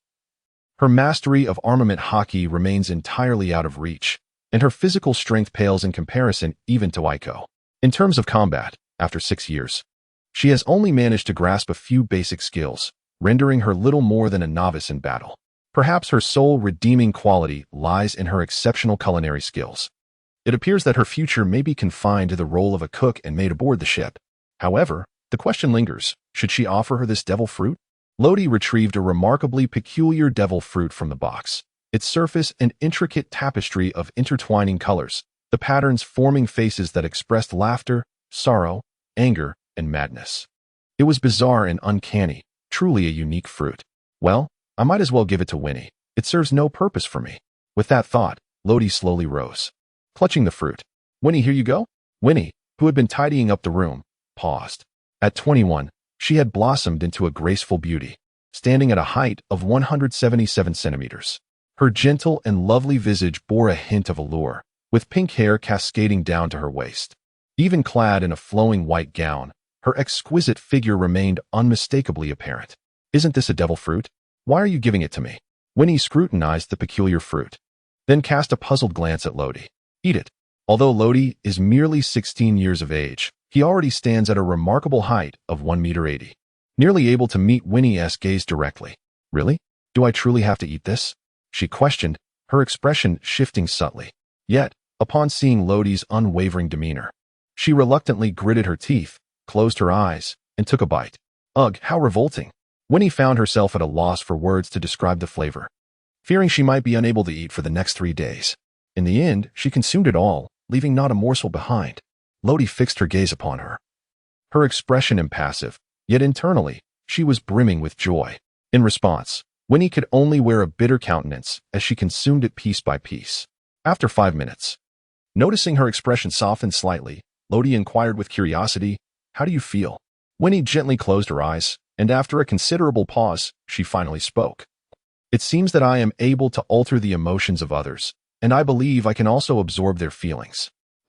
Luodi's pupils constricted, filled with disbelief. What kind of fruit is this? A fruit that alters emotions? An emotion fruit? I have never heard of such a thing. In any case, Winnie had acquired a rather impressive fruit. However, as it was newly obtained, its influence on emotions was not yet significant. Lodi requested Winnie to instill within him a sense of exhilaration. However, he merely sensed a slight quickening of his heartbeat. Though there was a hint of excitement, it was undeniably minimal. Perhaps it was due to his own formidable strength. Of course, this also pertains to the extent of Winnie's fruit development. But can someone of her stamina truly master the fruit to its fullest potential? Lodi harbored a degree of skepticism. The cultivation of fruit necessitates a considerable expenditure of physical effort. For instance, developing a skill requires not only the visualization within one's mind, but also its actual execution. The act of execution can be likened to the construction of a house, demanding substantial physical strength. However, considering Winnie's physical capabilities, one might ponder further. As for the sturdy castle fruit, Lodi had entrusted it to Odri, the mightiest warrior of Elbaf, several years prior. Elbaf is a nation of giants located in the West Sea. While it may not rival the world's foremost power, the New World's Elbaf, its overall strength is commendable. An example of this is the notorious Saint Juan Wolf, who is imprisoned in the 6th level of the deep-sea prison and hails from Elbaf. Elbaf enjoys considerable renown in the West Sea and stands as one of its most formidable nations, with few powers daring to provoke them. By sheer coincidence. About 3 years ago, Lodi found himself drifting into Elbaf. What followed was an epic battle. Without a doubt, Lodi ultimately triumphed over several of the nation's acclaimed giant warriors. The giant race holds a deep reverence for strength. Thus, after their defeat, 10 formidable giants led by the first warrior, Odri, pledged their allegiance to Lodi's Grim Reaper pirate crew. Consequently, Lodi entrusted the castle fruit to Odri. Quite frankly, Lodi himself found the combination of giants and the castle fruit to be rather absurd. The physical prowess of the giants is astonishing, allowing them to fully exploit the potential of the castle fruit. Moreover, the individual who consumes the castle fruit can deploy all objects, including themselves, within their own body. Akin to a castle, any objects that enter their capacity will shrink, returning to their original size once they exit the range of the ability. During combat, the giant can instantaneously summon dozens of other giants, a sight both awe-inspiring and terrifying. However, Odri's castle pirate crew set sail a month ago, pursuing their own objectives. Yet one fact remains unchanged. They are still under Lodi's command. Notably, their ship proudly flies the flag of the Grim Reaper pirate crew. Whenever they engage in battle with other pirate crews or the Navy, they proclaim, "We are the castle pirate crew under the Grim Reaper pirate crew." Over the past month, Lodi has frequently seen their exploits featured in the newspapers. Indeed, the Grim Reaper pirate crew has begun to re-emerge in the public eye. As for whether Captain Lodi is alive or dead, this remains unverified. Nonetheless, Audrey, the captain of the Castle pirate crew, once issued a dire warning to a notorious pirate who spoke ill of Lodi. Captain Lodi shall inevitably reach the Grand Line. We shall lead the charge. Battling across the seas, those who dare insult Captain Lodi shall meet their demise. Shortly thereafter, a once-renowned pirate in the early stages of the Grand Line was swiftly slain. Audrey truly is remarkable. Lodi stepped out of the room, clutching the newspaper that Winnie had just handed him, a hint of resignation crossing his face. This was yesterday's edition, detailing the significant exploits of Audrey, whose bounty had soared to an astounding 50 million berry. Just after finishing her workout, Aiko dashed in front of Lodi, snatching the newspaper from his hands. As expected, Uncle Audrey is up to his grand deeds again, and he has exposed you too. Lodi, I shall certainly give him a good thrashing the next time we meet. At 15, Aiko had already reached a height of 1.7 meters. Her slightly curled golden hair fashioned into dual ponytails that seemed to enhance her agility. Her legs were long and well-shaped, boasting a healthy sun-kissed hue from her consistent training. The only minor flaw might be her modest A-cup bust. As she scrutinized the newspaper, Aiko's petite nose scrunched slightly, her cheeks puffing up, revealing her irritation. After 6 years, she had emerged from the shadows of her childhood, becoming increasingly vivacious and playful, albeit more clingy. Lodi, when shall we set off? Let me tell you, I've become quite formidable now, and I'll surely send Uncle Audrey flying for all the times he bullied me. Lodi cast a glance at her. Small yet undeniably charming. Once the recording pointer from Risha arrives, we shall embark on our journey.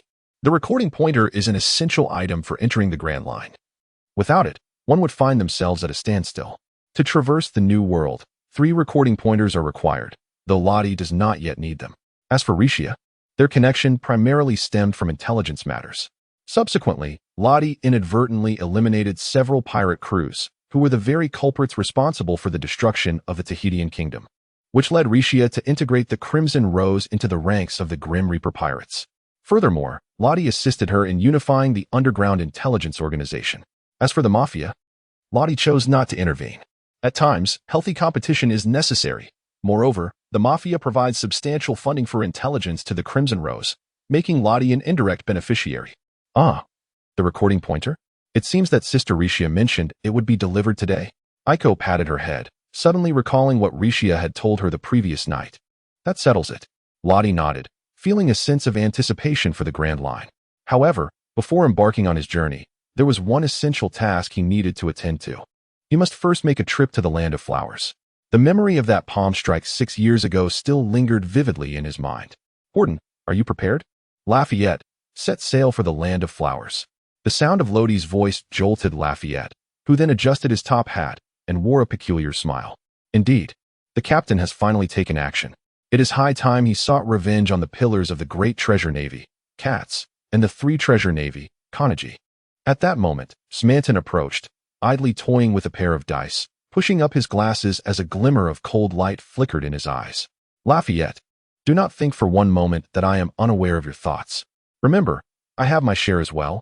We shall divide it equally. Lafayette twirled his cane and shrugged helplessly. Very well, let it be one for each. Smanton nodded and then turned to depart. Set sail quickly. The captain may be growing impatient. At the moment the death god set forth, Lodi retrieved his transponder snail. Hello, Laisha. We are now preparing to head to the Land of Flowers, to record the pointers. In the coastal waters near the Land of Flowers, a medium-sized pirate ship, nearly 50 meters in length, was rapidly approaching, its flag, a blend of scythes and black sabers, fluttering in the wind.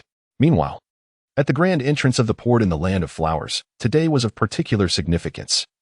It marked the day when the Land of Flowers would pay tribute in the form of the heavenly gold to the celestial dragons. Only one enormous government naval escort ship and 5 warships were anchored at the shore, while other merchant and civilian vessels were dispersed to different coastlines. On the dock, numerous naval officers were busy transporting large crates, which contained the tribute of heavenly gold destined for the celestial dragons. The officer in charge of the escort was a vice admiral named Maki, who had once accompanied Zephyr 6 years prior to capture pirates on the island of Sin. Vice Admiral Maki, inside these crates are the devil fruits. The current king of the Land of Flowers, Marast Gil, handed a locked black box to Maki. "Ah, Colonel Lapa. Please place it in that special container." Maki glanced at the black box and casually tossed it to the young officer at his side. "Yes, Vice Admiral Maki." Lapa took it without hesitation and turned to board the ship. "King Gil, we shall take our leave," as all the crates were loaded onto the ship. Maki knew it was time to set sail. However, at the moment of boarding, he glanced once more at the tall young man standing beside Gil. His robust physique, brown skin, and tousled dark brown hair, along with the tattoo of the number 13 on his left abdomen and a curved blade adorned with rings in his hand, gave Maki an immediate impression of formidable strength. It seemed that the Land of Flowers harbored many hidden talents. As the escort ship and the 5 warships departed the port, Maki could not suppress his admiration. Just then, Colonel Lapa hurriedly approached. "Vice Admiral Maki, trouble ahead. A pirate ship is approaching."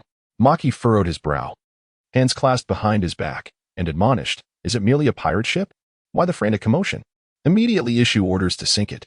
However, Lapa did not comply. Instead, he presented a newspaper to him. "Admiral Maki, you must have seen this publication before, yes?" "Oh, the gigantic city pirate crew, rather infamous indeed. It is only a matter of time before I apprehend them. Do take a look at the pirate flag depicted here. It is said to belong to the Grim Reaper pirates, and the flag of the ship before us is identical." With a dismissive click of his tongue, Maki cast the newspaper aside, his face a mask of disdain. The Grim Reaper, Lodi, perished 6 years ago, and the remnants of the Grim Reaper pirates faded into oblivion along with the sacrifice of Vice Admiral Vika. The so-called Grim Reaper pirates are merely a band of fervent followers. Go, sink them. In truth, 6 years prior, the headquarters had dispatched Vice Admiral Vika to eradicate the Grim Reaper pirates, but he subsequently vanished without a trace. Only the 109th branch in the West Sea managed to relay Vika's final message before pursuing the remaining crew of the Grim Reaper pirates. However, after that, the Grim Reaper pirates, too, disappeared along with Vice Admiral Vika. The Navy headquarters speculated that Vika had sacrificed himself, bringing an end to the entire Grim Reaper pirates. Thus, the matter was left unresolved. The Grim Reaper pirates gradually faded from public consciousness due to their prolonged absence. Until a month ago when the gigantic city pirate crew claimed allegiance to them. Just days prior, they even proclaimed that the Grim Reaper Lodi was still alive. How could that be? Maki mused. 6 years, a pirate crew can remain silent for that long? It is as absurd as a dog refusing to eat excrement. Therefore, Maki could not believe in the continued existence of the Grim Reaper pirates. What lay before him was but a remnant of the Grim Reaper pirates from 6 years ago, a mere band of wretched impostors. Fire. At the bow, Maki commanded his naval subordinates.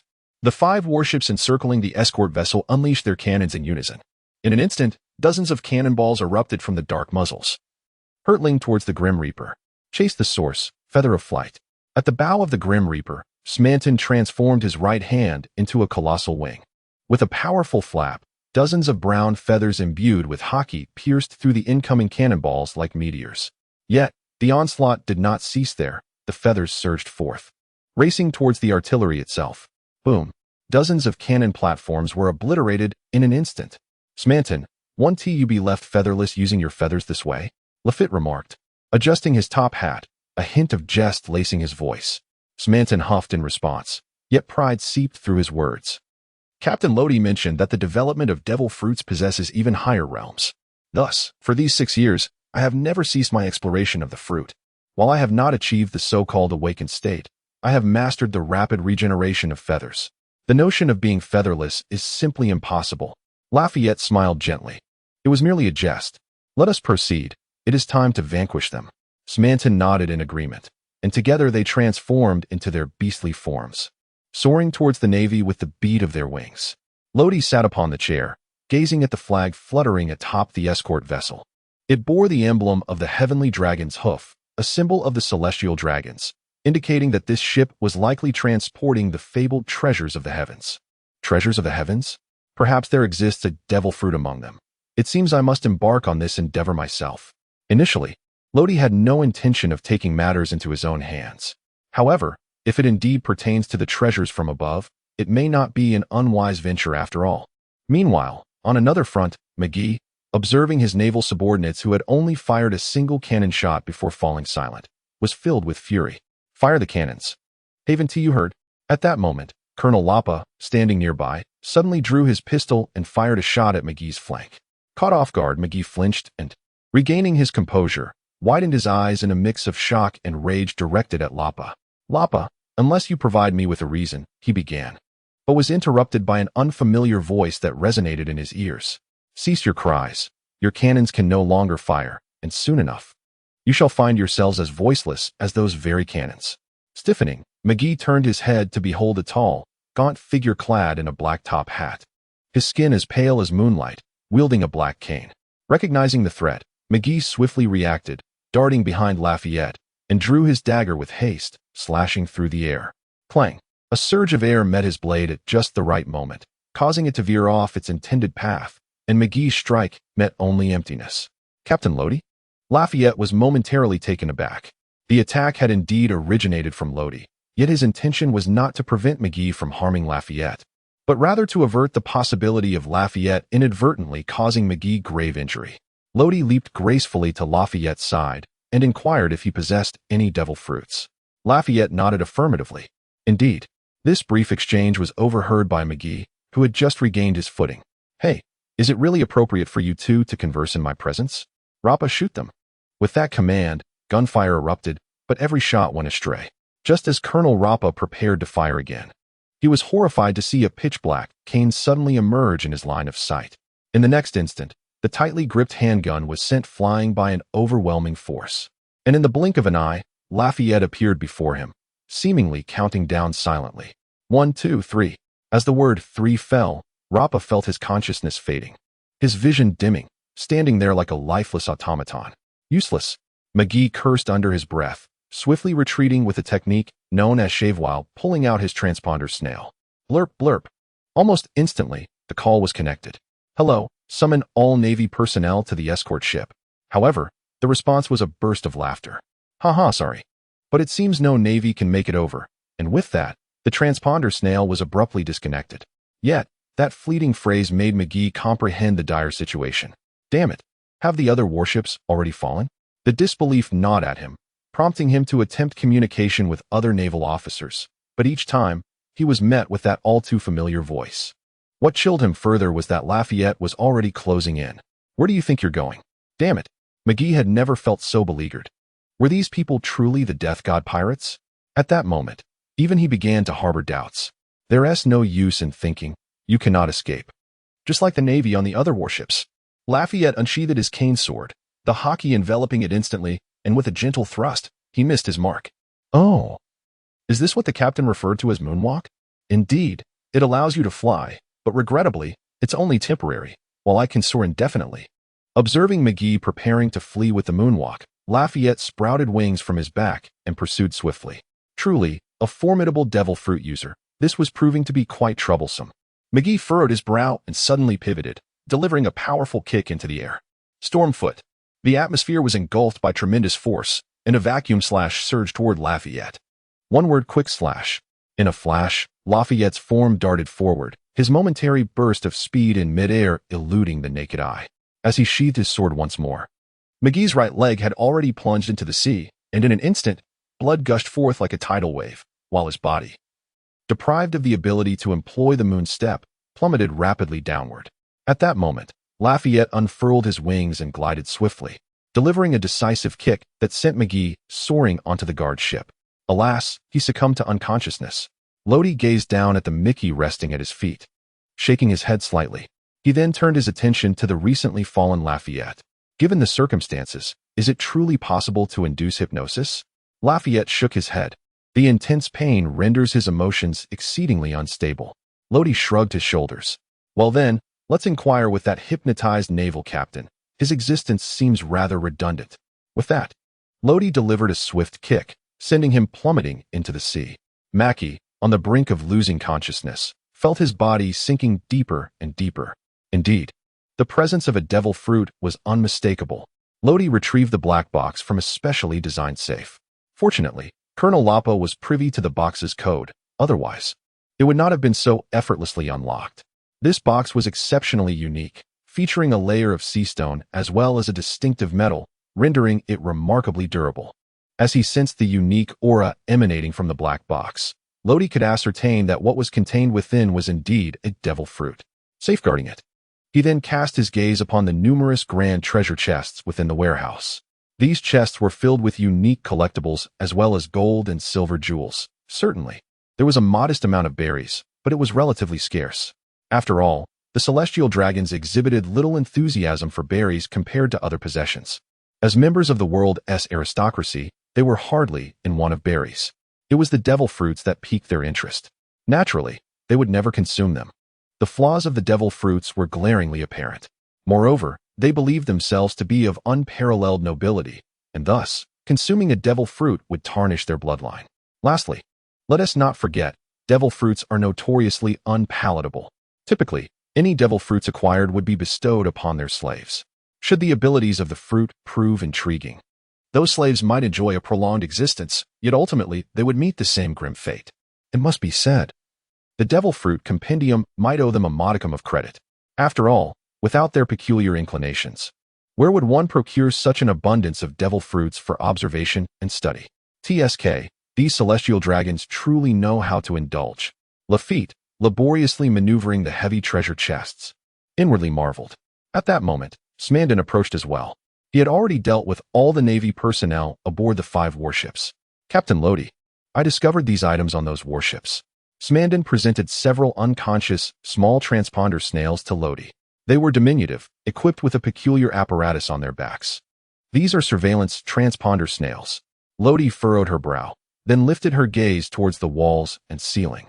Indeed, there were surveillance devices present, and in greater numbers, one in each corner of the room. It appeared that escorting the celestial gold was far from a straightforward affair. Anyone daring to plunder the celestial gold would undoubtedly be recorded, unless the perpetrator possessed a thorough understanding of these escort vessels and the means to disrupt the surveillance devices. This chapter is not yet concluded. Please turn to the next page to continue enjoying the captivating narrative. Lodi let out a cold laugh, realizing that the Navy headquarters had likely become aware of his plundering of the celestial gold. It matters not. We are destined to oppose the world's government sooner or later, and this merely expedites the inevitable. Captain, what troubles you? Wait, that's a surveillance snail. After delivering the final crate of celestial gold back to the death god, Lafayette returned and noticed Lodi gazing intently at the ceiling, which sparked a flicker of confusion within him. However, upon spotting the surveillance snails in the corner, he instantly comprehended the situation. Indeed, as you can see, the images of our acquisition of the celestial gold have likely been transmitted back to the Navy headquarters. Lodi casually discarded the surveillance bug from his hand, flicking his fingers to obliterate it instantly in the corner. It was evidently intended for monitoring. At that moment, Smandon realized his limited understanding of the device. He then turned his gaze towards Lodi. Captain, the plundering of celestial gold is indeed a significant matter. If we remain undetected, all is well. However, should our actions be exposed, it would likely draw the attention of the naval headquarters or even the world government, and we may face the mobilization of an admiral. His analysis was not without merit.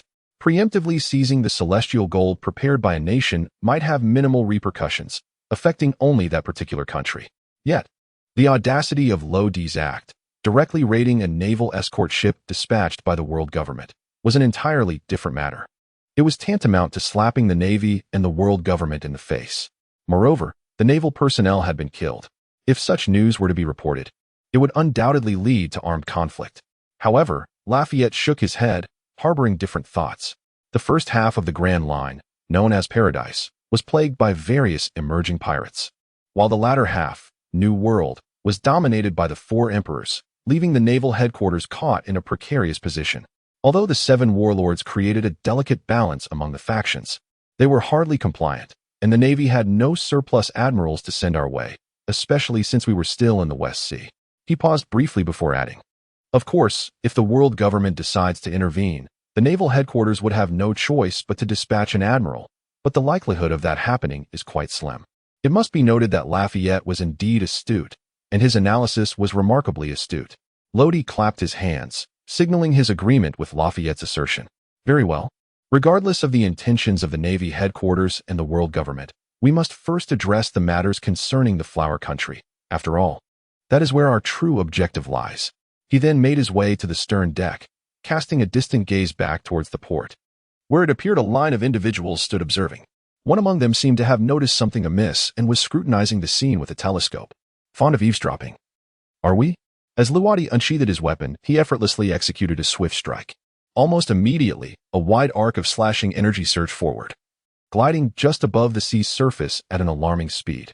To the onlookers at the harbor, all they could perceive was a lengthy, dark streak drawing closer with each passing moment. The intensity of the approaching force grew ever more terrifying. Get down. Kai-E was the first to sense the dreadful killing intent interwoven within that light. Acting decisively, he threw King Gil to the ground. On the other side, Deputy Dongliang Bou reacted swiftly as well, flattening himself while pulling several nearby individuals down with him. However, not everyone was able to respond in time. A few ministers were caught in the path of that light, pierced cleanly through the middle. Until the moment of their demise, they remained blissfully unaware that their bodies had been severed in two. With a sudden jolt, Gil, now prone on the ground, felt a warm spray splatter across his face. Instinctively, he reached up to touch it, and upon realizing what it was, his pupils constricted sharply, his hand trembling slightly. Blood. Turning his head again, he caught sight of a familiar minister, yet now only the upper half remained, eyes wide open, refusing to close. The blood he had felt came from this very individual. Ah! A scream echoed across the waters. Kai-Yi's brow furrowed deeply. With a swift motion, he hoisted the shaken Gil onto Bou's shoulder. Abu, take His Majesty Gil away from here immediately, and inform the other Dongliangs to hurry over. What we just witnessed was a flying slash.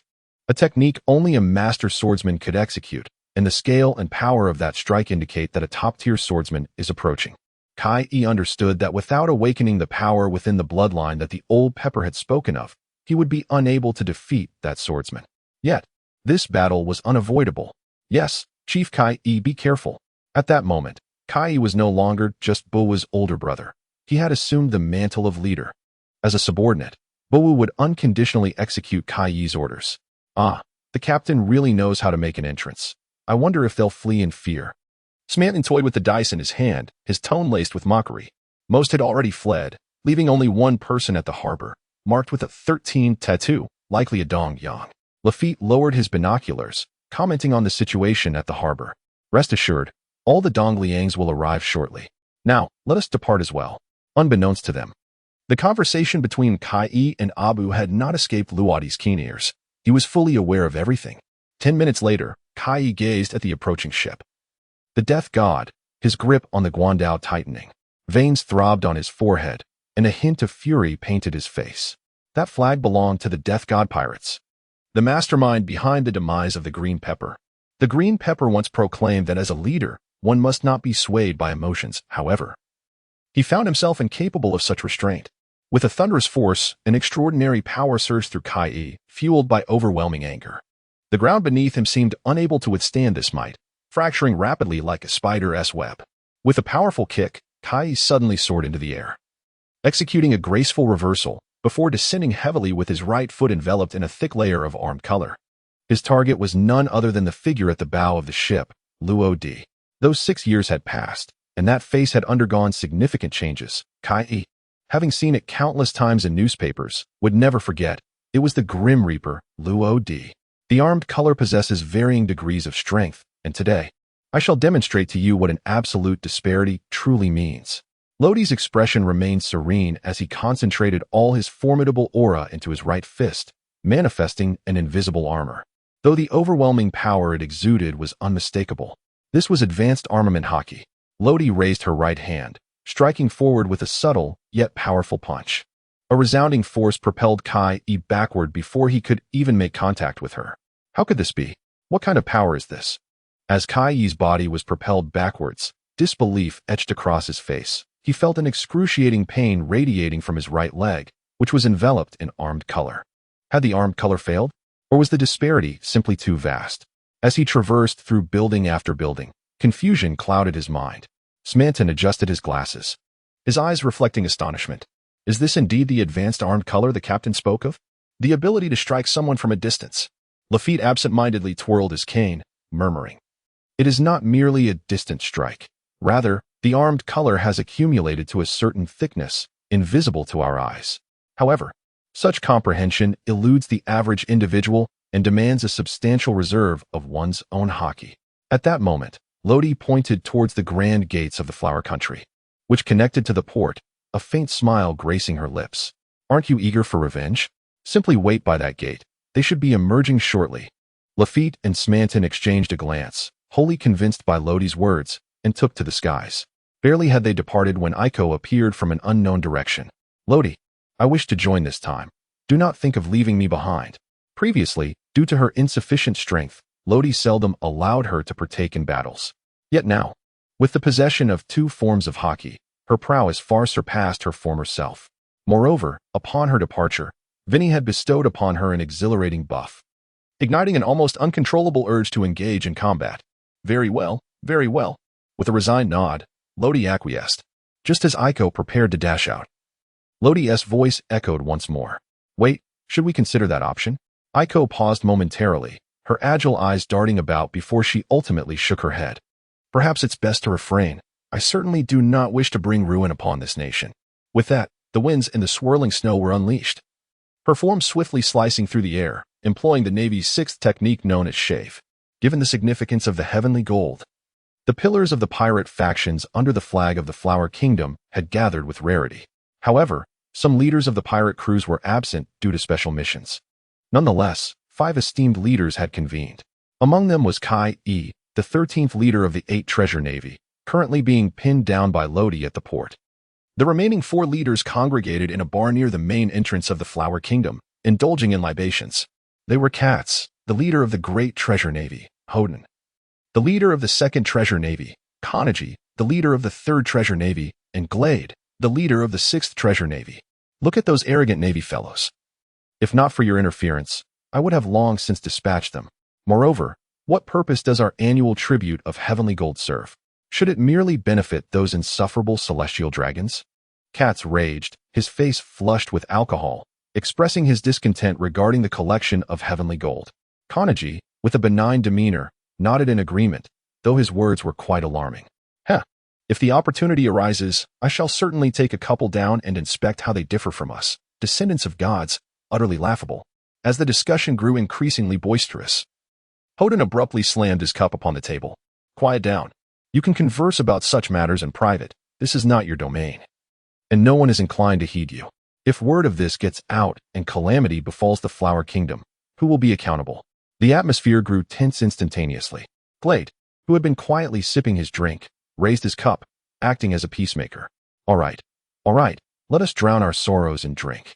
Let us toast and treat the previous incident as if it never occurred. At worst, his voice suddenly lowered. We can simply eliminate those nuisances.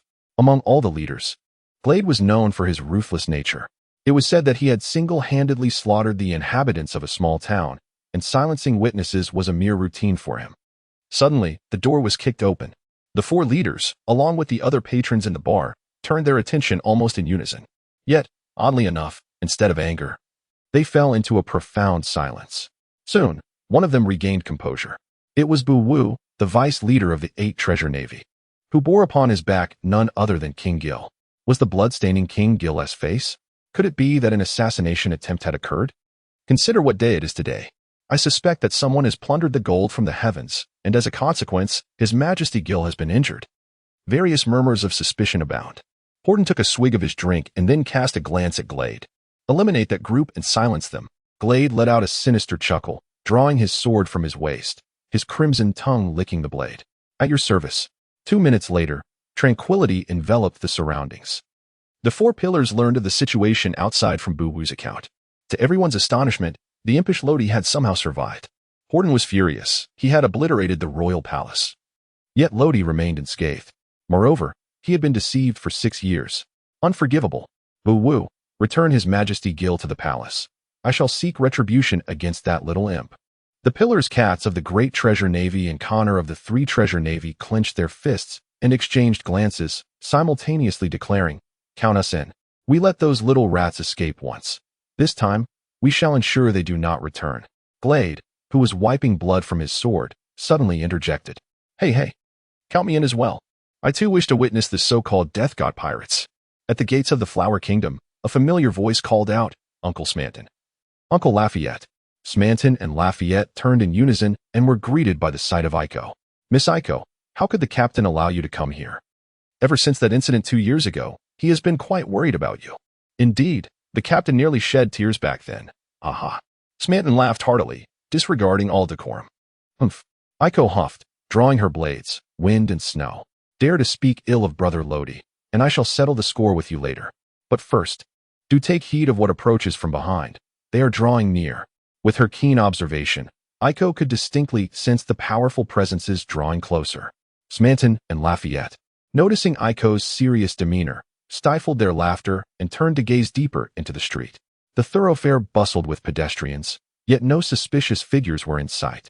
Until a minute later, both men wore expressions of astonishment. It seems Miss Aiko's perception has grown increasingly adept.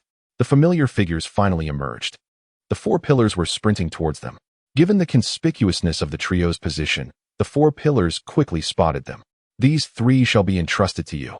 I am off to find the imp Lodi." Horton's focus was solely on Lodi, and since Lodi was not present, he saw no reason to squander time on the crew of the Death God pirates. Naturally, Aiko and the others did not impede him. Horton was determined to confront Lodi. This is a silent understanding among a few individuals. Once Horton had distanced himself, Lafayette was the first to inquire, "What shall we do?" Smanton gestured towards Katz. "That bald man is mine." Yet, before this chapter could conclude, a sharp strike from Aiko's blade landed forcefully upon his back. "Hey, Uncle Lafayette, what about me?" Lafayette sighed in resignation. "Very well, you can have that hefty old fellow, and I shall take the last one. But do not be reckless if you find yourself unable to prevail. I have no desire to be at the mercy of the captain's wrath." Barely had he finished speaking when he dashed forth, heading straight for Konnak. Smanton followed closely behind, transforming into a colossal golden eagle, launching several feathers towards Katz. Meanwhile, the remaining pillar of the Sixth Treasure Navy, Glide, ambled toward Aiko. "Well, little girl, it seems we are left with just the two of us. Tell me, how shall I end your life?" Aiko ignored him entirely as the gusts of wind and falling snow enveloped her in a layer of armed color.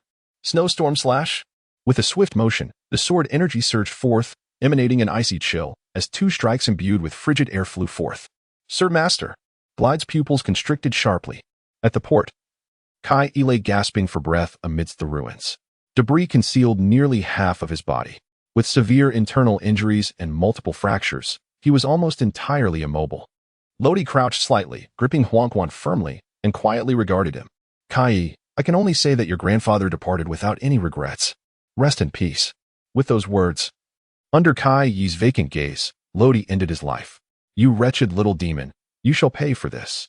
The furious Horton, rushing towards the scene, could only watch in horror as Lodi struck Kai down, unleashing a roar of anger. If only he could be a moment swifter. Alas, there are no ifs in this grim reality. With a subtle tremor of his right hand, Luo Di watched as the bloodstains on the Huangquan blade vanished instantaneously. He then turned to regard Hu Ding, speaking with an air of nonchalance. "In the contest of kings and vanquished, such is the way of the world. There is no need for your fury. After all, the clashes among pirates often result in death, do they not? Fear not, for shortly I shall escort you to reunite with your old friend, who may be eagerly anticipating your arrival." Luo Di slowly rose to his feet, gradually closing the distance between himself and Horton. The span that once measured 100 meters diminished to 50, and then even closer. "You little demon, today I shall ensure your demise." Horton could no longer contain his fury. With a powerful thrust of his hands and a forceful stamp of his feet, the ground began to fracture, and the stones around him, as if startled, scattered in disarray. Essence of the dragon's palm.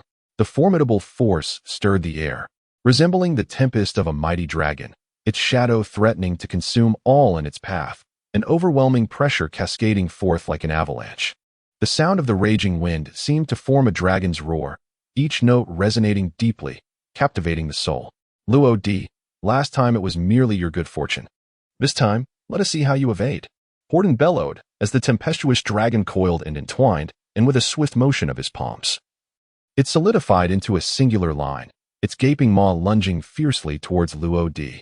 6 years ago, this technique could harm me, but now, 6 years later, your strength remains stagnant, perhaps even diminished, while I have continuously grown stronger. Lodi advanced slowly, undeterred even as the ferocious wind dragon threatened to engulf him. This exemplified the mastery of advanced armament hockey. A formidable aura coalesced before him, forming a substantial, invisible armor that effectively shielded him from the onslaught of the powerful currents.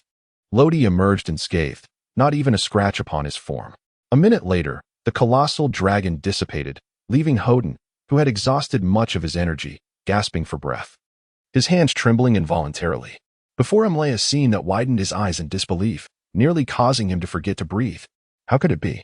Within a 200-meter radius, structures had collapsed entirely, piles of rubble scattered about, as a gentle breeze stirred up countless particles of dust.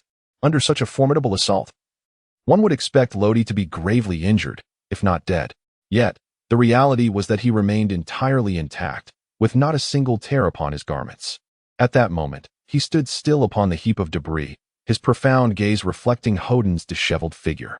The blade known as Huangquan was leveled with his shoulder, its tip precisely aimed at Hoden, while his left hand's index and middle fingers rested firmly against the blade's surface. Blood trickled from his index finger, staining the entirety of Huangquan. In an instant, a red-black aura shimmered ominously, emanating a strange air that instilled fear in all who beheld it. Huangquan possessed a will of its own, and 6 years of refinement had endowed it with immense power. Now, I shall initiate its first release, allowing it to wield its own strength to deliver this strike, and let you witness the true essence of Huangquan. With that, Lodi gradually loosened his grip, but Huangquan remained suspended in midair, unchanged. However, its overwhelming presence seemed to surge skyward, warping the very fabric of space. Light struggled to penetrate, and the entire port began to succumb to encroaching darkness until it was entirely engulfed. This strike was called Setting Sun Huangquan. A thunderous roar erupted from the enveloping darkness, causing the whole island to tremble. The sea was affected, and in an instant, waves surged forth, crashing away from the island, only to return with an even greater ferocity. Moments later, as the darkness receded, Huangquan soared back into Lodi's hand. The port had vanished entirely, leaving behind a massive pit nearly 10 meters deep, stretching all the way to the grand entrance of the Flower Kingdom, where it finally came to a stop. Hoden had long since disappeared without a trace. What has transpired? Connor, engaged in battle with Lafayette, felt the ground shake violently, accompanied by a tremendous noise emanating from the port. The captain must have struck. But this disturbance is indeed significant. It seems I must hasten to conclude this skirmish. Lafayette had already surmised this. With a focused gaze, he slowly drew his sword from its sheath, the blade instantly enveloped in a layer of armed hockey. Phantom slash. In quick succession, a flash of light erupted from the blade, and Connor reacted swiftly. However, his defensive posture was misaligned, entirely opposite to the direction of Lafayette's attack. It appeared the effect was quite satisfactory. A fleeting moment of hypnosis induced a perceptual error in the enemy, often determining the outcome of a duel between masters in the blink of an eye. Konichi clutched his throat, bewildered as to why he had failed to defend himself just moments before. Cursed be it, Konichi had fallen. How could he still have the composure to worry about others while fighting me? Rending claw. Smanton unfurled his wings and suddenly soared into the sky. When he dove down once more, a pair of claws, already enveloped in armed color, descended with lethal intent. The combination of his inherent strength and the immense inertia generated by his high-speed movement was sufficient to effortlessly rend his foes asunder. Clang. Konichi, with great difficulty, raised his blade to block, but in the next instant, 2 feathers, imbued with armed color, struck forth. Deception is a soldier's ally. Do you comprehend? The feathers swiftly pierced his skull, leading to the downfall of the 3 Treasures Water Army's pillar. Meanwhile, on another front, Aiko and Glide were engaged in a fierce stalemate. Their strengths were nearly equal, rendering it challenging to determine a victor. Each possessed distinct strengths and weaknesses. Aiko, though lacking in stamina compared to Glide, wielded observation hockey, allowing her to keenly sense her opponent's attack trajectory and evade with ease. Conversely, Glide found himself struck multiple times by Aiko, yet his armed color mitigated any serious injuries. In essence, their styles differed. One was agile, while the other was ferocious. It is often the case that those who strike with ferocity are more prone to revealing vulnerabilities. Just as now, Aiko discerned Glide's weakness, located at his left waist, which bore the scars of a previous grievous injury, rendering his left side's power somewhat lacking. In the blink of an eye, she darted to Glide's left and swung her right hand in a heavy arc clang. Glide managed to block, yet Aiko did not relent, Her body spun rapidly, and her left hand pierced forward like a gust of wind. Penetration. Her entire being focused its momentum into a single point, unleashing an invisible force that stirred the air and entwined it with wind. The formidable attack struck directly at Glide's left waist, cleaving him in twain. A single strike to end it all. Thus, the pillars stationed in the Flower Country met their demise. At this moment, Lodi had arrived from the port. Having witnessed the entirety of their battle, 6 years had fostered their growth significantly. It was indeed time to conclude all matters in the Flower Country and set sail for the Grand Line. Marineford, Naval Headquarters. A colonel hurriedly knocked on the door of Sengoku's office. Enter. Sengoku, engrossed in his documents, paused and rubbed his weary eyes. This ace truly presents a headache. Not only does he refuse to become a warlord of the sea, but he has also aligned himself with Whitebeard. Is the balance of the new world about to be disrupted once more? Ace possesses immense potential at such a tender age. He has already garnered bounties exceeding 100 million. It is difficult to fathom the heights he may reach in the future, especially with the world's strongest man standing behind him, providing unwavering protection. It is no wonder that Sengoku finds himself troubled. At that moment, a colonel entered, his face betraying an unusual sense of urgency. As he handed a stack of photographs and documents to Sengoku, he began recounting a dire situation. Marshal Sengoku, we have a grave matter at hand. The heavenly gold from the Flower Country has been stolen. The intelligence department has investigated the feedback images, and it turns out that the perpetrators are members of the Grim Reaper Pirates. The name of the Grim Reaper Pirates resonated with Sengoku, causing him to pause momentarily as he accepted the documents, before giving a slight nod. Once the colonel departed, he meticulously examined the materials. The intelligence department had compiled a comprehensive report, including selected battle scenes of the Grim Reaper Pirates during the heist of the Heavenly Gold, contrasted with photographs from 6 years prior. 3 members of the crew were identified. First were the Fierce Falcon, Smoker, and the Devilish Sheriff, Lafayette. They exhibited no significant changes compared to 6 years ago, save for their more robust physiques, yet they were still easily recognizable. Just from these 2, it was evident that the theft of the Heavenly Gold was undoubtedly the work of the Grim Reaper Pirates. The final member was none other than the captain of the Grim Reaper Pirates, the Grim Reaper, Law. Sengoku clutched the 2 photographs tightly. From the features, he could vaguely discern a familiar shadow from 6 years ago, with a face as sharp as a blade, eyebrows that arched like swords, a nose that seemed to hang from the heavens, and eyes deep as the abyss. He appeared even more handsome and imposing than before, his aura increasingly formidable. Particularly striking were his black eyes, which, when gazed into for too long, evoked a sensation akin to encountering death itself. If Law 6 years ago was a sword in need of honing, now, that sword had been meticulously shaped, exuding an energy poised to strike. Was he smiling? Suddenly, Sengoku noticed that the corner of Law's mouth was indeed slightly upturned, clearly smiling, which made Sengoku feel as though he were being scrutinized, an absurd notion. That smile seemed to carry an air of mockery and provocation. How intriguing. Soon, Sengoku reached the end of the report. It contained an image of a warship, seemingly malfunctioning, displaying only half of the vessel. It showcased half a ship and a pirate flag that Sengoku found eerily familiar. Could it be? His brow furrowed as he rummaged through the stack of documents on the table, retrieving a newspaper. Indeed, it was the same, this newly emerged. Renowned Giant City pirate crew was indeed affiliated with the Grim Reaper Pirates. Initially, he harbored doubt. However, it has now become evident that everything is indeed true. The emergence of the supernova ace was swiftly followed by the rise of the Grim Reaper Pirates, each more troublesome than the last. How shall this be addressed? The plundering of the Heavenly Gold is a significant matter. Should it be approached akin to the Night Demon? This heist holds paramount importance, as it pertains to the interests and dignity of the Celestial Dragons. Although Sengoku is the Fleet Admiral of the Navy, he lacks the authority to make decisions in such matters. The true power lies with the highest leadership of the world government, the 5 elders. Nevertheless, it is high time their bounties were revisited. Sengoku quietly scrutinized the array of photographs laid out before him on the table, and the room fell into a heavy silence. In the Flower Country, Oimo gazed at the photographs in his hands and the densely scribbled notes in his notebook. The excitement in his eyes was unmistakable. They have made their appearance. The Grim Reaper Pirates have resurfaced once more. He has been lurking in the Flower Country, the very place where Luffy vanished 6 years ago, and where he himself was defeated. Yet, Oimo remains steadfast in his belief that Luffy will someday return here. Evidence has now proven that his intuition was indeed correct. Lottie has not only returned, but has also decisively vanquished two formidable pillars of the pirate crew of the Flower Kingdom, the notorious pirate Hoden. With a bounty of 200 million berries, and Kai E., the grandson of Green Pepper, whose bounty stands at 150 million. The certainty of Oimo regarding these events primarily stems from a photograph he has aptly dubbed the Vanished Port, beyond the Grim Reaper Lottie. Other members of the Grim Reaper pirate crew have also demonstrated remarkable prowess in this confrontation. The devilish Sheriff Lafayette eliminated the bounty of 80 million on Kanaji, while the fierce bird Smandon dispatched Cats, who bore a bounty of 75 million.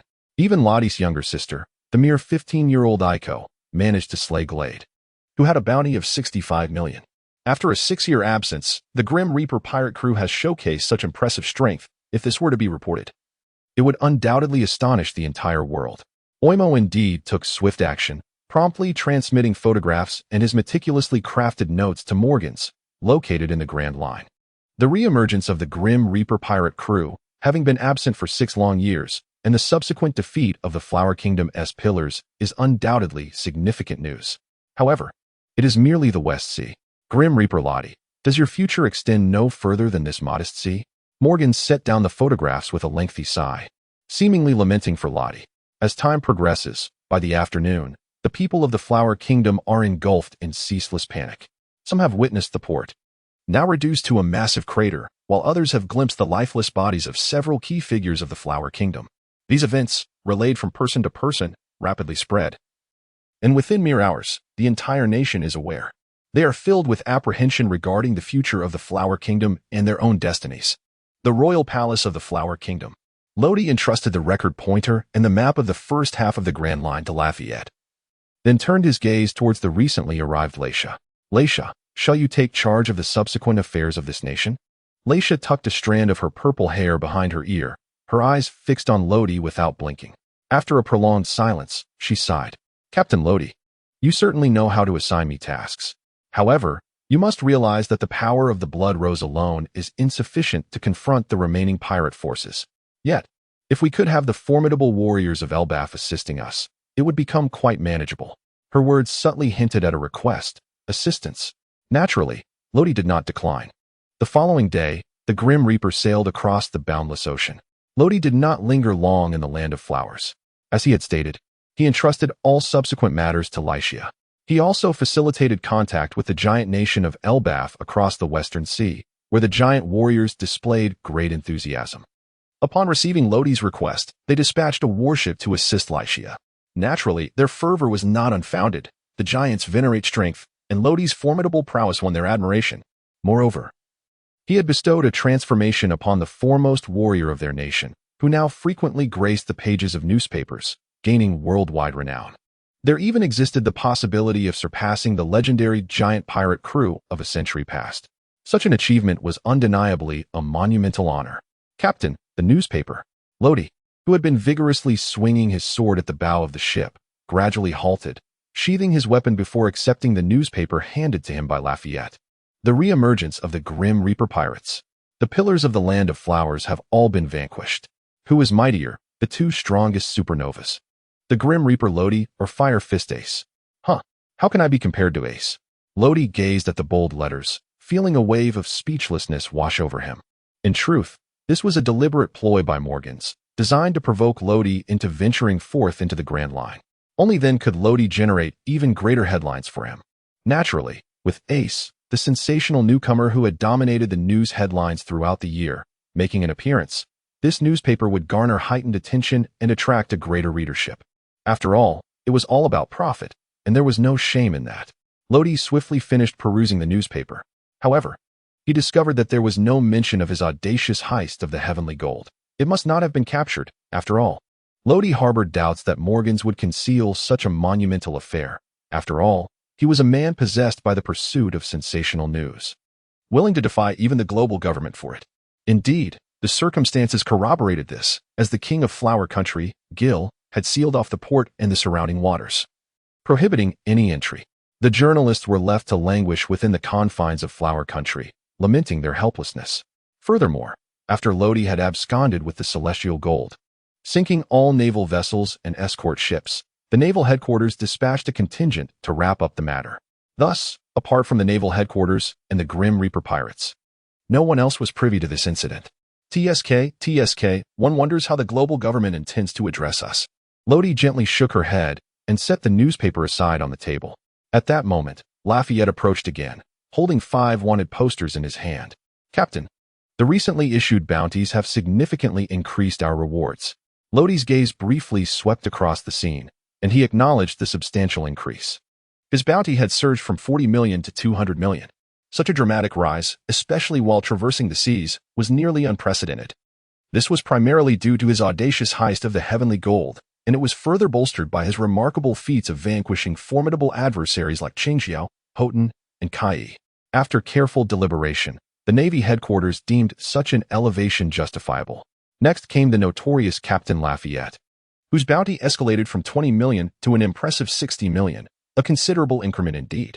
In contrast, Smandon's increase was less pronounced, given his already substantial bounty, which rose from 60 million to 70 million. Then there was Aiko, whose initial bounty stood at 30 million berries, nearly rivaling Lodi's former standing. As for Winnie, she received a nominal bounty of 50 berries, as she had not participated in combat. Yet, only Lodi was aware of her immense potential. The ability to alter emotions was exceedingly rare. For instance, Perona's negative ghost could plunge enemies into despair upon contact, rendering them powerless in battle.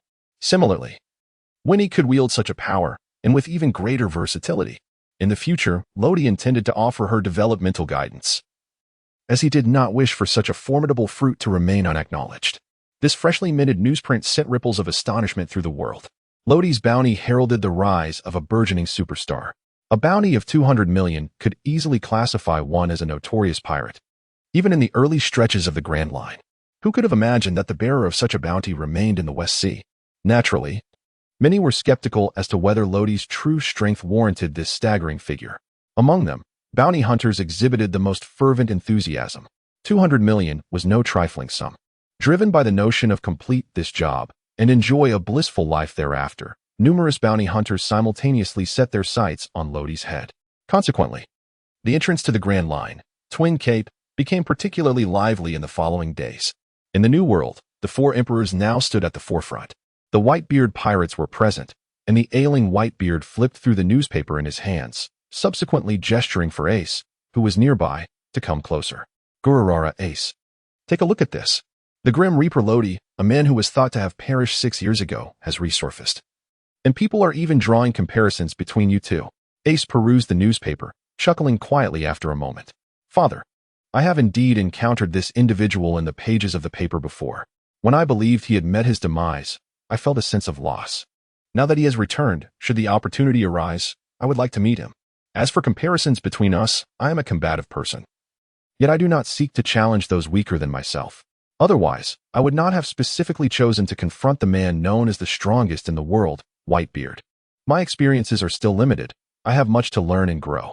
When I arrive in the New World, having amassed sufficient strength, I shall naturally engage in a contest with him. Red-haired pirates. When Shanks laid eyes on the newspaper, astonishment washed over him. A man presumed dead had returned to life. Nothing could be more astonishing than that. Of course, the reports from years past were largely inaccurate, for the body of law did not bear photographic evidence. Nonetheless, this is fortuitous, is it not?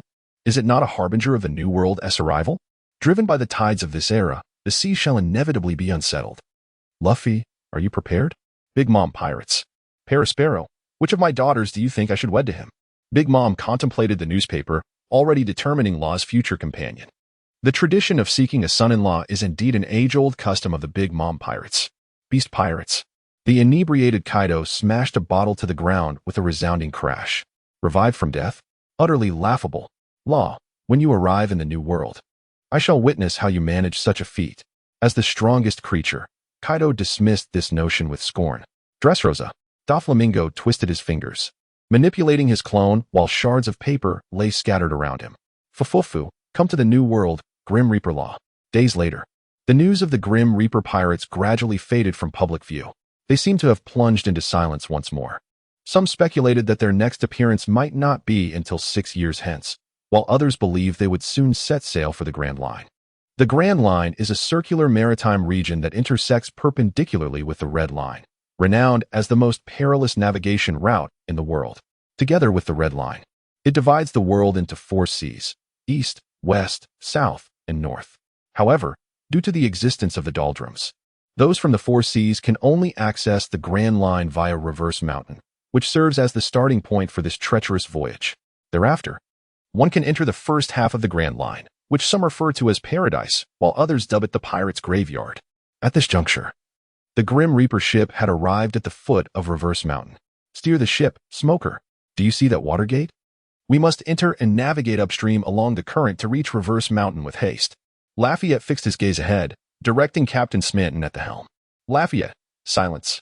I have traversed the Grand Line. I do not require your instruction. Smanton gripped the wheel with determination, yet the turbulent waters rendered turning the ship exceedingly challenging. Fortunately, the Grim Reaper, crafted from atom wood, proved to be remarkably sturdy. Hey, Uncle Smanton, turn the wheel quickly. We are about to collide. Iko, trembling beneath the mast, was nearly paralyzed with fear.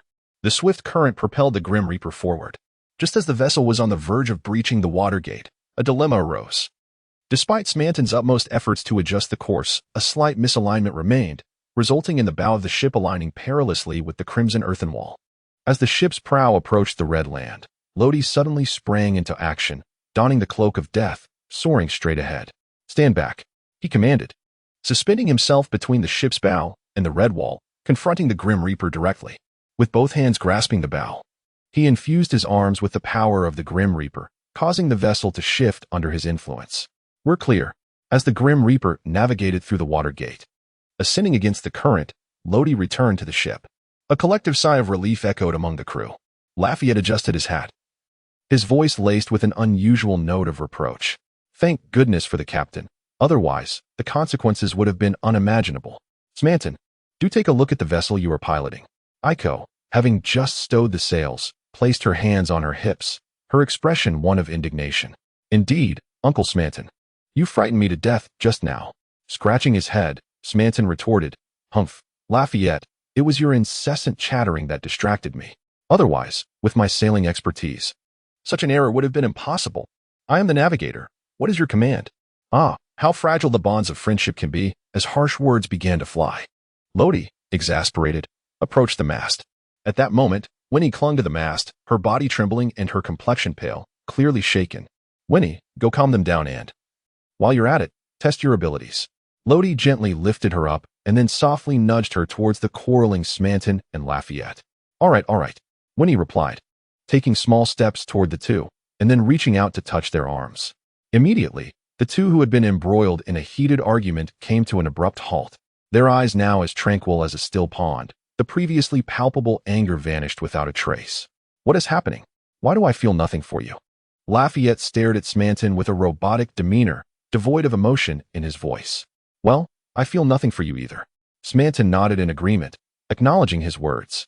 To the side, Lodi discreetly nodded.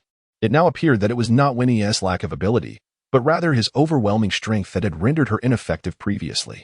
He then turned his gaze towards Winnie and inquired, Do you have any idea how long it will take for them to recover? After a brief moment of contemplation, Winnie replied, The emotionless state should last for approximately 10 minutes, after which they will be able to regain their composure. Lodi nodded. After all, it had only been a short while since she had consumed the fruit, and to achieve such a state was quite commendable. Very well. You may retire to your room and rest. Your complexion does not appear to be well. After Winnie gracefully departed, Iko approached Lodi with some difficulty. The ship was navigating against the current, and traversing such conditions was indeed challenging. Is that the power of Sister Winnie's fruit? How remarkable. Iko's face was alight with wonder. The ability to simultaneously calm two quarrelsome individuals was truly extraordinary. Do you desire it? I happen to possess another devil fruit, however. Should you partake of it, you would no longer be able to employ that technique. As she spoke, Lodi produced a black box containing the devil fruit. This was one of the heaven's gold submitted by the Kingdom of Flowers. Yet, Lodi had yet to open it and remained unaware of the fruit it held. Humph. I would never consume it. Iko resolutely shook her head, fully comprehending Lodi's implication. Lodi nodded in agreement as he shared the same sentiment.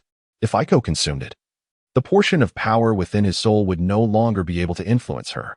My dear, there are more chapters to this tale. Please turn to the next page to continue reading, for what lies ahead is truly captivating. That portion of power also possesses the unique characteristic of the Grim Reaper's scythe, capable of reciprocal enhancement.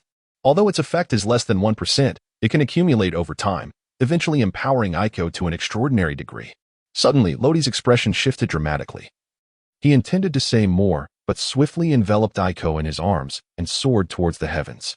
Almost simultaneously, the Grim Reaper, propelled by the ocean currents, reached a critical juncture where it was flung forth by inertia. Due to the waves, the vessel abruptly veered, momentarily soaring through the air. With a resounding thud, it landed heavily, sending forth a cascade of spray, surrounded by swirling mists, resembling a celestial paradise. Lodi and Aiko reappeared on the deck, while Smantern and Lafayette effortlessly evaded the impact, thanks to their hybrid forms. However, the situation was less favorable for Winnie. Aiko, please check on Winnie. At this moment, the Grim Reaper had fully entered a lower river course, racing forward at an alarming speed. The consequences of colliding with any object were unfathomable. Labu was the unpredictable element in this scenario. Whether the vessels from all corners of the seas would encounter it depended solely on fortune. As the fog began to thin, the twin capes at the base of the upside-down mountain gradually came into view, marking the entrance to the first half of the Grand Line. All that met the eye was an endless expanse of ocean, and with keen observation, Lodi detected no sign of Labu's presence. It appeared Labu was no longer around, and the Grim Reaper should be able to pass through smoothly. However, not far from the twin capes, 3 small boats, measuring only 7 or 8 meters in length, were anchored. They carried a mere 4 individuals in total. Damn it, if it weren't for that eccentric old man guarding the twin capes, why would we be waiting in this wretched place? One of them complained. Moreover, I say, it's been nearly half a month. Apart from the sea breeze and that terrifyingly huge whale, we haven't seen a shadow of the Grim Reaper pirates. Perhaps we should just call it quits. Villy lamented as he patted his considerable belly. Look at you, you've lost quite a bit of weight. Vale scolded, rapping his knuckles against Villy's head, exuding a sense of disappointment. Villy, how many times must I tell you? A man must learn to endure, regardless of the circumstances, be they favorable or adverse, comfortable or uncomfortable.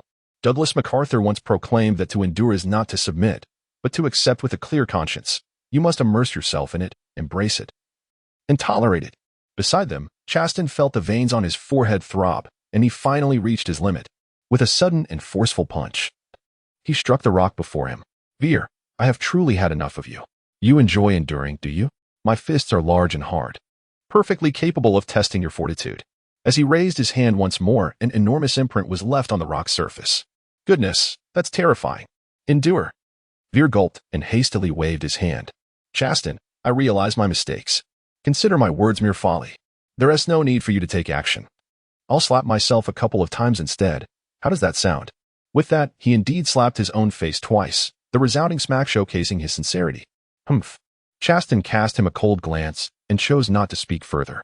Seeing that Chaston had no intention of retaliating, Veer inwardly rejoiced. After he ceased his antics, he leaned closer to Veery and spoke in a significantly softer tone. Veery, did you see that? This is the might of endurance. Even Chaston has to comply with me. Have you witnessed the power of endurance now? Thus, you ought to learn from your elder brother. Before he could finish his thought, a deep voice interrupted him. It's here. The previously silent Sen suddenly lowered his binoculars. He had spotted it. The pirate ship that had just emerged from the clouds was undoubtedly that of the Grim Reaper pirates. The flag wafting in the wind was one he had scrutinized daily for nearly half a month, nearly etched into his memory. Chaston licked his lips, the blade in his hand already thirsting for action. After half a month, we have finally waited for this moment. Veer, with his hands on his hips, wore a triumphant expression. Did you see? This is endurance. Some bounty hunters couldn't bear to stay for even 2 days, and those who remained for 7 or 8 days have all departed. In the end, only we are left. That 200 million, no, nearly 400 million bounty will belong to us. Veery, counting on his fingers, gazed at them with eyes gleaming with desire.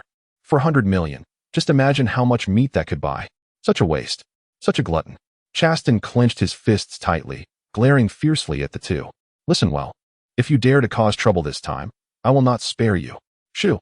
As the squad leader, Sind raised his right hand, signaling them to be quiet. Chaston, is the submarine assembled? Chaston pointed to the iron contraption partially submerged in the water and replied with dissatisfaction. It's assembled. But this thing can only be used once and cannot be driven far. I truly don't understand why you spent 5 million berries to purchase it. Sin fixed his gaze firmly ahead. It's to catch them off guard. We cannot let such a large prize slip away. All right, they are descending. It is time for us to act. Suddenly, the 4 individuals pried open the iron hatch and leaped inside. Unbeknownst to them, every move they made was perceived by Loadi. The lighthouse stood as the sole structure of Twin Cape, where Dr. Kanokas, the ship's physician aboard Roger's vessel, was stationed, also tending to Labu. He typically sat in front of the lighthouse, perusing newspapers, and would kindly elucidate any inquiries posed by the occasional small-time pirates that ventured from distant seas, all the while cautioning them about the perils of the Grand Line. Despite his fierce appearance and peculiar hairstyle, this elderly gentleman was quite amiable. Another ship laden with dreams. Kanokas shook his newspaper, his gaze slanting towards the pirate ship that had just entered the waters. He had once spent 3 years aboard a pirate vessel, embarking on a journey brimming with excitement and adventure, which he cherished most fondly. Thus, whenever newcomers set sail, he would reflect nostalgically. The ship of the Grim Reaper, having burst through the watergate without hoisting its sails, gradually slowed its pace. Make for the shore, following the Wadi's command. The Grim Reaper unfurled its sails once more and ultimately docked beneath the lighthouse. Old man, I've heard you once operated a clinic here. Your medical skills must be quite remarkable. Lodi rested both hands on the railing, gazing up at Kuno Cass with a faint smile gracing his lips. He spoke the truth. The establishment of the clinic was indeed a matter of the distant past. Kuno Cass lowered his newspaper slightly, tilting his head to regard Lodi, his eyes still glinting with a fierce intensity. Has someone among you been injured? Lodi turned and entered the room, carrying the pale-faced Winnie in her arms. Though this chapter is not yet complete, please turn to the next page to continue enjoying the captivating content. She is not in good condition, and I may need to trouble you. Though, despite our shared identity as pirates, I assure you that I will compensate you for your medical services. Upon hearing this, Kanokas let out a brief chuckle, fleeting yet perceptible. He then slightly shook his head. It is indeed rare to encounter principled pirates like you. Very well. Today I shall fulfill my duty as a doctor. Bring the young girl to me, and I will attend to her. Lodi's lips curled into a smile. Subsequently, he placed Winnie in the lighthouse and called for Aiko's assistance before stepping out. Now, it was time to deal with a few troublesome insects. They were approaching. It was time to take action. At this moment, Lafayette and Smanton had returned to their normal states. However, having regained their composure, the two no longer harbored any feelings of anger. Moreover, their relationship had always been quite amicable. The previous situation had simply been too perilous. Leave it to me, Smanton remarked, toying with the dice in his hand as he approached the ship's railing, quietly gazing at the serene sea. Below the surface, a rudimentary submarine glided slowly, emitting peculiar creaking sounds, possibly due to some malfunction. Now's the moment to surge upward. Send, through a simple periscope, spotted the massive vessel above and waved to Chasting. Under Chasting's control, the submarine, which hadn't submerged deeply, suddenly burst forth from the water. The hatch opened, and the quartet of bounty hunters climbed out one by one, appearing somewhat disheveled. At that instant, Smanton gracefully leaped down, pinning them beneath his feet, the immense weight rendering them immobile. A voice laced with mockery escaped his lips. Bounty hunters, is it? I wonder what skills you possess to dare trouble us. Curse it. Send, with half his face pressed against the rusted iron wall, exerted all his strength to break free, but found himself utterly trapped. The man atop him felt like an insurmountable mountain, instilling a sense of despair. Have I truly kicked a hard wall? He thought incredulously. Villy, what are you waiting for? Hurry and toss him aside. Indeed, Villy was the trump card in his hand. Gifted with extraordinary strength and remarkable combat prowess, he could easily shatter a boulder the size of a person. His only flaw being a lack of intellect, his daily thoughts revolving solely around meat. Yet this simplicity made him the easiest to control. Defeat him, and I shall reward you with a room full of meat. This provocation truly ignited Villy's spirit. Meat. I want to eat meat. I shall defeat you. Meat was his motivation. In the next moment, Villy's eyes were filled with desire.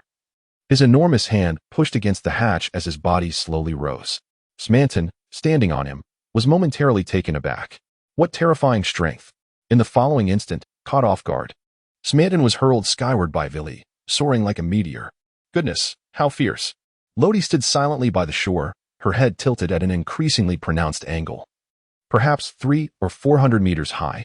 From a distance, only a tiny black dot was visible, a testament to how high Smanton had soared. However, being a fruit user, Smanton should be unharmed and would likely return shortly. Of course, not in a plummeting manner. Indeed, this world is filled with extraordinary individuals. Lodi silently clicked her tongue. In the next instant, her figure flickered, and she found herself aboard the Grim Reaper. Almost simultaneously, a rope with an iron hook appeared as if it had been waiting for Lodi, soaring upward at the perfect moment. Lodi instinctively grasped it, directing her gaze downward.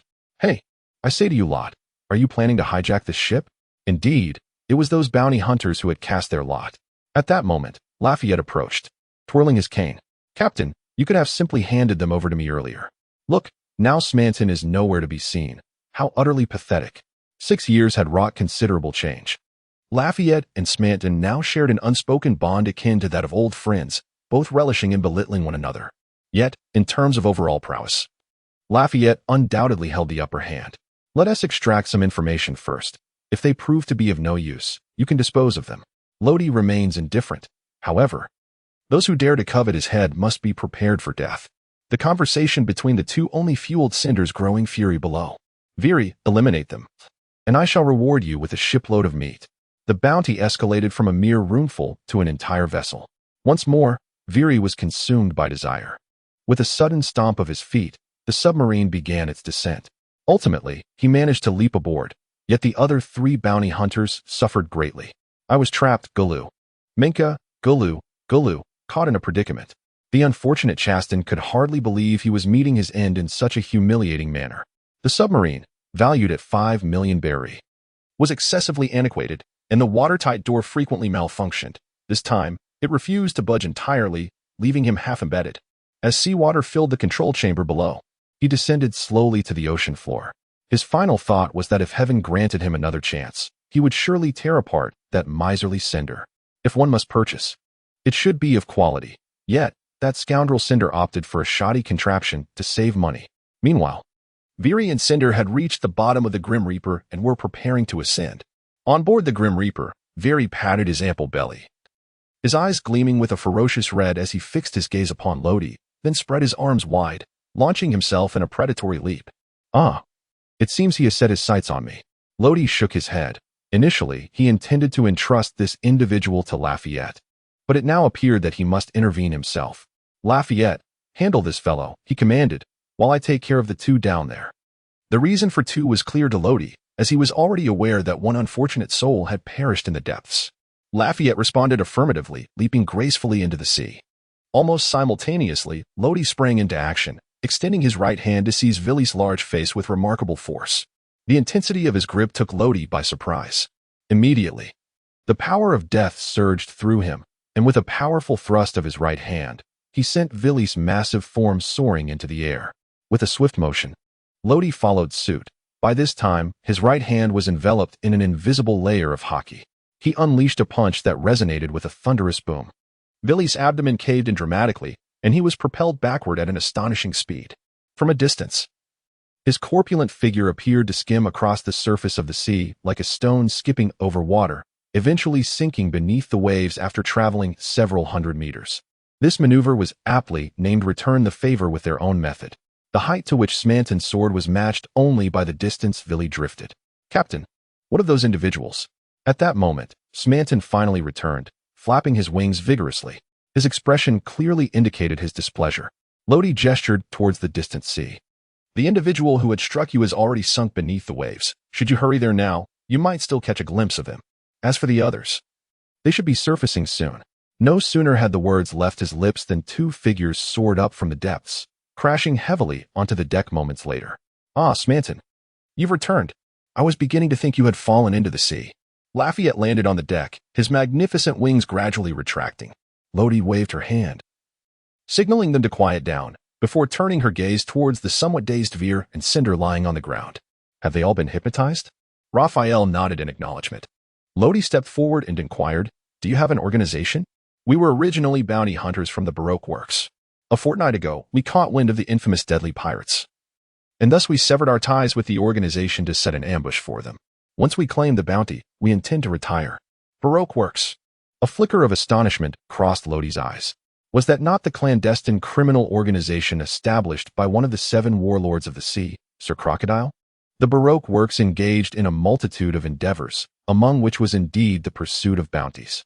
This particular branch was predominantly composed of numerous bounty hunters. Their gathering place was a quaint town known as Whiskey Peak, situated on the island of Cactus Island.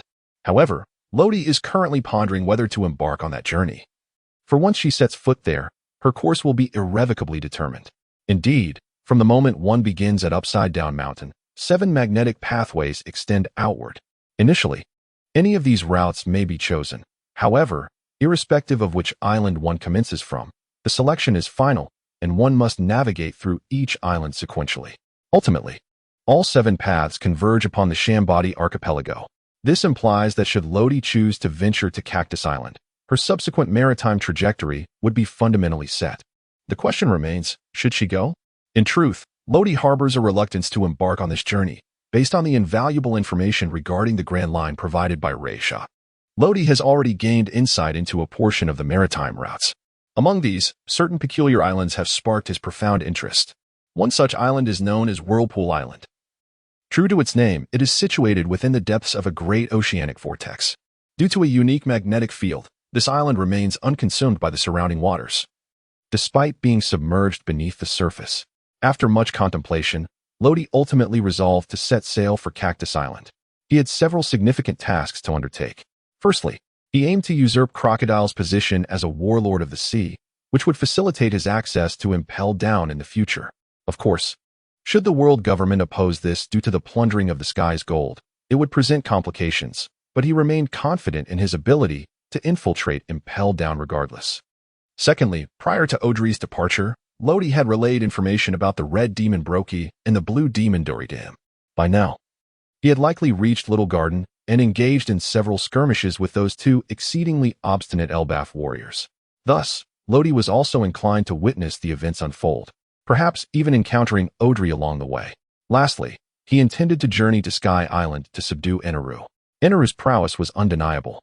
Possessing the most formidable Logia-type Mera Mera no Mi, complemented by the extensive coverage of his heart network, with a mastery of Haki and further development of his abilities, he could potentially reach the heights of a Yonko or a Vice Yonko. As for those enigmatic islands, he would contemplate them upon his second circumnavigation of the Grand Line. Having made his decision, Lodi inquired, "Do you possess a record pointer for Cactus Island?" Both Veer and Sen shook their heads in unison. "Great, this complicates matters. Without a record pointer, my previous intentions are mere fantasies." Lodi possessed only 2 record pointers, one directed towards an island named Bucksnow, which was known to be a haven for disheartened pirates, while the other pointed to a mysterious place called Carnival Island, about which even Elijah was unaware, as the seller of the pointer had divulged no further information beyond the island's name. Wait, even if you lack a pointer to Cactus Island, you must have pointers for other islands, correct? Lodi suddenly recalled that navigation through the Grand Line relied solely on record pointers, and these 2 bounty hunters surely possessed some. Veer, in a daze, shook his head. "The record pointer is with Chasting. We indeed have none on us." Lodi cast a glance at the tranquil surface of the sea, his lips twitching slightly. Chasting was already cold, and his demise was rather suffocating. The prospect of recording any vital information was utterly bleak. "Can you reach out to the other bounty hunters on Cactus Island?" As the captain of the bounty hunter squad, Sen nodded and retrieved a transponder snail from his pocket. "All right, contact everyone you can. Inform them that you have captured the Grim Reaper Lodi, but all the ships have been destroyed in the battle, and we urgently require assistance," promising them a share of the bounty. This is what one might call casting a wide net to gather fish. Contacting 1 or 2 might yield skepticism, but reaching out to a dozen or 20 would surely elicit at least one believer. Following his orders, Sen began to contact other bounty hunters with robotic precision. In the waters not far from Upside Down Mountain, a small black single-masted sailboat sped through the waves. At the bow stood 3 individuals, former members of CP9, now serving as instructors in the CP Special Training Department due to age and injuries. The world government comprises 3 major institutions: the Navy headquarters, Impel Down, and Judicial Island, with the CP organization being a clandestine intelligence agency operating beneath Judicial Island. Among them, CP-18 serves as a standard intelligence department established globally. while CP9 functions as an espionage and assassination unit known only to a select few. CP0, however, directly answers to the celestial dragons, superseding CP19. Dale, Hind. It has been 2.5 years since we received a mission from above, hasn't it? Truly a rarity this time. The speaker, positioned at the forefront, was a tall man clad in a white cloak and mask, towering at nearly 4 meters. At his waist hung a scabbard containing a dark crimson blade, signifying his esteemed rank among the trio as the former CP9 captain, Hurst, a master of the Navy's 6 styles and a veritable swordsman. His weapon, a renowned blade known as Bloodshed from the 21st Craft, bore an illustrious legacy. Indeed, cough cough, I've perused the files on the Grim Reaper pirates as well. Many dismiss them lightly, cough cough, yet their strength should not be underestimated, cough. Dale, nearing 60, struggled with his health. His words punctuated by coughs not merely due to aging, but stemming from a gas explosion encountered during a mission over a decade prior. To be honest, their audacity is remarkable. Daring to provoke the celestial dragons is no small feat, which explains why the 5 elders have chosen to contact us. Among the trio, Hind is the youngest, once celebrated as a prodigy. Alas, his right leg has been entirely severed, and it stands to reason that his strength has diminished to less than half of its former glory. However, those endowed with genius often find the capacity to unleash their potential in dire circumstances, and Hind embodies this spirit. Hurst caressed the blood-stained hilt of his knife, his gaze fixed ahead, the chill in his eyes sending shivers down one's spine. Regardless of the circumstances, they would never witness the dawn of another day. Even though they are no longer members of CP9, they remain unwaveringly loyal to the world government. Twin Cape. Lodi intends to stay here for 2 days. My lord, there is more to this chapter. Please click on the next page to continue reading, for the subsequent content is even more thrilling. According to Weir, the group of bounty hunters from Whiskey Peak will require at least a day to arrive. Furthermore, they have just endured an exhilarating cross-mountain journey and will certainly need to rest. However, Winnie's physical condition is rather poor. I wonder if Enalu's Rumble fruit could stimulate cellular activity through electric shocks, thereby gradually enhancing her constitution. If it proves effective, I must ensure that Winnie has the opportunity to try it. Winnie mentioned that there are 3 methods to trigger the emotion fruit: physical touch, eye contact, and mental control. Aside from physical touch, the latter 2 methods consume substantial stamina and also affect the duration of the triggering process. Physical contact can be maintained for a longer period, while eye contact and mental control diminish sequentially. In truth, each fruit possesses its distinctive advantages and disadvantages. Take, for instance, the comparison between the childlike fruit and the emotion fruit. The childlike fruit's drawback is that it can only be activated through touch, and the ability dissipates if the user is startled.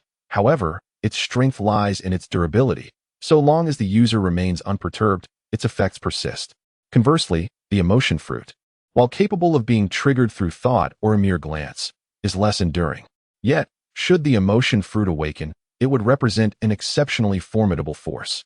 Imagine the terror of permanently altering emotions. The user could potentially forge an absolute kingdom of obedience, relying on the emotions of admiration, trust, and worship.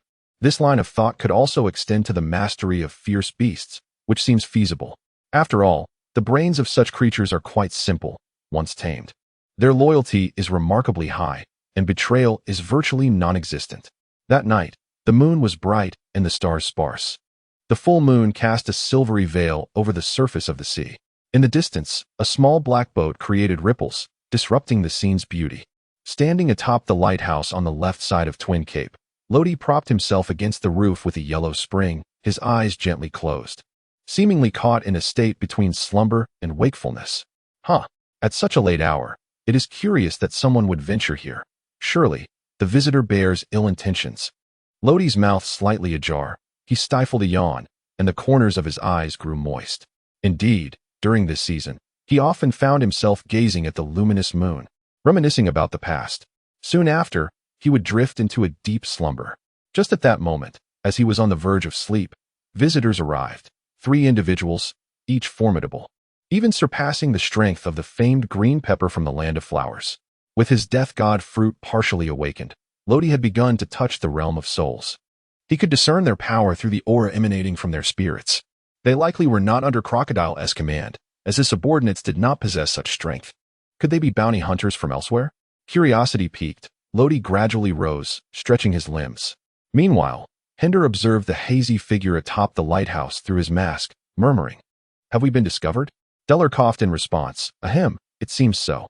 Hurst silently gazed ahead, his pitch-black eyes deep and contemplative. "Indeed, we have been detected, and I can sense he is approaching swiftly." Hurst possessed the observation haki, allowing him to perceive Lodi's every move with clarity. Sure enough, as soon as he spoke, Lodi made his move. Cloaked in the garb of the death god, surrounded by swirling black smoke, he traversed the air, illuminated by the moonlight, appearing almost divine. Hinder felt a surge of astonishment. Is that the moonwalk? It was not the technique itself that astonished him, but rather the fact that a non-Navy individual could execute it. Hurst cast a cold glance his way, remarking, "It seems you have lived quite well these past 2.5 years, forgetting the importance of intelligence." In truth, Lodi's death god form had been featured in newspapers 6 years prior. His ability to fly had become one of his defining traits. Deller, slipping his hand inside his mask, covered his mouth and whispered, "Ahem, the death god Lodi is a fruit user. His ability to fly is granted by his fruit. As for the nature of that fruit, it is not documented in the Devil Fruit Encyclopedia. It must be an undiscovered fruit." Initially irked by Hurst's reprimand, Hinder now directed his frustration towards Lodi. "TCH. He.S. just lucky. Without that fruit, he.S. nothing. Why should we bother?" At that moment, unbeknownst to the trio, Lodi suddenly appeared before Hinder. "Did no one tell you that luck is also a form of strength? Furthermore, you may not realize, but I have danced on the brink of death." As he spoke, a glimmer of cold light flashed, and the yellow springs had already been unsheathed. However, that fierce strike was intercepted by a blood-red longsword that sliced in from the side. The resounding clash reverberated through the air, causing the tranquil sea surface to ripple slightly, while the powerful gusts generated by the collision rustled their garments. Yet, the outcome of this exchange had already been determined. Hin's right shoulder suffered a grievous wound, blood cascading down to his feet. The speed of the strike was astonishing, and the sensation of pain only began to wash over him once Lodi sheathed his blade. Hiss! Hind clutched his shoulder, inhaling sharply. The pain was excruciating, evoking memories of the time his right leg was severed. The agony was strikingly similar. Remarkable. Hurst's right hand trembled slightly, though he had once been a left-handed swordsman. He had practiced with his right hand for 2.5 years. How could there be such a disparity? Cough, cough. Daler still covered his mouth, as the intensity of his emotions caused him to break into a fit of coughs. "TSK, TSK, do tell, who are you all?" Lodi retreated several paces, floating serenely atop the vast ocean, quietly observing the trio. However, the three did not wish to engage in idle conversation. A surge of intense pain ignited within Hind, prompting him to initiate the assault. Storm kick. He suddenly leapt into the air, his remaining foot slicing through the atmosphere, unleashing a barrage of vacuum slashes. Blood moon slash. Hurst swiftly followed, his crimson blade enveloped in a layer of armed haki, executing a simultaneous blood-red strike. Shave. Mountain collapse. Delier first descended with a moonwalk, then transformed into an afterimage, before delivering a powerful kick aimed at Lodi's head. The three launched their attacks, almost in unison. Yet, a smile crept upon Lodi's lips, devoid of any sign of panic. "Very well, since it has come to this, allow me to demonstrate the terror that arises from the depths of the soul." As he spoke, countless tendrils of black smoke surged forth from within him, expanding and nullifying all incoming assaults. Delier was violently propelled backward by the strange smoke, his right leg suffering a backlash, the returned force penetrating his thin layer of haki, shattering his bones almost to dust. He was hurled 30 meters away, crashing heavily into the water. Yet, no one paid him any heed. What is this creature? Hurst and Hind stood in shock, their senses dulled by disbelief, while a tremor from the depths of their souls ceaselessly tormented them. Who could enlighten them about the colossal entity before their eyes? Beneath the moonlight, the thick, black smoke coalesced into a towering figure, standing over 10 meters tall. The dark cloak draping its form billowed without wind, and the surrounding smoke seemed to possess a life of its own, swirling and intertwining. Most striking was the enormous black scythe, seemingly capable of effortlessly claiming lives, adorned with bizarre engravings that shimmered with a captivating brilliance, instilling fear in all who beheld it. A chilling aura enveloped the entire sea, as the waters beneath this gigantic figure appeared to cower, sinking downward, with waves crashing upon waves. This was the manifestation of the half-awakened fruit of death. I have named it the true form of death. Lodi hovered within the vessel of the Reaper, his eyes gently closed, as everything around him seemed to lie within his dominion. It was an extraordinary sensation. When he finally opened his eyes and gazed ahead, the once static figures of Hurst and Hend had undergone a profound transformation in his perception. Before him lay their very souls. At that moment, Lodi was capable of perceiving their essences. The scythe of the Reaper in his grasp now possessed newfound abilities, capable of severing and sealing souls. As for the mastery over those souls, Lodi had yet to attain that skill. However, he felt an inkling that once the powers of the Reaper's fruit fully awakened, the control over souls would not remain an impossibility. At that juncture, he would become a nightmare for Big Mom. The constraints of the fruit were no trifling matter. Run. A chilling aura approached relentlessly, and the suffocating sensation of impending death, coupled with a primal fear emanating from the depths of their souls, jolted Hurst and Hend into alertness. They swiftly turned, disregarding the tumultuous vessel beneath their feet, and soared away with the grace of moonwalkers. Their minds were singularly focused on escape. They fled as far as their strength would allow, even if it meant risking exhaustion or potentially perishing in the depths of the sea. An instinctive dread gripped them. Remaining here would lead to a fate far more terrifying than death itself. Yet, could they truly evade their pursuer? The answer was unequivocally clear. They could not escape. Lodi commanded the colossal figure of the Grim Reaper, almost teleporting as he materialized before Hurst and Hend in the blink of an eye. The immense form cast them into shadows where the moonlight dared not reach. Do you comprehend? There exists a phenomenon known as the soul, and I possess the ability to extract it. The Grim Reaper unfurled his left hand, and the surrounding black mist gradually coalesced into two spheres exuding an eerie aura. With a swift motion of his hand, the spheres, imbued with a tracking effect, struck true despite Hurst and Hend's desperate attempts to evade. Soul extraction, crucifix. The dark spheres pierced their bodies, forming a black cross behind them. Ropes of smoke ensnared them tightly. That is my corporeal form. This is bizarre, absurd. Hurst was horrified to witness his own body plummeting into the sea, seemingly bound by the cross. What is happening? Like him, Hend beheld the same disconcerting scene. Turning to Hurst, he was struck with terror upon noticing the transparency of Hurst's form. Hurst, why is your body translucent? Hurst gazed back, his nearly transparent visage reflecting a look of dread. You too. Just then, a tempest infused with the essence of the Grim Reaper swept through, and Hurst and Hend felt as though countless steel needles were piercing their skin, waves of pain assailing them. Next, I shall sever the bond between your souls and your flesh and seal you away. Rest assured, you shall return to this world soon enough. Consider it merely a slumber. With that, under the horrified gazes of Hurst and Hend, the Grim Reaper swung his scythe, severing all ties. Upon returning to the summit of the lighthouse, Lodi felt a wave of fatigue wash over him. Indeed, invoking the true form of the Grim Reaper in a semi-conscious state proved to be quite taxing, placing an extraordinary burden on his physique. Moreover, the power of the true form remained incomplete. Nevertheless, even in its current state, the true form of the Grim Reaper was undeniably formidable. Throughout this ordeal, Lodi gleaned profound insights. To achieve soul extraction, one must enter the true form of the Grim Reaper.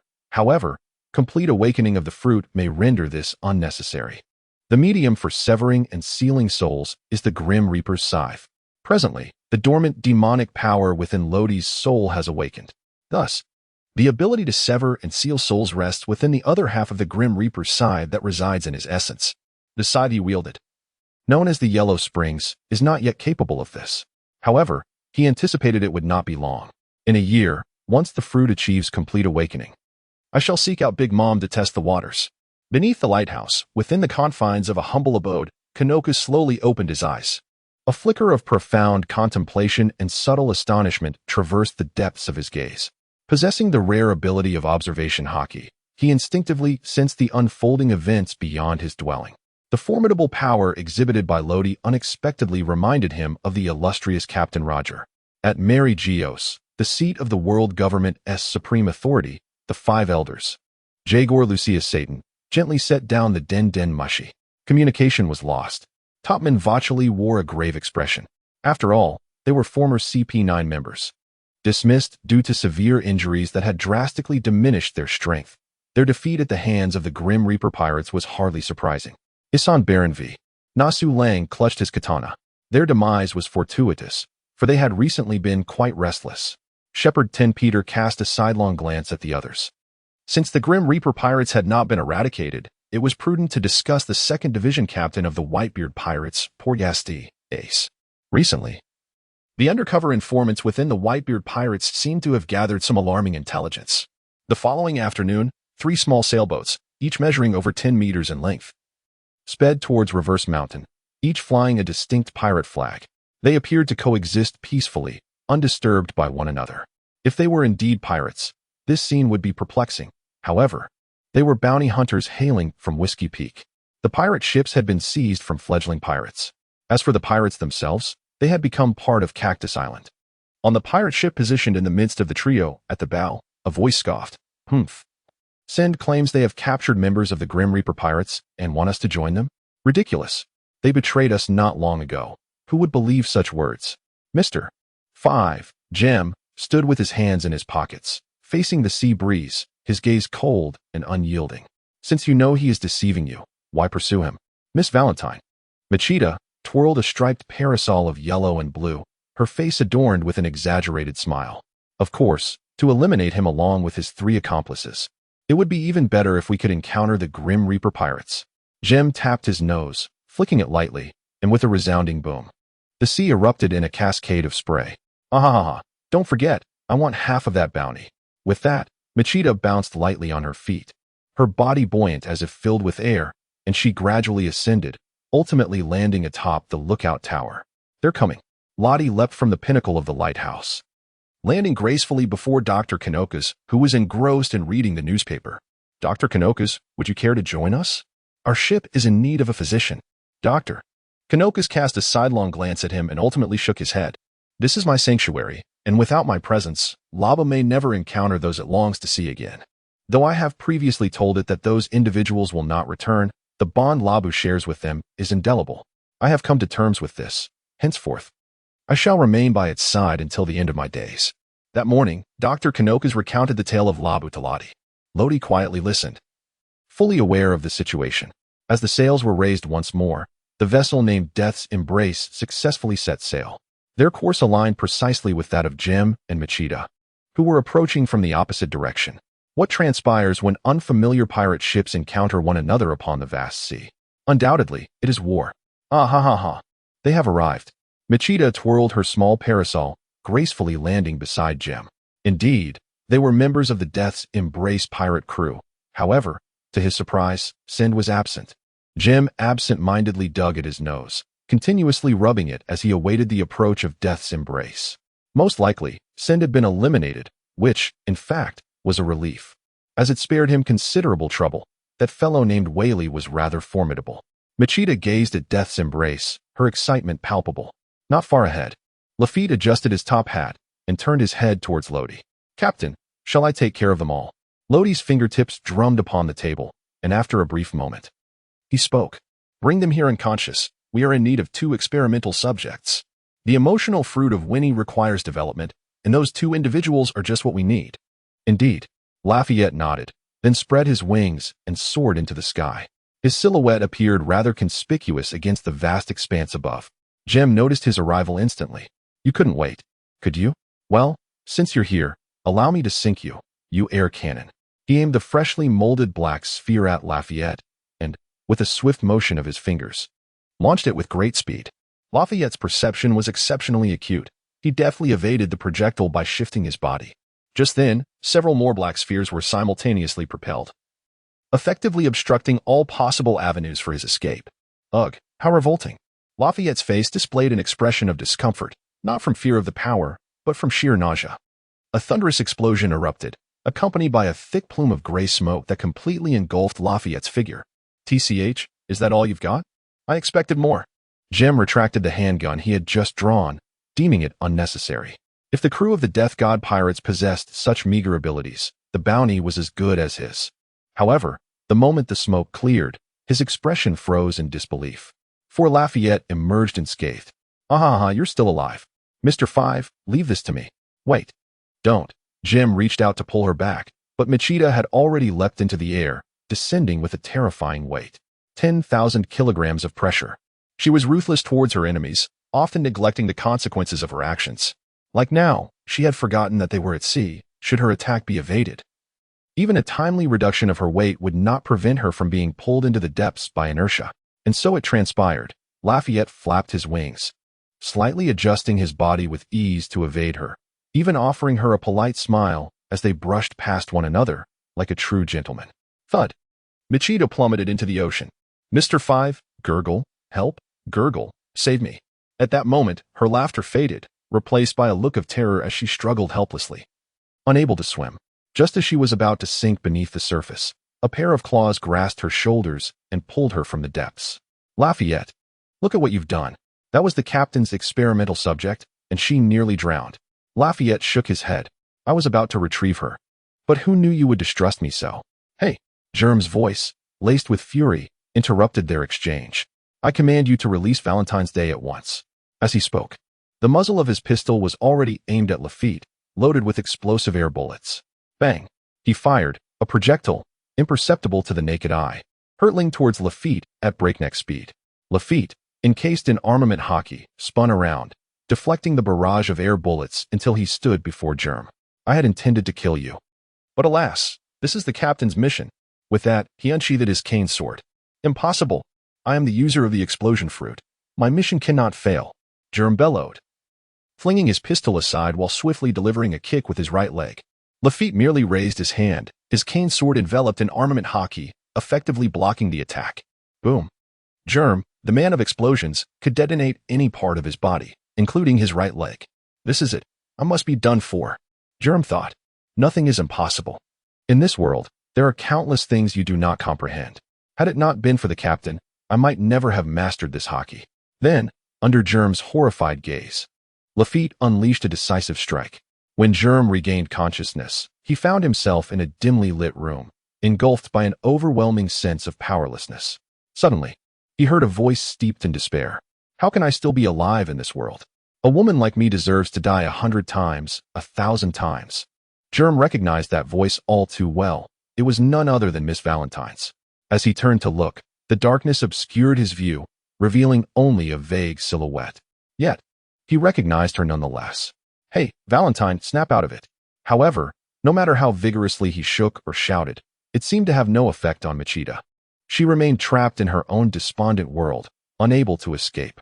Damn it, what have the Grim Reaper pirates done to Valentine's Day? And where did these sea stone shackles come from? With a slight rustle of footsteps and the creaking of the door, a figure entered slowly. Bathed in the light streaming from the doorway, Germ discerned the visitor, Grim Reaper Lodi. What have you done to Valentine? Lodi unconsciously fiddled with the hilt of the Huangquan knife, chuckling lightly. It's nothing, merely a change of mood for her. And of course, not just for her. You will experience the same in the future, albeit with certain risks. After all, rapid emotional transitions can easily drive one to madness. At that moment, Gem regained his composure. Bound by sea stone, he lacked the strength to utilize his abilities, rendering escape impossible. What is your true intention? Emotional transformation? No wonder Valentine's Day has become so peculiar. But how did you manage it? Gem was filled with numerous questions. The enigmatic figure of the Reaper Lodi harbored secrets far beyond his seemingly innocuous exterior. As for my purpose, the warlord of the sea, Crocodile. Ah, you may not be aware, but he is your shadowy boss, the infamous Mr. Zero. Without waiting for Jim's astonished reaction, Lodi leisurely departed. He had come to assess Machida's condition, and now it seemed all was well. In the first half of the Grand Line, on the island known as the Little Garden, which retained the visage of the dinosaur era, enormous creatures roamed alongside colossal vegetation, giving the island its name. At this moment, a fierce battle unfolded upon its grounds. The earth quaked violently, sending creatures fleeing in terror from the colossal behemoth that instigated the conflict. In a circular arena formed by years of combat near a volcano, two giants clashed with fervor. Yet, it was not Dori and Bragi, but Dori and another giant, the first warrior of Elbaf, Odri. Dori wielded a shield in his left hand, deflecting Odri's arm made of solid rock, and with a fierce shout, he brought down his colossal sword with tremendous force. The air resonated with the sheer power of his strike. However, to Odri, who stood like an impregnable fortress, the blow, though painful, did not inflict any grievous injury. Enduring the hit, he swung his massive spiked club with all his might. At that juncture, the volcano erupted, prompting both giants to gradually ease their onslaught. On the periphery, Bragi and the giants of the giant city pirates, thoroughly engrossed in the spectacle, stood up and approached the combatants. Their movements caused the ground to tremble, a testament to the giants' formidable physique. Outside the little garden, the ship, the Reaper, had just docked. Hearing the sounds echoing through the forests, Aiko tightened her grip on the wind and snow at her waist.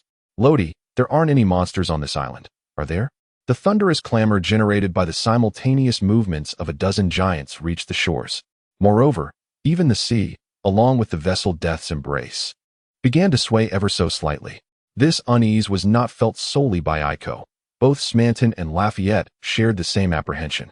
The sound was exceedingly peculiar, reminiscent of the footsteps of some colossal being. Lodi smiled and waved his hand. The giant city pirate crew, led by Audrey, must be nearby. That noise was indeed produced by them. Upon hearing this, the three of them appeared enlightened. Even Winnie, who had been hiding at the back, stepped forward, her pretty face slightly flushed with excitement. It turned out to be Uncle Audrey. They had spent nearly a year in Elbaf, fostering a close relationship with the warrior giants, particularly with Audrey, who could be regarded as a half-member of the Grim Reaper pirates. Furthermore, before consuming the devil fruit, Winnie possessed a keen sensitivity to emotions and was well aware of the giants' true nature. They were fiercely combative and appeared rugged and intimidating, yet deep within, they remained quite innocent. Their fervor for battle was simply unparalleled. Lodi cast a glance at a few individuals before inquiring, "Who among you will remain to guard the ship?" A profound silence ensued, reminiscent of the tranquil night at Conchiao, as if a flock of crows had just swept by. It seemed that none were inclined to stay behind. The Isle of Taigu possessed a raw and innocent beauty, adorned with an array of bizarre flora and exotic fauna that beckoned exploration. Noticing the silence among the group, Lodi discerned their unvoiced thoughts and gestured towards the recording pointer in Lafayette's hand. "Fear not. The recording pointer still requires the accumulation of magnetic energy. It appears we shall need to remain here for a spell. Thereafter, we can take turns monitoring the ship." "Wait," he interjected, "if memory serves. The duration for storing magnetic energy here is approximately 1 year. Lodi's expression instantly froze. However, upon witnessing the eager anticipation in the eyes of those around him, he chose to remain silent.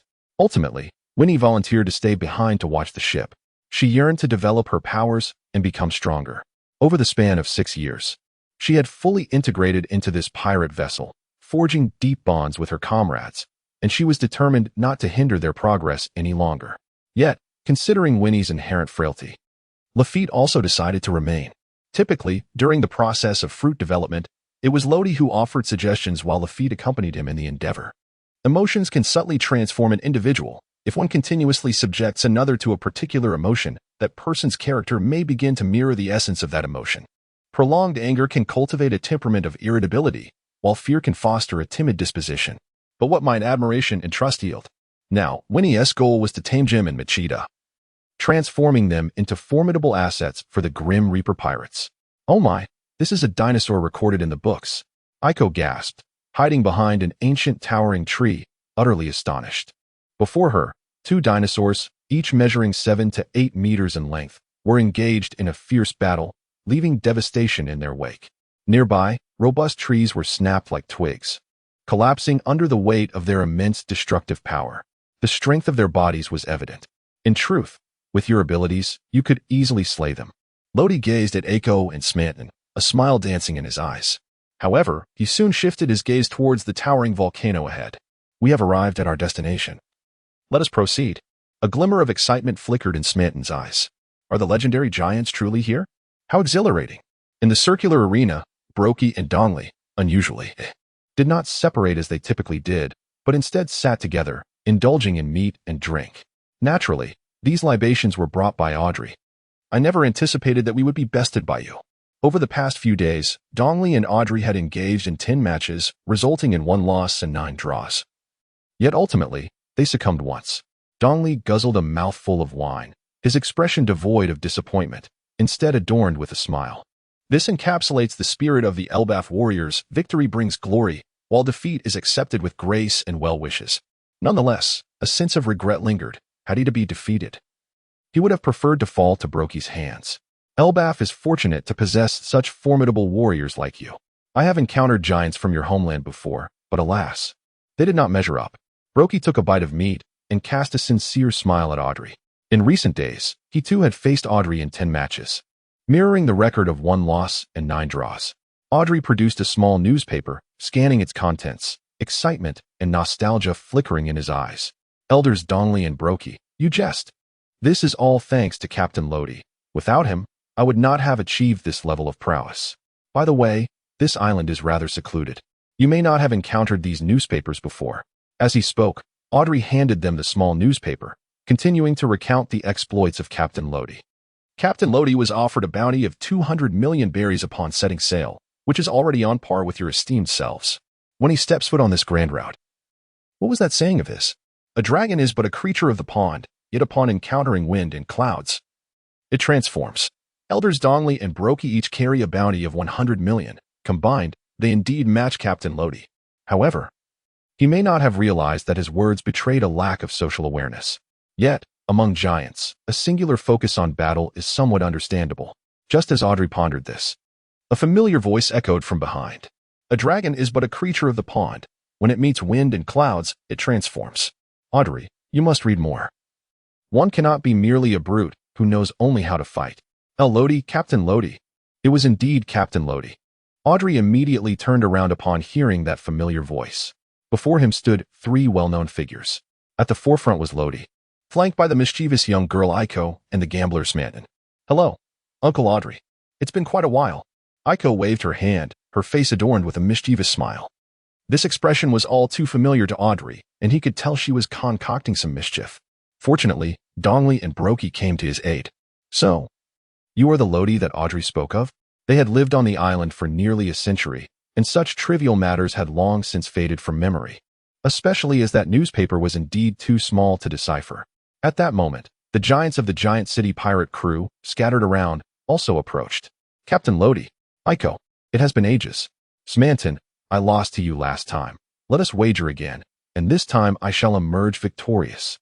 This reunion inevitably brought forth cherished memories and the joy of togetherness. Lodi, along with the giants Dolly, Brokey, and Audrey, sat in a circle around the crackling fire, exchanging tales of their past adventures. As the stories unfolded, Lodi suddenly lifted his gaze, a fierce determination igniting upon his countenance. Dolly, Brokey, let us engage in a friendly spar.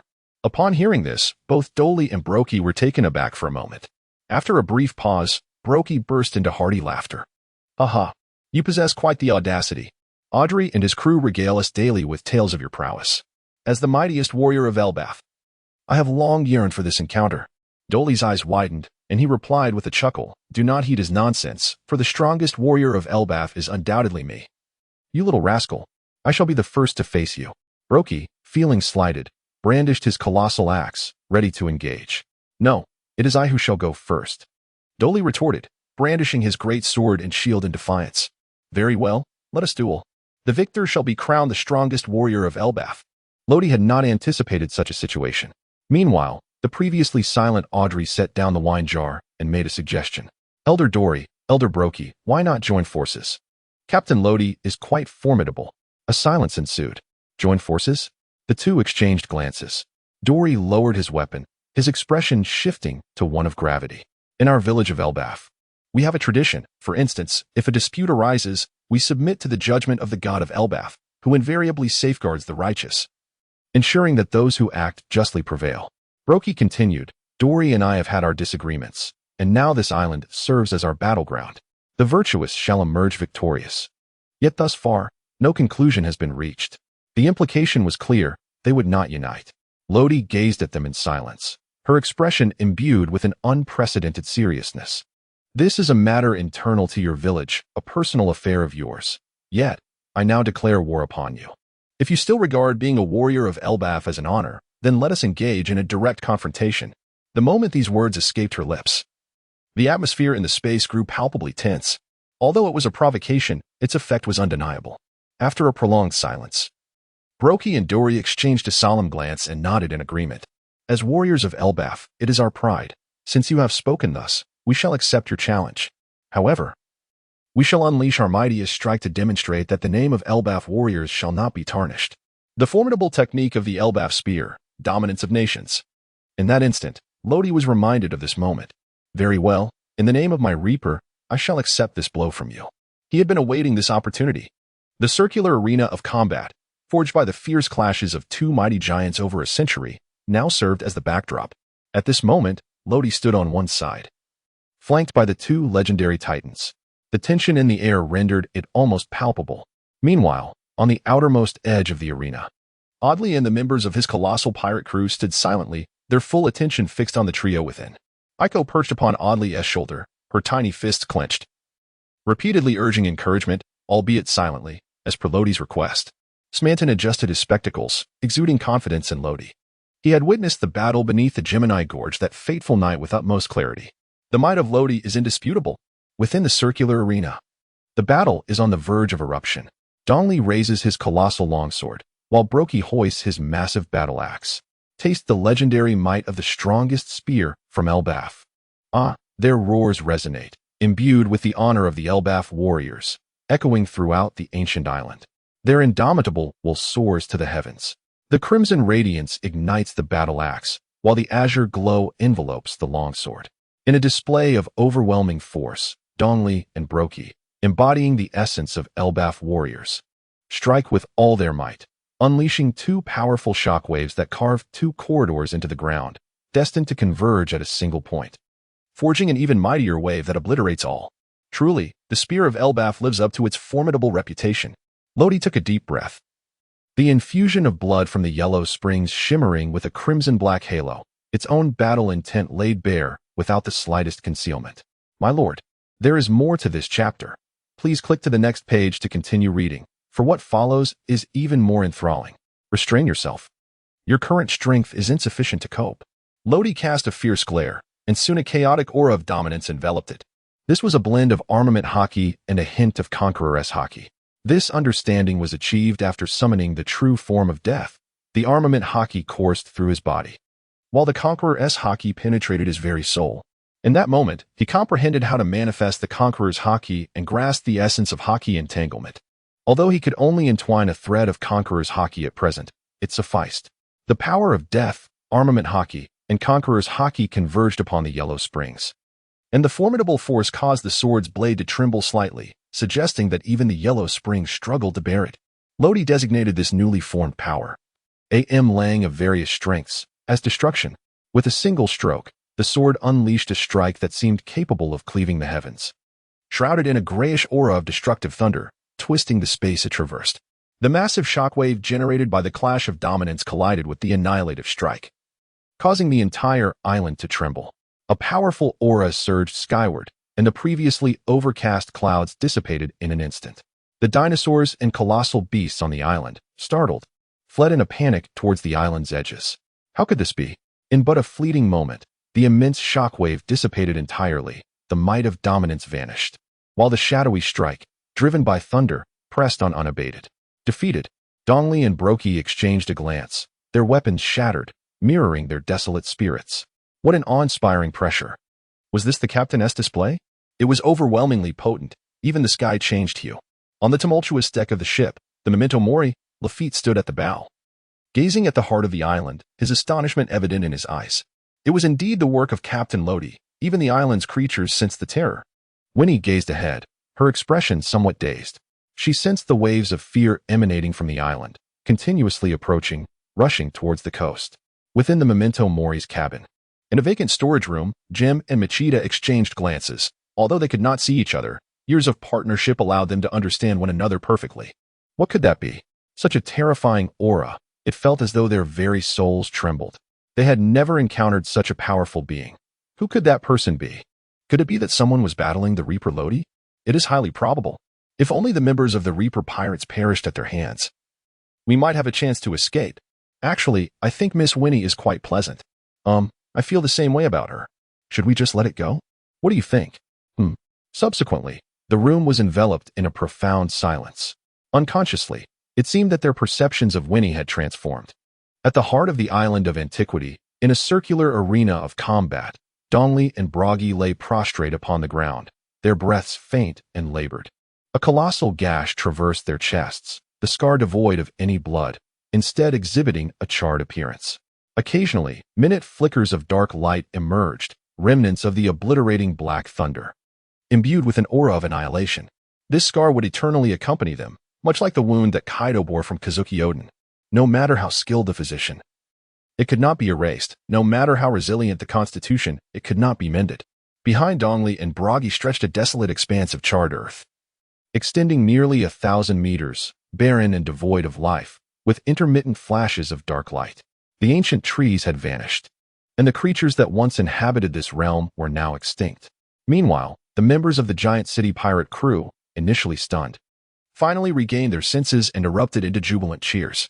The once mighty captains of the giant pirate crew had been vanquished, and astonishingly, the entire ordeal transpired with but a single strike. The victory of Lodi instilled in them a profound sense of pride, for the giant city pirates were, after all, affiliated with the Reaper pirates. In a certain light, Lodi could be considered their captain as well. Unlike the other giants, Audley felt not joy, but rather a subtle pang of disappointment. It appeared that when Dongli battled with Brogy, he had not exerted his full strength. The Elbaf spear is indeed a fearsome technique. Yet, as Audley gazed upon the solitary, upright figure standing in the arena, a flicker of determination crossed his eyes. Captain Lodi, I shall steadfastly follow in your footsteps, ensuring that the Death God pirate crew does not suffer any disgrace. Oh, Lodi, you are truly remarkable. That last move of yours was even more powerful than my own techniques. No, it was several times more formidable. Unlike the others, Aiko impulsively rushed forward and embraced Lodi tightly, her delicate face slightly flushed with excitement. She was genuinely thrilled for Lodi. Lodi gently massaged her temple and smiled. All right, you two can become this strong in the future. However, perhaps it was merely his illusion, but Aiko felt a slight chill on her forehead. At that moment, Smanton approached, first praising Lodi, then gazing at Dongli and Baloki with a sigh. I never expected them to be so formidable. I had been considering sparring with them, but it seems that opportunity has now slipped away. Lodi shook his head. The wound was not particularly deep and had not struck any vital areas. With a little care, it would heal swiftly. He then gestured to Audrey. Audrey, lend a hand and let Pattery tend to their injuries. Pattery was the ship's doctor of the giant city pirate crew and a close friend of Aiko. Audrey nodded, and several giants lifted Broky and Dongli, following a beautiful female giant with flowing brown curls toward Dongli's encampment, where her medical kit was situated. Once the giants had departed, Lodi nodded to Smanton and Aiko. Let us return to the ship. This island is currently in utter chaos. A few steps may lead us to encounter dinosaurs. We shall explore this island another day. Just as he was about to take a step away, Aiko appeared to lose her footing and stumbled forward. Lodi reacted swiftly, grasping her firmly. Just as he was about to admonish her, he noticed that there was not a trace of color on Aiko's face. Her lips were pale and trembling slightly. Could it be? Lodi hastily touched her forehead, feeling an icy chill that was far from the realm of normal human temperature. Could it be that she had been bitten by something?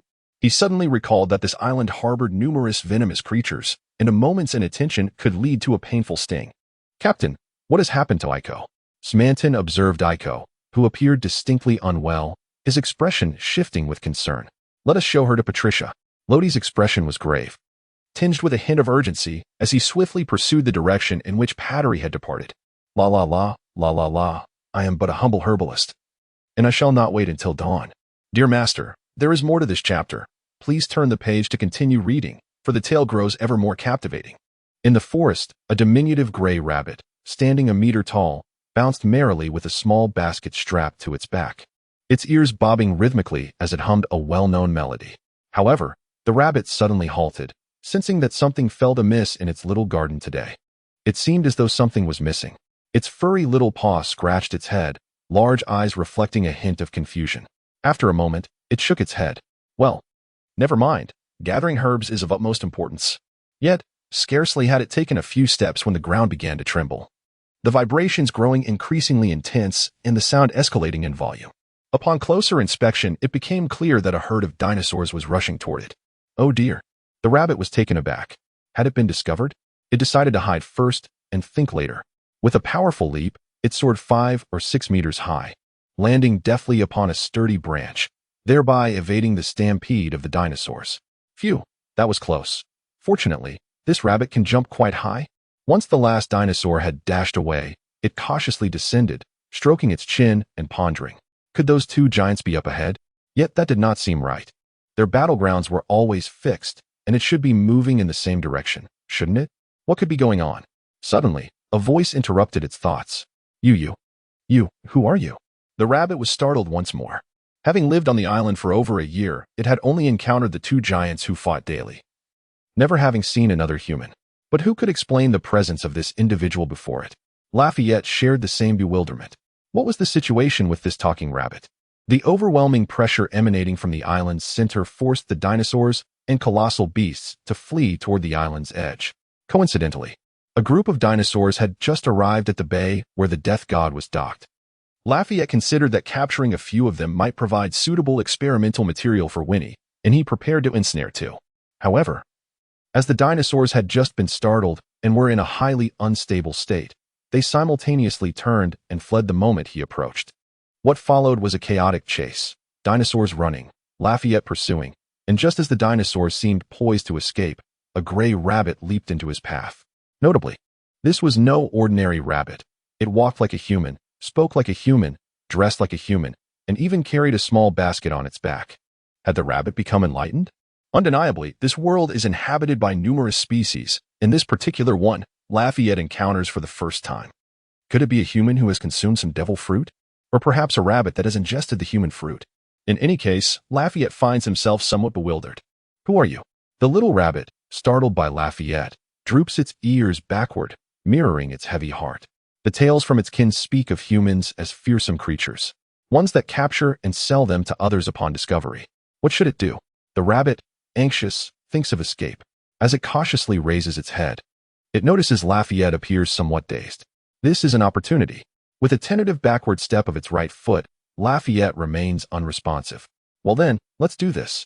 The rabbit swiftly turns, propelling itself off the ground, ready to flee. Yet, its ears are suddenly grasped by a pair of large hands, lifting its body off the ground. A talking rabbit. How peculiar. Since that group of dinosaurs has fled, I suppose you shall serve as experimental material. With that, Smanton hoists it up and turns to leave. The little rabbit continues to struggle, exclaiming, "You vile human, where are you taking me? Release me." However, with every attempt to escape, it feels the grip on its ears tighten, threatening to sever them at any moment. Gradually, it ceases its struggles, resigning to its fate. Tears streaming down its face as it softly sobs. "Oh, dear Boss Viper, Sister Galote, Sister Wanda, I realize my mistakes. Please come and save me." Yet, no matter how fervently it calls out, no one responds. On board the death god, a rare expression of anxiety surfaced on Lodi's face. What should he do?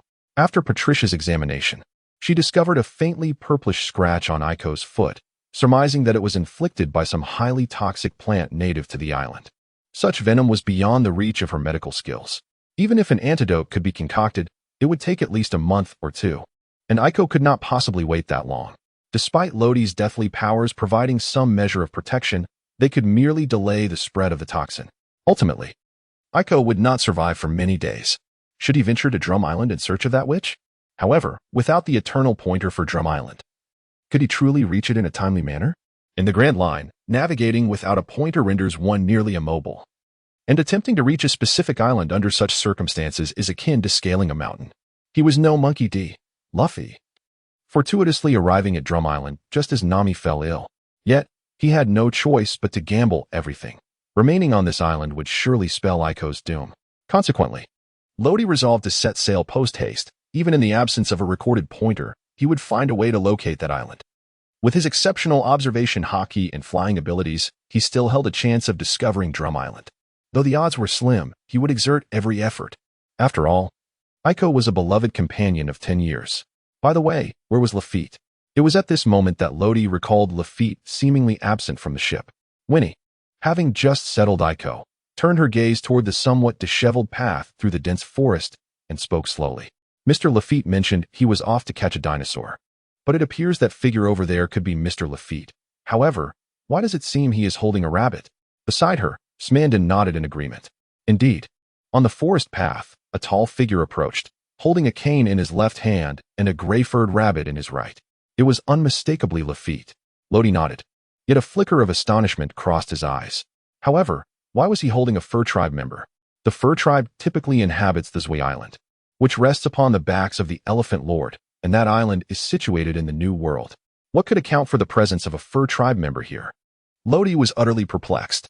As Lafayette returned to the ship, Smanton was the first to approach, poking the gray-furred rabbit on its forehead with curiosity.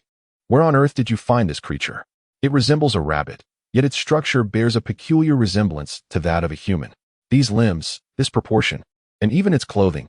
How curious. Lafayette casually tossed the creature onto the deck and shrugged. I'm not quite sure. But you might be unaware that it can speak our language. It can talk? Smanton's interest was instantly piqued. Come here, little one. Utter a word for me. Wait. Where are you going? With its eyes tightly shut, the little rabbit began to crawl forward on its hands and feet, its nose twitching incessantly, until it bumped into a hard object. It pressed its nose closer, inhaling deeply while mumbling to itself. Yes, this is it. I've searched for 2 long years. And today I've finally found it. Before it could become overly excited, Lodi lifted his foot and kicked it away, his expression darkening. What on earth is this thing? While I understand that the fur tribe nuzzles as a sign of friendliness, there's no need for it to rub against my leg while sniffing. Is it not some sort of bizarre creature? Ha ha ha ha. Lafayette and Smanton exchanged glances, bursting into laughter. They hadn't intended to find it amusing. Yet they could not help themselves. Captain Lodi's expression was utterly amusing. Meanwhile, Winnie cradled the little rabbit in her arms, gently stroking its fluffy little head. How could she resist such an adorable creature? However, the rabbit was quite ungrateful, pushing against Winnie's face with its tiny paws, struggling and expressing its displeasure. Human woman. Keep your distance. Do you not realize that I detest women? Upon hearing it speak, Smanton halted his laughter and approached, his face alight with astonishment. This little creature could indeed talk. How extraordinary. Had it consumed a devil fruit? The rabbit turned its head and shot him a fierce yet harmless glare. What devil fruit? I am a proud member of the furry tribe, and by the way, I am not a little thing. My name is Tuji. Remember that, you mere human. For reasons unknown. Tuji had shed the initial feelings of despair and fear that accompanied its capture. Instead, it exuded a certain arrogance, perhaps yearning for acceptance. Its slightly proud demeanor stirred a sense of nostalgia within Winnie. It reminded her of a birthday gift from Mother Dean, a handmade rabbit plushie that had unfortunately perished in the fire, along with Mother Dean herself. Hey, what's wrong with you, human woman? Just because I disdain women, you're crying? How fragile you are. Tuji observed as Winnie suddenly lowered her head, a single tear escaping her eye. With arms crossed and an air of disdain, it could not conceal a hint of concern beneath its words. No, it's not you. I merely recalled some past memories. Now, I must attend to Sister Aiko. Winnie placed Tuji down, wiped her eyes, and turned to leave the room. Tuji watched her retreating figure, feeling a twinge of guilt. What was the matter with her? Had it spoken too harshly? At that moment, Smanton flicked the back of its head, compelling it to turn around. You little rascal, stop overthinking. She is merely saddened by her own past. Do not pry further, or you'll only evoke more painful memories. He scratched his head thoughtfully. By the way, I seem to recall hearing about the furry tribe somewhere. Where could it be? Ah, yes. In the Shambadi archipelago, I believe the black market there lists the prices of the furry tribe, with a base price around 700,000. Lafayette approached, stroking his chin while scrutinizing Tuji. 700,000, huh? To be honest, I didn't expect you to be worth so little. Had I known, I wouldn't have brought you back. His voice carried a hint of regret. At this point, Lodi had regained his composure and shook his head slightly. Enough of this, Lafayette. We must set sail immediately. What? Lafayette was somewhat taken aback. Captain, the recording needle must not have fully stored the magnetic force yet, right? Departing so recklessly could lead to dire consequences. Smanton patted him on the shoulder. You are unaware, but Miss Aiko has been poisoned. And Patricia cannot remedy her condition in a short span of time. Moreover, there are no other doctors on this island. We must hasten our departure to seek medical assistance on other islands. Lodi nodded, her eyes brimming with determination. Be mindful of the weather changes when the time comes. That island is a winter isle, and as we approach, the temperature will plummet unexpectedly. Although relying on the weather for navigation in the Grand Line can be somewhat unreliable, it is a necessity we must accept.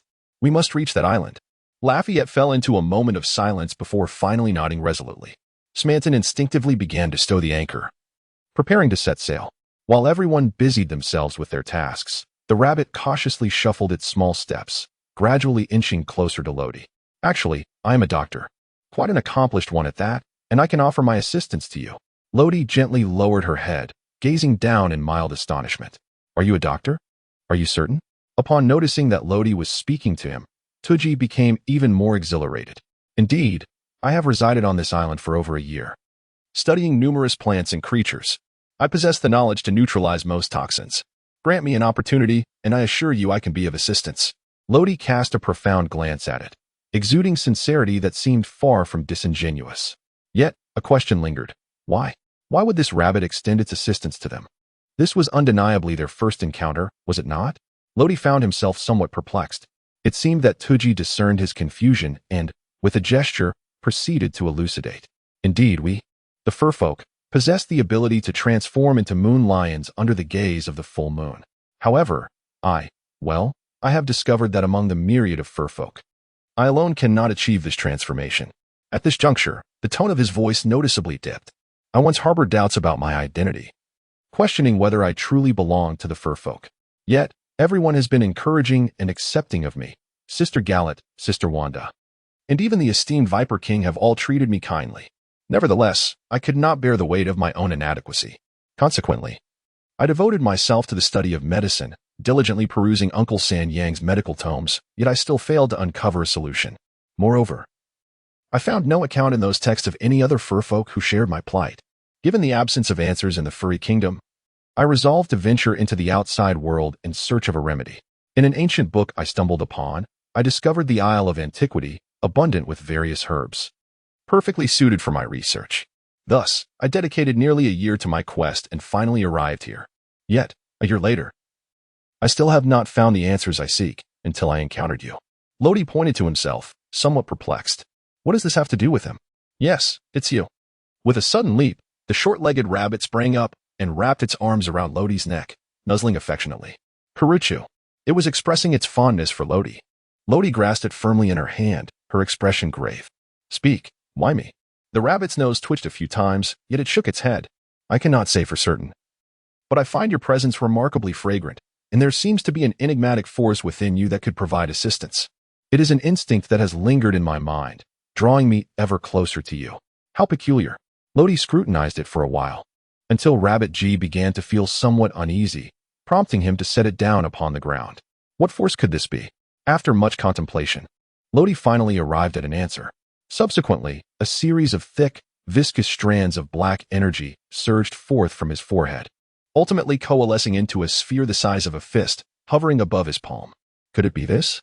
With a twitch of its nose, Rabbit G gradually approached, and suddenly, its large eyes sparkled with a peculiar light, its little head nodding repeatedly. Yes, this is the essence. This is precisely what I have been seeking. Lodi nodded slightly.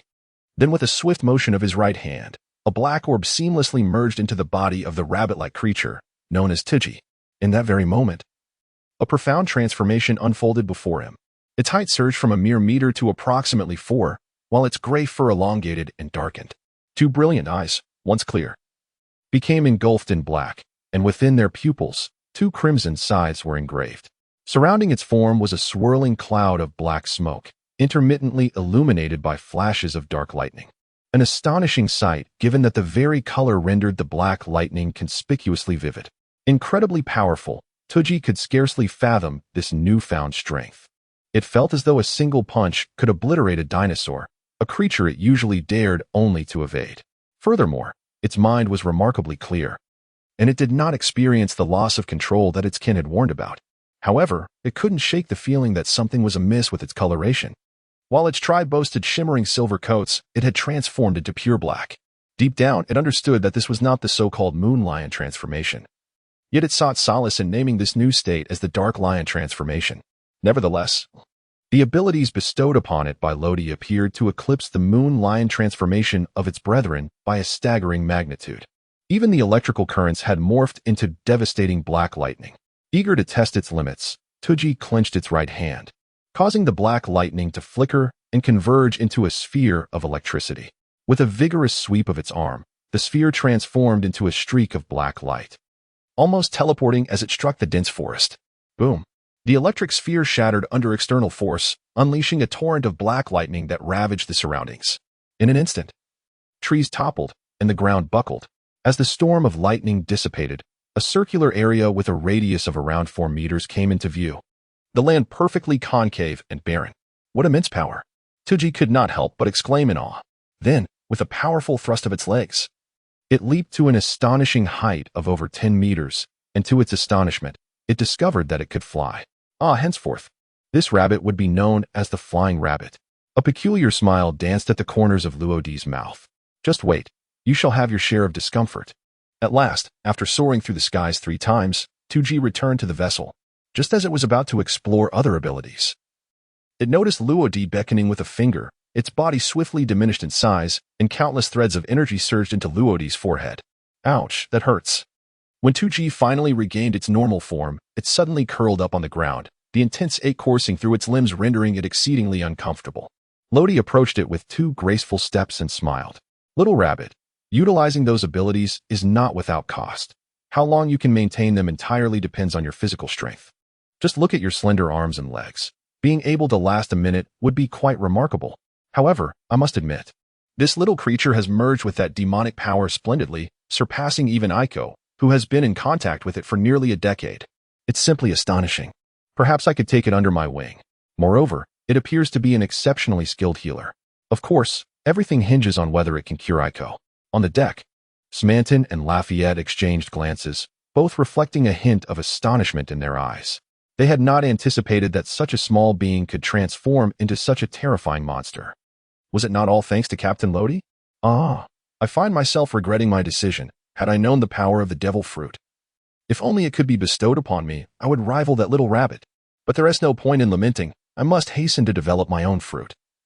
Or else, I fear I may truly be unable to contend with that rabbit. Well then, what is next? Shall we set sail? Perhaps we should wait a moment. Did you not hear the rabbit say it is a doctor? Oh, very well. Inside, the barely mobile rabbit G was diagnosing Aiko's condition. After a considerable time, it nodded. Its voice faint. Her entire body is cold, and her breathing is weak. This must be the result of the frost grass. Generally speaking, one who suffers a wound from it will succumb to frostbite within half a day due to the chilling effect. Yet within her, there resides a remarkable force that is staving off the spread of the toxin, though it can only buy her an additional half day at most. However, that is ample time. I happen to possess the antidote, and if administered today, she can fully recover after a few days of rest. Moreover, through my research, I have found that those who are wounded by the frost grass and subsequently healed will gain a certain degree of cold resistance. Upon hearing this, Lodi felt a wave of relief wash over him. As long as she could be cured, the cold resistance could be seen as a silver lining. Very well. I shall fetch the antidote. Guide me, and I shall carry you there. With that, donning his reaper's cloak, Lodi grasped the nape of Rabbit G's neck and soared out of the room. Wait a moment, can't this rabbit have a breather? Truly, once the pair departed, Winnie closed the door tightly to prevent any peculiar insects from entering. Rabbit G had mentioned that the creatures on this island were perilous, and even a small insect bite could prove fatal. In the afternoon, having just administered the antidote to Aiko, Lodi stood on the deck, gazing at the colossal figures aboard the nearby enormous vessel, and inquired, "What brings you here?" Audrey scratched her head, breaking into a sheepish smile. "Isn't little Aiko in trouble? Even if Captain Lodi doesn't require our assistance, we must still contribute in whatever small way we can." Pattery chimed in, "Aiko is my dearest friend. How can we possibly stand idly by while she is in peril?" Lodi nodded helplessly. "The giant race is indeed a stubborn one. Well, it could be considered fortunate that Aiko's poison has been cured. Now, she merely requires a moment of rest. By the way, how long do you intend to wait before departing?" Audley sighed deeply. "Alas, the records indicate that the magnetic power storage will take a year. Otherwise, we would not be compelled to remain here for so long. This chapter is not yet complete. Please turn to the next page to continue enjoying the captivating content." What? Beside him, Lafayette, who was busy charting the seas, widened his eyes. "Does this not imply that we must stay on this island for an entire year?" Lodi paid him no heed. Instead, she retrieved a recording pointer from her pocket. "You may set off now if you wish. This recording pointer belongs to that little creature, Tubby. It has lingered on this island for over a year, and its recording is long since complete. As for where it may lead, I cannot say." Tubby was resolute in following Lodi, thus entrusting the recording pointer to her. Audrey, without a moment's thought, swiftly declined, "Captain Lodi, this pointer is far too precious. If we take it..." Lodi waved his hand, interrupting his words. "We, of course, have other means." As he spoke, Lodi casually tossed the recording needle, which landed with remarkable precision in Audley's hand. "This? No need to dwell on it. My objective is not the island indicated by the needle, thus, for me, it holds little value. The truly useful needle is right here on our ship. This left Lafayette, on one side, somewhat perplexed. A useful needle? What was the captain concealing? Why was he left in the dark? Never mind. Following them will reveal the truth. The two departed one after the other, leaving Audley somewhat dazed. What to do? Pattery shot him a glance. Captain Lodi asked you to accept it, so just accept it. In the cabin, the storeroom creaked open. Machida and Jim simultaneously lifted their heads, gazing towards the door. With the light that filtered through, a glimmer of anticipation flickered across their faces. They seemed to be awaiting someone's arrival. However, when they recognized the visitor, disappointment washed over their expressions. TCH, Lodi, how long are you going to keep us locked up? Right? You can't possibly keep us imprisoned forever. Lodi's lips curled slightly upward as he whispered, I have come to retrieve a certain item, the permanent pointer of Alabasta. Do not dare to claim ignorance. Jim regarded him with a penetrating gaze, and after a prolonged silence, he solemnly inquired, First, I wish to ascertain something. Was that commotion earlier instigated by you? Lodi did not deny it. Hujim took a deep breath. I indeed possess a permanent pointer to Alabasta, but can you assure me that you can defeat Mr. Zero? No. Defeat Crocodile? Mr. Zero is Crocodile, as Lodi previously mentioned. After this revelation, Jim couldn't help but begin to harbor some doubts. After all, the one who usually conveys information is Miss All Sunday, and the boss, Mr. Zero, has never appeared before them. Moreover, it is indeed certain that Crocodile is an Alabasta. That is unequivocal. The speaker was not Lodi, but rather the recently arrived Lafayette. Jim glanced at him, then slowly rose. I have a box in my bag that contains that very permanent pointer. Lafayette nodded, then rummaged through his belongings and indeed found a black box. Upon opening it, there lay a pointer, inscribed with the name Alabasta. Captain, this is indeed the permanent pointer to Alabasta. Lodi nodded slightly. As he departed with Lafayette, he left behind a remark. It was not that he held Crocodile in disdain, but rather, after a single failure, to invest all one's energy into an entity rife with uncertainty, after wasting over a decade. How formidable could he possibly be now, since being vanquished by Whitebeard? Crocodile had journeyed to the first half of the Grand Line, seeking the legendary Pluton in hopes of obtaining the power to dominate the world. Yet, he had ultimately placed too much importance on external forces, neglecting the development of his own inherent strength. In Alabasta, amidst the rain, Nico Robin pondered as she scrutinized the intelligence in her hands. Mr. Five and Miss Valentine had become unreachable. It turned out that the earlier reports were indeed false. The Grim Reaper pirates could not be so easily subdued. 2 years prior, she had arrived at the Grand Line and forged an alliance with Crocodile, subsequently adopting the codename Miss All Sunday, becoming the central node for communication with the other members. A few days ago, news from Whiskey Peak suggested that the Grim Reaper pirates had been dealt with. Robin found this hard to believe. Subsequently, Mr. Five and Miss Valentine had ventured to ascertain the situation. If all went as expected, an unexpected turn of events was imminent. Indeed, following that, Robin lost all contact with them for several consecutive days. In truth, their demise would not pose a significant problem. However, as Mr. Five and Miss Valentine were temporarily overseeing the Whiskey Peak area, the plunder and bounty they had acquired were under their responsibility. To expedite the delivery of those funds, they possessed an eternal pointer from Alabasta. Thus, it was highly probable that Lodi had obtained this pointer, indicating their next objective. This thought inevitably reminded Robin of the newspaper from over half a month ago, as well as the skirmish from 6 years past. It seemed imperative to inform Crocodile without delay. Robin's aim was the history that had been lost for 8 centuries, while Crocodile sought the ancient weapon, Pluton. Their shared ambition was the truth of history. Half a month later, near the volcano on the Isle of Antiquity, several giants gathered with the Grim Reaper pirates. Today marked the day of departure for Lodi and his companions. It was also a grand farewell banquet held by the giants of East Blue, Bragi, and the giant city pirates in honor of Lodi and his crew. In the center lay several freshly roasted dinosaurs, generously sprinkled with a secret seasoning crafted by Winnie, their savory aroma mingling with the spices wafting through the air. Lodi savored a piece of meat as he gazed at Audrey. Aren't you leaving? In principle, Audrey should have set off after acquiring that compass. However, she shook her head. Captain Lodi, my current strength is still insufficient. I wish to take some time to reflect and seek guidance from my esteemed seniors, Dongley and Brokey. Indeed, a period of focused cultivation could be quite beneficial. Lodi then turned his attention to Dongli and Brokey. And what about you two? Will you continue to fight? Dongli and Brokey exchanged glances before simultaneously shaking their heads. After our battle with you, we have found a sense of release. We shall return to Elbath, and even if the god of Elbath brings judgment upon us, we will face it together. Should we still be alive then, the giant warrior pirates will re-enter the Grand Line. And we shall once again pursue the dreams left unfulfilled a century ago. It is good to find peace. Lodi silently nodded and then raised his glass. This chapter is not yet complete. Please turn to the next page to continue enjoying the splendid content. Come, everyone. Cheers. In this moment, all worries were erased, leaving only joy and delight. The two legendary giants, who had battled for nearly a century, finally reached a reconciliation. After all, they once were the most trusted companions to each other. Time flew swiftly.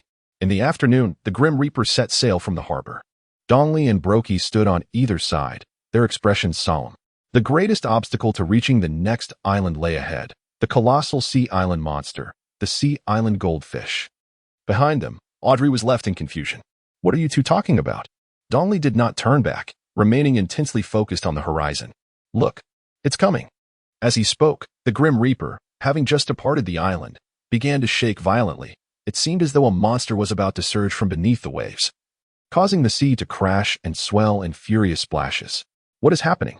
Could it be a Sea King? Stampton's hand on the helm stiffened slightly. Beside him, Lafayette had already drawn his sword staff, his battle spirit surging. Another Sea King? Aiko burst from the room, her sword, wind and snow, drawn and poised for action. Inside, Winnie gazed out the window, her face marked with concern. This time feels different. Suddenly jolted awake from a deep slumber, the sleeping Rabbi opened his eyes wide in shock. What's going on? You scared me half to death. That's one enormous goldfish. Audrey's pupils dilated sharply, even as a giant. He felt a twinge of insignificance before the unexpectedly enormous goldfish. If it's him, there shouldn't be a problem. Will I be able to witness that slash once more? Lodi's annihilation strike is, to date, the first assault capable of dispersing the dominion of nations.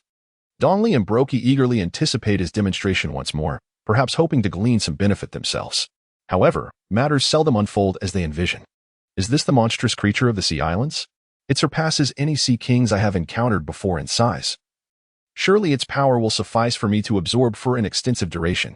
As Luadi unsheathed Huang Guan, a surge of combat fervor enveloped him, and the fierce aura he exuded instilled a subtle fear in the creature of shit. However, this instinctive trepidation was swiftly overtaken by its primal urge to devour the pirate ship before it. With a gaping maw that resembled a black hole, it voraciously consumed everything in its vicinity as the relentless sea surged forth, propelling the Grim Reaper ship onward with increasing velocity. At that moment, Aiko approached. Luadi, allow me to employ that technique. The technique she referred to involved the fusion of her own power with the awakened demonic force within Luadi's soul. Although her degree of fusion was not as profound as Touch's, the sheer volume she could absorb allowed her to manifest a significantly greater power than Touch. Lodi shook his head, a glimmer of cold light flashing in his eyes. Next time, he said, it still holds some utility for me, so leave it to me. With that, Lodi transformed into his death god form, his dark hair growing wildly until it cascaded to his waist, shrouded in swirling black mist. The power of the death god surged through his arms, flowing continuously until it converged upon the surface of the yellow springs, radiating an increasingly dazzling black brilliance. Then, with a single stroke of his blade, he cleaved the sea, the formidable penetrating force splitting the massive sea monster in half. With a thunderous sound, the water collapsed on either side of its body, generating towering waves. The sea surface, which had just closed after the split, erupted into an even higher surge, with the ship, the death god, swiftly advancing atop it, as if the ocean itself was paying homage to it. Smanton retracted his wings, chuckling. See, I told you. With the captain here, how could we possibly need to intervene? Lafayette twitched at the corner of his mouth. Ahem, I've drawn my sword only to witness this. Standing beside Lodi, Aiko sheathed her frostwind snow with a heavy sigh, snorting disdainfully as she turned to enter the room. Meanwhile, Tookie perched at the window's edge, his large eyes sparkling with excitement. Wow, Captain Lodi is so incredible, Winnie said, gently stroking Tookie's small head, a mysterious and beautiful smile gracing her lips. Captain Lodi seems to have incited widespread ire. In truth, everyone desires to showcase their own strength before him. They wish to demonstrate their ability to stand on their own. Ah, is it not my own yearning to grow stronger? just like each one of them? As Luadi sheathed the scythe of the underworld, he shook his head in resignation. Almost simultaneously, as the monstrous creature sank into the depths of the sea, a wave of cheers erupted from the shore. Captain Luadi! Captain Luadi! The Grand City pirate crew celebrated Luadi's formidable prowess, while also bidding farewell to the other members of the Grim Reaper pirates. Captain Luadi, we shall surely catch up with you. Sister Aiko, Little Rabbit, take care. Smanton, the gambler, has lost again. Next time, I shall reclaim my victory. Mr. Lafayette. Thank you for your guidance. Young Winnie, let us discuss culinary arts together next time. Oddly clenched his fists, his expression resolute. Once the Grim Reaper was completely out of sight, he turned to Dongli and Brokey. Elder Dongli, Elder Brokey, let us begin. Dongli and Brokey exchanged knowing glances before bursting into hearty laughter. Onward, as the volcano erupted once more. The island transformed from a battleground of legendary giants into a series of lessons imparted from elders to their juniors. In Alabasta, apart from the capital city of Alubarna, not a drop of rain had fallen for an entire year, leaving the populace in dire straits. A few months prior, an immense quantity of dancing powder had been discovered in the port city of Nana, igniting public outrage and inciting rebellion. Alabasta seemed perched on the precipice of impending chaos, with the turbulence of the people's hearts hinting at a hidden conspiracy. Noon. Off the coast of the Green Island, Elmar, a medium-sized pirate ship, approximately 50 meters in length, approached slowly. With a thud, Smanton cast the anchor, securing the vessel to the shore. Lodi, clutching a water bottle, leaped gracefully onto the shore. Finally, they had arrived. The newly disembarked rabbit, Tuji, wore a troubled expression, plagued by an ominous premonition. It had an unsettling feeling that the interior would be sweltering, a condition this rabbit detested above all else. Aiko gently ruffled its little head, acknowledging its unease with a hint of indulgence. Winnie, shaking the cup in her hand, spoke softly, "Fear not, for I have ice water here. A sip will alleviate any heat, and this cup, crafted from special material, provides excellent insulation, maintaining its temperature even after a day or two." Lafayette examined the cup thoughtfully and nodded in agreement. Quite commendable. Suddenly, Lodi turned to Smanton and waved his hand. "Smanton, the task of guarding the ship falls to you." Smanton sighed in resignation, muttering a reluctant yes. He understood all too well why Lodi had specifically assigned him this duty, to prevent any gambling escapades. The reason Lafayette was entrusted with the small garden vessel was simply that there was no place for Smanton to indulge in his vice aboard it. Just as Lodi was about to lead the crew toward the nearest town, the surface of the sea began to ripple unexpectedly, with splashes of water. A score of dark figures emerged simultaneously.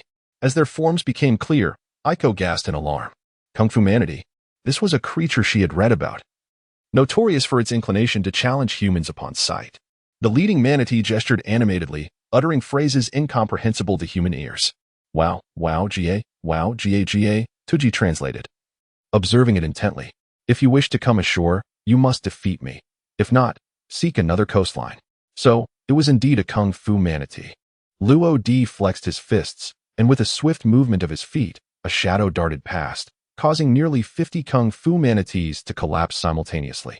After a brief moment, the leader of the manatees gradually rose to its feet and approached Luo Di, bowing deeply before him. As it lifted its head, its small eyes sparkled with admiration, brimming with reverence. "Wow," Rabbit G continues to translate. "Master, this is the rhythm of seeking an apprenticeship." Lodi pressed his forehead, contemplating the prospect of incapacitating these creatures. Suddenly, an idea struck him. Could he possibly impart the technique of wielding the Conqueror's haki to them? It was the perfect opportunity to experiment. With this thought in mind, countless strands of black energy erupted from Lodi's forehead, dispersing almost instantaneously across the 49 Kung Fu manatees. The transformation was nearly instantaneous. As the dark power surged within, the manatees underwent a remarkable metamorphosis, their bodies swelling to twice their original size, their eyes engulfed in darkness, surrounded by a thin veil of black mist. However, unlike the ominous thunder associated with the likes of Rabbit Base, no such manifestation appeared. Determined to embed the technique of Conqueror's haki directly into their souls, Lodi slowly closed his eyes. The demonic energy clinging to the manatees began to seep in steadily. They fell into a profound silence, devoid of movement or sound. Standing eerily still, it seemed as though an imperceptible yet wondrous change was quietly unfolding. 1 minute passed, then 5, then 10. Just as the other crew members were on the verge of breaking the silence with inquiries, Lodi waved his hand, summoning all the dark energy back into his being. Gradually, the Kung Fu manatees returned to their original size. Success. A flicker of joy passed through Luodi's eyes. The essence of the devil fruit belonged to the dominion of Lodi's soul, and that portion of demonic power had awakened when it merged into other living beings. Luodi could utilize it as a medium for transformation. Of course, at present, he could only integrate a few rudimentary combat techniques, such as the method for harnessing armament haki. However, perhaps due to the incomplete awakening of the devil fruit, he was unable to alter the essence of souls, thus preventing him from achieving true control. How about that? The Kung Fu manatees displayed expressions of joy and excitement. They sensed the immense power they had just acquired, which promised a qualitative leap in their strength. Wow, Rabbiji interjected. Translating, Master. Subsequently, 49 Kung Fu manatees bowed deeply to Luodi in unison, nearly resembling a formal apprenticeship. Very well, you shall remain here to guard the ship. The 49 Kung Fu manatees nodded in agreement. Oh, by the way, why not try to harness armament haki? As soon as he spoke, the Kung Fu manatee's fists became enveloped in a thin layer of black. Armament haki hardened. Regrettably, however, the effect did not last long. For some, it endured 3 to 4 minutes, while for others, it lasted less than a minute. The duration largely depended on their individual physiques. What astonished Luodi was that the leading Kung Fu manatee managed to maintain the transformation for about 5 to 6 minutes. Impressive. Very well, henceforth. You shall be called Nyoda. Lodi can already envision the scene 2 years hence, where Wang Lufei is thoroughly thrashed by them. The mere mention of Nyoda provoked laughter from everyone present. Lodi, your choice of name is so casual. Do you think they will concur? Waga. Agreed. The translation by Tajiji left Aika speechless. It seems one is willing to strike while the other is willing to endure. Thus, she found herself at a loss for words. Quite remarkable. Lodi nodded in satisfaction. Let us depart. After bidding farewell to the Kung Fu manatees, the Grim Reaper pirate crew officially set sail. However, before leaving, Lodi ultimately called upon Smanton. At the rear of the group, Lafayette sidled up to the newly disembarked Smanton and whispered, "You are fortunate. Those Kung Fu manatees just happened to be around to keep watch over the ship." Smanton shot him a glare. "You do talk too much." The city of Irmal, shrouded in an unyielding gloom, had not witnessed rain for an entire year. The pedestrians traversing the streets suffered from severe water shortages, leaving many gaunt and haggard. Ugh, I'm going to melt. I should have known better than to come in here. The fur tribe, known for their aversion to heat, saw the rabbit gasping for breath. Its fur drenched in sweat. Let us find a carriage. Lodi glanced around and ultimately spotted several carriages in a shadowy corner of the area. At present, Ermar had not yet succumbed to the devastation that awaited it 2 years hence. However, it was evident that the city was suffused with an air of desolation, subtly inching toward the brink of ruin. "Excuse me, good sir, would it be convenient to head towards the rain-soaked grounds?" Lodi led the group to an elderly man clad in a gray robe and adorned with a white turban, inquiring earnestly. This place was, in fact, the stronghold of Crocodile, who was revered as a hero in this nation. How utterly amusing. The old man surveyed the individuals before him, his voice frail yet resonating with age. "Judging by your attire, you do not appear to be natives of this land, do you?" Lodi nodded in acknowledgement, not denying the truth. "In reality, it was not that I was unwilling to escort you. Rather, the journey is arduous and fraught with peril, as one might encounter colossal sandworms and scorpions in the desert. Furthermore, traversing the sands with a horse-drawn carriage poses its own challenges." The elder's face bore the marks of hardship, having endured an entire year without rainfall. The city's economy languished, and he too yearned for profit. However, the prospect of reaching the land of rain felt utterly beyond his control. Lodi fell silent for a moment before inquiring, "Is there a complete map available? Additionally, could you kindly point us in the right direction?" The elder hesitated slightly, responding, "Indeed. There is a map, but..." Lodi discreetly presented a banknote of 10,000 bellies, slipping it into the elder's hand with subtlety. "Is it feasible?" 10,000 bellies. The old man eagerly nodded, trembling as he carefully stowed the note away before producing a map and gesturing animatedly upon it. "The chapter is not yet complete. Please turn to the next page to continue indulging in the captivating content. Here is our current location. You will proceed along that road, exiting Irmal, and continue straight northwest to reach Udi. However, I recommend that you first visit Yuba, as the caravans there may be able to escort you to Udi." After the elder indicated the route, Lodi took the map, guiding his crew to a secluded area. Let us fly directly, Smanton. You take Rabuki, and Lafayette. You accompany Winnie. Subsequently, in an unnoticed corner, 3 figures soared into the sky. Lodi did not heed the elder's words and traveled to Yuba. Instead, he made his way directly toward the Rainland. In truth, to put it plainly, his sole intention was to acquire the map. Lodi possesses an extraordinary sense of direction. Capable of perceiving half of Alabasta, a vast superpower. Given a map and a starting point, he can sequentially reach his desired destinations. In a rain-soaked chamber, amidst the downpour, a clandestine meeting unfolds. Sturdy glass partitions separate the room from the rushing waters outside, while massive banana crocodiles glide back and forth, their fearsome visages causing unease. The notion of breeding crocodiles is unfathomable. It requires a uniquely twisted individual to engage in such madness. Clad in a black fur coat and puffing on a cigar, Crocodile's eyes glint with a cold light. Have the arrangements been made?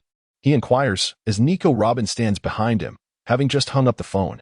Yes, they're on their way. Crocodile casts a sidelong glance at the newspapers and various intelligence reports on the table. Humph. These fledgling pirates have yet to witness the ocean's brutality. Since the Navy has yet to act against them, allow me to serve as the instigator. The Death God pirates shall ensure that you embark without a return.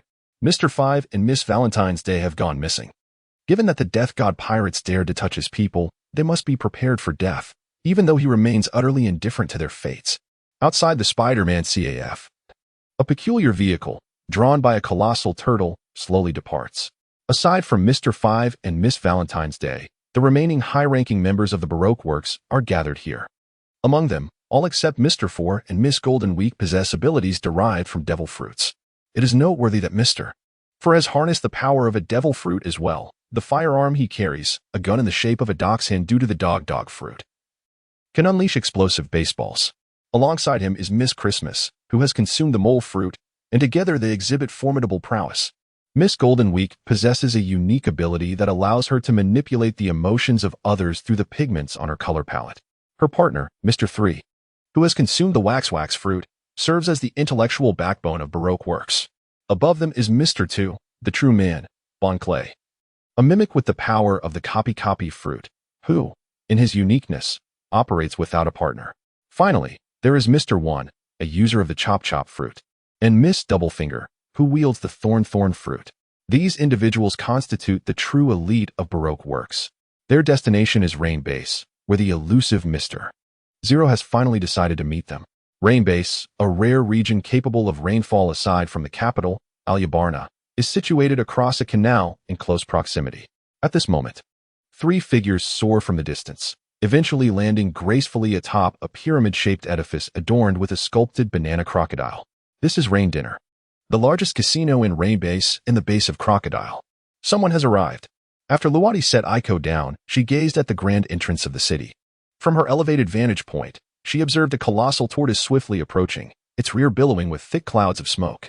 Aiko looked on in confusion. Who could it be? The others also turned their attention toward her, awaiting her response. A slight smile graced the corners of Lodi's lips. As a member of the 7 warlords of the sea and a top-tier agent under Crocodile, each of his subordinates possessed formidable devil fruit abilities. Is it feasible to entrust this task to you? Smanton adjusted his glasses, a cold smirk playing on his lips. Certainly.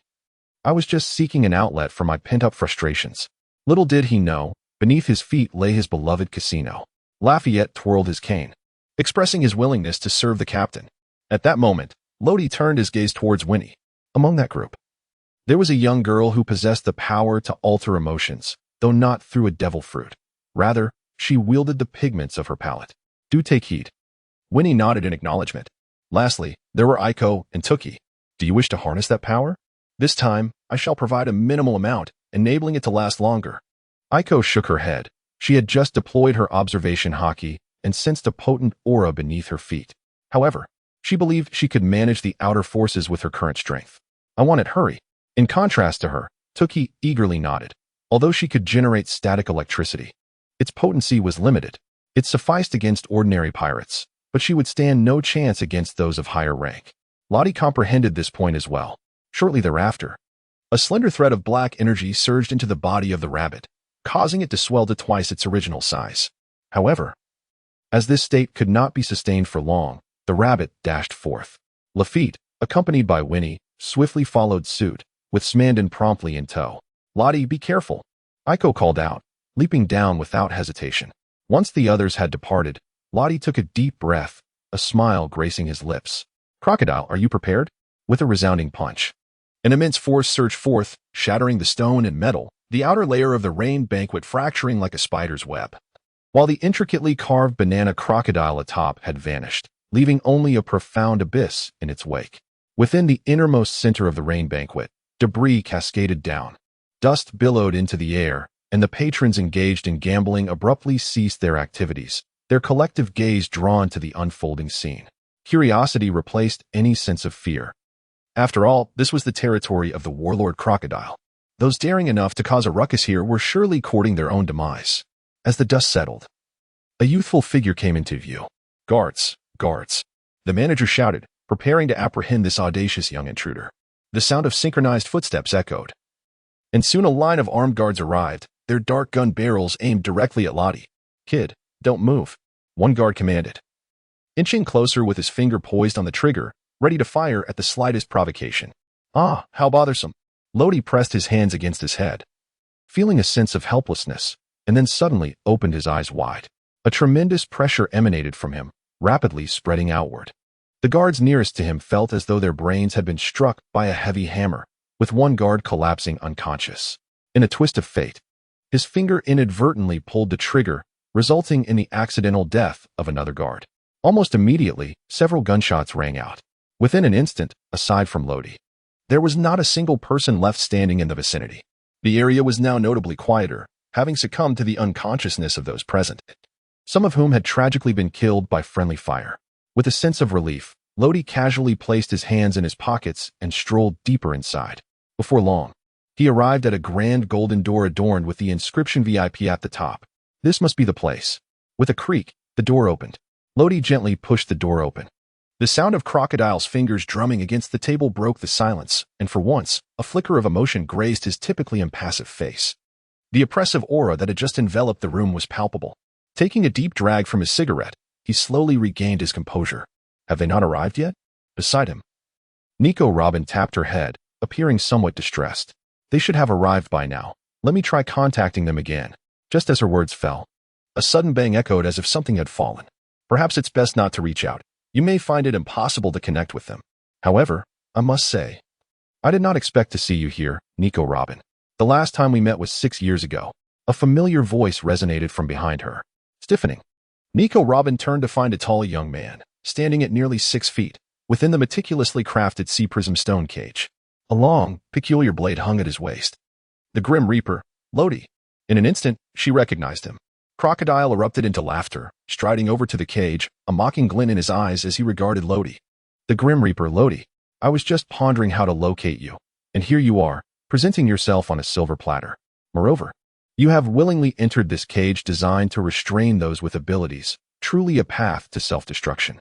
Fear not, I shall ensure you are well entertained, using them." Lodi's crossed his arms, quietly observing Crocodile, his face devoid of any expression. He had not anticipated that the Sea-Prism Stone prison would be constructed so swiftly. At the entrance of the rain-soaked grounds, a colossal tortoise was abruptly upturned by an overwhelming force, causing the carriage it towed to topple over. Inside the carriage, Mr. One transformed his hands into razor-sharp blades, swiftly slicing at the iron walls, soon creating a substantial breach. As he leaped forth, 2 swift daggers struck simultaneously. Seeking death, Mr. One reacted with remarkable speed, his blade-like hands countering the assault. The piercing sound sent shivers down the spine. He and his assailant disengaged, both retreating. A young girl? Upon recognizing the figure before him, Mr. One was momentarily astonished. The individual, merely a girl of 15 or 16, exuded an astonishing power. He glanced down at his blade-like hands, noting that each bore a small chip. Terrifying. "Hey, big guy, since you wield a blade, let us engage in a contest." With that, Aiku closed the distance in an instant, executing a rapid strike before Mr. One could react. The gust of wind stirred the air, and that strike, imbued with formidable haki, nearly severed Mr. One's arm. Is the disparity truly this vast?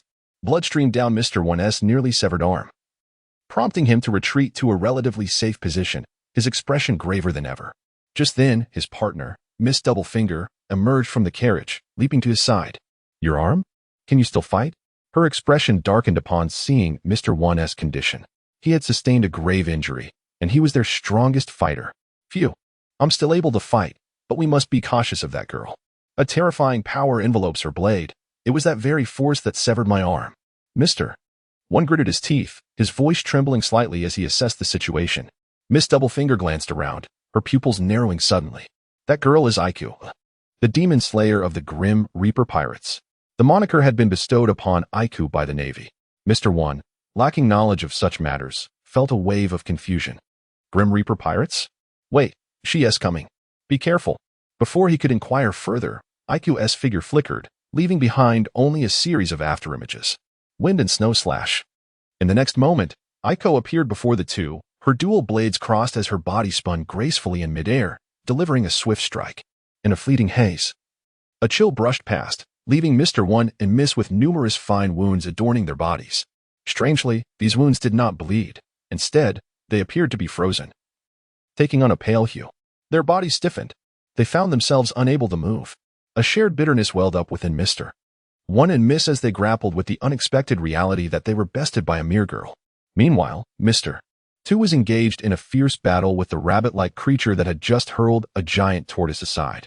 Handblade, huh? Take this, a black thunder flash from me. Despite the ferocity of the handblade, the rabbit creature remained unfazed, swiftly gathering thunderous energy in its right hand. In an instant, the black thunder erupted. What kind of attack is this? Mr. Foamcly trembled violently, his right hand emitting black smoke.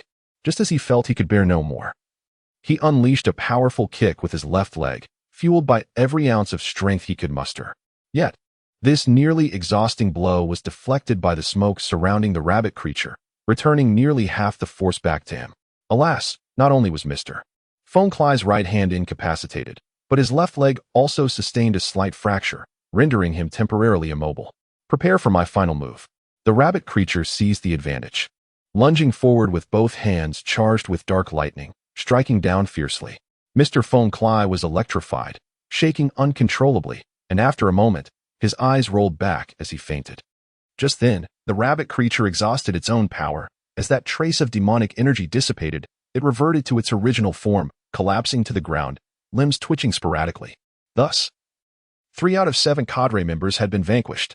Meanwhile, Winnie heeded Lottie's words and plunged Miss into a state of despair. Under the influence of such extreme emotions, Golden Week picked up her drawing board and struck her head several times, seemingly attempting self-harm. However, she failed to inflict any serious damage and instead lost consciousness. Who would have thought her to be so fragile, especially when she would expire in just a minute? This type of long-range emotional manipulation was immensely taxing for Winnie. She could currently only affect one person at a time, and the duration was limited to precisely 1 minute. Well done, Lafayette observed from the side, nodding discreetly. He had witnessed Winnie's gradual growth. Now, there are 3 left. At that moment, Smanton approached leisurely. You can take care of the mouse-like woman and that ball. Leave the one with glasses and the oddly coiffed hair shaped like a 3 to me. Lafayette adjusted his top hat, a smile creeping across his face. I can manage that. It's settled then. With that, Smanton transformed into a colossal golden eagle, ascending vertically into the heavens before diving downwards. His talons, enveloped in a powerful armament, were capable of shattering stone and severing metal. Melt, sculpt, spear. Mr. 3 reacted swiftly, his right hand conjuring a massive, sharp spear of solidified wax, which he hurled forcefully towards Smanton. Whoosh. Although the wax was as strong as steel, it could not impede Smanton's advance. With a deft maneuver, he glided past the wax spear, and with a powerful flap of his wings, numerous sharp, brown feathers shot forth at alarming speed. Not good. Wax wall. Mr. 3's vacant left hand immediately surged with a copious amount of white wax, rapidly coalescing before him into a makeshift wax wall that barely shielded his form. However, the time was far too brief. The thickness and hardness of the wax wall proved utterly inadequate. The feather, imbued with the fierce essence of the armament, was already upon him. Whoosh, whoosh, whoosh. Impossible. Mr. 3's pupils constricted sharply as a feather pierced through the wax wall, directly impaling his body. One after another, the feathers struck, creating numerous small orifices across his form. If only I had a moment longer. His consciousness began to blur as he slowly succumbed to the ground. All of this transpired far too suddenly. Yet, In the throes of genuine combat, no one would grant you a moment's respite. To fall so swiftly. And I have yet to. Smanton descended before Mr. 3, shaking his head in resignation. Just as he retracted his wings, Mr. 3 abruptly opened his eyes. Wax skin. He strained to rise, unleashing vast swathes of white wax from his hands. Given the proximity and extensive coverage, he nearly enveloped Smanton entirely. Oh, you're still alive. Smanton raised an eyebrow, then unfurled his wings, which were now cloaked in a layer of armament, and with a powerful flap, he sent the white wax spiraling away. It's ineffective. Mr. 3's brow furrowed deeply as he clapped his hands forcefully against the ground, pivoting his form to a safe distance. Candle champion. The white wax continued to pour forth from his body, soon enveloping him entirely, forming a suit of wax armor. To the eye, it resembled a gigantic automaton. This was Mr. 3's most magnificent creation, and his strongest offensive maneuver to date. With a furious roar, Mr. 3 charged forward, intent on delivering a knockout punch to Smanton. Humph. Smanton chuckled coldly, then propelled himself into the air with a powerful push from his feet. His talons once again shrouded in armament. Eagle strike. The claws descended from above with an unparalleled force, crushing downwards in an instant.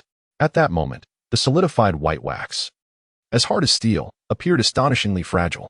With a resounding bang, the robotic-like armor began to crack, and as the claws plunged into it, they yanked violently, causing the entire armor to shatter. The astonished and slightly fearful expression of Mr. 3 came into view. However, Smanton did not relent. His claws lunged forward, piercing directly through Mr. 3's body. Those who dare to conspire against me must be prepared for death. With a forceful kick, Smanton transformed back into his human form, sending Mr. 3's lifeless body flying several meters away. Now, the battlefield was left solely to the side of Lafayette, transformed into a mole-like figure. Miss Christmas swung her claws relentlessly, instantly creating numerous large pits across the ground. The Dachshund, Lesu, expelled a barrage of baseball-sized bombs from its mouth, while Mr. 4 found himself half buried in a pit, wielding a 4-ton baseball bat. The sound of bang, bang, bang resonated as he struck vigorously. The immense strength behind the bat propelled each bomb into the air, and in the blink of an eye, 400 baseball bombs were launched, creating a dense barrage from which there was no escape. Lafayette was immediately engulfed by the onslaught. With a swift motion, he unsheathed his cane sword. The blade enveloped in a layer of hockey, and in a seamless flick of his wrist, his figure transformed into a mere afterimage. Every bomb in a straight line was cleaved in half. The next moment, even the somewhat slow Mr. 4 sensed something amiss. A sword had inexplicably appeared at his neck, sending a chilling tremor through his body. Run, he thought, but with half of him buried in the earth, escape would require merely burrowing deeper. Yet, would Lafayette allow such an easy escape? With a flash of cold light, blood splattered 3 feet away, and Mr. 4, until his last breath, still contemplated fleeing. Perhaps that was the essence of his sluggishness. It seemed there was yet another presence below. Subsequently, Lafayette plunged his cane sword into the pit. Cleave. A thunderous roar erupted as countless sword energies burst forth. The shockwave, infused with hockey, tore through the sand, and screams echoed from beneath. As the sounds grew faint, eventually fading into silence, Lafayette sheathed his sword. Well, that is over. Oh, and what about this dog? A gun? Whatever it is, I'll take it back for further examination. Lafayette cast a glance at Lesu and, with his right hand enveloped in hockey, struck to incapacitate it. The battle concluded with a resounding victory for the Grim Reaper pirates. It was an overwhelmingly decisive victory. At the bottom of the rain banquet, a solitary group of banana crocodiles meandered through the isolated currents. The sound of their thuds echoed as they appeared to be famished, with several particularly agitated individuals colliding forcefully against the sturdy glass barrier, their immense strength causing the glass to tremble ever so slightly. Lodi stood silently within the confines of the stone prison, gazing at Crocodile's arrogant visage, a faint smile playing at the corners of her mouth. Crocodile, your subordinates are likely all but dead by now. Upon hearing this, Crocodile exhibited no signs of emotional disturbance. Instead, he exhaled a thick plume of smoke and sneered coldly. Do you aim to provoke me? Huh. Those individuals were merely tools at my disposal. Their loss is inconsequential. I can always recruit another batch. It merely costs me a bit of time. Do you truly believe I would feel any sympathy for them? How laughable. He was a remarkably self-serving individual, viewing his subordinates as expendable. Very well. Lodi shrugged, indifferent to the matter at hand. At that moment, Crocodile suddenly turned around. It was mealtime, and my pets must be famished. Lodi, today you shall be the one to satiate their hunger. What an overestimation of my abilities. Lodi let out a sigh. Demon manifestation. A multitude of black energy threads surged from his forehead, ultimately coalescing into a faceless figure cloaked in black, wielding a dark scythe. Mirroring his own form. Robin was taken aback. What was happening? Could he still harness the power of the devil fruit?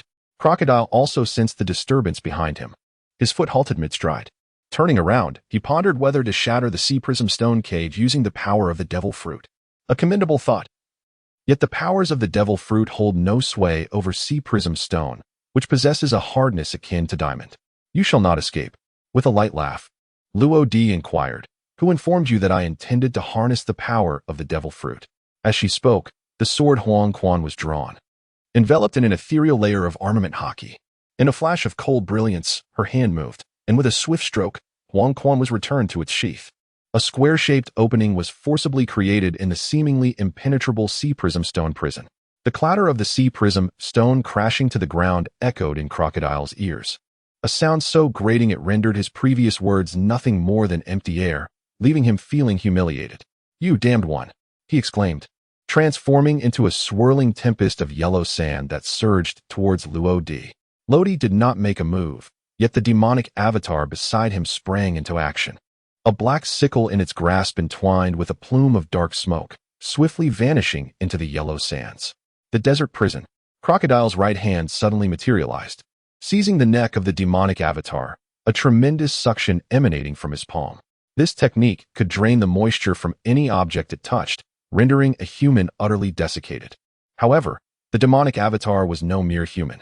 Thus, this maneuver proved utterly ineffective. Was it perhaps a consequence of its being a product of the devil fruit? Curse it. Crocodile swiftly grasped the situation, his body transforming once more into yellow sand. Just then, a hand reached out, gripping his soon-to-be sandified right hand. What is happening? He was actually caught. Before he could collect his thoughts, his body was hurled away. A black sickle swung violently towards him. Clang. The golden hook clashed with the Grim Reaper's scythe, a metallic resonance echoing throughout the modest chamber. What is this? My strength is depleting rapidly. Crocodile immediately sensed something amiss. With a forceful push of his left hand, he transformed into yellow sand, teleporting to a safe distance. What a peculiar ability, having drifted across the seas for so long. Engaging with numerous notorious pirates in the Navy, he had never encountered such an extraordinary power.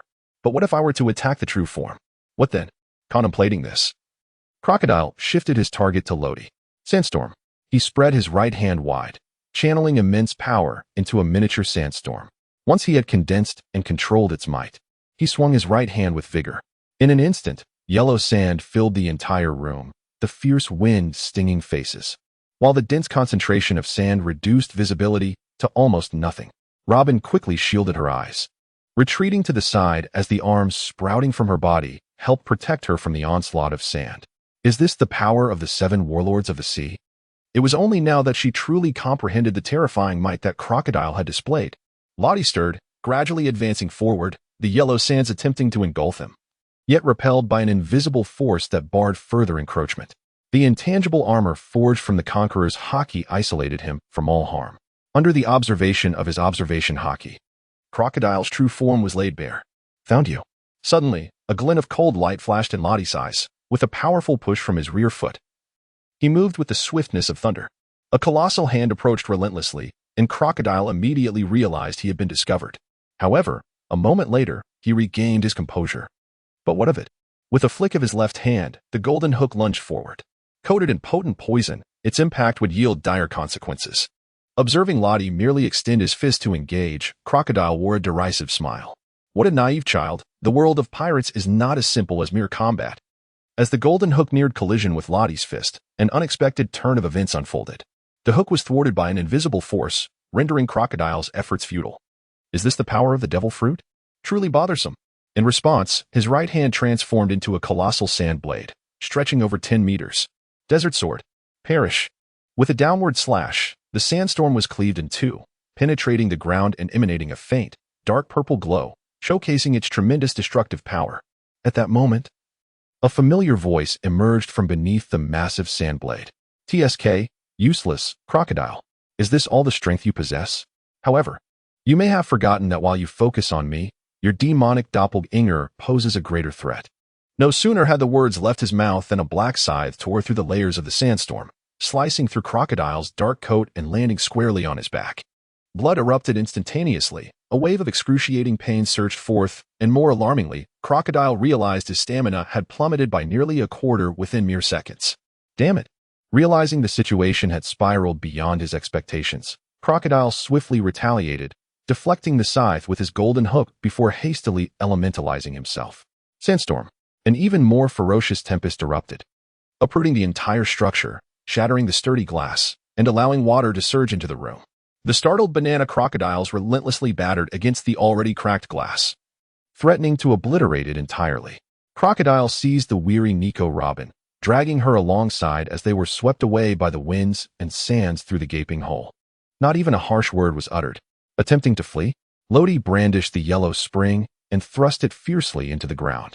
Dark Realm Seal. The shadows began to spread, halting only after extending several hundred meters, ensnaring one of Crocodile's legs in the process. Despite his desperate attempts to free himself, he found it impossible.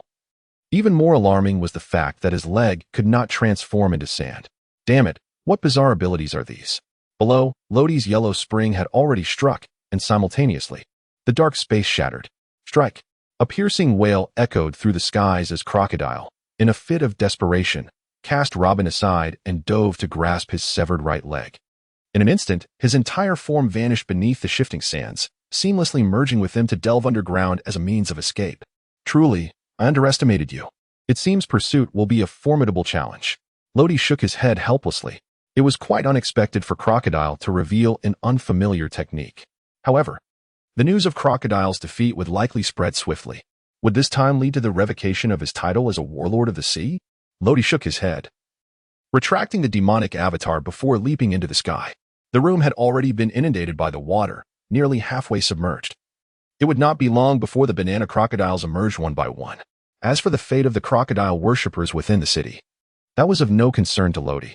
However, as he soared through the air, he paused momentarily to cast a fleeting glance at a corner of the city before heading towards the gate. Had he been detected? The piercing gaze startled Robin, who was concealed in the shadows. She was almost certain that her presence had been discovered. Yet, why would Lodi choose to spare her? Moreover, if he possessed the power to vanquish Crocodile, surely he could have subdued her effortlessly 6 years ago? In any case, Robin was plagued by numerous questions. Nevertheless, at present, she was compelled to seek out the next organization. Before doing so, however, she wished to examine the historical texts mentioned by Crocodile.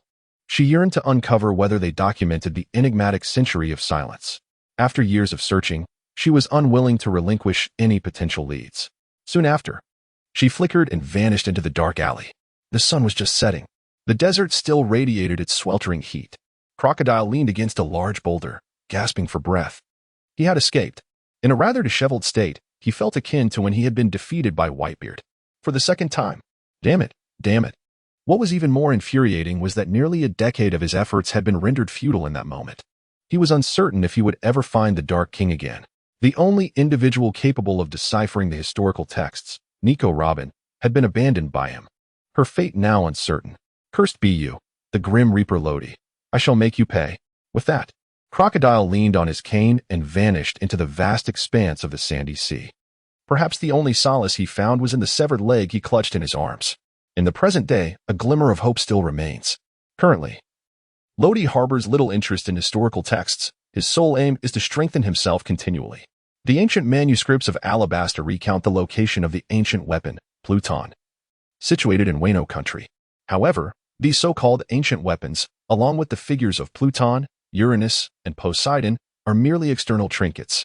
True strength lies within oneself. Pursuing illusory powers only serves to squander one's potential and time. Crocodile embodies such a pitiable existence. Should he ever awaken to this truth? Perhaps there might still be a place for him upon these seas. After all, he once stood toe-to-toe with Barrett. Let us return to the present day, merely a day hence. The news of Crocodile's defeat spread swiftly from the rain base, enveloping all of Alabasta within a shroud of despair in a matter of hours. To the people of this nation, Crocodile was a hero, a savior-like figure. Moreover, he was indeed a pirate, a member of the 7 warlords of the sea, sanctioned by the Navy and the world government. Thus entirely legitimate. Yet, they overlooked the fact that the warlords also possessed lawful rights to plunder. Crocodile's ambitions were directed not only towards this nation, but also towards the deeper mysteries of Pluton. Nevertheless, amidst the bad news, there emerged a silver lining for the citizens. The upper echelons of the nefarious Baroque works had been entirely apprehended, and it was the Grim Reaper pirates who accomplished this feat.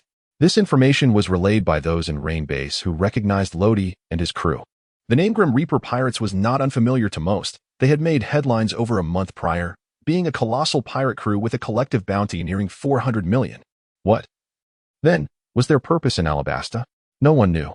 In the Baroque Works branch, Princess Vivi and her captain Icolum, who had only recently joined, were struck with shock. What? The upper management of Baroque Works, along with Crocodile, had been defeated? Vivi and Icolum infiltrated Baroque Works to investigate the group's attempts to incite civil war and overthrow the Alabasta Kingdom. Yet now, having just barely risen to the rank of billionaire, they found themselves in such a predicament. Well, how should one say it? It was rather sudden. Vivi was momentarily at a loss for what to do next. Icolum, what do we do now? Opportunity. A spark ignited in Icolum's eyes. Your Highness, is this not an exceptional chance? The Baroque Works, now devoid of its leadership, has become a mere scattering of sand.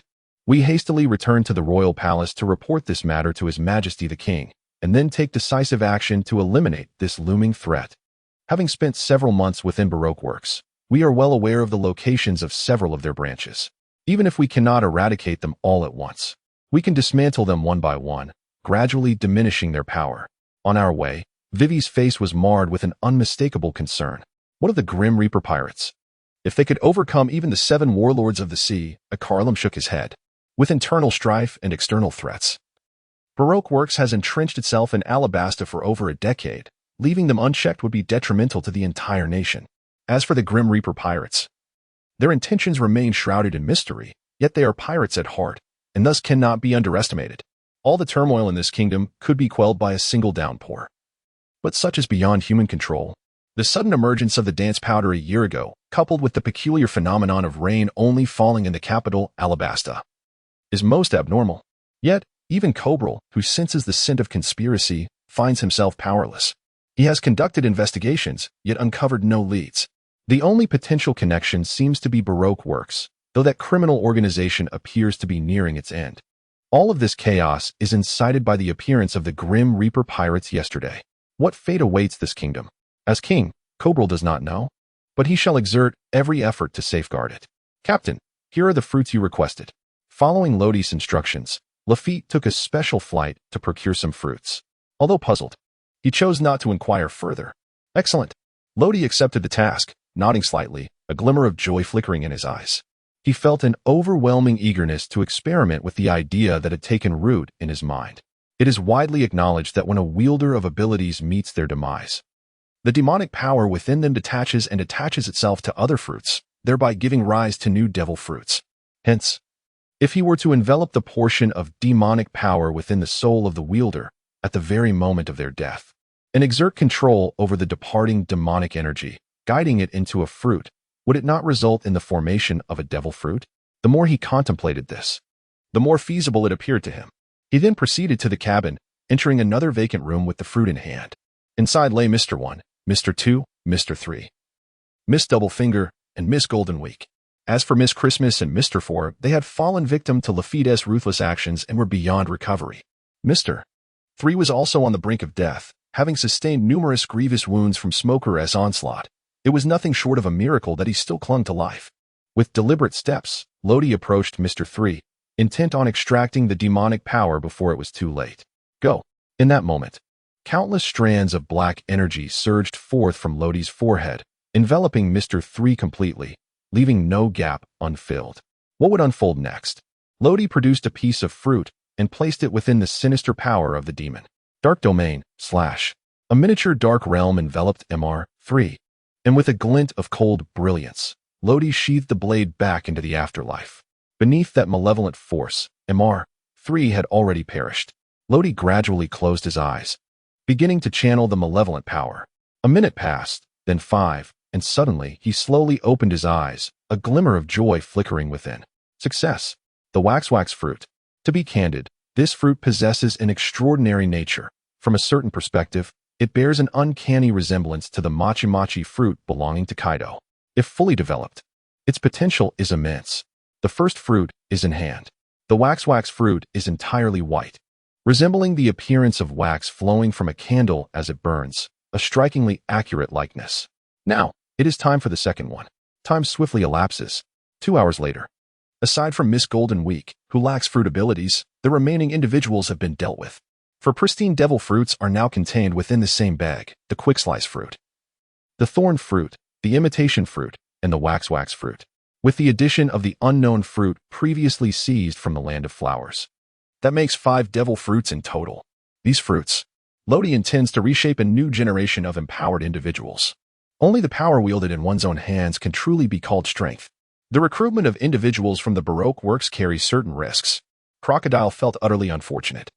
Just over a day after his escape from Alabasta, he encountered a warship at sea. Initially, there was a flicker of excitement. For the vessel he was aboard was relatively small, and encountering a larger storm could easily lead to capsizing. Thus, this warship seemed like a fortuitous ally. Consequently, he set his sights on it. However, upon boarding the warship and dispatching a few sailors, he was confronted by a formidable figure, former Marine Admiral Zifa. Accompanying him were 2 of his loyal students, Ein and Benz, both possessing formidable powers in the form of the retrogression fruit and the flourishing fruit, respectively. This was indeed a precarious situation. Crocodile did not believe that his identity as one of the 7 warlords of the sea would prove beneficial, after all. He had already killed several Marines, and Zifa was particularly hostile towards pirates. Truly, misfortune had befallen him. Subsequently, his body transformed into sand, allowing him to vanish in an instant, only to reappear on his own ship. He intended to escape, but Zifa would not permit such an easy departure. Years prior, his students had perished at the hands of pirates, and he himself had suffered a broken right hand. Now, with several Marines slain before him, Zifa's fury reached its zenith. Bang, bang, bang. As Crocodile prepared to flee, he heard the unmistakable sound of gunfire behind him, aimed squarely at him. It was clear that matters could not end amicably. Reluctantly, he had no choice but to elementalize his body to evade the bullets. However, as the bullets passed through his form, he sensed something amiss. Damn it! They are bullets made of Sea-Prism Stone. Crocodile was neither adept in using armament hockey to block those bullets nor skilled enough in observation hockey to control his elementalized body to evade them. Unprepared, he was struck directly. This was not entirely his fault. Zifa, having lost his right hand, had been equipped by Vegapunk with a crushing device fashioned from Sea-Prism Stone. Loaded with Sea-Prism bullets, an unequivocal weapon of mass destruction for any empowered individual, coupled with his exceptional martial arts skills and mastery of armament hockey. The outcome of the battle was without doubt. Crocodile, one of the 7 warlords of the sea, was captured by Zifa. His ultimate fate remains to be determined. News of Crocodile's defeat spread swiftly. Morgans, observing the reports from his subordinates, could not conceal the excitement in his eyes. The Grim Reaper Lodi had finally reached the Grand Line. It seemed that the previous newspaper had indeed had some impact. However, to eliminate a warlord of the sea right at the outset was somewhat beyond his expectations. Yet, was this not fortuitous? Create more sensational news. I shall remain vigilant until the dawn of a new era, until a greater wave sweeps across this world. At this moment, his face was alight with fervor, as if he could already foresee the astonishing headlines that would shock the world. Marine Headquarters. The defeat of Crocodile was indeed a staggering turn of events. The obliteration of the Shichibukai would disrupt the recently established stability of the seas. Damn it, what have the Grim Reaper pirates done? Sengoku's expression was grave. Indeed, they should be dealt with promptly. However, it appeared that the world government was rather inactive. Furthermore, I have just received news that Crocodile has been captured by Zifa. What a troublesome matter. Currently, only Akiji seems to be unoccupied. It appears I must enlist his assistance to swiftly bring the Grim Reaper pirates under control. For if they continue to grow at this rate, their future potential for collaboration is unimaginable. This is not a mere fabrication. The Grim Reaper, Lodi, is still quite young. Merely 16 years of age, yet the magnitude of his exploits is ever increasing. Allowing him to continue on this trajectory could lead to uncontrollable consequences. 3 days later. Although Alabasta had a 5-day period to accumulate magnetic energy, the Grim Reaper had already set sail. This was due to Lodi acquiring the Eternal Pointer to Sky Island, a treasure belonging to Tontada. Vividly, Lodi recalled a conversation that left him both amused and bewildered. Where did you obtain this pointer? On usual occasions, the captain of the snake serpent would regale them with tales of his past adventures, frequently mentioning Sky Island. According to him, it was an island situated 10,000 meters above sea level, a wondrous place, and he had crafted this eternal pointer in secret. Why secretly? Because his captain was quite fearsome and forbade the crew from making eternal pointers. Nevertheless, the snake serpent captain adored the soft, fluffy clouds of that place and wished to return there, leading to the clandestine creation of that pointer. Clouds, indeed, a rather absurd rationale. So, how did the pointer end up with you? Well, it's simply that this rabbit is unable to transform into a moon lion. And I pondered whether there might be something miraculous on Sky Island that could resolve this issue, so I took it. In truth, the snake serpent captain had little obsession with Sky Island by then. It was more a matter of nostalgia. With age, perspectives inevitably shift, but setting that aside, Tontata is truly a clever little trickster. Were it not for him, Lodi would have found it quite challenging to reach Sky Island. Captain, the newspaper. Lodi wiped the sweat from his forehead and sheathed the huanquan before accepting the newspaper handed to him by Lafayette. This chapter is not yet complete. Please turn to the next page to continue enjoying the captivating content. However, there isn't much of significance within its pages. The primary report details their victory over the warlord crocodile. As for the bounty, there appears to be no change. Perhaps the Navy is still deliberating on how to handle them. Of course, there is always the possibility of an assassination attempt, such as a renewed deployment of CP9. It is imperative to hasten towards Sky Island. Lodi has long been eager to reach that destination, envisioning it as his first stronghold. Moreover, the 5 pivotal candidates for the Devil Fruits are located above Sky Island. That said, this gun is rather impressive. At Lodi's feet lies a dog named Ras, a rather unique entity that has consumed the animal-type dog fruit, taking on the form of a dachshund gun, which was also brought back by Lafayette, being essentially a firearm. It lacks intellect, but Lafayette's hypnosis combined with Winnie's emotional manipulation made it quite simple to tame. It is now considered one of the combat assets aboard the ship.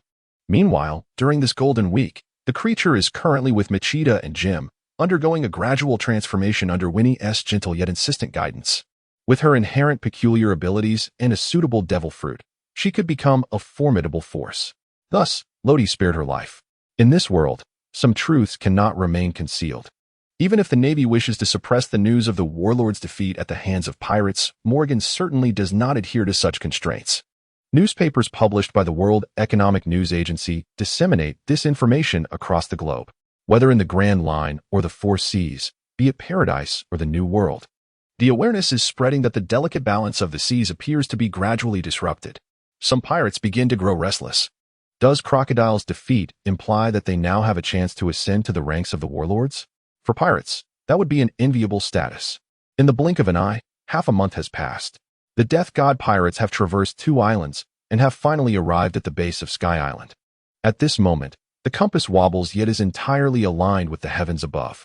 Generally, when ordinary ships pass through this area, the compass records a similar fluctuation due to the intense magnetic field of Sky Island, which overrides the compass's original readings. Is that the Sky Island above? Lafayette observed the peculiar compass before shifting his gaze skyward. Meanwhile, Smanton leaned in to take the compass. It seems that Sky Island indeed exists. It appears that the little one was not deceiving us. During my previous journey in the Grand Line, I had never heard of Sky Island. Now, I have truly broadened my horizons. Riding upon Rass's back, Rabbit's small face was suffused with disdain. Humph, does this rabbit deceive you? After a while, feeling that his words were perhaps inappropriate, he added, if anyone were to deceive, it would be the esteemed leader of the Pit Viper. In truth, even Rabbit Base was uncertain about the existence of the Sky Island, for it had never been there. Reflecting upon it now, it seemed somewhat unbelievable. What could an island at an altitude of 10,000 meters possibly resemble? Yet, returning to the matter at hand, how could we ascend? Surely, we cannot simply fly up there, can we? AI posed a rather critical question. It seems that such a feat is not entirely implausible. Smanton stroked his chin, appearing to genuinely contemplate the possibility of soaring into the skies. Lodi, Lafayette, and Smanton all possess the ability to soar through the skies. Ascending to heights of 10,000 meters is a trivial matter, and even carrying a few individuals poses no challenge. Furthermore, Landing at an altitude of 7,000 meters over the White Sea is entirely feasible. Eiko cast a sidelong glance at Smanton, promptly dismissing his suggestion. Let us not jest. If we ascend, we cannot possibly leave the death ship behind. It is achievable. However, we must wait until the fruit has fully awakened to accomplish this. Lodi gently shook his head. Subsequently, he observed the observation hockey enveloping the entire sea. He sought to locate Gaia Island and find Mont Blanc Curec. For only then would he have the opportunity to ascend to the Sky Island. If all else failed, Lodi would have to fly there alone, leaving Lafayette and the others to guard the ship. After a considerable time, he slowly opened his eyes, a flicker of disappointment crossing his gaze. At that moment, Lafayette sensed his unease and approached. Captain, what was that just now? Lodi gazed up at the dense clouds blanketing the sky and sighed. There should be an island nearby. Alas, I cannot sense it. What are you laughing at? Lafayette adjusted his top hat, a faint smile gracing his lips. Captain, do you know why I am a navigator? Lodi cast him a peculiar glance. What could be the reason? It must either be innate talent or genuine interest. Otherwise, what else could it be? Lafayette shook his head. Captain, you are unaware that the devil fruit I have consumed is known as the white dove fruit. The white dove possesses extraordinary capabilities for navigation and directional sense, which are crucial for becoming a navigator. Just a few days ago, I elevated the potential of this devil fruit to a new pinnacle, enabling me to sense magnetic fields. Although there are certain limitations to its range, I can distinctly perceive the powerful magnetic field above us. Moreover, there exists another magnetic field in our front left vicinity. The ability to sense magnetic fields. How astonishing. Lodi was unexpectedly taken aback. With such capabilities, Lafayette's navigational skills must surely rank among the very best. How audacious of that scoundrel, Blackbeard, to seize such a remarkable navigator from you. I shall undoubtedly find a way to repay you for this during the upcoming war. Lodi folded his hands in prayer, seeking atonement for his transgressions, and then turned his gaze towards Lafayette. Let us proceed to the island ahead. Under Lafayette's guidance, the ship, the Grim Reaper, set sail once more. Presently, Gaia Island is divided into two distinct regions. The first, named Devil's Valley Town, is home to numerous extravagant pirates. The other region, situated opposite Devil's Valley Town, is the abode of the Kuroki family, where Lodi seeks the elusive Mont Blanc Kuroki. However, due to the course of the ship, the Grim Reaper first docked at Devil's Valley Town. As he surveyed the scene, dozens, if not hundreds, of pirate ships were anchored at the port. These vessels were not insignificant, indicating they belonged to reputable pirate crews. With a thud, Smanton dropped the anchor, securing the ship. Eiko rested her chin on her hands, elbows perched on the railing, observing the bustling little town ahead. Surely, this town cannot be entirely composed of pirates? Lafayette set down the nautical chart. Based on the intelligence gathered from the previous island, this town must indeed be Devil's Valley Town. It is likely teeming with pirates. At that moment, Lodi approached. We need to procure some supplies from the island. However, since it is filled with pirates, if you possess sufficient strength, seizing from one another should pose no issue. With those words, he leaped ashore and began to stroll forward. Hey, Lodi, wait for me. Eiko hurriedly disembarked, following closely like a little tail. On the deck, only Smanton and Lafayette remained, exchanging bewildered glances. The captain has dashed off. What shall we do? Lafayette, perhaps you should guard the ship while well, my hands are feeling a bit restless. You. All right, just remember to seize plenty, win back some bounty. In the blink of an eye, Smanton vanished as well. Barely had he departed when Rabuki rode out of the cabin on Lesu, glancing around but only spotting Lafayette. Young master, there's more to this chapter. Please click to the next page to continue reading. It gets even more thrilling. Oh dear, I was just away for a moment. And how is it that you remain alone? Lafayette approached slowly, leaning down to scrutinize Rabuki, his pale face obscured by shadows appearing particularly ominous at that moment. They have all ventured to the front, to Devil's Town, where the inhabitants are demons with a penchant for consuming rabbits. Little one, if you are unafraid, you might consider taking a look. Rabuki trembled in fright, clutching Lesu and hurriedly dashed back to the cabin, even locking the door behind him. TSK, such cowardice, yet. It seems some individuals are not inclined to remain idle. Lafayette turned and approached the bow of the ship, his keen eyes sweeping the surroundings until they met another gaze. On the street, Eiko pressed closely against Lodi, occasionally inquiring with curiosity, Brother Lodi, what shall we purchase? As Lodi strolled along, surveying the surrounding shops, he mused about acquiring something extraordinary. items that were absent from the Sky Islands. At that moment, a young man with a wild afro approached, flanked by a dozen boisterous pirates whose arrogance was palpable. They nearly obstructed half the street, leaving only narrow passages on either side. New here? The young man quirked an eyebrow, a smirk of derision playing on his lips as he leaned in closer, his right hand poised to strike. Just as his greasy hand was about to land on Lodi's head, he suddenly chuckled lightly, and an invisible pressure surged forth, enveloping the afro-haired youth. His hand faltered, unable to descend further. You. The young man felt as if he had been ensnared by a binding spell, his body frozen in place, unable to move. In his gaze directed at Lodi, there flickered a glimmer of astonishment and a hint of fear. This boy was likely a fruit user. Captain Hegg, one of the crew members exclaimed, sensing something amiss. What have you done to the captain? The first mate, Brewer, reacted swiftly, raising his weapon and pulling the trigger. The specially modified gun emitted a barely audible sound as the bullet was released, a noise that would have caught an ordinary person off guard. However, Lodi swiftly delivered a kick to Hegg's waist, causing his body to veer just in time for the bullet to pierce his shoulder. The searing pain jolted Hegg back to reality. He clutched his bleeding shoulder, a glint of malice flashing in his eyes as he swept his right foot in a vicious strike aimed at Lodi's lower region. Lodi had anticipated this moment. He swiftly drew forth the yellow springs and forcefully plunged it downward, positioning it horizontally at the center. Black goo had no time to withdraw his foot, and the razor-sharp edge of the yellow springs cleanly severed his right leg, almost completely amputated starting from the knee. This was a level of brutality beyond comprehension. The pirates behind them were taken aback. Their captain, a notorious pirate with a bounty of 45 million berries, appeared utterly feeble in this instant. Several pirates, sensing impending doom, raised their feet to flee, but Lodi would not allow their escape so easily. With a casual motion, he withdrew the yellow springs embedded in the stone path, following it with a simple yet devastating slash. The black brilliance was mesmerizing, and the colossal strike, spanning nearly half the street, delivered a profound visual impact. A swordsman? No, he was not an ordinary swordsman.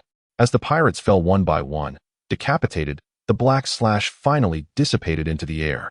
Was he able to control his power with such precision? The onlooking pirates grew increasingly alarmed. Suddenly, one among them recognized the truth. Wait, is that the Grim Reaper Lodi? Clearly, he had made the connection. What? Is he the one who just took down a warlord of the sea? Indeed. Look, I have that newspaper right here. The girl beside him seems to be the formidable Zhang Yaoji, Aiko. Don't let her youth fool you. Her strength is quite impressive. I was just about to cough, damn it. How did I end up encountering these two harbingers of doom? You all carry on. I shall make my retreat.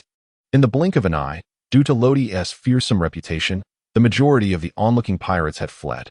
The remaining few either watched in astonishment or harbored other intentions, but without a doubt, none dared to approach. However, one individual stood forth. Grim Reaper Lodi. I have long wished to meet you. This was a young man in his early 20s, clad in a pristine white lab coat.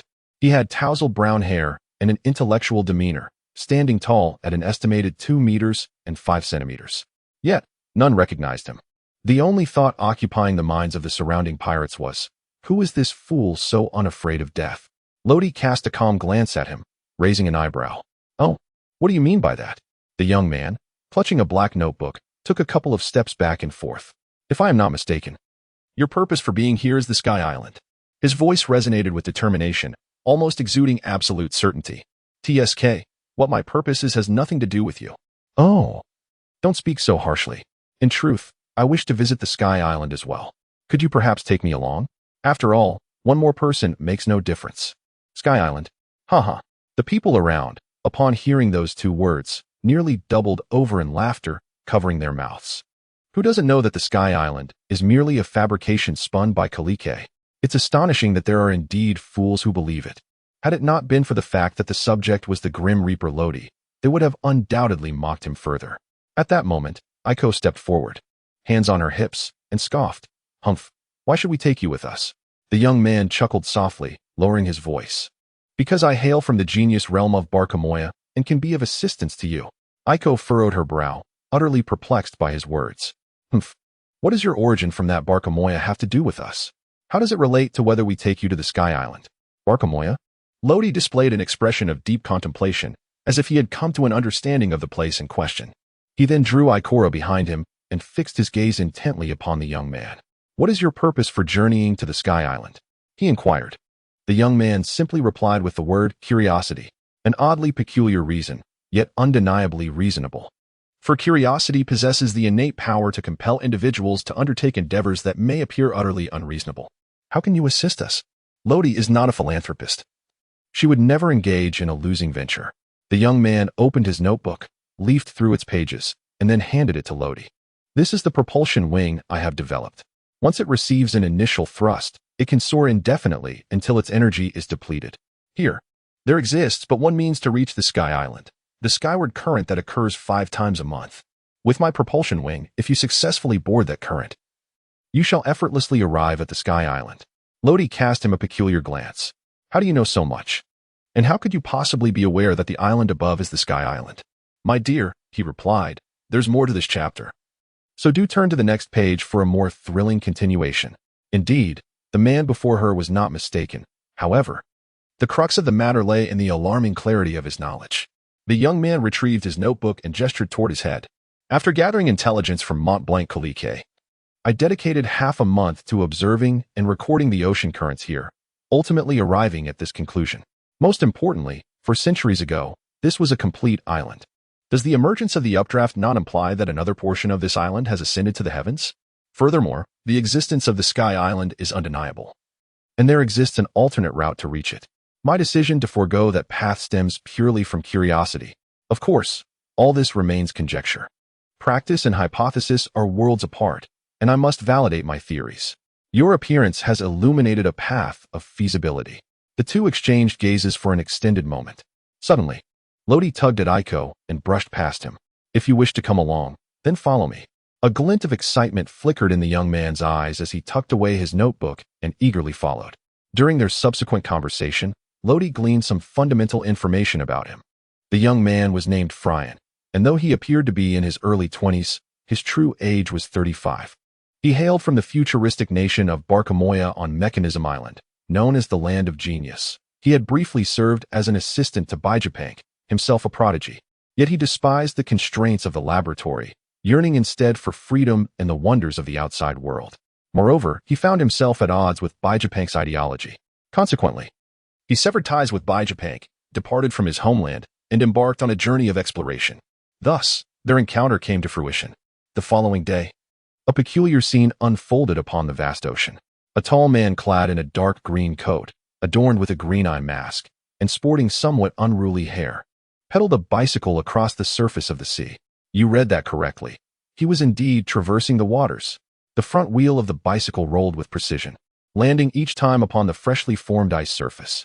Behind him, a long, clear trail of ice was visible. Admiral Akiji, dispatched by the Marines to capture the Grim Reaper pirates, had been adrift at sea for over half a month. In truth, if circumstances permitted, this would have made for a delightful holiday.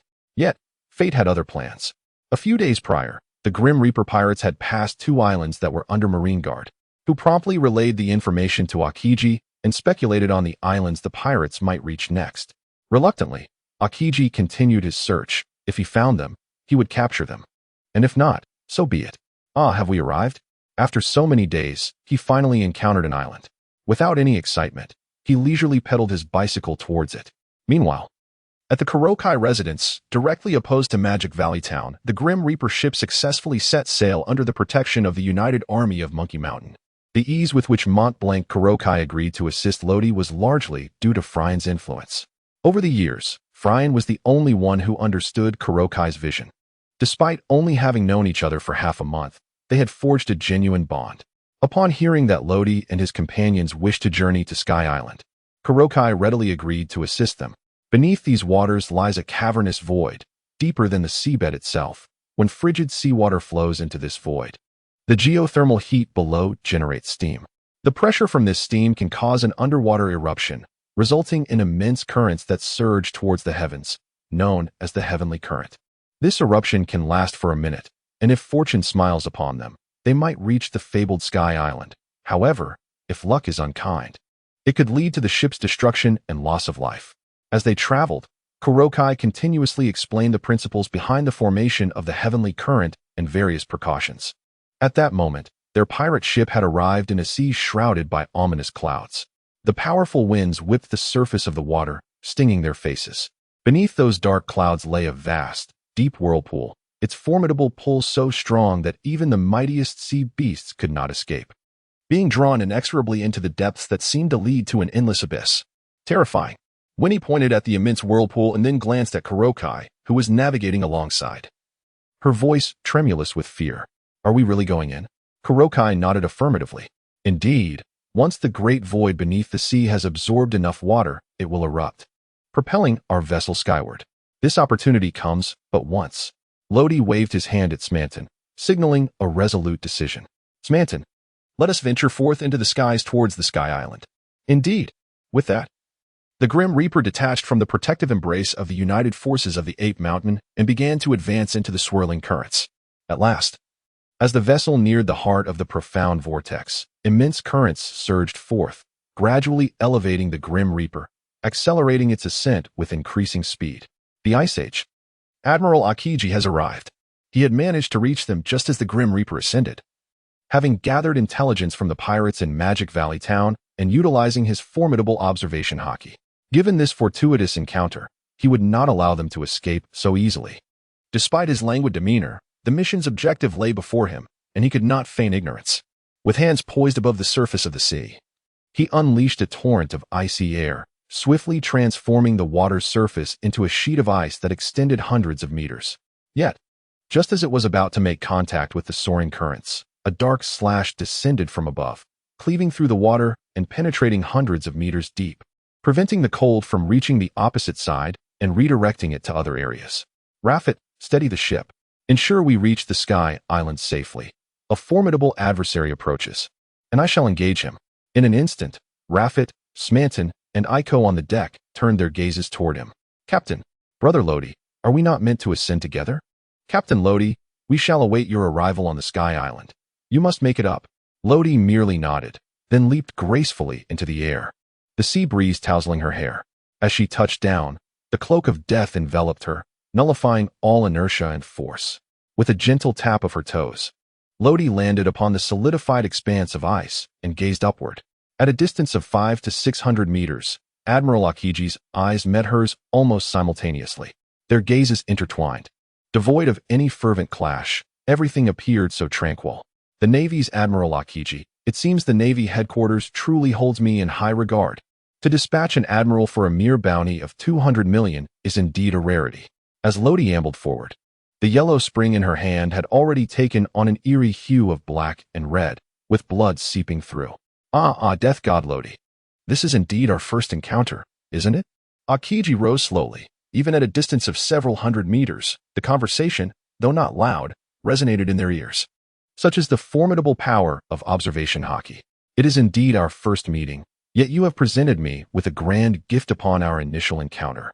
How could I not reciprocate?" Lodi's footsteps momentarily faltered as the realm of the underworld entwined with the essence of destruction forged from three formidable forces. With a decisive stroke, he unleashed the annihilation slash.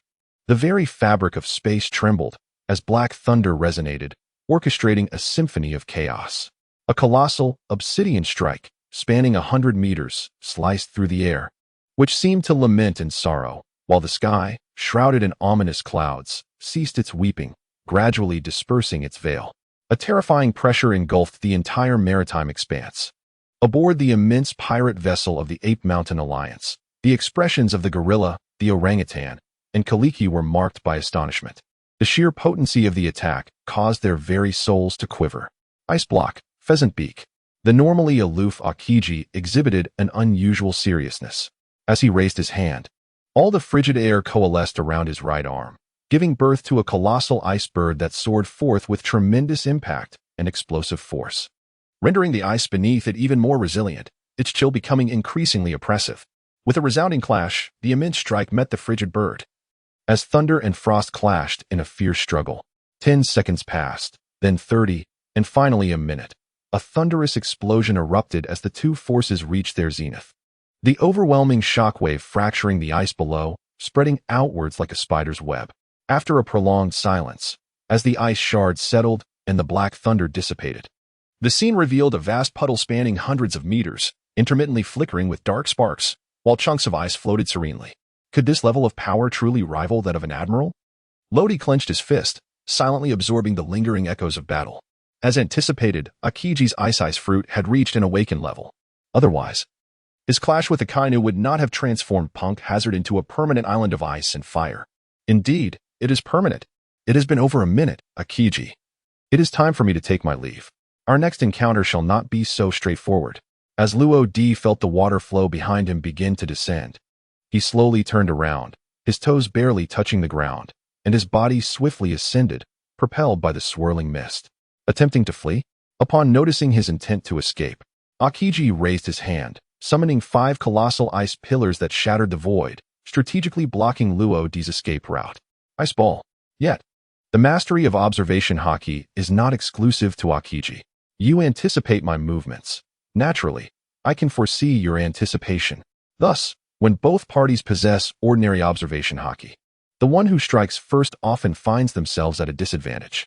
Luo-D, however, gracefully maneuvered through the gaps between the towering ice columns, exuding an air of mockery and provocation. In fact, he even offered you a chance. Suddenly, Lodi drew close to an ice pillar, her left hand enveloped in an invisible layer of armament haki. With a swift motion, she grasped it, bringing it to a halt. In a fluid turn, the ice pillar surged forward at an accelerated velocity, propelled with greater force towards Akiji. The ice pillar too was coated in a layer of armament haki, allowing for a brief separation from its origin. Ice Gauntlet. Akiji remained unfazed, his right hand completely encased in ice, also adorned with a layer of haki. With a vigorous strike, he unleashed a punch that wholly pierced through the ice pillar, shattering it into countless fragments. Akiji's martial prowess was undoubtedly at the pinnacle. He had trained under Carp, using battleships as mere punching bags. Now, his right hand seamlessly fused the powers of his fruit with the iron fists inherited from Carp, wielding a strength that nearly rivaled Carp himself. Truly terrifying. Has he truly reached such heights? The Grim Reaper, Lodi, is indeed a remarkable individual. Akiji gazed skyward, where only the incessant cascade of water remained, and Lodi had vanished without a trace. An island in the sky. I never expected to ascend through such perilous means. Typically, one would reach the Sky Islands via conventional routes, departing from the summit of the West Blue and encountering several Sky Islands along the way. Yet this method is quite the fanciful notion, one even unknown to the Navy. Well, since I couldn't capture any members of the Grim Reaper pirates, I suppose I must bring back something of note. With that, Akiji remounted his bicycle, leisurely proceeding towards Magu Town. Once Akiji departed, the Monkey Man, Gorilla, and Kuroki all sighed in unison, relieved. The entire ocean had been frozen. Who could that person be? You don't know? That's Vice Admiral Akiji from the Navy headquarters. I've seen him in the newspapers before. Vice Admiral, are you certain you're not joking? Would a Vice Admiral truly come to such a small place?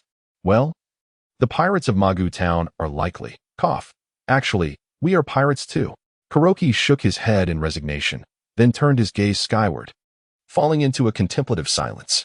Everything remained unspoken. The great deceiver, Nolan, the golden city of Shandora. What is the truth? The Sky Island resides at an altitude of 10,000 meters above the White Sea, with 7,000 meters of White Sea below it. The Grim Reaper had already arrived, yet something unknown seemed to be pulling the ship forward beneath the hull. Aiko clutched the railing tightly, gazing intently below, where a faint sound of water seemed to resonate beneath the thin clouds. Is it water down there? Or clouds? She was aware of Lodi's capabilities. Although she harbored some concern for his current situation, she was confident that he would be fine. However, the sound of flowing water emanating from beneath the ship suddenly filled her with apprehension. If it truly is water below, how will Lodi, who has consumed a devil fruit, be able to ascend? Fryan, having arrived beside her at some point, gazed intently downward. Below them lay a sea of cloud, formed by cumulonimbus, which one might also regard as an ocean. Should an ability user plunge into its depths, they would surely find themselves in peril. However, this sea of clouds harbors no ocean floor, and those capable of flight could swiftly recover and ensure their safety. Aiku's anxiety deepened. Indeed, it was an ocean. Just as Lodi's words hung in the air, a sudden force swept through, dispersing the mist, and from the cloud sea emerged a colossal airborne fish, over 30 meters in length, crashing violently into the stern of the Grim Reaper ship. This impact accelerated the already swift vessel, propelled by the ocean's currents. Ika leaned forward, nearly teetering into the sea of clouds. What could that be? The unknown creature instilled a unique terror within her. Frian, perusing his notebook, took a moment before speaking. That should be a creature known as an air fish. Due to the peculiar nature of the empty sea, it has grown to an immense size. Lafayette approached, his sword staff drawn. Shall I take care of it? Frian, however, shook his head, urging Smanton to hasten the ship's departure. We must vacate this area promptly. The appearance of one air fish often heralds the arrival of many more, and if we recklessly engage, we will only provoke their wrath. Should the ship capsize from such a height, the consequences are dire indeed. Lafayette, sheathing his sword, shook his head. Let us depart. The captain will not come to harm. He assured us he would ascend, and Smanton, hoist the sails and accelerate. Lafayette, possessing keen intellect and a broad perspective, held unparalleled confidence in Lo-D. As the sails unfurled, the grim reaper swiftly vanished into the boundless sea of clouds. This chapter is not yet finished. Please turn to the next page to continue enjoying the captivating narrative. It seems we may have flown a bit too high. Lottie glanced at the tangible island formed from base, a term used by the Sky Islanders to refer to soil, and a trace of helplessness flickered in his eyes.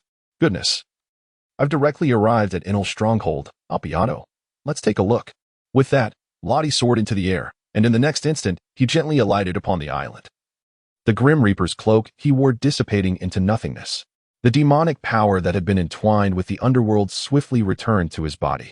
This was the very reason he was able to traverse the layers of sea clouds to reach this place. The demonic power within his soul had accumulated all negative effects. As long as it was separated from his body, he could remain unafraid of Sea-Prism Stone and seawater. As Lo-D first set foot on the island, her sense of observation instantly unfurled. As her perception broadened, a gentle voice of a little girl reached her ears. Was someone there? It was not far off, merely about 100 meters away. However, it seemed she had also noticed me.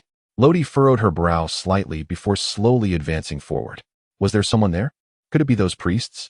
The 9-year-old Aisha was utterly terrified. She had clearly sensed the circumstances on the island and had deliberately chosen the most remote and deserted area to gather resources. But what was happening now? Someone had suddenly appeared? Aisha then found a sliver of solace in the thought that since this person had emerged unexpectedly from outside the island, they must be from Angel Island. As long as she remained sufficiently quiet, she would not be discovered. With each approaching footstep, Aisha's heart raced almost to the point of bursting, yet she firmly covered her mouth, fearful that any sound might betray her presence. The footsteps thudded heavily, but then fell silent. Aisha crouched in the grass behind a large tree, scarcely daring to breathe, for the footsteps had halted not far from her hiding place. This signified, "Hey, little sister, what are you doing hiding here?" This time, Aisha let out a piercing scream, clutching her small shoulder bag as she dashed forward with all her might. However, just a few steps in, she collided with something solid, and her entire body tumbled backward, crashing heavily onto the ground. "Whoa, no, please don't kill me. I was wrong. I won't do it again," Aisha cried, pleading for mercy. Lo-D contemplated her with a hand on his chin, and after a moment, he shook his head. He was not so deranged as to seek the extermination of a mere child, especially when there existed no conflict of interest between them. Yet, he couldn't shake the feeling that the girl was somewhat familiar, though he could not place her at that moment. He then waved his hand dismissively. "You may leave now." "Please, no. Don't kill me." The surprise caused Elsa to lift her head, her eyes reddened from rubbing, though no tears fell. It was all an act. In truth, she had been covertly observing Lo-D and, upon noticing he bore no wings, deduced he was not from the Sky Island. Thus, while she felt a tinge of fear towards the stranger, she was devoid of the despair that accompanies the specter of death. Hesitantly, she inquired once more, "Really?" Only when Lo-D nodded did she rise, preparing to depart. However, after taking a couple of steps, she paused again. "Big brother, this island is perilous. You should leave quickly." With that, she took off running. Not long after she had left, Lo-D turned his gaze towards the sky in the opposite direction, sensing the approach of someone. Indeed, a peculiar cacophony of screams and laughter echoed from above. Soon, a man clad in a brown cotton coat, with goggles adorning his eyes and wielding a pointed spear, rode upon a colossal, bizarre bird as he soared closer. At that moment, he aimed his spear directly at Lo-D, seemingly intent on eliminating this mysterious intruder. "Die, invader." As the spear descended, Lo-D swiftly raised his hand and grasped it firmly. Impressive reflexes, indeed. However, despite his astonishment at Lodi's swiftness, the man, known as Shura, erupted into laughter. The spear began to glow a fiery red, its temperature escalating rapidly. This was a fire lance equipped with a heat bead, capable of igniting anything it touched in an instant. Lodi's expression remained unchanged as he gradually increased the force in his right hand, causing the spear to twist before it suddenly shattered with a resounding bang.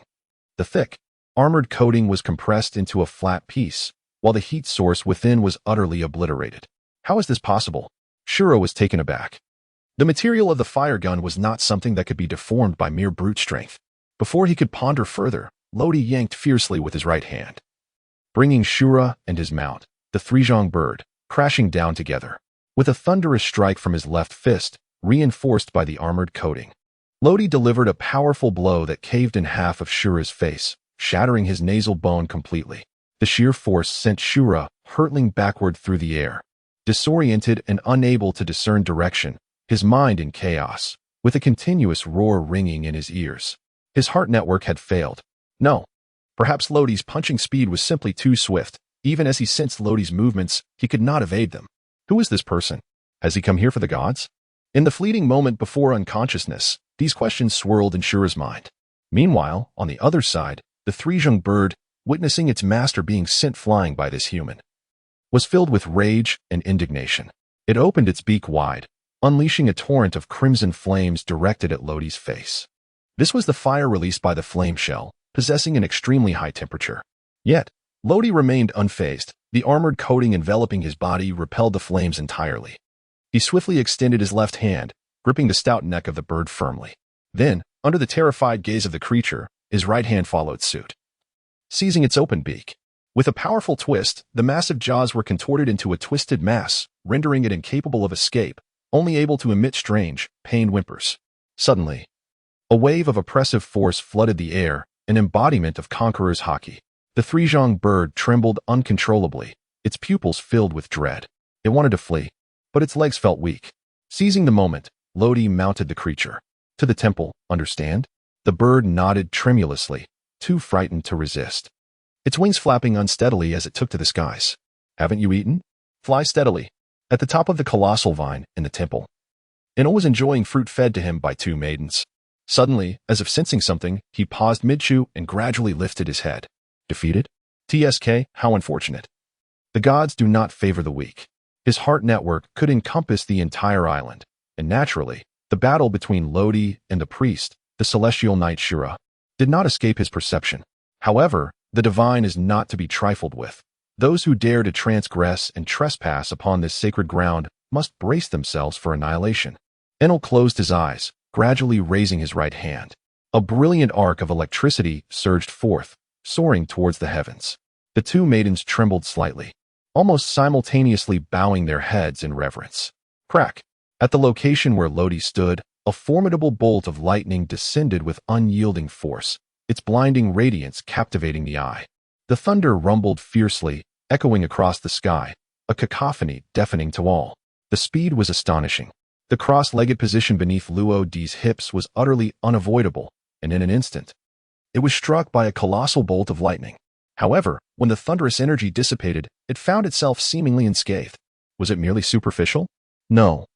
That was the manifestation of Luo-D's haki. Indeed, the thunder fruit is astonishingly formidable. Lodi's skin radiated a faint warmth, despite the protective haki. The searing heat of the unleashed thunder still enveloped his entire being. In the realm of long-range assaults, could a more refined technique not achieve annihilation akin to the holy flame of Vegapunk, capable of obliterating a nation in an instant? Referring to the kingdom of Lucia, the crux lies in the ability to execute indiscriminate attacks from afar. Moreover, possessing the swiftness akin to Kazuru, fleeing would be an effortless endeavor. Such a power is reminiscent of the purest form of a paramecia fruit. This notion sparked a desire within Lodi. Should he not consider extracting the devil fruit from him? At that moment, his previous inclination to recruit Enel as a crewmate wavered. Furthermore, how shall one describe Enel? His self-centeredness is overwhelming. Otherwise, he would not dare to proclaim himself a god. Subduing him would indeed pose a formidable challenge, even with the emotional fruit in Winnie's possession. It would likely require extensive modification. Perhaps it would be more prudent to bestow the thunder fruit upon Aiko. This thought lingered persistently in his mind. Ah, he still lives. Let us unleash something grand. Under the network of his mind, nothing remains concealed. Enel, with hands poised, summoned countless flashes of lightning, directing them skyward. Accompanied by a resounding roar, an even mightier bolt of thunder descended from the heavens, its terrifying force startling the inhabitants of Angel Island. The god has manifested his wrath. But who could it be? Could it be those denizens of the Blue Sea? It is said they have breached numerous prohibitions and even harmed members of the White Beret Brigade. Has divine retribution befallen them? Those individuals are harbingers of calamity. I prefer to keep my distance from them, lest I become entangled. On board the Death's Head, Aiko curled her lips in disdain, retracting her observation haki. What are they babbling about? Does a god truly exist in this world? Fryan recorded everything he had witnessed and heard that day. Snapping his notebook shut and gazing at the colossal thunderbolt gradually dissipating in the distance. The so-called god, in theory, does not exist. What they refer to as a god may merely be a title for their leader. As for that thunderous display, it was likely a weapon of immense power unleashed by Vegapunk, though one cannot entirely dismiss the possibility of a devil fruit ability, for there are indeed fruits that command magma, ice, and fire. Thus, a fruit that wields lightning is not beyond the realm of possibility. Aiko instinctively nodded. Indeed, it stands to reason. Yet, why do the inhabitants here possess wings? Are they not all angels? Fryan's expression stiffened, then turned to the rabbit-like creature, Rabuki, frolicking atop Lesu's back, murmuring, talking animals exist. What of those with wings? As Luadi retracted his armed color, the intense heat nearly ignited his garments. Enel, is it? Your fruit is as good as mine. Having been struck by lightning more than once, even Luadi felt his defenses beginning to falter. You enjoy playing the god, do you? Soon, I shall grant you the opportunity to truly embody divinity. With that, Luadi clamped his legs together and, in a meditative posture, surged forward like a rocket, his speed nearly shattering his personal record. Remarkably, he was still alive. Lodi was enraged, yet Enel's fury surpassed his own. He felt that his divine dignity had been trampled upon. Once he could overlook, but to have survived twice. Did you believe yourself to be greater than a god? In an instant, his form transformed into flickering arcs of electricity and dissipated into thin air. Beside him, two handmaidens, their hands laden with fruit, froze mid-air, vanished. Though they had witnessed such phenomena before, each occurrence left them in awe. Is this the true essence of divine power? As Luo-D swiftly advanced in a cross-legged posture, he suddenly fixed his gaze ahead, a serious expression emerging on his chiseled face. It's here. It's here. The rapidly flying Enel gradually materialized, his wrist transforming into countless surging arcs of lightning. Divine judgment. The heart network locked onto Luo-D's position, and a colossal pillar of electric fury surged forth. The distance was too short to evade. With a subtle narrowing of her eyes, Luo-D leapt into action, donning the cloak of the Grim Reaper and drawing forth the yellow springs with a mere flick of her wrist. The realm of darkness, Shiyu, expanded over hundreds of meters, engulfing the thunder, which, after a fleeting moment, inexplicably reversed course, hurtling back towards Enelu. Although Enelu found Luo-D's abilities somewhat peculiar, he harbored no intention of evasion. It was merely thunder, after all. Yet, something felt amiss. The instant the bolt struck him, Enelu experienced an unfamiliar pain. He attempted to elementalize, only to be horrified by his inability to do so. His body was compelled to retreat in response to the relentless surge of thunder. Meanwhile, a pitch-black dagger was embedded in his chest. Ah, the arrogant frog at the bottom of the well, utterly oblivious to the presence of the yellow springs, which was ensnared by a layer of armed haki. Inflicting a wound upon you was hardly a challenge. Moreover, the power of the yellow springs was far from simplistic. With a cold smile, Lodi swiftly soared forward. Simultaneously, his right hand curled slightly, and Huangquan seemed to be manipulated as it forcefully turned Anelu's body in midair, heading in the opposite direction. Coughing, Anelu finally regained his composure, feeling a sharp pain in his abdomen. Looking down, he discovered a jet-black long knife, its blade embedded deep within him. Strangely, this knife appeared to possess a peculiar ability, rapidly depleting his stamina. Before long, he would be completely drained. Cursed be this treachery. Anelu gritted his teeth, his right hand transforming into lightning in an attempt to extract Huangquan. At that moment, Lodi had already closed in, his fist imbued with armed haki, descending with ferocity. Utilizing the heart network, Anelu tracked the trajectory of the punch, his head momentarily becoming elemental, narrowly evading the blow. However, Lodi's left hand shot out, gripping his neck tightly. Under the overwhelming pressure of armed hockey, Anilu's elemental state faltered, and his body rapidly returned to its physical form. What is this ability? Lodi granted him little time for contemplation, seizing the opportunity with a right hand that struck with the rapidity of a machine gun, each blow resonating with a resounding impact. In a mere 30 seconds, Enel experienced the stark contrast between heaven and hell. The ascent to heaven was devoid of consciousness, while the descent into hell was fraught with agony. He found himself ensnared in a liminal space between unconsciousness and pain, subjected to relentless torment. With the final punch delivered, Enel succumbed entirely to darkness. His nose was sunken, and his face was a grotesque mask of blood and flesh, rendering it unrecognizable from its former state. Without a moment's pause, Lodi hoisted his body and swiftly soared towards the temple. His quest was to procure a fruit to extract the thunder fruit. Additionally, he intended to seal Enel's soul.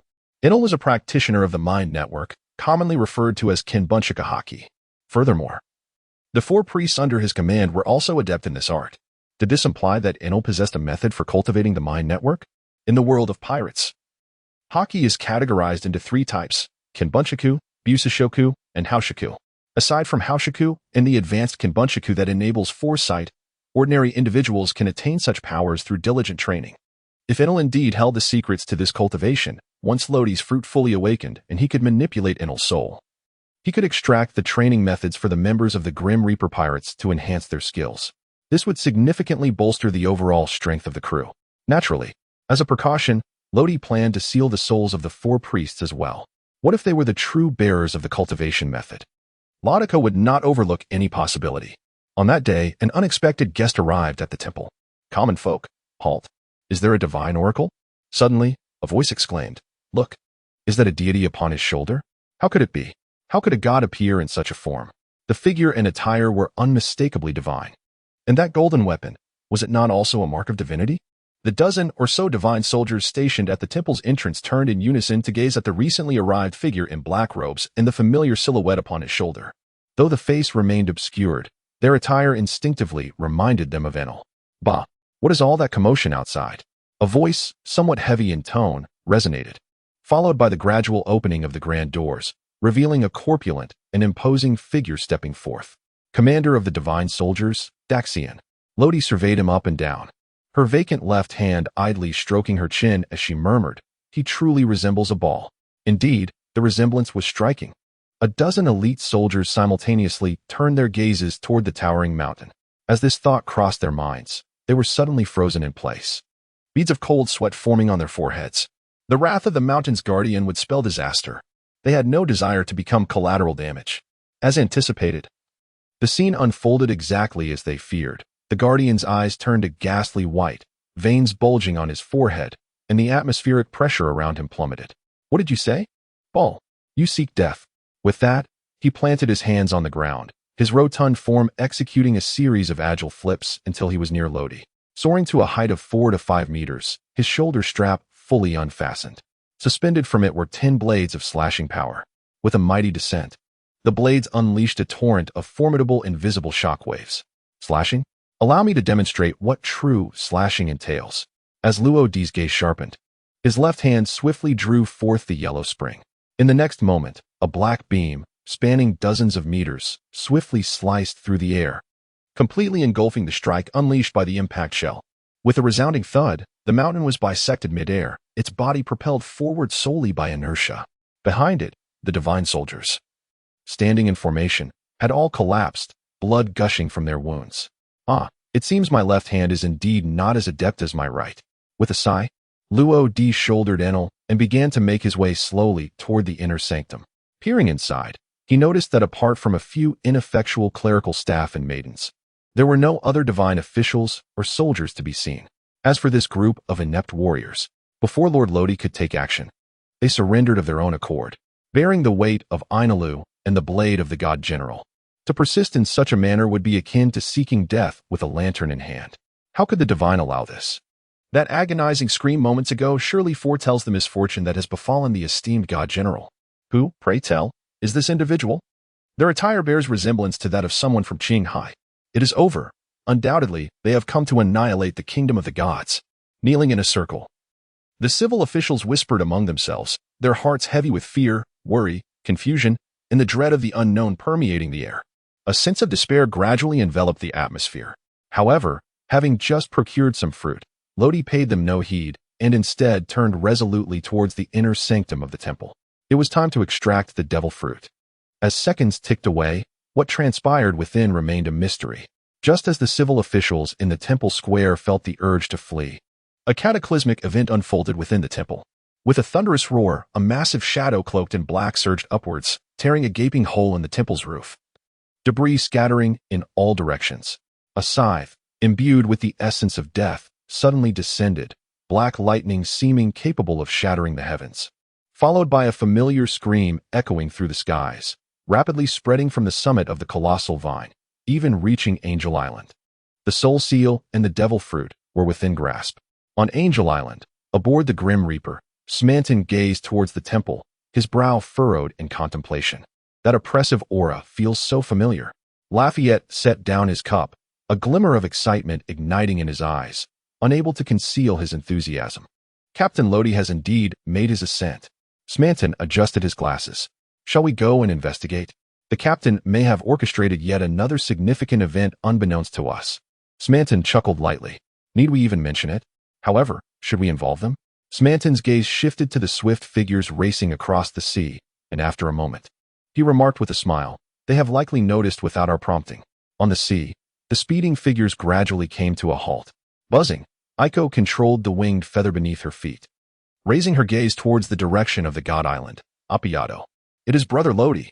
The winged feather was a rudimentary vehicle crafted from mechanical parts by Freon and upgraded with the wind shell acquired upon landing on the island, allowing for swift gliding across the sea. More maneuverable than the Weibayan with a smoother start. Is it the Grim Reaper Lodi? Fryan, who was diligently recording data on Xianyu, closed his notebook and turned his gaze towards Appiato. Unlike Angel Island, which is composed of ethereal clouds, it is said that this place is a genuine, handcrafted island, a notion that piqued Fryan's interest. This inevitably reminded him of the tales shared by Kulike and the stories of his ancestor, Mont Blanc Noland. Perhaps the fabled land of gold truly exists?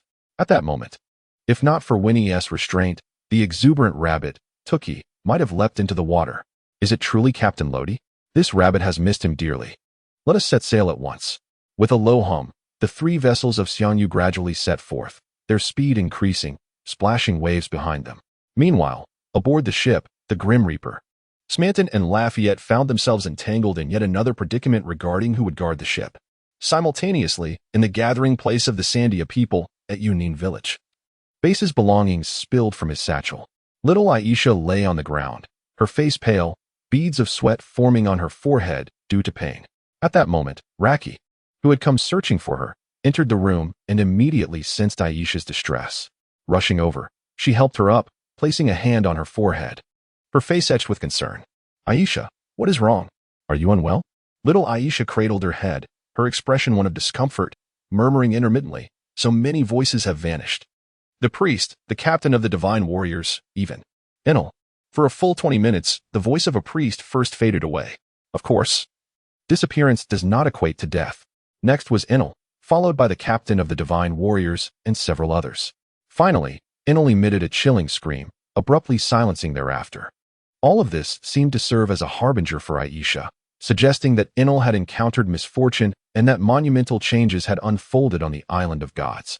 The priest, the captain of the divine warriors, Enel, all their voices have disappeared? Raki's pupils dilated in shock, her grip on Aisha's hands tightening as she sought confirmation. Aisha, is this true? Are you certain? Little Aisha, overwhelmed by an influx of information, nodded painfully. The heart net. It told me, all of this must be true. Something grave has occurred.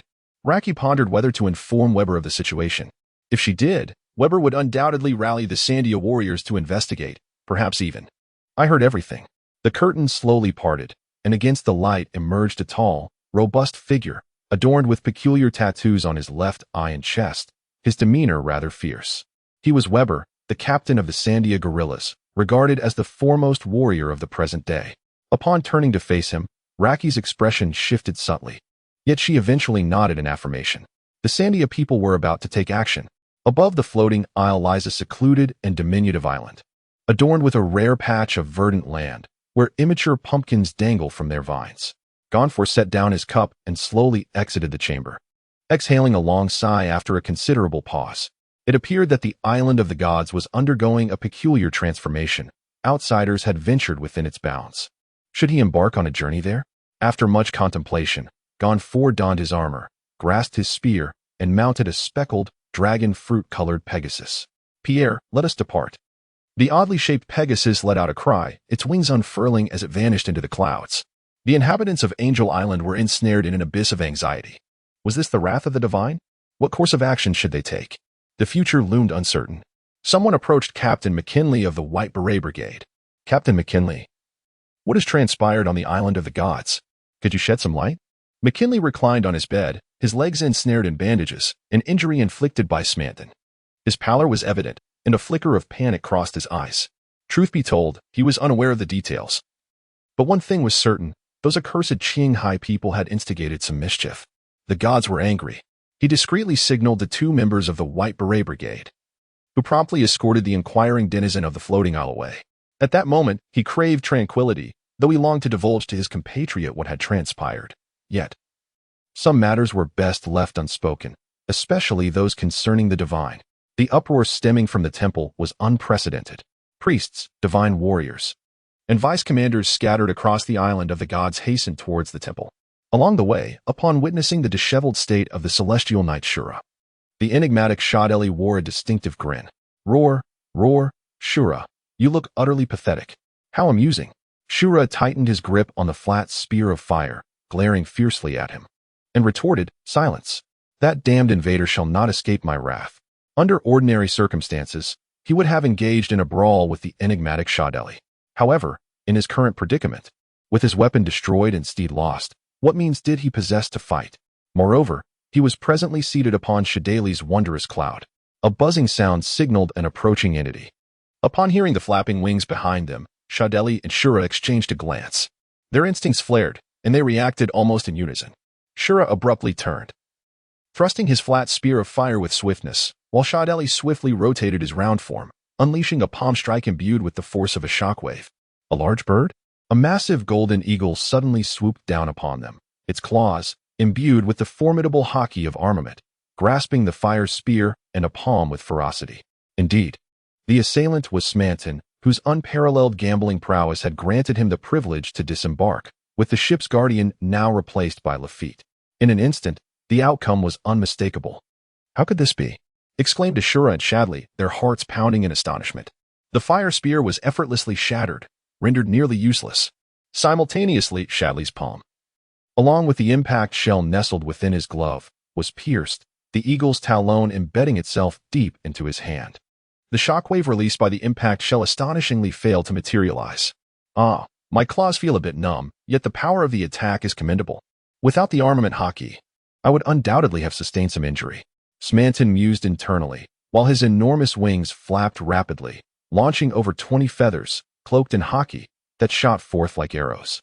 It was too close, too numerous, and too swift to evade.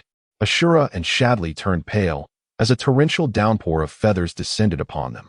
In their moment of confusion, one had his weapon seized, while the other's hand was gruesomely pierced.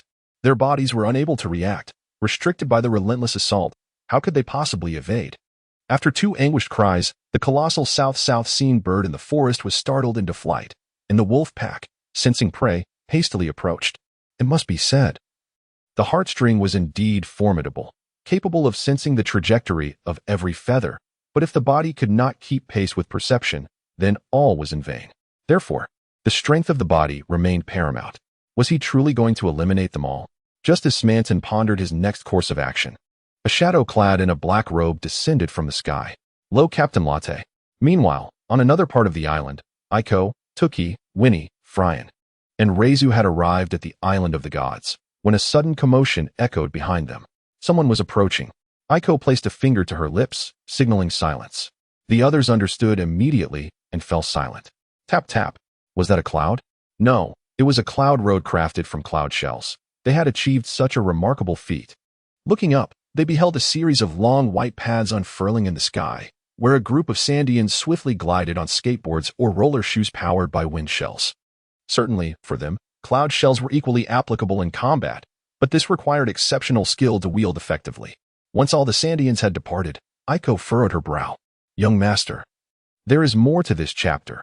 Please turn to the next page to continue reading. It becomes even more thrilling. Who were these peculiar figures? Freon stroked his chin, pondering deeply. With wings sprouting from their backs, they must belong to the Sky Island people, yet there was something distinctly unusual about them.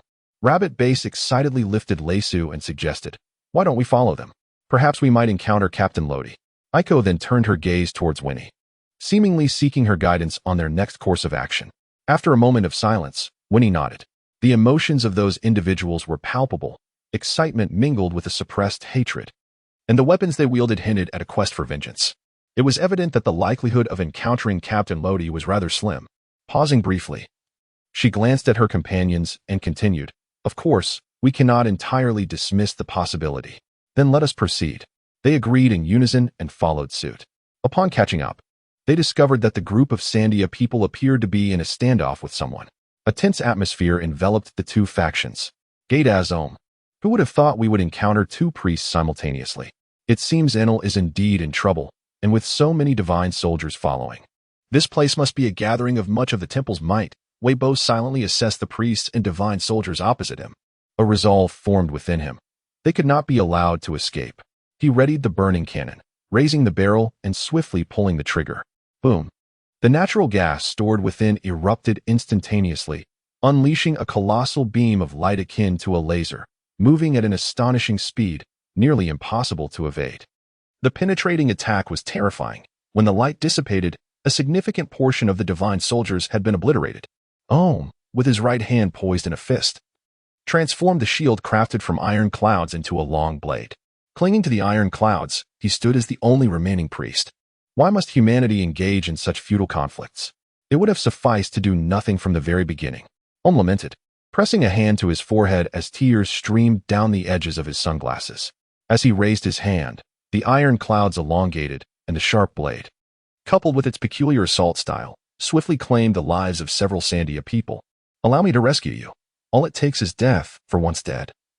Desires will cease to exist," he declared as the blade continued to shift direction, aiming at the remaining Sandia individuals. Bang, bang. Braham pulled the triggers of his dual pistols, unleashing a blinding radiance that rendered everything momentarily indistinct. Yet, he overlooked one crucial detail: Ohm was indeed wearing sunglasses. Moreover, he possessed the heart network. Sensing the trajectory of the bullet, Ohm's body moved swiftly, nimbly evading the attack. Simultaneously, Iron Cloud retracted rapidly.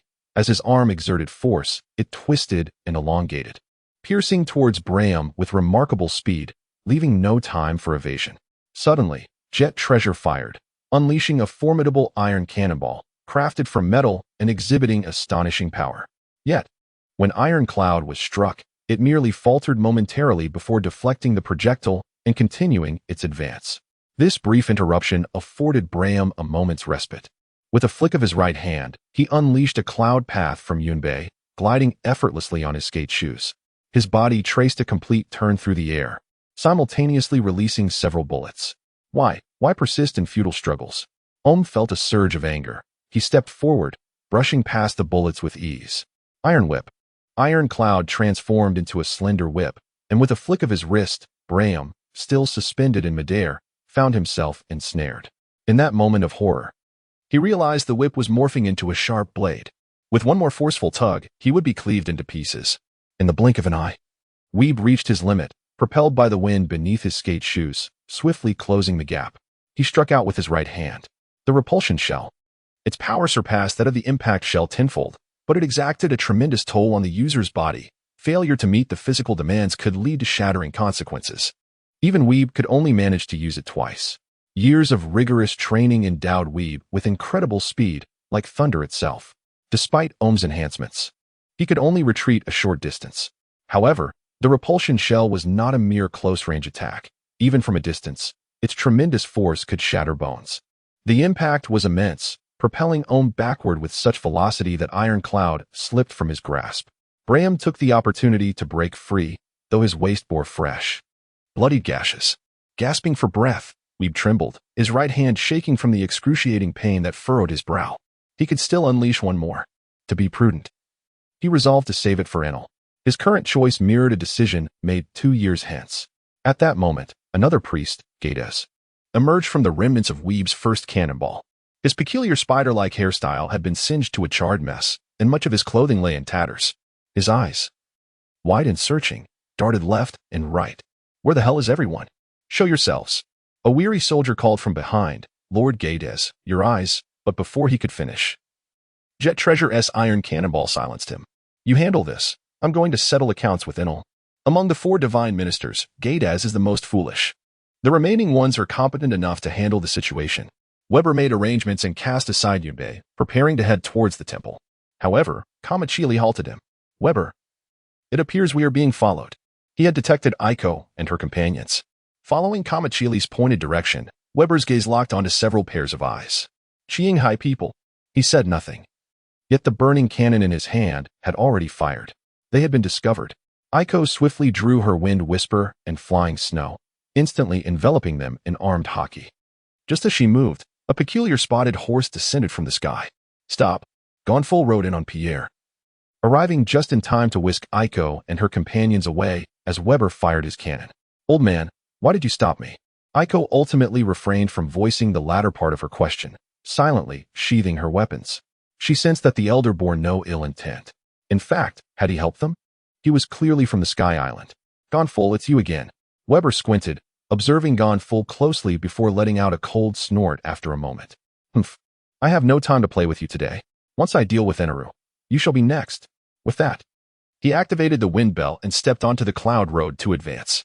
Yet, his progress was abruptly interrupted. A massive golden eagle suddenly swooped down, its dark claws flipping him onto the ground, blood leaving a vivid scarlet trail on the cloud road. It hurts. Weber rolled on the ground several times. 3 gaping wounds carved into his chest. Through his blurred vision, he perceived the colossal eagle seemingly speaking. Little master, this chapter has more ahead. Please click the next page to continue reading. The following is even more thrilling. Who dares to lay hands on the Death Pirate crew? Who gave you the audacity? The newcomer was Smanton. Behind him, Lodi approached leisurely. As for the Celestial Knights and the Great Enlightenment of the Forest, their souls had already been sealed by Lodi. Their bodies were hidden away, potentially to be frozen for later use. After all, souls lack physicality. Only through corporeal form can immense power be harnessed. At present, the Grim Reaper's scythe contained the sealed souls of Eneru, 2 divine ministers, and 3 former CP9 members, totaling 6 souls. Cough, damn Qinghai people. Just as Kamachili helped Weber to his feet, a fierce expression of unyielding wrath marked Weber's face. Weber, your injuries. Perhaps we should retreat? Kamachili expressed his concern. The wounds were grave. If the battle continued, it could lead to irreparable consequences, even death. Ahem, enough of this. This time, it is either Enel's demise or my own. I never anticipated that this group from Qinghai would intervene. However, it matters not. Once we eliminate them, we shall still have a chance. Enel has seemingly become an obsession for him. Subsequently, Weber laboriously positioned the burning cannon, his finger poised to pull the trigger. Enel, he is already dead. The words of Lodi resounded like thunder, reverberating through the hearts of all present. Whether it was the remaining divine soldiers, the people of Sandia, or even Gonful, their astonishment was palpable. Subsequently, disbelief took hold, as they considered Lodi's statement to be nothing more than a ludicrous jest. How could a god possibly perish? What a farce. Lord Enel is omniscient and omnipotent. He must be deceiving us. Among them, it was Gonful who found it most inconceivable. Enel has died? He was acutely aware of Enel's formidable power, the sense of helplessness still vivid in his memory. Suddenly, 2 figures bearing orbs approached, carrying a body riddled with wounds. Their faces betraying an unmistakable terror. Vice Captain, Zhongwu, Xiaowu. They bore the all-powerful deity Enel, the master of all things. He is dead. There was no doubt. The evidence lay before everyone. Though the corpse bore a disfigured visage, the attire, stature, and the large drum etched with 3 comma-shaped jewels unmistakably revealed his identity as Enel.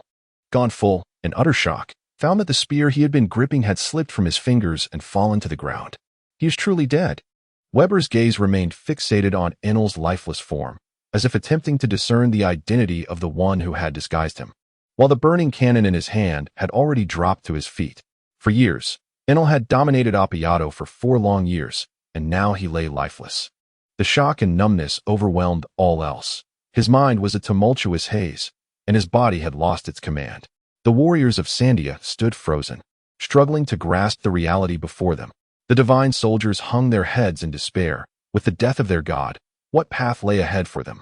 Amidst the chaos, one voice continued to cry out. Is it an invisibility technique? If you possess the ability, reveal yourself. The last remaining priest, Gades, stared in disbelief, his eyes wide, still searching for something elusive. The true form of the Grim Reaper. With his hands poised in a delicate grip, countless tendrils of black smoke surged forth from Lodi's being, expanding and coalescing until they manifested as a shadowy figure draped in a dark robe. This was not the true form of the Grim Reaper. It was merely an apparition, yet it possessed the power to seal souls while conserving considerable stamina. Cross of Excision. 2 newly formed black orbs were cast forth by the specter, hurtling directly towards Gada and the unconscious Ohm. The pitch-black cross ensnared their bodies, and the dense smoke coiled around their limbs, binding them tightly. In an instant, the souls began to detach, while their corporeal forms began to plummet. The entire scene was enough to send shivers down the spine of onlookers. Amidst the crowd, the inhabitants of the Sky Island found themselves plunged deeper into astonishment. "Is that a soul?" murmured a renowned warrior. The translucent forms corresponded to their every fantasy regarding the essence of the soul, compounded by the sight of the fallen bodies, evoking a cascade of unsettling thoughts. Then, a more dramatic spectacle unfolded. Soul severance. A chilling breeze swept through, accompanied by an eerie, piercing sensation that raised the hairs on their necks. The immense shadowy figure wielded a black scythe, delivering a heavy blow to the souls of Gada and Ohm. The stroke was entrancing, ensnaring the senses and drawing one into its depths. In that moment, the Sky Islanders felt as though their very souls were on the brink of separation, their bodies rendered immobile. Fear began to permeate the atmosphere. Soul sealing. The Grim Reaper's scythe severed the connection between Gada and Ohm's souls and their bodies, unleashing a powerful suction that drew their souls into the embrace of Death's scythe. The sealing was complete. Lodi inhaled deeply, the spectral figures of death dissipating behind him. A flicker of astonishment crossed Smanton's eyes as he beheld the captain. Indeed, Captain Lodi is an extraordinary individual. He felt an overwhelming sense of fortune and gratitude for his initial choice. Brother Lodi. Suddenly, a petite figure darted forward, enveloping Lodi in a warm embrace. It was Aiko, her eyes glistening with a hint of redness. "Although I knew you would be fine, I still couldn't help but worry about you." Among the crew, it was undeniable that Aiko shared the deepest bond with Lodi, a connection that could never be erased. Lodi gently placed her hand over her face, brushing away the tears at the corners of her eyes, and offered a faint smile. "Am I not all right?" she said. "Moreover, I have prepared a splendid gift for you. The Thunder Fruit. I wonder what the inhabitants of Sky Island will think upon seeing it."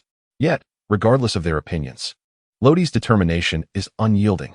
"I shall become the new deity of Sky Island. Who supports me, and who opposes me?" Below, silence reigned. After a prolonged moment, Weber slowly stood upright and walked step by step toward Lodi. "I oppose," he declared. "Apaya belongs to the Sandia people. No one can take it away." Lodi gazed silently at him, refraining from uttering a word. It was not until Weber approached, his right hand striking forth, that the moment transpired. The impact of the conqueror's haki, even through the thick layers of armor, caused Lodi's body to tremble slightly, a hint of pain coursing through him.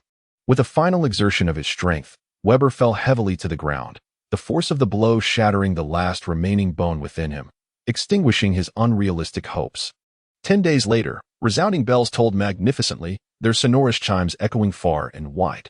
In Appiato, Angel Island, throughout the vast expanse of the White Sea, and stretching down to the azure shores of Gaia Island, Mont Blanc Kurikai lifted his gaze to the heavens, tears shimmering in his eyes. The fairy tale book he had been holding slipped from his grasp, thudding softly against the ground. The Golden Country truly exists. To the denizens of Sky Island, it was the voice of the divine. For the people of Sandia, it symbolized noble friendship, a beacon of light in the night, a seed of hope. For Kurikai, it was a transcendent dialogue with his ancestors. On that day, Lodi has ascended to become the new deity of the Sky Island, where exploitation and plunder are mere echoes of the past. Both the Sandians and the inhabitants of Sky Island have united upon the precious island of Appiato, forged from rare brass. While Lodi has taken on the mantle of the new god, the governance remains in the hands of the former Sky Island deity, Gonfuer, alongside the venerable chief of the Sandians.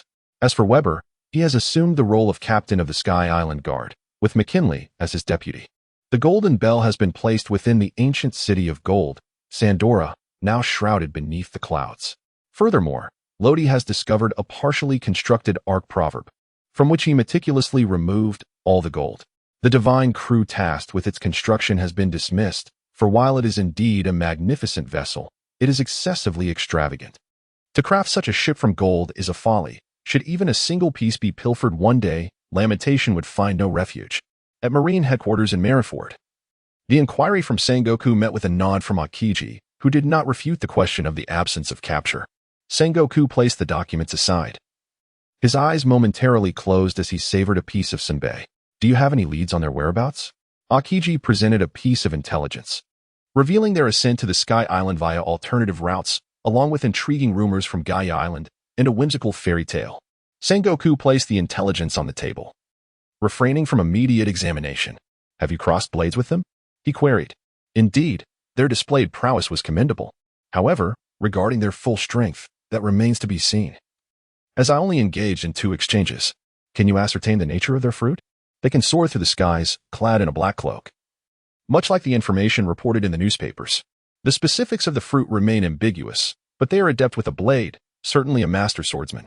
This poses a significant challenge. With Crocodile's warlord title recently revoked, the seas are increasingly tumultuous, leaving us with scant resources to address this matter. Moreover, it's surprising they ventured to the Sky Island. A long sigh escaped him, and the office fell into a contemplative silence. Time swiftly elapsed. 6 months later, in the year 1519 of the Sea Circle calendar, the awakening of the Lodi fruit has reached its full potential, and the 4 divine ministers, along with Eneru, have restored their souls. Lodi distributed 5 devil fruits among them. The 4 divine ministers received the 4 fruits extracted from Alabasta, namely the wax fruit, the quick fruit, the imitation fruit, and the thorn fruit. Meanwhile, Eneru was bestowed with the fruit that was transported from the Sky Kingdom, which turned out to be a stroke of luck for him, as it was none other than the dragon fruit, ancient variant, in the form of a Spinosaurus. Once the distribution of the fruits was complete, it was time to delve into the heart network. As Lodi had anticipated 6 months prior, Eneru indeed possessed a method for cultivating the heart network. The training of the crew officially commenced, and Lodi, utilizing the techniques of armament hockey, successfully enabled the 4 divine ministers, Eneru, and the combatants of Skypiea to master armament hockey, significantly enhancing their overall strength. To be frank, there is already a palpable essence of the new world in the air. In Dressrosa, even a mere naval soldier can wield armament hockey to withstand the birdcage. In truth, the female warriors on the island of the Empress also possess armament hockey, capable of even performing the technique of entanglement and detachment. One can only say impressive indeed.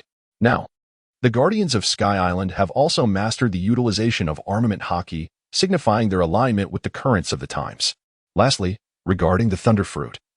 At the behest of Lodi, Aiko consumed it, perhaps due to the influence of the death god's demonic power over nearly a decade. Her development of the thunder fruit has progressed seamlessly and remarkably. Over the past 6 months, numerous significant events have transpired. Blackbeard Teach assassinated the 4th Division captain of the Whitebeard Pirates, Sachi, seizing the dark fruit and subsequently defecting from the crew, prompting Ace to pursue him. Furthermore, the newly appointed warlord of the sea, Celtic, who had held the position for less than 2 months with a bounty of 150 million berries, was also killed. It is rumored that he was assassinated for inciting a war between 2 nations. Thus, another seat among the warlords of the sea has become vacant. It seems almost cursed. Or perhaps it awaits a true powerhouse capable of reigning over the warlord title. Seasons change, and a year and a half passes. In the year 1520 of the Sea Circle calendar, a straw hat boy emerges upon the vast ocean, proclaiming himself as the pirate king, Luffy.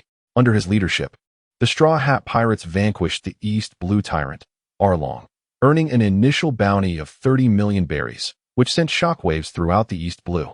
Meanwhile, the Death God Pirates, who had not been seen for nearly 2 years, gradually faded from public consciousness. Perhaps only Sengoku and Akiji are aware of their precise whereabouts. The prominent figures of the New World have shown no reaction to the disappearance of the Death God Pirates. while the new generation of pirates rises and falls. The four emperors remain steadfast and unyielding. Their formidable strength is evident. For the promising young pirates, they leave only a fleeting impression, offering them little more than cursory attention. Even though the death god Lodi has triumphed over the warlords of the sea, to them, it still bears little significance. Sky Island. Atop the clouds, the call resounds. Lodi let out a long breath. After completing 200,000 swings, he gradually returned the yellow springs to its sheath. The changes over the past 2 years have been remarkable. At 18, Lodi now stands an impressive 2 meters and 20 centimeters tall. Although he still falls short of the average height, he is quite content with his stature. More significant than his height, however, is the transformation in his strength. His abilities have fully awakened, boasting top-tier mastery of hockey, the Conqueror's hockey entwined with his form, a nearly perfected black blade, and an extraordinarily robust physique capable of shattering colossal sea kings with his bare hands. The only aspect that leaves a bit to be desired is his observation hockey. Despite training under Eneru and learning the mind network, his observation hockey has only seen a slight enhancement. Indeed, the ability to foresee the future cannot merely be acquired through study. No one is without flaws, and this holds true in his case. However, should he master the advanced application of the Conqueror's hockey, employing it in the manner of observation kill, it would certainly compensate for this shortcoming. Lodi's Conqueror's hockey is formidable. He is merely one opportunity away from comprehending the observation kill. It is time to embark on this journey. After 2 years of silence, the Grim Reaper pirates shall once again emerge into the world. This time, he has ascended to the pinnacle of this realm. However, it is also time to confront the sorrowful past left by the original owner. Ironhand Butcher, Makati, I hope you have not perished and impelled down, for I intend to deal with you personally. With that, Lodi leaped off the island cloud, swiftly vanishing into the thin mist. Not far behind Angel Island, a brand new training ground, constructed merely half a year ago, sprawls across a vast expanse, capable of accommodating thousands of individuals training simultaneously. The crackling lightning in Aiko's hand dissipated as she gazed at the person before her. Sister Winnie, how do you feel? Winnie slowly opened her eyes, smoothing her slightly floating hair, adorned with a gentle smile. It's all right, I can just about endure it. Over the past 2 years, stimulated by the lightning and coupled with regular training, Winnie's physical resilience has greatly improved, and her emotional control has become more stable. Aiko nodded then, as if searching for something, cast a few glances at the door, suddenly turning to Winnie with a look of confusion. Where are those 3 little shadows? I haven't seen them today. The 3 little shadows refer to Jem, Machida, and Miss Golden Week Mariana. They have now become devoted supporters of Winnie, usually trailing closely behind her to offer protection. Winnie picked up a cup from the table, took a sip, and then gazed out the window, speaking softly. I sent them to train with the Sky Island Guard. Currently, there are 2 guard teams on Sky Island. The first, known as the Sky Island Guard, is jointly led by Weber and McKinley. The second echelon includes Jongwoo, Shiawu, Kamachili, Jabeo, and Bulahamu, consisting of many Sandia warriors and former White Beret members. The second team is called the Divine Guard, led by Enel, with the second echelon comprising the 4 gods and 50 elite warriors proficient in armament hockey. They represent the most vital and core strength of Sky Island. Aiko nodded in understanding. It's all thanks to that warlike fellow Weber. The members of the Sky Island Guard have all turned into militants. To enhance their strength, they often seek guidance from powerful individuals for training. The Divine Guard typically does not partake in these training sessions, leaving the task to the relatively capable Jem and his companions. Occasionally, Aiko would use lightning to augment their physical prowess, so she is well aware of the intricacies involved. Just as she was lost in thought, a series of knocks echoed through the air. Knock knock. Aiko and Winnie turned towards the door almost in unison, only to see a familiar figure stepping through the open entrance. Lodi, have you finished your training? The person who entered was Lodi. After leisurely stepping into the room, he took a seat in an available spot. However, where are Lafayette and Smanton? Typically, during this time, Lafayette and Smanton would be engaged in sparring at the training grounds. But today seemed peculiar. Lodi did not encounter them. Uncle Fryan was once again installing new equipment aboard the ship, and both Lafayette and Smanton had gone to join in the excitement, along with that disobedient little rascal, Tubby. Speaking of Tubby, Aiko felt a surge of irritation. Despite being merely a rabbit, he exhibited an astonishing aversion to female contact, which left Aiko feeling both enamored and exasperated. Lodi cast a fleeting glance at her and nodded silently. Oh, Tubby. Over the past 2 years, its prowess has undergone a remarkable transformation. With the guidance of Lesu, it has honed its skills into that of an exceptional marksman, even mastering the art of enveloping the fortress cannonballs expelled by Lesu with armed hockey and static electricity. The impact of such a cannonball is utterly formidable. Coupled with Lodi's demonic powers, a single projectile could easily obliterate a small naval vessel. As for Freon, how should one put it? Lodi's assessment of him is that he is a brilliant scientist imbued with an insatiable curiosity for the unknown. Moreover, he is a polymath, adept in various fields of science. Not only is he capable of inventing an array of machines and weapons, but he also possesses the skills to modify and repair vessels. However, his personal strength remains rather limited. Lodi once inquired why he did not attempt to master the techniques of armament hockey and observation hockey. He merely replied that, in comparison to the development of the human body itself, he preferred to delve into the exploration of external entities, for that was his true science. Lodi had contemplated that perhaps this was the very reason for his departure from the Vegapunk.